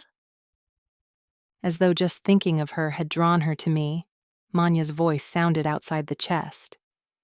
The start of a smile dimpled my cheeks, and I readied myself for the fright I'd been planning to give her. I'd throw open the chest and roar like a werewolf. Manya said I sounded just like one, and she would scream and flap her arms in the way that she always did. Then she'd take me to the kitchen for warm milk and a ginger cookie. I scooted forward and rested my hands on the underside of the chest lid. Rawr! Manya roared as she lifted the lid. I screamed in fright and vaulted out of the chest, landing on the perfectly pressed dress with the itchy sleeves that Manya had laid on my bed earlier. My heart thudded against my ribcage so hard I thought it would rip right out of my chest. "You got me!" I shrieked, laughter bubbling up in my chest. I got you, Malishka, Manya said. She smiled, but the smile didn't reach her eyes. She turned her head, and I averted my gaze as the click of my grandmother's heels sounded on the floor outside. Manya? She rounded the doorway, saw me standing on the bed, looked away. I've instructed Etienne to deliver Roan directly to my office. I'll deal with him. You make sure Greyer is ready and waiting. She finally deigned to look at me. Make haste, child. Your father will be here in 20 minutes. Chapter 41. She turned back time. My words were raspy, practically inaudible. I had known. I had learned the truth about my mother, and Alditha had reversed time to make me forget. She's waking up again. My father's frantic voice. I tried to turn toward the sound, but my body was leaden. My eyes wouldn't open. A door opened, closed with a slam. I'm here. Hurry, it's already starting. Pained. Harlan was in pain. You really think I don't know that? She's taking mine too, Harlan. A low exhalation of agony, and then fingers at my wrist. A burning sensation. There. It's not working. My father grunted. Give it a minute. Inky darkness swirled. 2 sighs of combined relief. She's under. Not yet. Thank you. The darkness tugged me down, but I could still hear them. We can't keep her in this fugue state indefinitely, Harlan. I knew that voice. It brought to mind a silver-haired witch with hazel eyes and long floral skirts. Her name was on the tip of my tongue, but I couldn't quite recall it. She's not ready, Rue. Ruella. That was it. But no sooner had I thought it than it slipped from my mind, snatched by the blanket that covered everything and brought the peaceful dark. She turned back time. I knew the dream for what it was. A memory. I tried to snatch back the details, but voices intruded. I don't know how you can possibly expect me to help you, Ruella. The last time I saw this woman, she broke my damned nose. The woman who had been speaking broke off in a pained moan. I remembered. Fallon was another member of Alditha's rogue coven. I'd delivered an elbow to her nose after she'd tried to help Alditha kill Maven. If I'd known then what I knew now, I probably would have let her. Fallon moaned again. You felt that, didn't you? Rue snapped. And she's barely conscious. In a few moments, you'll wish for something as simple as a broken nose. Trust me, you want to help. Or I could just leave. You know my loyalty lies with Alditha. Why can't you find someone else? Rue sighed. The girl just learned of her part in Kendra's death, Fallon. You know Alditha never intended for her to learn the truth, and she's a danger to all of us in this state. Regardless of how you feel about her, we cannot allow her to process that pain until she has learned to master her magic. She really siphoned an entire block? Fallon almost sounded impressed. Yes. Why even ask? You saw the news. Do you think a portion of that city grid just blipped out by chance? No, I guess not. How did you stop her? A lycanthrope tranked her with a dart designed to take down a wyvern. The same lycanthrope I just met downstairs? He's young enough to be your son, Fallon. Only just. Oh, don't look at me like that. I'm only teasing. Grayer needs to be kept under, and Harlan's worried about the long-term effects of so much medication. She seems to be immune to ordinary doses, at least while she's in active siphoning. I can't be with her 24 hours a day. I need another witch. Are you going to help me or not? Another pause. You really expect me to just take your word for it? For the love of Samhain, Alditha can confirm her power. Why don't you ask her? Nice try, Rue. But unlike some people, I don't betray my coven. Agree to disagree. I did what I did for the sake of all witches, not just Alditha Morgan. A long silence. I won't tell you where she is. I wasn't asking. Regardless of what you may think, I honor the code. But whatever you decide, you better do it fast. Grayer's waking up. Fine, I'll help you. But only because she's Alditha's blood. It still counts for something, regardless of everything that's happened. Thank you. How long do you plan to keep her under? Rue heaved a small sigh. As long as Harlan asks me to, she said. You've always been soft on him. Just do the spell, Fallon. Darkness greeted me like a familiar friend. Get out of my way, Sawyer. My father's voice. It sounded as though it was coming from underwater. No. Don't make me ban you from my house. You can't keep doing this, Harlan. You've got to let her wake up. It's been weeks. Weeks? Some woozy part of my brain tried to deny it. Surely I hadn't been sleeping for weeks. Did I miss Christmas? You don't think I've tried?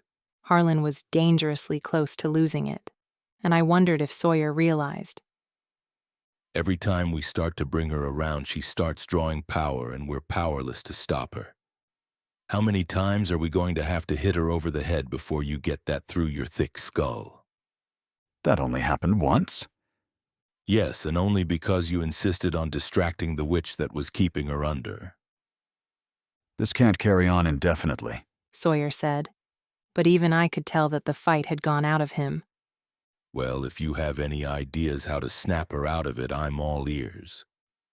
But unless you want everyone in this house to end up like her mother, I suggest you get out of our way and let me do what's best for Grayer. That's the problem, Harlan, Sawyer said. What if you aren't the person who knows what's best for Grayer?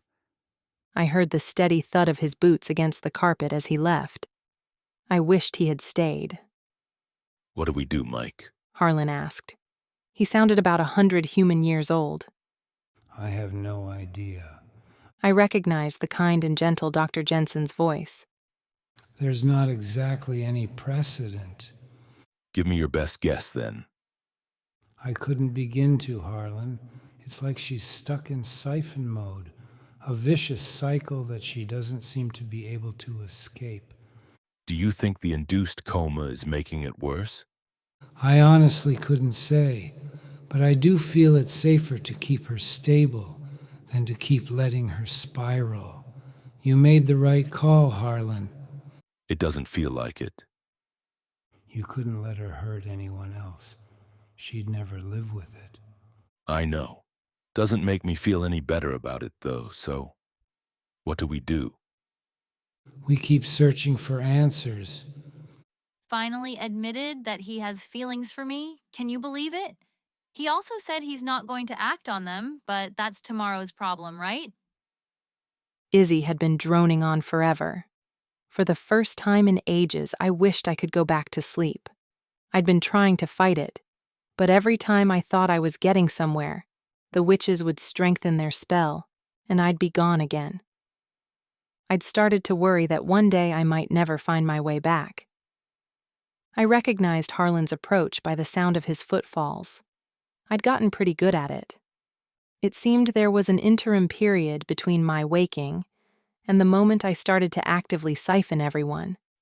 A calm before the storm, so to speak. Often, I tried to focus on staying in that sheltered place, but it didn't work for very long. What are you doing in here? I brought Richard in to see her. He's been so unsettled since it happened. Okay, well, why don't you go downstairs and see if Manya needs help with the gift wrapping? And maybe you could get the guest rooms ready for Aaron and Jess.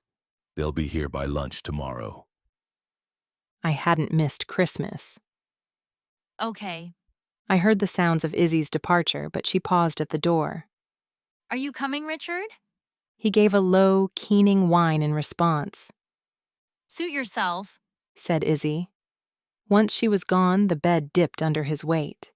He curled into my shoulder and gave me an affectionate lick on the cheek with his familiar forked tongue. I smiled in my sleep. You can't just barge in here, Crank. Oh, I should have known you'd be behind this. You just can't help yourself, can you, Lycan? You hired me to protect her. That's exactly what I'm trying to do. You're about one word away from being fed to a wyvern. Just hear us out, Harlan. Crank's was the voice of reason. What have you got behind your back? A pause. What is that? Originally, I designed it to work as a signal blocker. It blocks magical energy. Wait. Do I even want to know why? Well, I don't know if you know this, but a few years ago they started implementing a new security measure at some touched casinos. Magic detectors, yes, I'm aware. What about them? Well, they're not exactly ideal. You designed a gadget to switch off the magic detectors at casinos so you could cheat? Cheating is such an ugly word. A sigh. Why are you here, Crank? Because I've modified it. It's taken 3 weeks, but it'll work, I'm sure of it. Work how? It'll block the frequency loop in Grayer's mind. It'll stop the cycle. Force a reset, so to speak. Get out. I wanted to protest. I wanted to try Crank's signal blocker. Fear was making me crazy. But Crank only muttered, "Leave it," which I assumed was meant for Sawyer, and then they turned and left. It felt like no time at all had passed when Sawyer's raised voice drew me out. It's been 5 days, Harlan. You said if there was no improvement by Christmas Eve, you'd let us try. She can't live on an IV forever. What's next? Are you going to hook her up to life support while you pretend that everything's fine? Let her body wither and her organs fail, and insist she'll wake up on her own when she's ready? 5 days? I'd been gone 5 days without a single moment of consciousness. My heart rate spiked. I was losing too much time. Where would it end? Or would I just disappear into the darkness one day and never come back? You're not testing that device on my daughter. It's not only your call to make. Oh, really? Then whose is it? If you think anyone in this house has a bigger claim on Grayer, you tell me right now. Enough! The feminine roar was so out of place it startled me enough that my foot jerked. All of you need to calm down, Manya continued, her voice laden with tears. Harlan, Grayer isn't going to suddenly snap out of this. If she could, she would have done so by now. She would have come back to us. The orc's voice broke, and she took a deep, steadying breath. There is something very, very wrong, and deep down you know it. And you may be her father, but my Malishka belongs to all of us. I think we should let Mr. Murphy try. Pain, searing, white hot. My jaw clamped together so painfully I bit clean through my tongue. Blood filled my mouth, the taste of metal. Overpowering. My body spasmed. She's seizing. Get her on her side. So help me, if she dies, I'm going to rip your throat out. If she dies, I'll do it myself. Shut up, both of you. My leg jerked, my foot connecting with something solid. a loud crack, a low curse, a bellow. Hold her! Saints, we're losing her.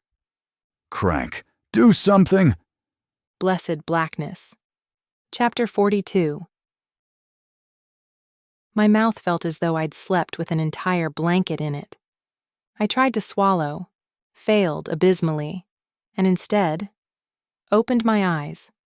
I could only manage a fluttering of my eyelids before they dropped closed, but I'd seen someone at the foot of my bed.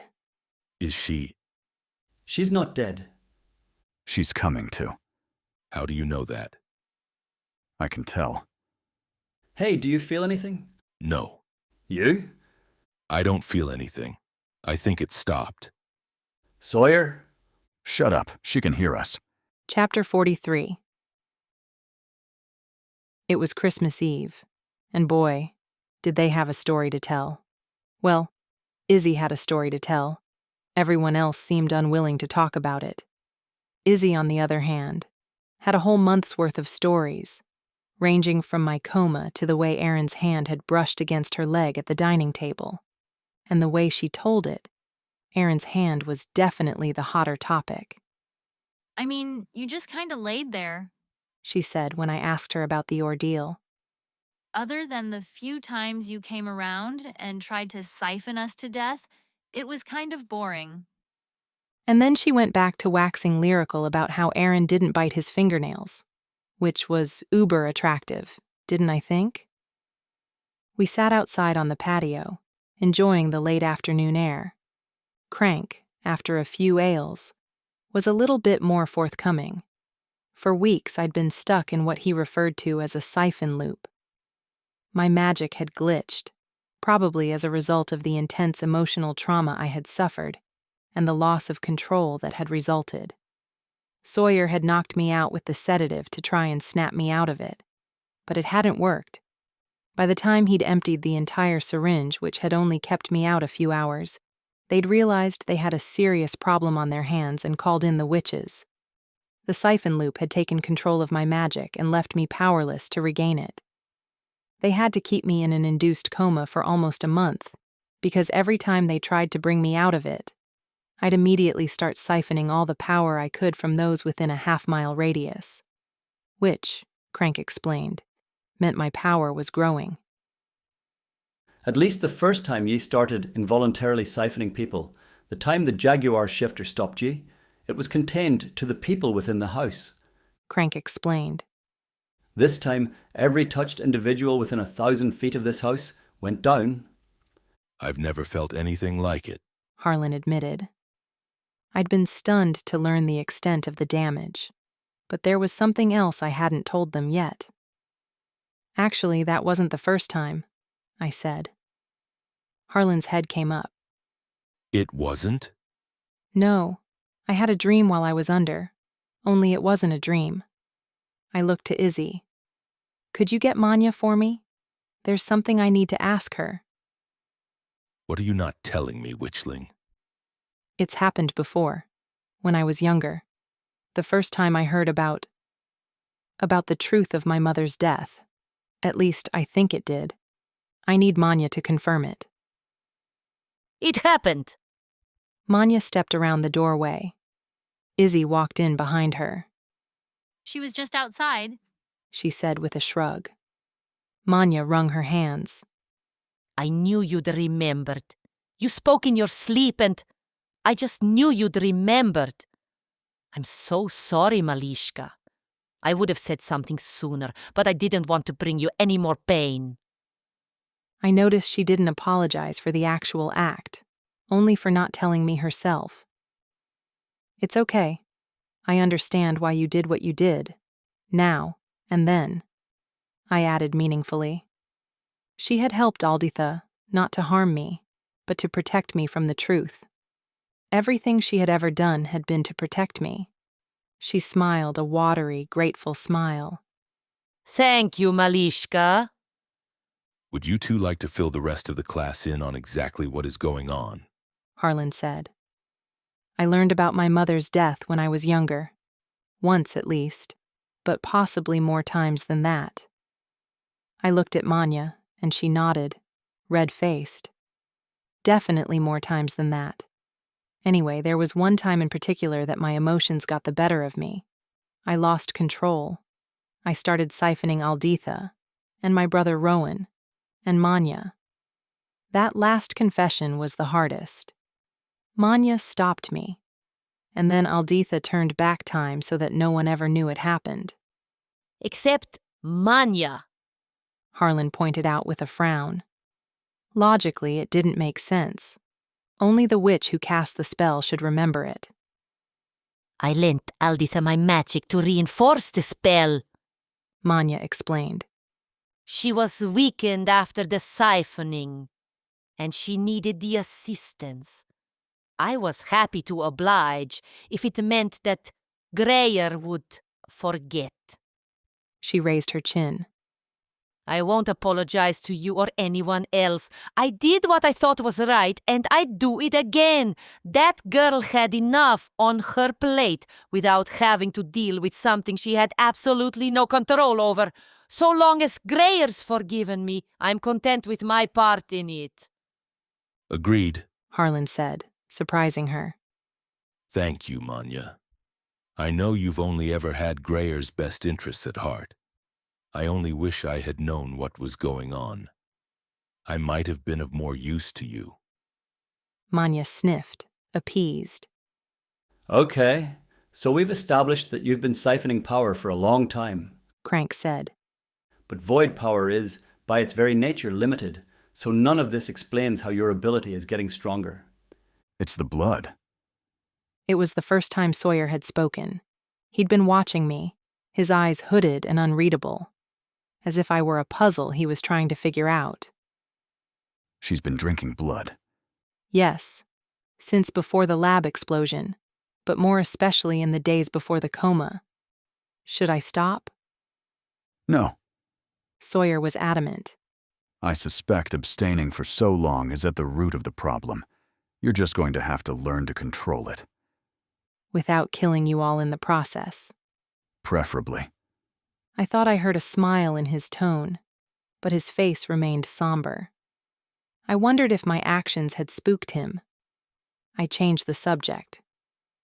How did you explain it to the people out there that I siphoned? I asked, gesturing at the window and the neighborhood beyond. We didn't, Harlan said. We let them draw their own conclusions, and now most of the neighborhood thinks that the void is obliterating. Your father finds it funny, said a new voice. Rue strode into the room in a flap of long skirts. Nice to see you up and about, Greyer, she added. It seems I owe you a debt, Miss Farrar. She raised a steely brow. I heard a lot, I told her. While I was sleeping, I want to thank you for all that you did. You and Fallon. I glanced toward the doorway expectantly, but Rue waved her hand in a dismissive gesture. She left right after you woke up, gone running back to your grandmother to no doubt report every single detail of what's going on here.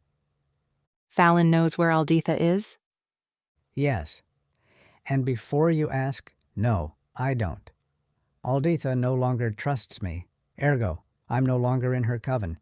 And Fallon won't tell me, so you may as well put that out of your head right now. I slumped in my seat. There are other ways to bait a witch, Greyer. My father reminded me with a wink. True. And really, Rue, thank you for all that you did. There's no need to thank me, Greyer. It is a witch's responsibility to come to the aid of another witch in times of need. That may be so, but I'm still eternally grateful. Well, now that all the excitement has worn off, I guess I better get going, she said suddenly. Her tone wavered. I can come and check on you during the course of the week, Greyer. Oh, cut the crap, Ruella, Harlan snapped. We both know you're not going anywhere. Greyer could slip back into a siphon cycle at any moment, and seeing as you're the only one who can sedate her, it's best you stay on the property. Well, when you put it that way, Rue teased. Harlan rolled his eyes. We also know you already checked out of your hotel. If you wanted to play hard to get, you shouldn't have left the email open on my computer. Right. Ruella swished her skirts and looked around. Who's going to show me to my room? Harlan covered his face with a hand and dragged it downward. I will. Manya offered. Follow me, Miss Farrar. Oh, Manya, you treasure. We've known each other far too long for such formalities. Please call me Rue. I smiled at Harlan. You keep collecting strays, you're going to need a bigger house. Tell me about it. One by one, everyone took their leave. Sawyer was the last to go, and he hesitated at the door as if unsure. Are you okay? I asked, frowning at him. I'm fine. He dithered only a moment longer, and then he too was gone. Weird. It affected him badly, your debilitation. That's a very elaborate word for it. Your condition. I winced. Yuck. He laughed. Whatever it was, it affected the lichen worse than almost anyone else. I think he took it personally. He was technically hired to keep you safe. Not his fault. I don't think anyone could have predicted he'd have to protect me from myself. There's no telling him that. It's genetic. Lichens, much like werewolves, have a predisposition for protective instinct. It's common among a lot of shifters. I thought of Leandra. Not all of them, I muttered. You just haven't gotten to know her properly. He teased, sensing where my thoughts lay. Maybe it's a male thing. Ford worries enough for the both of them. I won't argue that. I lay my head back, conscious of the headache forming behind my eyes. How can I still be tired? I murmured, stifling a yawn. I just slept for a month. Your body needs rest, Harlan said. Listen to it. I heard him move, and a second later the chair beside me dipped under his weight. Uncharacteristically, he took hold of my hand. I opened my eyes and read the empathy shining in his. How are you really holding up? After all the effort I'd made to hide my misery, and how long I'd managed to keep it together, he'd seen right through me. I suspected Sawyer had too. My face crumpled. She died because of me. Witchling. He stroked my cheek with his thumb, rubbing away a tear. I'm so sorry you had to hear it like that, but you must know that regardless of how it happened, you never intentionally hurt your mother. Deep down, I do know that, I admitted. But it doesn't make me feel any better about it. And the worst part is, she would have felt it. She would have known that I was killing her. He pulled my head down onto his shoulder and cradled it there. I could feel the tears soaking his shirt beneath my head, but there was no way to stop them. Stop that. You didn't kill Kendra, and she loved you more than her own life. She would have hated you feeling guilty over something you had no control over. You really think so? I know so. When I was finally able to speak again, my voice was tiny. It still hurts. It probably always will. I wish I could tell you that the pain will go away, or that you'll forget all about this in the passage of time, but the reality is that things like this leave scars that don't heal. And what do we do with scars that won't heal? We just learn to live with them. He walked me to my room, my arm hooked through his, taking most of my weight as I leaned into him.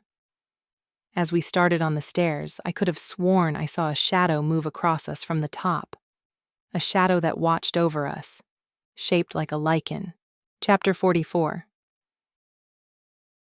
I woke up on Christmas morning with a screech of fright. Izzy's face hovered over mine, less than an inch separating her newly pierced lips from mine. Her rosewater perfume mingled with the smell of the freshly made coffee she had just spilled all over my bedding. Sorry. She backed away clumsily, then handed me the now half-empty mug. I brought you this. Thanks, Iz. And this. She handed me an untidily wrapped present with a giant green bow stuck to the side. I wrapped it myself. Izzy, you shouldn't have. I didn't get you anything. You were in a coma. I opened my mouth, but nothing came out, so I just nodded and went with it. Mentally, I assessed my condition.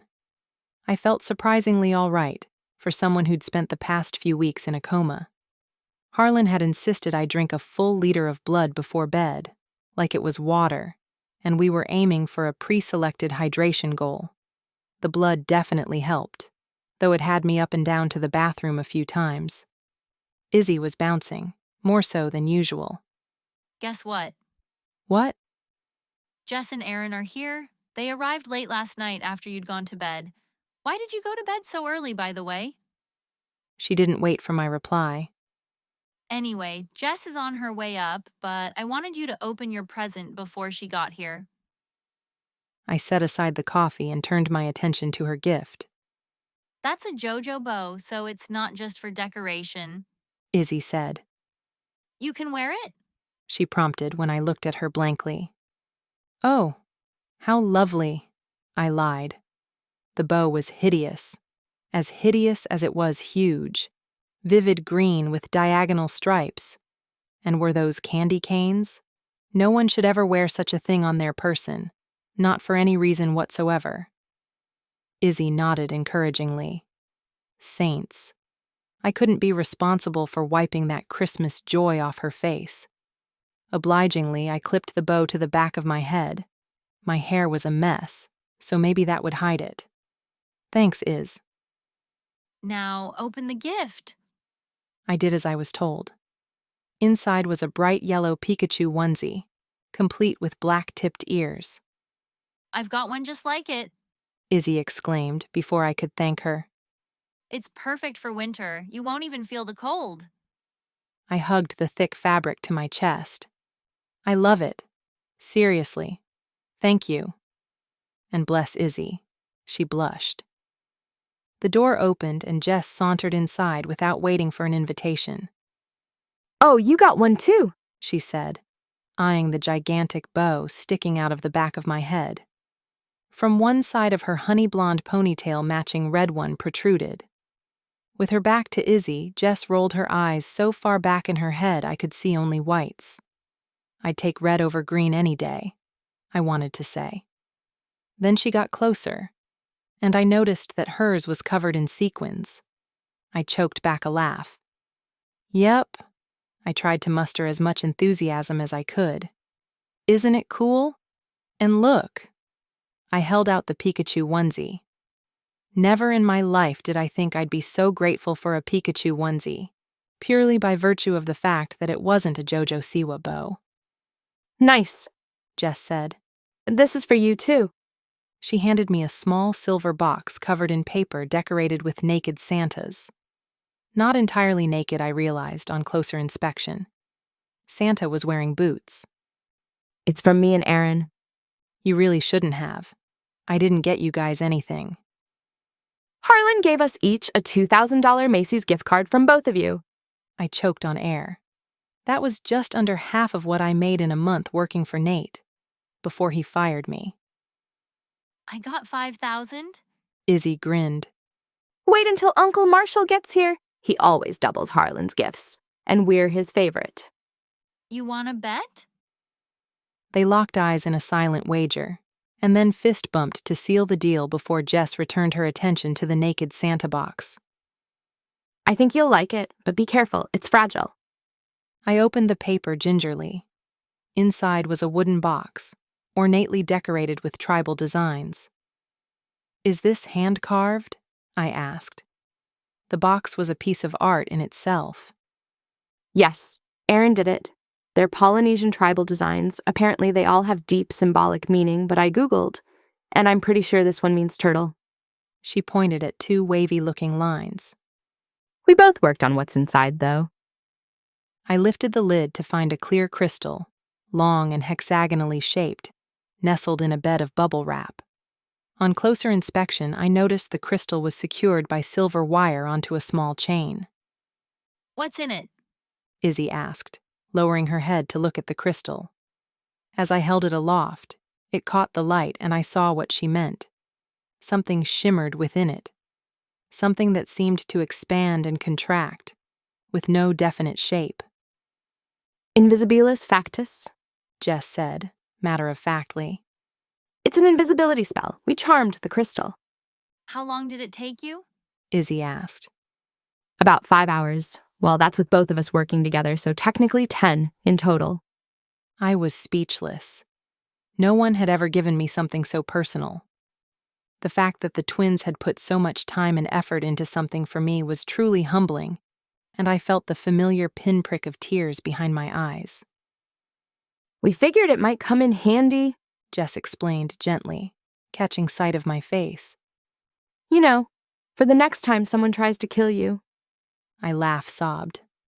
That does seem to be happening a lot lately. You can't help it if you're popular, she winked. Thank you, Jess. I love it. I lifted it over my head and the crystal settled into the hollow between my breasts. It was warm against my skin. The chain is thin enough to break, Jess explained. And the spell is activated. The crystal has it contained, but to use it, all you need to do is smash the crystal. The thought of smashing such a beautiful object filled me with horror, but it also gave me a sense of security. An invisibility spell was an incredible defensive weapon, and to have one at hand, immediately, without any casting required, could be a huge advantage. I had no idea how the containment worked, but I was starting to gain an inkling of just how talented my young cousins were. Izzy left shortly after, mumbling something about a gift for Aaron that she wanted to give him before breakfast. The second she left, Jess pulled the bow from her hair and tossed it on the bed. Only Izzy, am I right? Only Izzy, I agreed. My fingers found the crystal at my throat. I can't thank you enough for this. Well, I honestly don't even know what to say. It's our pleasure. We wanted to do something special for you. We know how hard Christmases were at your grandmother's. There were no Christmases at my grandmother's. Exactly. It's not a witch's holiday, but fortunately for us, our parents were the progressive sort. Our mother was, anyway. And Grandma Janice was happy to go along with it for our sake. We were her Achilles' heel. I always liked her. It helped that she didn't have a permanent stick up her ass, like Alditha. I didn't want to talk about Alditha. Where's your mom today? She laughed. Now that we're older, she feels she's off the hook. She's still ensconced in SoCal with the human boy toy. Harlan invited her, but she's worried her glamour might slip around family. How embarrassing if he realized she wasn't a 120-pound collegiate. She winked. We called to wish her Merry Christmas on the flight over. She sent her regards to everyone. It was still surreal, seeing how close family could be. I was about to ask her about her father when, without warning, Izzy burst back into the room. Kill me now, she wailed, throwing herself onto the bed and pulling a pillow over her head. I'm never going back out there. Izzy! I grabbed the pillow, but she held fast. What in the void is going on? She mumbled something inaudible, but I caught Aaron's name, and the words, kiss, and something that sounded like tinny bee sleeves. I frowned in bewilderment, but Jess clapped a hand to her face and sat up a little straighter. Jess said firmly. Did you try to kiss Aaron, like Ginny Weasley and the Half-Blood Prince? Beneath the pillow, Izzy's head bobbed. Was supposed to be a Christmas present, she said thickly. She poked her face out from under the pillow. I even had Richard help me bring a bunch of stuff up from the kitchen to make his room look like the room of requirement. Okay, first up, Jess said. Harry and Ginny's first kiss took place in the Gryffindor common room. Ask any true Potterhead. And second, Izzy, why would you do that? You know Aaron hates being caught off guard. I thought it would be romantic. She was distracted enough that I removed the pillow. And how did it turn out? I asked, smoothing back her hair. What did he say? Nothing, she squawked. He turned his back on me and started tidying up, I'm so embarrassed. I can't possibly face him again after this. I'm not leaving this room until he's back on the plane. Actually, I'll wait until he's landed at JFK just to be safe. That's not happening, I said firmly. This is my very first real family Christmas, and I'm not celebrating it without you. But She stopped dead as a knock sounded at the door. Izzy, Aaron's voice. are you in there? Manya thought she saw you come in there. Izzy's already pale face turned chalky. I can't. She whispered furiously, her eyes wide and frantic. I can't face him. I'll die. Well, that's not remotely dramatic, Jess said. Please, Grayer, you have to do it. Jess stood up, scooping her discarded bow as she went and clipping it to her ponytail before Izzy had even noticed it was gone. He's my brother. I'll go. She made her way to the door and opened it just a fraction, to stick her head out, but without letting Aaron see inside. Izzy dove back under the pillow. What are they saying? She asked, barely audible. I have no idea. The siblings were conversing in low, urgent tones, but I couldn't catch any of their actual conversation. When Jess finally closed the door, she had something bundled in her hands and was wearing a grin that stretched from ear to ear. He wasn't tidying the room, she announced. Izzy peeked her head out of the pillow fort. He turned his back to get you this from the chest of drawers. He had to move the wig stand and the jewelry box you'd placed there out of the way so he could reach it. She held up what was clearly a scarf of scarlet and gold. Even I knew the significance of that. His Gryffindor scarf? Izzy gasped. Yes. And considering it's one of his prized possessions, I'm guessing the symbolism is positive. He liked it, Izzy. Oh, and he thought the Room of Requirement theme was a nice touch, too, she added, then shook her head in annoyance. Apparently nobody reads anymore. Izzy snatched up the scarf and ran her fingers over it as though she'd just discovered Salem's cauldron. When she slipped it over her head, neither of us had the heart to tell her it clashed horribly with her green velour tracksuit. I had about 3 minutes to shower and get changed after Izzy and Jess finally left my room. I wasn't complaining. Waking up to that chaos had felt exactly how I suspected it was supposed to feel, having siblings.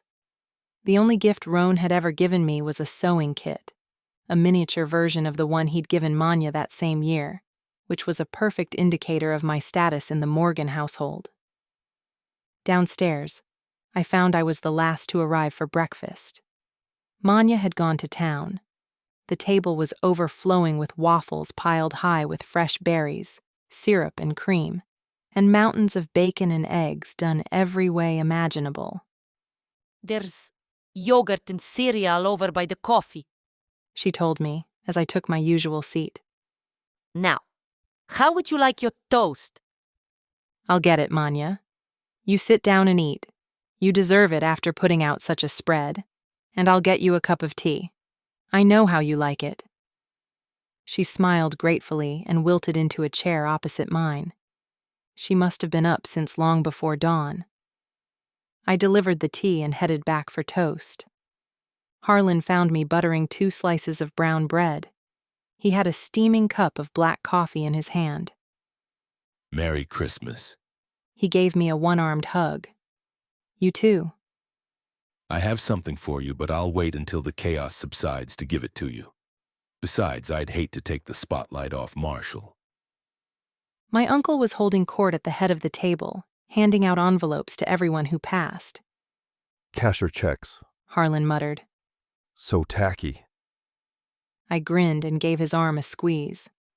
When I returned to the table, I noticed Sawyer's seat was empty.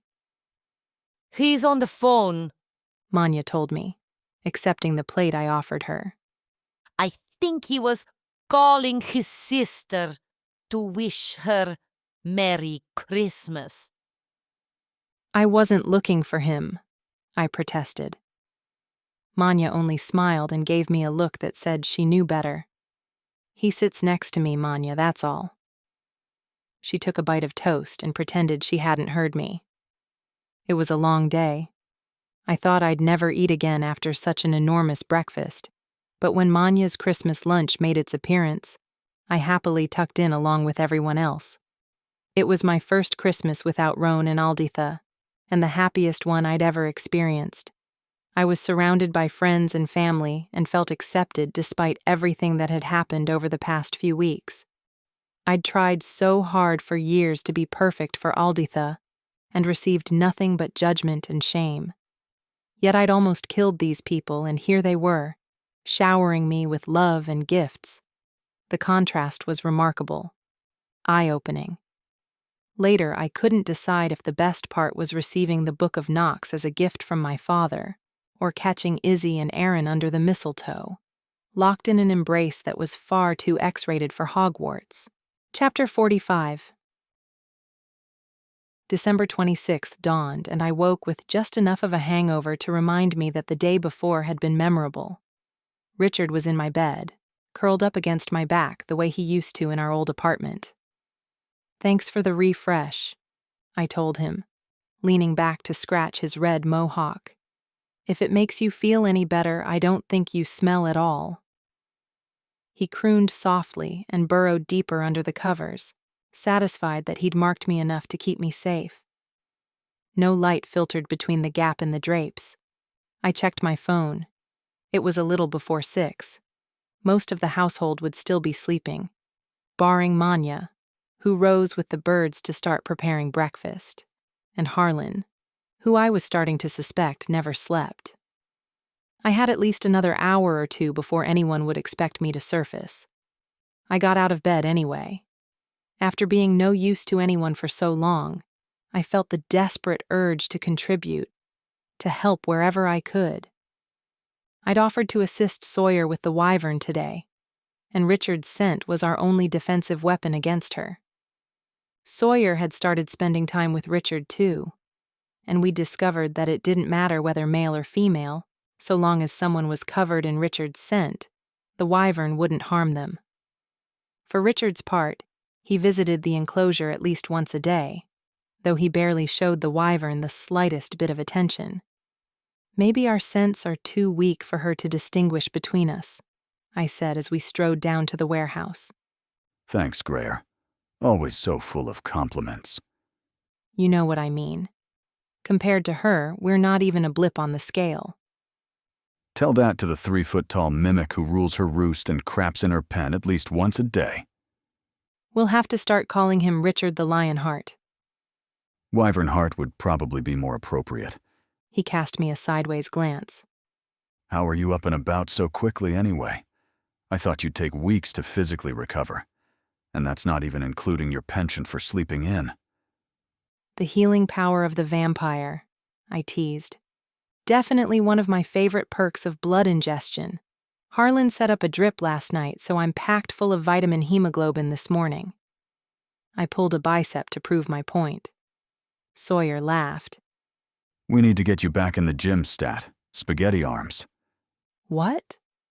I gazed at my arm in mock disbelief. You're just intimidated by my supernatural muscle mass. If you say so, olive oil. We were in such high spirits that we didn't notice the lack of guards. In hindsight, it should have been obvious. The grounds had been teeming with them since we discovered Silas's true nature. But as we approached the warehouse, all was quiet. The attack came out of the blue. The assailant hit Sawyer across the back of the head with a piece of lead pipe, and he went down hard. The man, Shifter, had stayed downwind before attacking, so that Sawyer wouldn't sense him coming. But now that he'd used up the element of surprise, the smell of him was impossible to mask. By his scent, wild and familiar at once, I suspected this was Brent Ives, Leandra's ex-husband, Ford's father, Jaguar shifter, and all around good-for-nothing. I knew he was dangerous, and likely to snap my spaghetti arms before I managed to land even a single blow, so I bolted. I managed one impressive cry for help before he launched himself at me, arms encircling my waist, and brought me crashing down on the hard ground. I twisted, kicking out with both legs and landed a lucky blow to his face. You bitch, Brent hissed. His unsheathed claws raked deep as he started to crawl up toward my torso, my shorts offering no protection against them. Machiavellian eyes glinting with ill-concealed sadism. This close, the resemblance to Ford was unmistakable. Brent's hair was filthy and slicked to his head in oily waves, but the glint of gold that shone through was the exact same shade as his son's, as were the gold flecks in his hazel eyes. His razor-tipped claws scraped my hip, ripping a scream from my throat. And then, as though I'd summoned him with my thoughts, Ford was there, leaping lithely onto his father's back and sinking his own claws in deep. Brent let out a howl of pain which morphed into an imposing roar as he shifted into jaguar form too, taking a good gouge from my skin with him as he did. In were form, he was slightly bigger than Ford, his pelt duller and more battle-scarred. He looked far more menacing, but Ford was younger, fitter, and had more of an axe to grind. Snarling, the two faced off, the younger cat not giving an inch, and taking every opportunity to inflict damage, until Brent was howling in a furious combination of pain and wounded pride. All while it was happening, I screamed until my throat burned, and my voice went hoarse. I didn't dare take my eyes off the fight, not even to check on Sawyer, who lay unmoving on the grass a few feet away. I'd hoisted the lead pipe the second Brent had shifted, waiting for an opening that never presented itself. The two big cats were moving so quickly I could hit Ford just as easily as his father. And then I saw salvation in the form of the golden she-jaguar bounding up the hill from the direction of the house. The blind fury on Leandra's leonine face was enough for me to throw myself out of her way as she thundered toward us. I crawled over to Sawyer's side and gently ran my hands along the cut on his scalp beneath his hair. It was sticky with blood, but he was already rising to a seated position. He would be okay. Brent, on the other hand, seemed to have bitten off more than he could chew.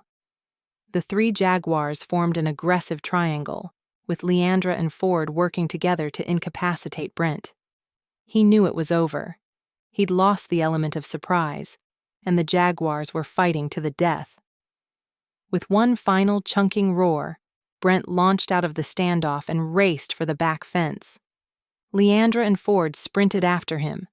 Ford seemed ready to chase him all the way to Redmond, but his mother shifted at the last second and body-slammed him against the fence before he could duck through the hole. By the time he'd scrambled back to his feet, Brent Ives had disappeared. Harlan met me on the back stairs 10 minutes later. I heard, he said, dragging his gaze up and down my frame to reassure himself I wasn't mortally wounded. Leandra had taken Sawyer up to the house a few minutes ago while Ford and I checked on the guards Brent had incapacitated. Are you all right? I'm fine. I increased my pace to disguise the slight limp, a consequence of Brent's claws, but only temporary. How's Sawyer? In pain. He gestured at my leg.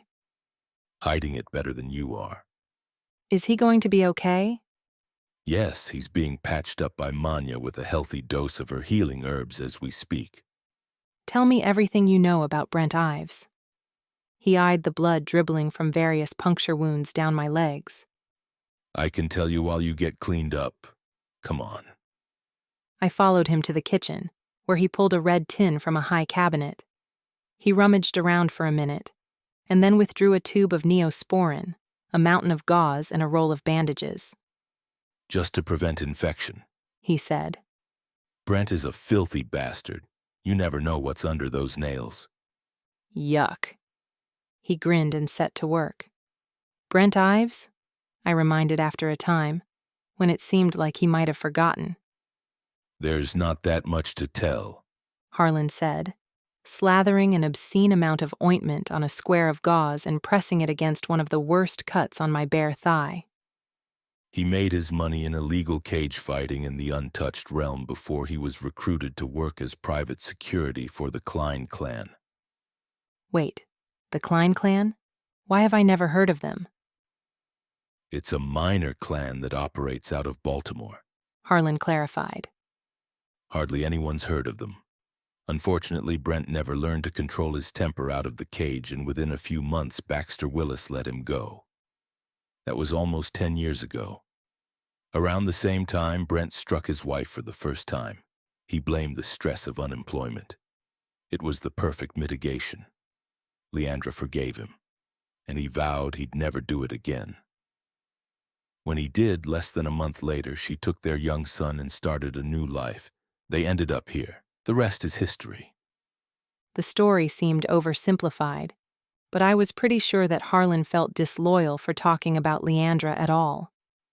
And now he's back, just like that, in the middle of everything else that's going on. That can't be a coincidence. Oh, it's definitely not a coincidence. Harlan agreed. Maven is behind this. I'd stake my life on it. You know what I think about vampires making steak jokes? I hissed as he pressed down on a deep gash. Sorry. It's fine, just stings a little. These should all heal within a few hours. You've had blood this morning? I nodded. Breakfast of champions. His smile was small, but sincere. So, what do we do? I asked. About Brent? Yes. Nothing, at least not for now. We're just going to let him run free and threaten members of our household? For now, he reiterated. He toyed with his lower lip, deep in thought. You want to know the one good thing about loose cannons like Brent? They're unpredictable. So while he's causing chaos here, he's also just as likely to go off the rails in Maven's camp. People like Brent are fireworks on a ship full of gunpowder. Let's let him go and see what happens, and who knows, just maybe he'll lead us to something or someone who can help us put the bastard away. Chapter 46. With everything that had happened, we still hadn't gotten around to seeing the wyvern. Sawyer would be at least another hour, according to Manya. And no, I couldn't see him. He was resting. Patrols had doubled, given that Brent Ives had single-handedly taken out 3 guards on the warehouse side of the property. They had survived to tell the tale, but only barely. One was still in critical condition under Dr. Jensen's care. It seemed Brent had crept up behind his victims, so the new security detail was working in pairs to avoid making the same mistake. As I neared the enclosure, I waved at 2 vampires I passed walking the opposite way. Back so soon? Ford asked as I drew nearer. He was slumped just outside the hatch, shirt off, his face and torso covered in scratches. Courtesy of my father, he explained, though I wasn't planning on mentioning it. I guessed, I said. I'm sorry. A few of the deeper cuts were still bleeding. You know, Manya has herbs for that. Her poultices have been known to work miracles. I'm okay. He declined, and then, as if to soften the blow, I don't like the smell. Too much chamomile. Fair enough. I gestured to my legs, so bandaged it looked like I was trying out for the titular role in The Mummy Returns. There's always Harlan and his magic band-aids. I'm good. Are you going in? Yes. I thought I'd see what our large lady friend is up to. I'm going to sit this one out, give myself more time to heal. Unless you'd prefer. No, I said firmly. It'll be fine. He sagged gratefully back against the outer wall. Shout if you need me. It was a measure of how far Richard's pheromones had brought us, that it was deemed safe for me to venture into the enclosure alone. I will. I ducked under the hatch and into the wyvern's den. I hadn't told anyone yet, but in my head, I called her Talon. Not the most imaginative or original name I knew, but it suited her, and I couldn't keep calling her the wyvern, especially now that we ran with the same pack. The humidity hit me like a ton of bricks. Instant sweat, I grumbled, feeling my skin prickle. Surely there must be a way to regulate the temperature in here. Not necessary for Talon, obviously, since she could thermoregulate, but it would certainly be a lot more comfortable for the rest of us. Talon wasn't on her boulder bed. I tracked her down at the man-made stream, her body half in, half out of the water. She seemed agitated. "What's got you so worked up?" I mused, scratching her wing just behind the elbow joint, where I knew she liked it. She whined, huffed a rank breath, and whined again, then spun so quickly her tail sent a huge plume of water right at me. I closed my eyes just in time, but still swallowed about a liter of water. "What in the void?" I gasped, blinking water out of my eyes. Talon just stared at me, the habitat falling silent in the aftermath of her tantrum. And then I heard it. The pecking, scratching sounds of 10 tiny wyverns trying to break out of their eggs. I'd never played midwife to anything in my life, never mind 10 things. But every time I tried to leave the enclosure to call for help, Talon got in my way. Her message was clear. I'm not doing this alone. It was definitely this wyvern's first rodeo. "Okay, together then," I said, settling down on the rocky ground near the eggs. "I mean, how hard can it be?" She thwacked me right in the chest with the barb of her tail, driving all the air out of me and leaving me gasping for breath. Right. No more making light of the hatching. I examined the nearest egg. A zigzag of minuscule cracks marred the left side, and a tiny piece of shell had fallen away. Slowly, I reached for the egg, keeping a wary eye on Talon, lest she take a chunk out of me for doing something she wasn't comfortable with. When I was completely satisfied that she didn't mind me handling them, I laid the egg in my lap. It jiggled, rolled a few times, and fell over. "Looks like you've spawned a couple of geniuses here," I told the fretting wyvern. She keened, a low lament in the very back of her throat. "You're no help, you know that? So much for these things coming naturally." I raised the egg and held it up to the skylight. Inside the pale blue shell, I could make out the silhouette of the embryo within. Embryo? Baby? Who was I kidding? I had no idea. Talon whined again, then paced a full circle around me and the cluster of eggs. "You're making me nervous," I told her. "It's not helping." I racked my brain for anything I could think of about egg hatching and came up with precisely 0 results. Talon cocked her head at me as if to say, "Well, go on, do something." I was getting desperate. All 10 eggs were cracked, but no babies were emerging. I picked at the shell in my lap, snagging a rough edge with my fingernail, and pulled. A tiny mewling came from the egg, and Talon reared up, wings snapping open. Okay, calm down." I set the egg back down and got to my feet. I was going to have to find Ford, or Sawyer, or anyone else, before I became personally responsible for killing 10 baby wyverns. Decision made, I had yet to take a single step when Richard shuffled out of the trees. He gave me a look that I could have sworn was the reptilian equivalent of an eye roll, and headed straight for the clutch of eggs. "Richard," I warned, as he stopped beside the egg I'd inspected. All we needed was for the mimic to accidentally harm one of the hatchlings, or intentionally eat one. I wasn't sure the wyvern would consider us part of her pack in that event. "Richard!" His name tore out of me in a panic as he raised one thick hindquarter and slammed his clawed foot down on the pale blue shell. I expected Talon to go crazy, but she only grumbled and scooched forward to get a better view. Those eggs must be tough as nails, I thought in awe, as I saw what Richard had done. Despite the force with which he'd driven his heavy talons into the egg, it had caused only the smallest hole to appear in the shell, and through the hole, a tiny yellow eye blinked at us. Oh, how sweet! I glanced at the wyvern, and we shared a look of maternal pride. Richard, his job done, shuffled off again, throwing a look over his shoulder, which I took to mean he was leaving the women to it. Vowing to confiscate his Xbox later, I turned my attention back to the egg. The hatchling chirruped, and then shoved its beak into the hole Richard had made, crunching down on the surrounding shell. The hole grew with each powerful bite. Grinning, I scoured the ground and found the perfect stone, sharp at one edge and heavy enough to inflict some real damage. I pulled one of the remaining eggs from the clutch and hefted the stone. I glanced across at Talon. "You ready?" I asked. And then I brought the stone down with all the force my spaghetti arms could muster. Chapter 47.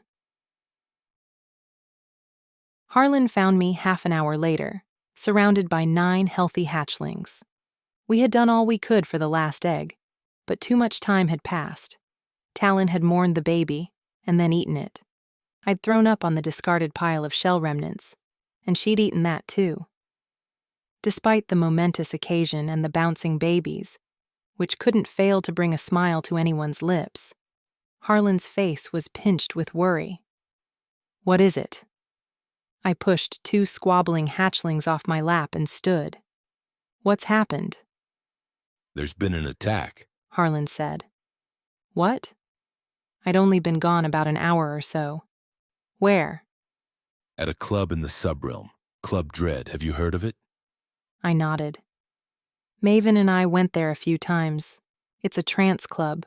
Not really my scene. But from what I hear, very vampire-oriented. What's that got to do with anything? If someone wanted to make a move against vampires, it's the perfect place to do it. What happened, Dad?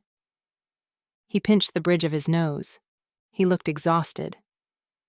Someone poisoned a round of synth at the club. 7 vampires died right there on the dance floor with a Muse remix blasting through the speakers. Poisoned? I frowned, my brain trying to catch up. The weapon your grandmother created, the toxin that Maven took that night in the lab, Crank is convinced the blood was laced with it. Those poor bastards didn't stand a chance. My head swam. This couldn't be happening. Maven might be using scare tactics, I said, clutching at straws. We know he wants a monopoly on the blood supply. This could be his method. Poison a few vampires and create a rabid market. Harlan shook his head. This doesn't feel like Maven. You're right. My knees went weak as the truth dawned on me. Grayer? Harlan asked in alarm. This was Alditha. I looked up at him, my face bleak. She's made her first move. The Coven has started a war. Harlan's face drained of what little color remained. Maven is on the council now. The vampires have a foothold in the governing of Seattle. She'll be annihilated when they find her. If they find her. His eyes darkened. You're not suggesting we help the witches. I'm suggesting we protect family, at all costs. I inclined my head at him. You taught me that. He groaned, rubbing the back of his neck, where the tension had settled. His eyes followed the hatchlings as they bounded around our feet. Don't you think we have enough on our plates, Witchling? I'm still trying to figure out how we're going to manage 9 baby wyverns with everything else that's going on.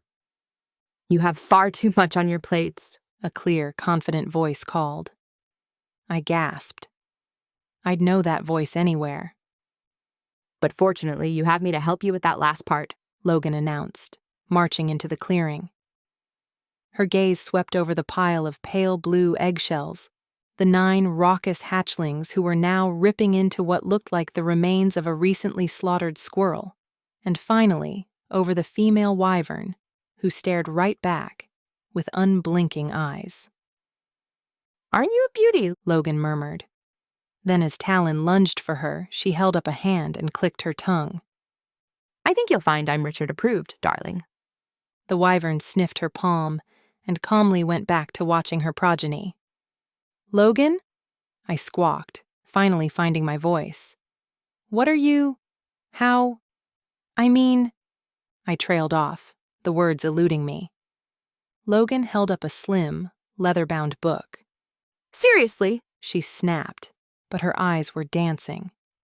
We live in a world where vampires can compel people to forget everything they've ever known, and you two thought I wouldn't take notes?